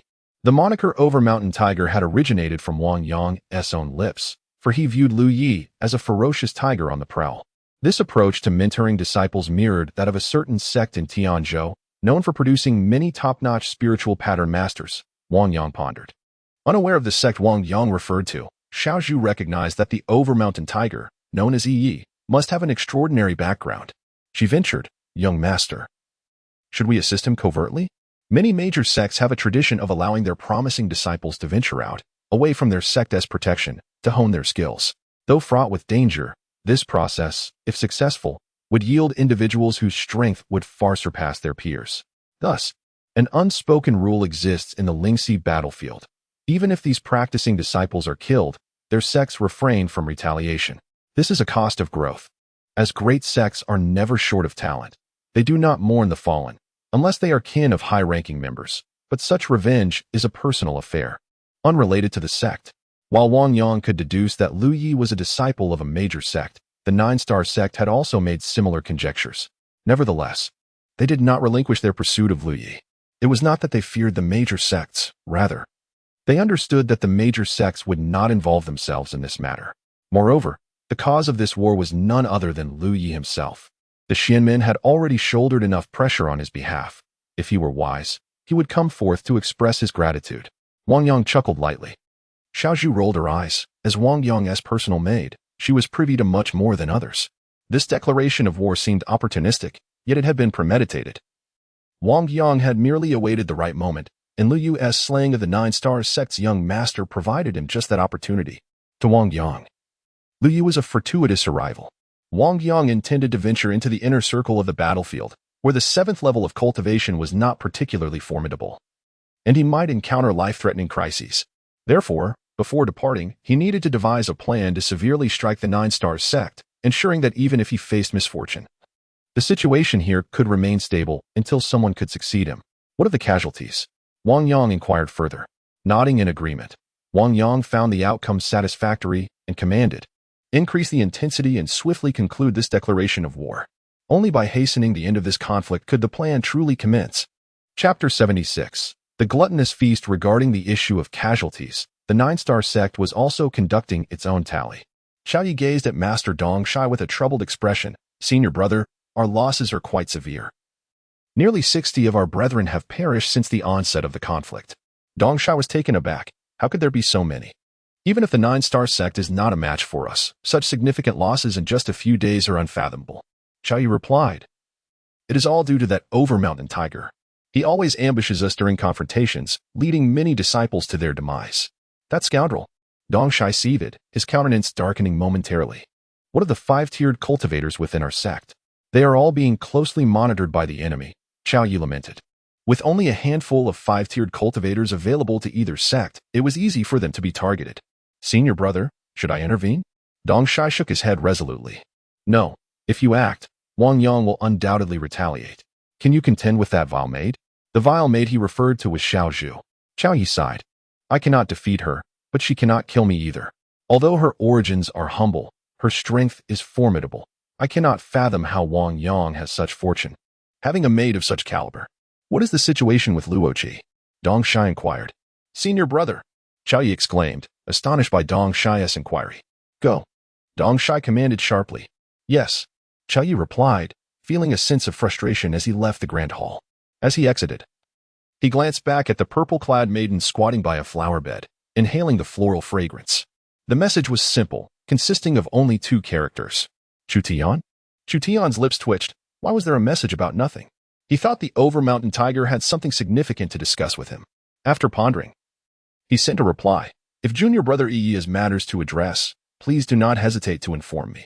I, Chutian, will assist without reservation."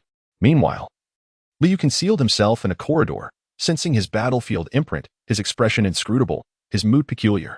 Was this the first acquaintance on his contact list? Fortunately, after his investigation, He realized that contacting Chu Tian would not reveal his true name, which eased his mind. This battle had not taken a heavy toll, and after a brief period, he had fully recovered.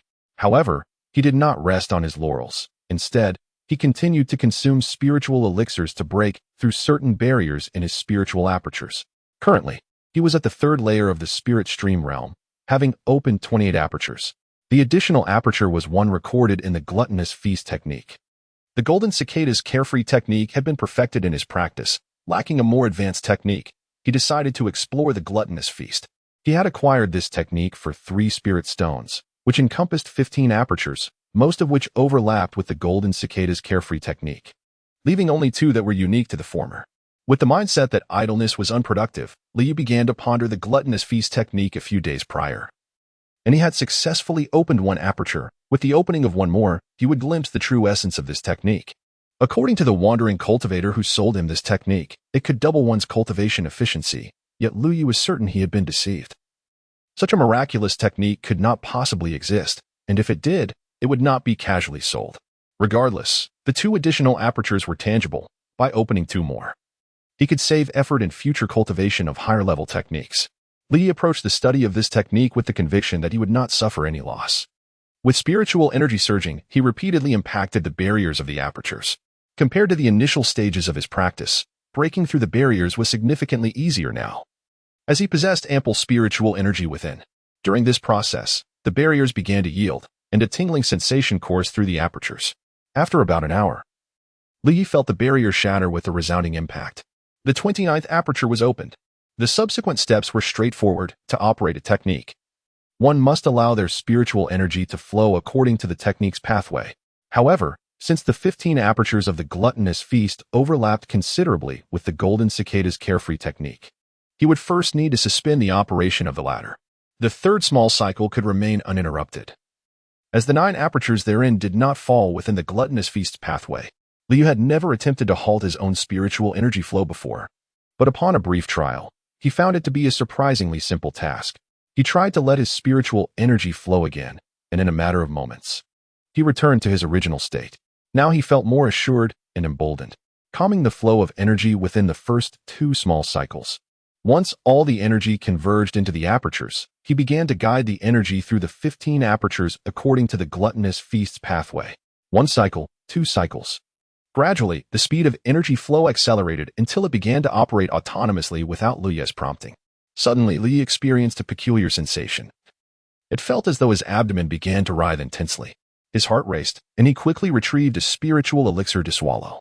In the next instant, the movement in his abdomen became even more pronounced, as if his lower belly had transformed into a grinding stone.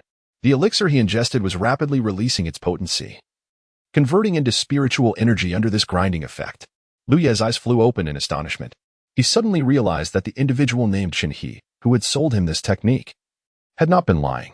The gluttonous feast truly could enhance cultivation efficiency by a factor of 2. Chapter 77.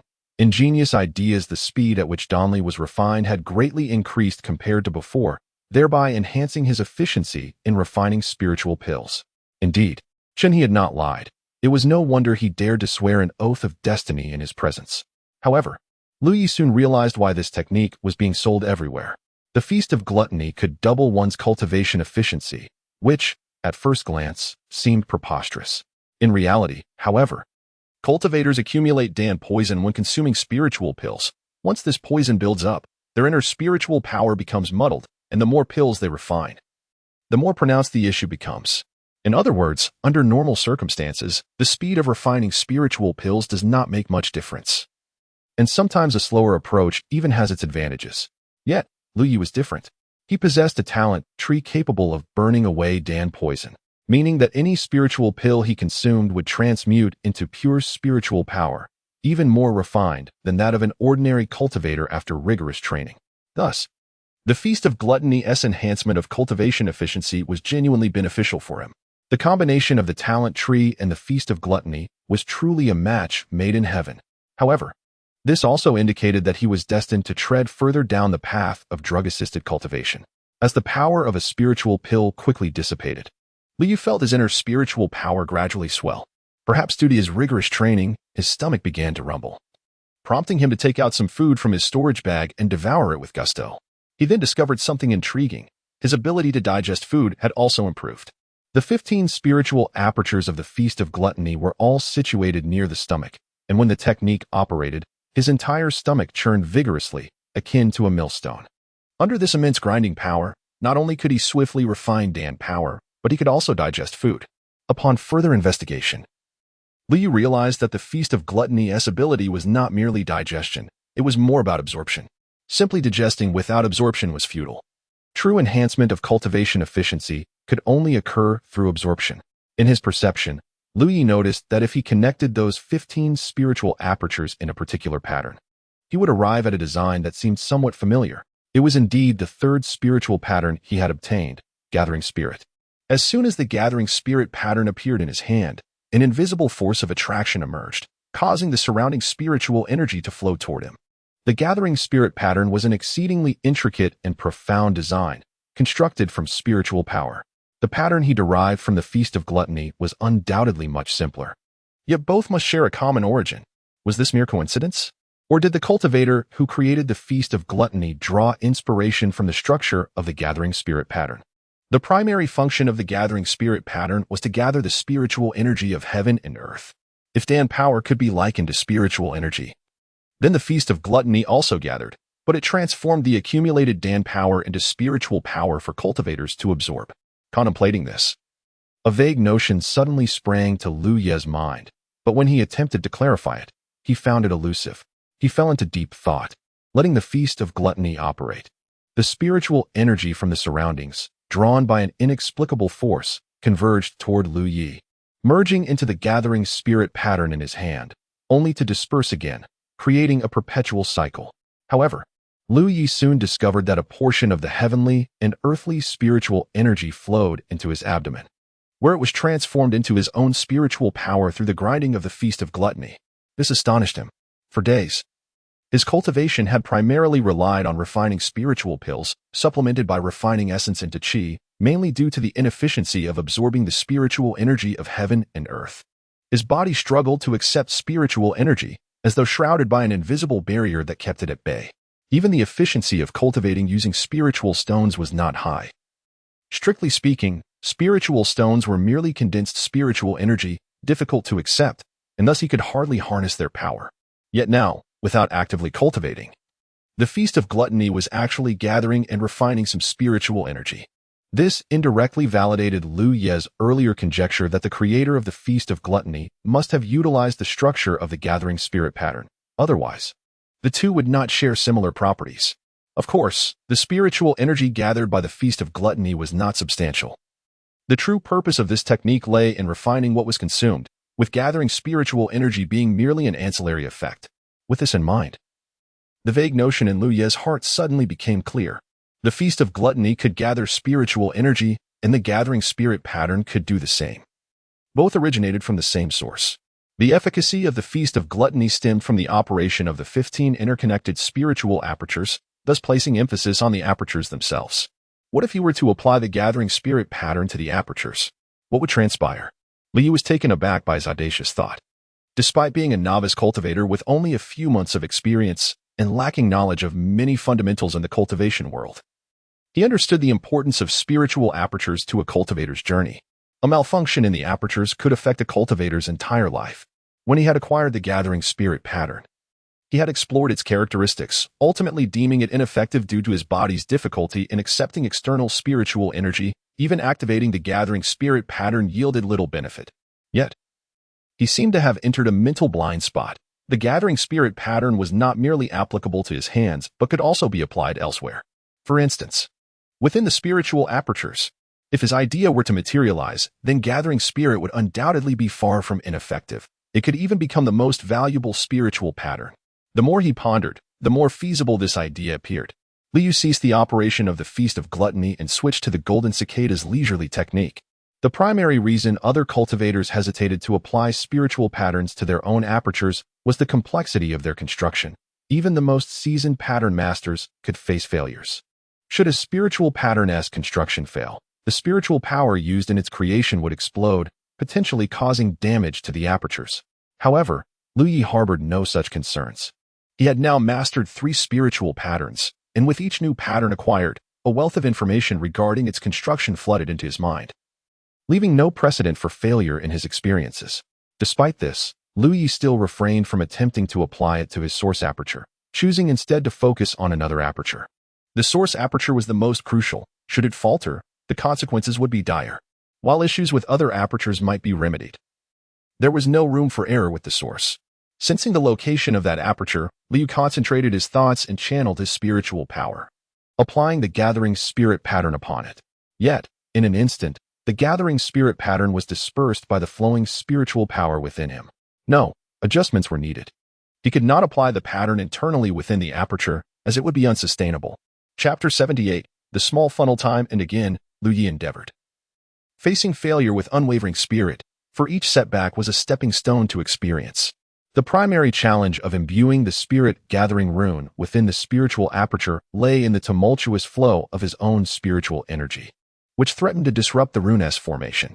To successfully embed the rune, he needed to shield it from this energetic upheaval. Otherwise, success would remain elusive. This, however, introduced another dilemma. If the rune was positioned too far from the aperture, its efficacy would diminish. For instance, if Lu Yi placed the rune upon his hand, while it might attract spiritual energy, his body would struggle to accept this external influx, hindering the conversion into his own spiritual power. Thus, he sought a delicate balance between maintaining the rune's stability and ensuring its effectiveness.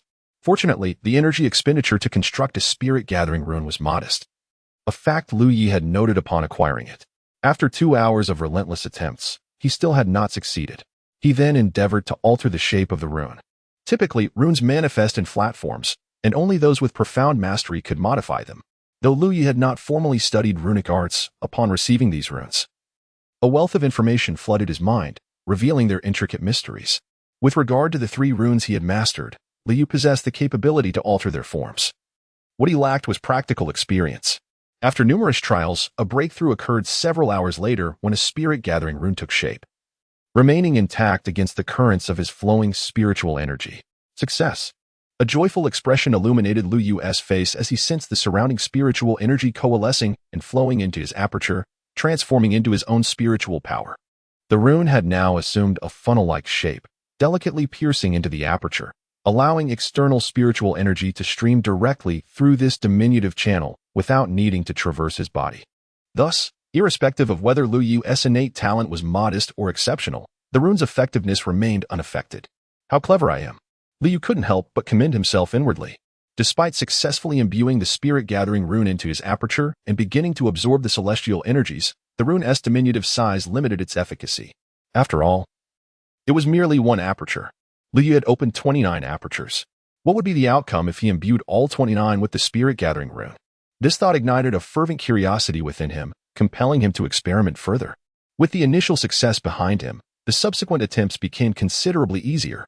In less than half an hour, he imbued his second aperture with the small funnel rune, followed swiftly by the third, fourth, and so on. Gradually, Liu grew more adept.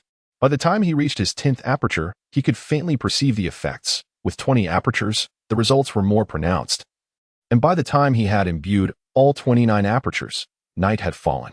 At this juncture, Lu Yi distinctly felt the continuous influx of spiritual energy from the surroundings streaming into each of his apertures, transforming into his own strength as the energy flowed vigorously. The spirit-gathering rune could sustain itself for an extended duration, as it perpetually gathered celestial energy to replenish itself.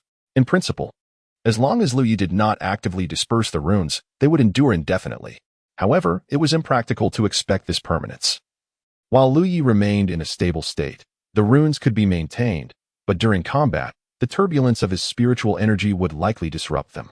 Ultimately, this endeavor was a risk-free venture. Liu merely needed to construct the runes at opportune moments and allow the celestial energies to coalesce into his body, freeing him to engage in other pursuits. Now, he pondered the extent of benefits these runes could yield over time. To ascertain this, he focused intently, attuning himself to the fluctuations of his internal spiritual energy. 3 hours later, he reached a conclusion. If the runes could sustain themselves for a full day and night, the benefits would be akin to consuming a spirit essence pill. Not a trivial amount, yet not overwhelmingly significant either. It was essential to remember that he had only 29 apertures, A cultivator's total could reach as many as 360. If one day, Lu Yi could imbue all 360 apertures with the spirit-gathering rune, the resultant benefits would be monumental. With an ample supply of spirit essence pills, the auxiliary technique of the gluttonous feast, and the assistance of the spirit-gathering rune, Lu Yi felt an insatiable urge to find a secluded place to diligently cultivate until he reached the 9th layer of the spirit stream realm. Yet, he found himself in a predicament, lacking a suitable cultivation technique. The golden cicada's carefree technique obtained from Steward Yang could only carry him to the 3rd layer of the spirit stream realm. He had originally intended to wait until reaching the next market to seek out the Heavenly Mechanism Merchant Alliance for a new technique. Having accumulated over 200 spirit stones from selling 4 pieces of primal magnetic ore along the way. However, he found himself temporarily trapped within the rift of heaven. This situation was somewhat disheartening. After a moment of contemplation, Lu Yi activated his battlefield mark to send out a message. Chu Tian, meditating to recover, felt the sudden transmission and quickly investigated, discovering that Lu Yi sought him out. Do you have any profound level techniques? Sell me one, Lu Yi had written. Chu Tian was perplexed. What do you need a profound level technique for? Wang Yang, wearing a bewildered expression, looked at Xiao Zhu. Is the information accurate? Xiao Zhu nodded. The message from Chu Tian should be correct. Wang Yang pondered for a moment, unable to suppress a click of his tongue. Indeed. This is characteristic of those large sects. Their disciples must rely solely on themselves, even for cultivation techniques. It seems he was previously practicing with merely a yellow-level technique and now, having perfected the 3rd layer of the spirit stream realm, requires a new one. Just a technique. Something common. Give it to him, and have Chu Tian inquire about his preferences. Oh, Xiao Zhu nodded in agreement, reflecting that disciples from major sects seemed quite pitiable. Their own sect, though merely 9th grade, fostered mutual aid among brothers and sisters in the early stages of cultivation, sparing them from such hardships. By the way, let us not give it away for free. Those large sects are averse to that. Sell it to him for a reduced price, as they are often quite impoverished. Understood. Chapter 79. Luo Ji of Huaidao in the corridor. The impoverished Lu Yi was counting his assets. He had just over 200 spirit stones. Uncertain whether it would suffice to purchase a cultivation technique. If it fell short, he retrieved a small clock-like spirit artifact from his storage bag, a relic of the 9-star sect's young master, which should be worth a considerable amount. If it came to it, he would have to use this as collateral, or perhaps the elemental magnetic ore. He also possessed the storage bag of the 9-star sect's young master, which likely contained numerous valuable items, but unfortunately, he couldn't open it. Chu Tian sent another message inquiring about his elemental affinity. Lu Yi responded honestly, feeling no need for concealment, especially as a cultivation technique tailored to his affinity was crucial. Moments later, Chu Tian replied, informing him that he would have definite news by tomorrow at the latest, as the technique needed to be transported from their base, which required some time. Lu Yi acknowledged this without issue. After concluding his communication with Chu Tian, Lu Yi rose, preparing to practice his swordsmanship. Despite the relentless battles of recent days, he had not interrupted his training, sensing that this fundamental exercise greatly benefited him. Such endeavors demanded perseverance. At the other end of the corridor, Yi, who had been monitoring the situation, darted over and exchanged a fleeting glance with Lu Yi before vanishing into the rock wall. Amber approached Lu Yi, changing direction, crouching low, with a not-so-serious wound on its body, growling fiercely at an unseen presence ahead. A figure leisurely emerged from that direction, and Lu Yi activated his spiritual energy to assess the opponent's aura, resolving that if the individual was at the 5th layer, he would retreat immediately. If below that, he would annihilate them without hesitation. However, upon observing the aura emanating from the newcomer, Lu Yi furrowed his brow. The individual was merely at the 2nd layer of the spirit stream realm, yet their spiritual light was notably distinct, exuding an extraordinary purity and solidity. You are quite elusive to find, the newcomer stated, stopping 10 paces from Lu Yi, a faint smile illuminating his face amidst the darkness, his white teeth gleaming prominently. This individual appeared relatively young, seemingly a year or two younger than Lu Yi, and although not particularly imposing, his calm demeanor caused Lu Yi to tense instinctively. Having fought numerous battles against disciples of the 9-star sect, Lu Yi could not precisely gauge the threat posed by a cultivator, but a vague sense of unease lingered. The fact that this 2nd-layer cultivator could evoke such tension indicated that he possessed unique attributes. Lu Yi recalled that Chu Tian had mentioned this person earlier, though he had not inquired about Huaidao's significance. However, Chu Tian's tone suggested that it was a formidable force, and cultivators hailing from such an influence were undoubtedly remarkable. Thus, after the stranger introduced himself, Liu stepped forward, drawing his long knife and charging toward him. I'll strike first. Having once slain a fourth-layer cultivator at the second layer, he felt no fear facing another of the same tier now that he had reached the third layer. His legs, infused with spiritual energy, propelled him forward at a remarkable speed, closing the 10-pace gap. The sound of his spiritual acupoints resonated as the previously constructed gathering spirit patterns shattered under the surge of energy. Brute, Luoji sneered, unhurriedly raising a hand and pointing at Lu Yi. White flash. As he spoke, a glimmer of light appeared at his fingertip, rapidly expanding into a blinding beam that illuminated the dark corridor in vivid detail. Lu Yi was instantly blinded by the brilliance, feeling as though he was staring directly at the sun. Even as he hastily shut his eyes, the discomfort lingered, tears streaming down his face. This despicable creature, Luoji, he thought, retreating swiftly. Earth spike. Luoji called out, stamping his foot on the ground. In an instant, a soil spike erupted beneath Lu Yi, colliding forcefully with his waist. The impact caused Liu to stagger backward, his spine aching. Had it not been for the protective spiritual energy he summoned, he would have sustained significant injury. Ice spike. Cold energy surged as Luoji pointed at Lu Yi, launching a sharp ice spike, akin to an arrow, toward his face. Lu Yi's eyes had yet to fully open, still disoriented from the previous blinding light. Sensing the chilling projectile approaching, he instinctively activated a protective spiritual pattern to shield himself. With a thunderous crash, the ice spike collided with the protective barrier, sounding as though a massive boulder had struck. Lu Yi was propelled further back, his cheek stinging as the shattered ice left numerous small cuts on his face. Golden arc. In the corridor, a crescent-shaped golden strike targeted the retreating Lu Yi, its lethality surpassing the previous techniques. Lu Yi had once devised the Golden Will talisman based on this very golden arc strike. The attacks emanating from it were mere imitations of this original form.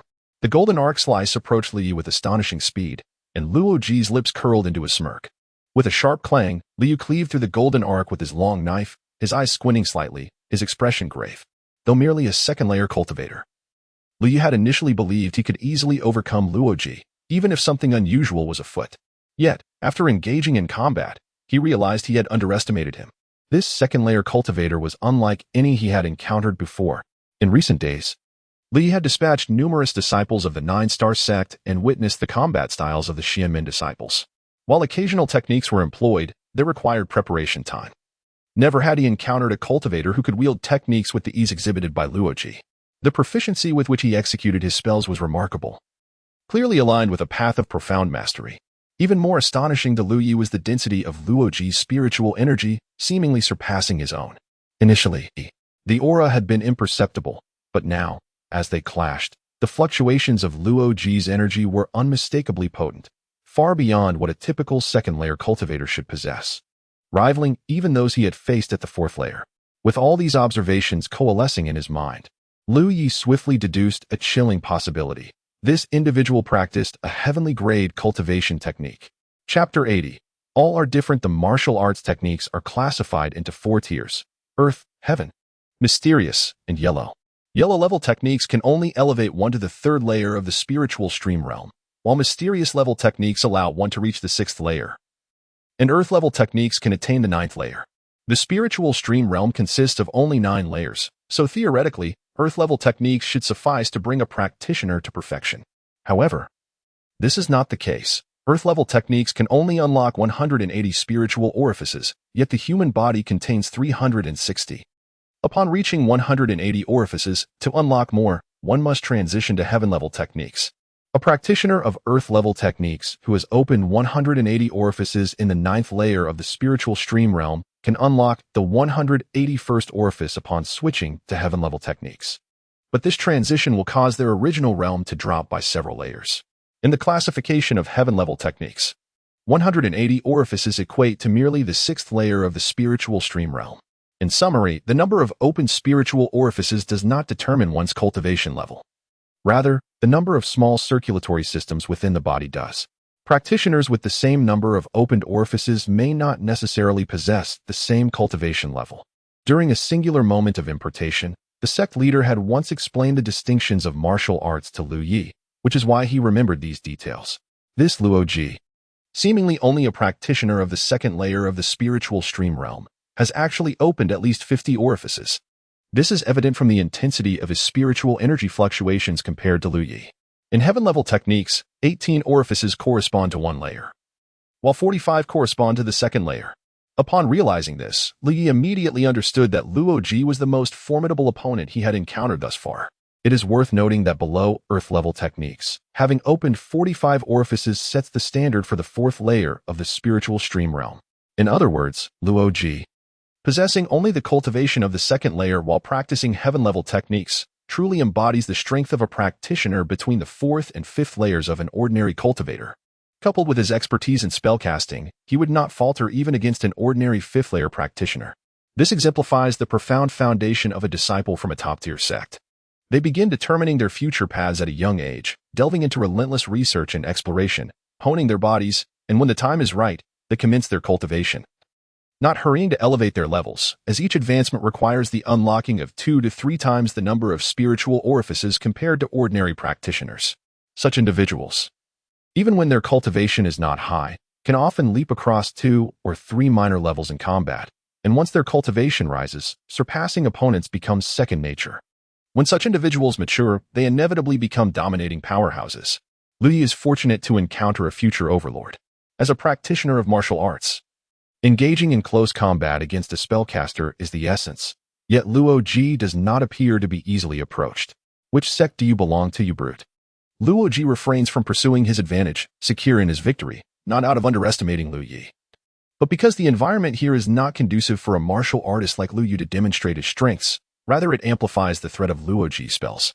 In the early stages of cultivation, casting spells can offer considerable advantages, and the narrow corridor restricts Lu Yi's mobility. Realizing this, Lu Yi contemplates retreating through the rear exit. But he refrains from doing so. He harbors an unsettling feeling that if he withdraws now, he may lack the courage to confront Luo Ji again in the future. From the first words of this individual, it is evident that he has come specifically to seek him out. There is no escaping, thus. He has no choice but to fight. The depth of Luo Ji's abilities is formidable, but does he not possess his own? Ultimately, Luo Ji is merely utilizing minor spells, which Lu Yi's protective talisman can withstand. Tightening his grip on the blade, Lu Yi leans forward, lowering his center of gravity. Adopting the stance of a leopard preparing to pounce. Taking a deep breath, the spiritual energy within the 3 small circulatory systems begins to surge. In the next instant, he lunges forward, rocks scattering beneath his feet. White blaze. Luo Ji shouts. Having suffered once before, Lu Yi squints at the command and raises his left hand to shield his eyes. Yet, instead of a blinding light, an icy shard filled with chilling intent hurtles towards him, accompanied by Luo Ji's mocking laughter. Gotcha. Enraged, Lu Yi finally comprehends why Luo Ji always announces his spells beforehand. It serves as a prelude to his trickery, truly insidious. Swinging his blade, Lu Yi shatters the icy shard, but immediately, another barrage of icy shards comes at him. The sound of them slicing through the air incessant. Luo Ji seems to cast spells without pause, if Lu Yi had not witnessed it firsthand. He might have doubted whether Luo Ji was secretly activating an ice-type talisman. The sounds of clashing resound as Lu Yi's long blade whirls, shattering numerous icy shards, while those he cannot slice in time must be deflected by his protective talisman. Progressing under such arduous conditions, the corridor grows increasingly frigid due to the accumulation of ice debris. After several breaths, Lu Yi has only managed to advance 3 steps. The icy shards sweep towards him with tremendous force, impeding his path. Suddenly, a small head appears from behind the rock wall where Luo Ji stands. But before she can act, Luo Ji swiftly turns, as if he has eyes in the back of his head, and points, sending a golden arc slicing toward her. Roar. Amber bellows, believing that Yi is in danger. This roar is notably different. As it echoes, Lu Yi feels as though his head has been struck by a hammer. While Luo Ji stumbles back, muttering in astonishment. He has seen amber before, but did not regard it highly until this moment. Realizing this majestic white tiger possesses some unique abilities, there is no time for further contemplation. As Lu Yi takes advantage of the distraction caused by Amber's roar to surge forward, Luo Ji bellows, white blaze. Having been deceived once, Lu Yi will not fall for the same trick again.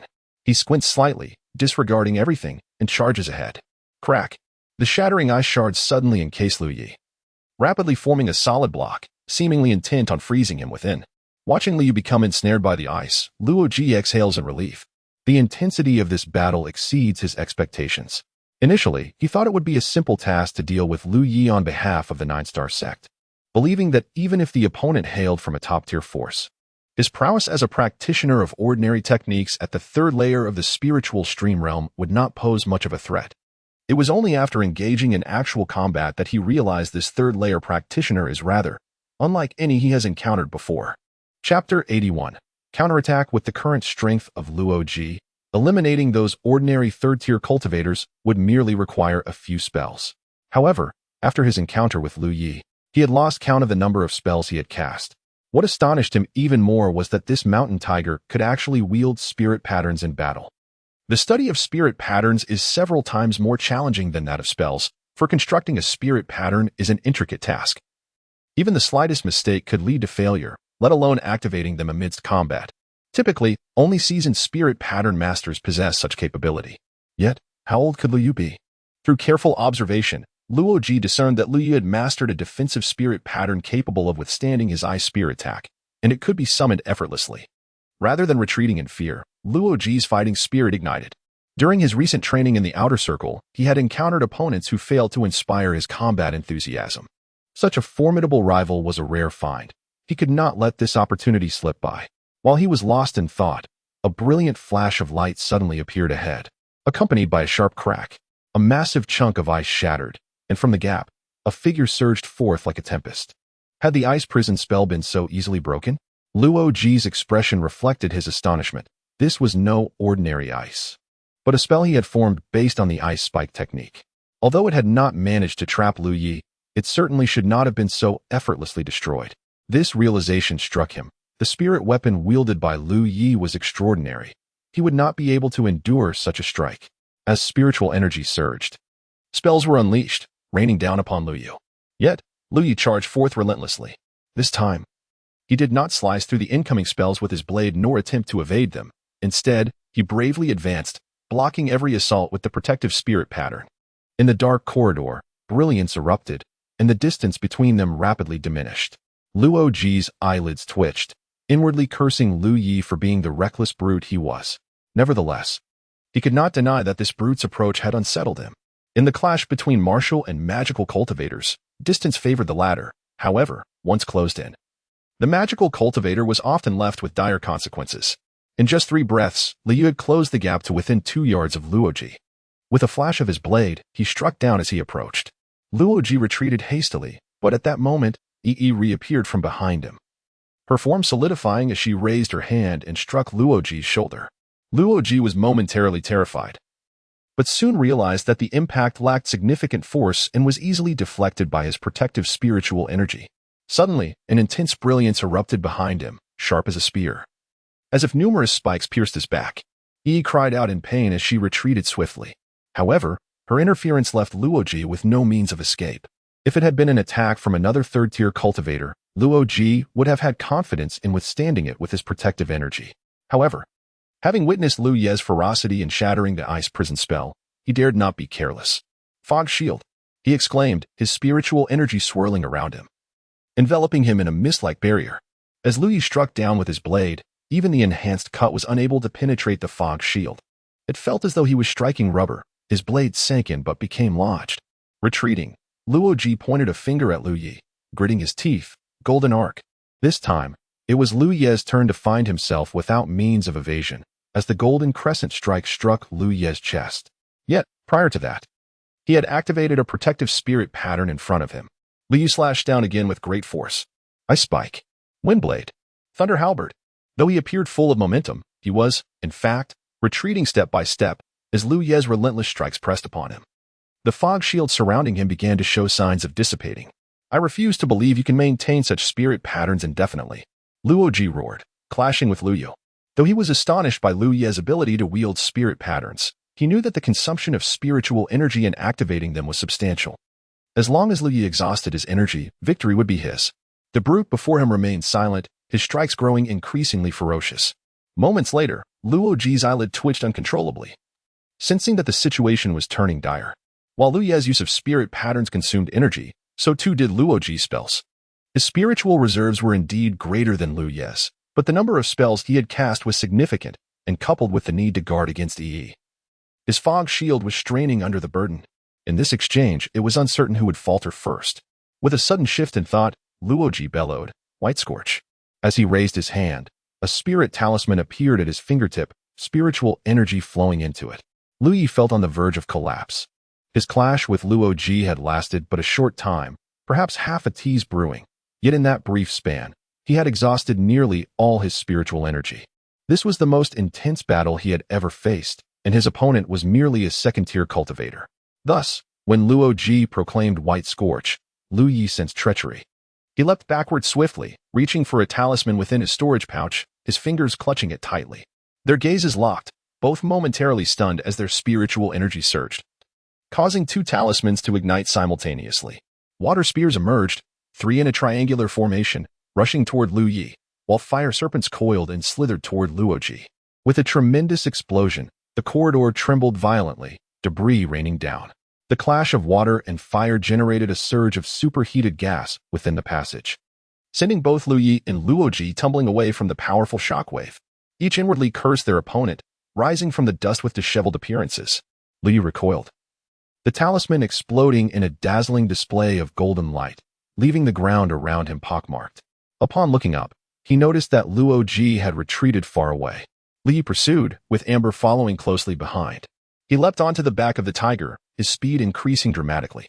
This was a golden body talisman of impressive quality, and he simultaneously unleashed another talisman against Lu Yi. As Lu Yi vaulted off the tiger's back, he swung his blade to counter the incoming attack, advising Amber to keep her distance. The tremendous impact sent him sprawling to the ground, his body aching. As he stood, he saw Luoji standing defiantly, provocatively beckoning with his hand. "Come." Lu Yi remained silent, retrieving a golden body talisman from his storage pouch and slapping it onto himself. Luoji couldn't help but sigh. It seemed the opponent's financial resources were not inferior to his own. Chapter 82. The Cycle of Heaven's Justice in the Canyon. Both parties, with only a scant amount of spiritual energy remaining, began to clash their spiritual talismans. A myriad of talismans was triggered, unleashing a dazzling array of colorful lights. The cacophony reverberated through the vicinity, capturing the attention of the nearby disciples from 2 prominent sections. However, after observing from a distance, none dared to intervene lightly. The intensity of the battle was beyond their capacity to engage. A careless misstep would surely spell doom. While the 5th-tier cultivators might have been able to intervene, the number available from either sect was limited. Since the battle commenced, both sides' 5th-tier cultivators had been locked in a stalemate at the heart of the rift, unable to move. This was also the reason why Lu Yi had not encountered a 5th-tier cultivator in the past few days. As dawn broke, Lu Yi gasped for breath. The battle had escalated beyond his expectations, yet the glimmer of victory was within reach, for he noticed that his opponent seemed to have exhausted their offensive talismans. This was to be expected. Luoji, a practitioner of the arcane arts, was adept at various low-level spells, and the power of his incantations surpassed that of ordinary talismans. He had only prepared fewer than 10 offensive talismans, with the majority reserved for defense. After an intense confrontation with Lu Yi, he had depleted nearly all his offensive talismans, leaving him feeling deeply ashamed. In his view, a true mage should disdain reliance on talismans. Resorting to them was a mark of ineptitude. Yet now, ineptitude it was, but it was preferable to being cleaved in two by that brute. Seeing Lu Yi charging at him with a blade, Luoji sensed impending danger and turned to flee. However, the sound of pursuit grew ever closer. Turning back, he saw Lu Yi once again mounted atop the back of that majestic white tiger. Deplorable. Luoji cursed inwardly, then shouted in anger, "Stop chasing, or I shall make you regret it." Such childish threats were of no concern to Lu Yi, and the tiger surged forward with even greater ferocity. "You brought this upon yourself." Luoji gritted his teeth, spinning around to face Lu Yi, reaching into his storage pouch for something. Lu Yi remained unaware of what Luoji was retrieving, but the latter's posture filled him with foreboding. In the next instant, a chill ran down his spine. The tiger, agile as ever, swiftly altered its course, evading a sudden onslaught. With a thunderous crash, a massive seal fell, leaving a 2-foot-deep crater in its wake. The earth trembled. Upon witnessing this, Lu Ye's eyelids twitched. This object was undoubtedly a formidable spiritual artifact. Had it struck him, he and the tiger would likely have been reduced to mere pulp. The tiger attempted to charge toward Luoji, But the seemingly cumbersome seal was surprisingly nimble, repeatedly descending from above. The tiger struggled to dodge, barely escaping on several occasions. Flee, Lu Yi urged from the tigeress back. The beast understood the gravity of the situation and turned to escape into the distance. Where do you think you're running? Luo Ji, emboldened by his advantage. We're a frenzied grin. You were so eager to fight. Let us settle this. With each strike of the seal, the ground quaked, and debris flew in all directions. This artifact was likely a last resort for Luo Ji. He had refrained from using it earlier out of confidence in his own abilities and perhaps a hint of pride. Yet now, cornered by Lu Yi, he had relinquished all restraint. Having exhausted his talismans, what was left but to wield his artifact? The speed of the seal's descent intensified, and the tremendous force rendered the tiger's escape increasingly desperate. Eventually, the tiger stumbled, falling to the ground, and the seal descended ominously, casting a shadow over them. In a moment of panic, the tiger scrambled to rise, but it was too late. At the critical juncture of life and death, Liu summoned the remnants of his meager spiritual energy, swiftly forming a protective spiritual symbol above him. The seal struck down, shattering the first protective symbol within an instant. But immediately, a second was formed, which too broke upon impact, followed by a third. Ultimately, the seal was halted. For a brief moment, they held each other in a stalemate, but soon the seal's brilliance began to dim, rapidly shrinking back to its original form, its luster fading. Liu reached out to grasp the seal, yet his trembling hand, weakened by fatigue, grasped nothing but air. The seal struck him upon the forehead, leaving a lump but lacking its former potency. At this moment, they were still a good 30 paces apart. Luo Ji, leaning against a rock, laughed heartily at the sight of Lu Yi, as if he had emerged victorious. The canyon was strewn with massive craters, remnants of their fierce conflict. Yet the battle was far from over. Lu Yi forced himself to rise, taking slow, deliberate steps toward Luo Ji, who could no longer muster a smile. But after only a few steps, Lu Yi collapsed, stirring up a cloud of dust. Yi floated over, helping Lu Yi to his feet. Their eyes met, conveying silent inquiries. And Lu Yi slowly shook his head. Yi aimed to coordinate with the tiger, seizing the moment while Luo Ji appeared weakened, hoping to eliminate him entirely. Yet, Li sensed that, despite Luo Ji's exhausted appearance, he could still unleash a spell or two. The seal artifact also posed a significant threat. Liu had nearly failed to withstand even 3 protective symbols, let alone the tiger and Yi. Being struck by such a force could cost them multiple lives. Undoubtedly, Luo Ji was a cunning adversary, as evidenced by his actions during their earlier skirmishes. Such a character, aware that Lu Yi had 2 allies, would never truly deplete himself of strength. Liu even questioned whether he could reach Luo Ji and secure a kill. The latter might still possess some reserves of energy. From a distance, Luo Ji observed the scene, noting with concealed disappointment that Yi and the tiger had not taken advantage of his apparent weakness. Simultaneously, he felt a sense of relief. As Liu suspected, Luo Ji appeared to have lost his fighting spirit, yet should Yi and the tiger dare to approach, he would not hesitate to showcase the prowess that came from his prestigious sect upbringing. The current situation was undeniably in his favor. He needn't squander his remaining strength on inconsequential allies. Raising his voice, he Chapter 83. The goodwill of the mysterious sect at the 9-star sect's encampment. Xiao Yi and Dong Shai waited together. They had received word that Luo Ji had engaged in combat with the over-mountain tiger. One was at the 2nd level, the other at the 3rd, yet the intensity of their clash rivaled that of a typical 5th-level confrontation. Truly, disciples hailing from prestigious sects are not easily vanquished. Suddenly, Dong Shai's expression shifted. Has the result come in? Xiao Yi inquired anxiously. Not yet, but that wretched maid beside Wang Yang has departed from the mysterious sect's encampment. Dong Shai replied. She wouldn't dare confront Luo Ji, would she? Xiao Yi felt a jolt of fear. I can't say for certain, but it is a possibility. You need to go. Xiao Yi's face twitched. Although he was also at the 6th level, he was no match for that maid. Each encounter with her had ended in a thorough beating. It was unavoidable.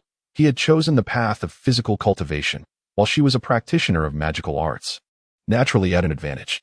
Over the past 2 years, they had clashed numerous times, leaving him battered and bruised. Thus, he was loath to face the maid named Xiaoxiu. Yet with Dong Shai's command, he had no choice but to muster his resolve. After all, it was merely another beating to endure. With this mindset, Xiao Yu strode out with a determined expression, embodying the spirit of one who marches forward undeterred by the masses. Dong Shai watched him depart, unable to suppress a sigh.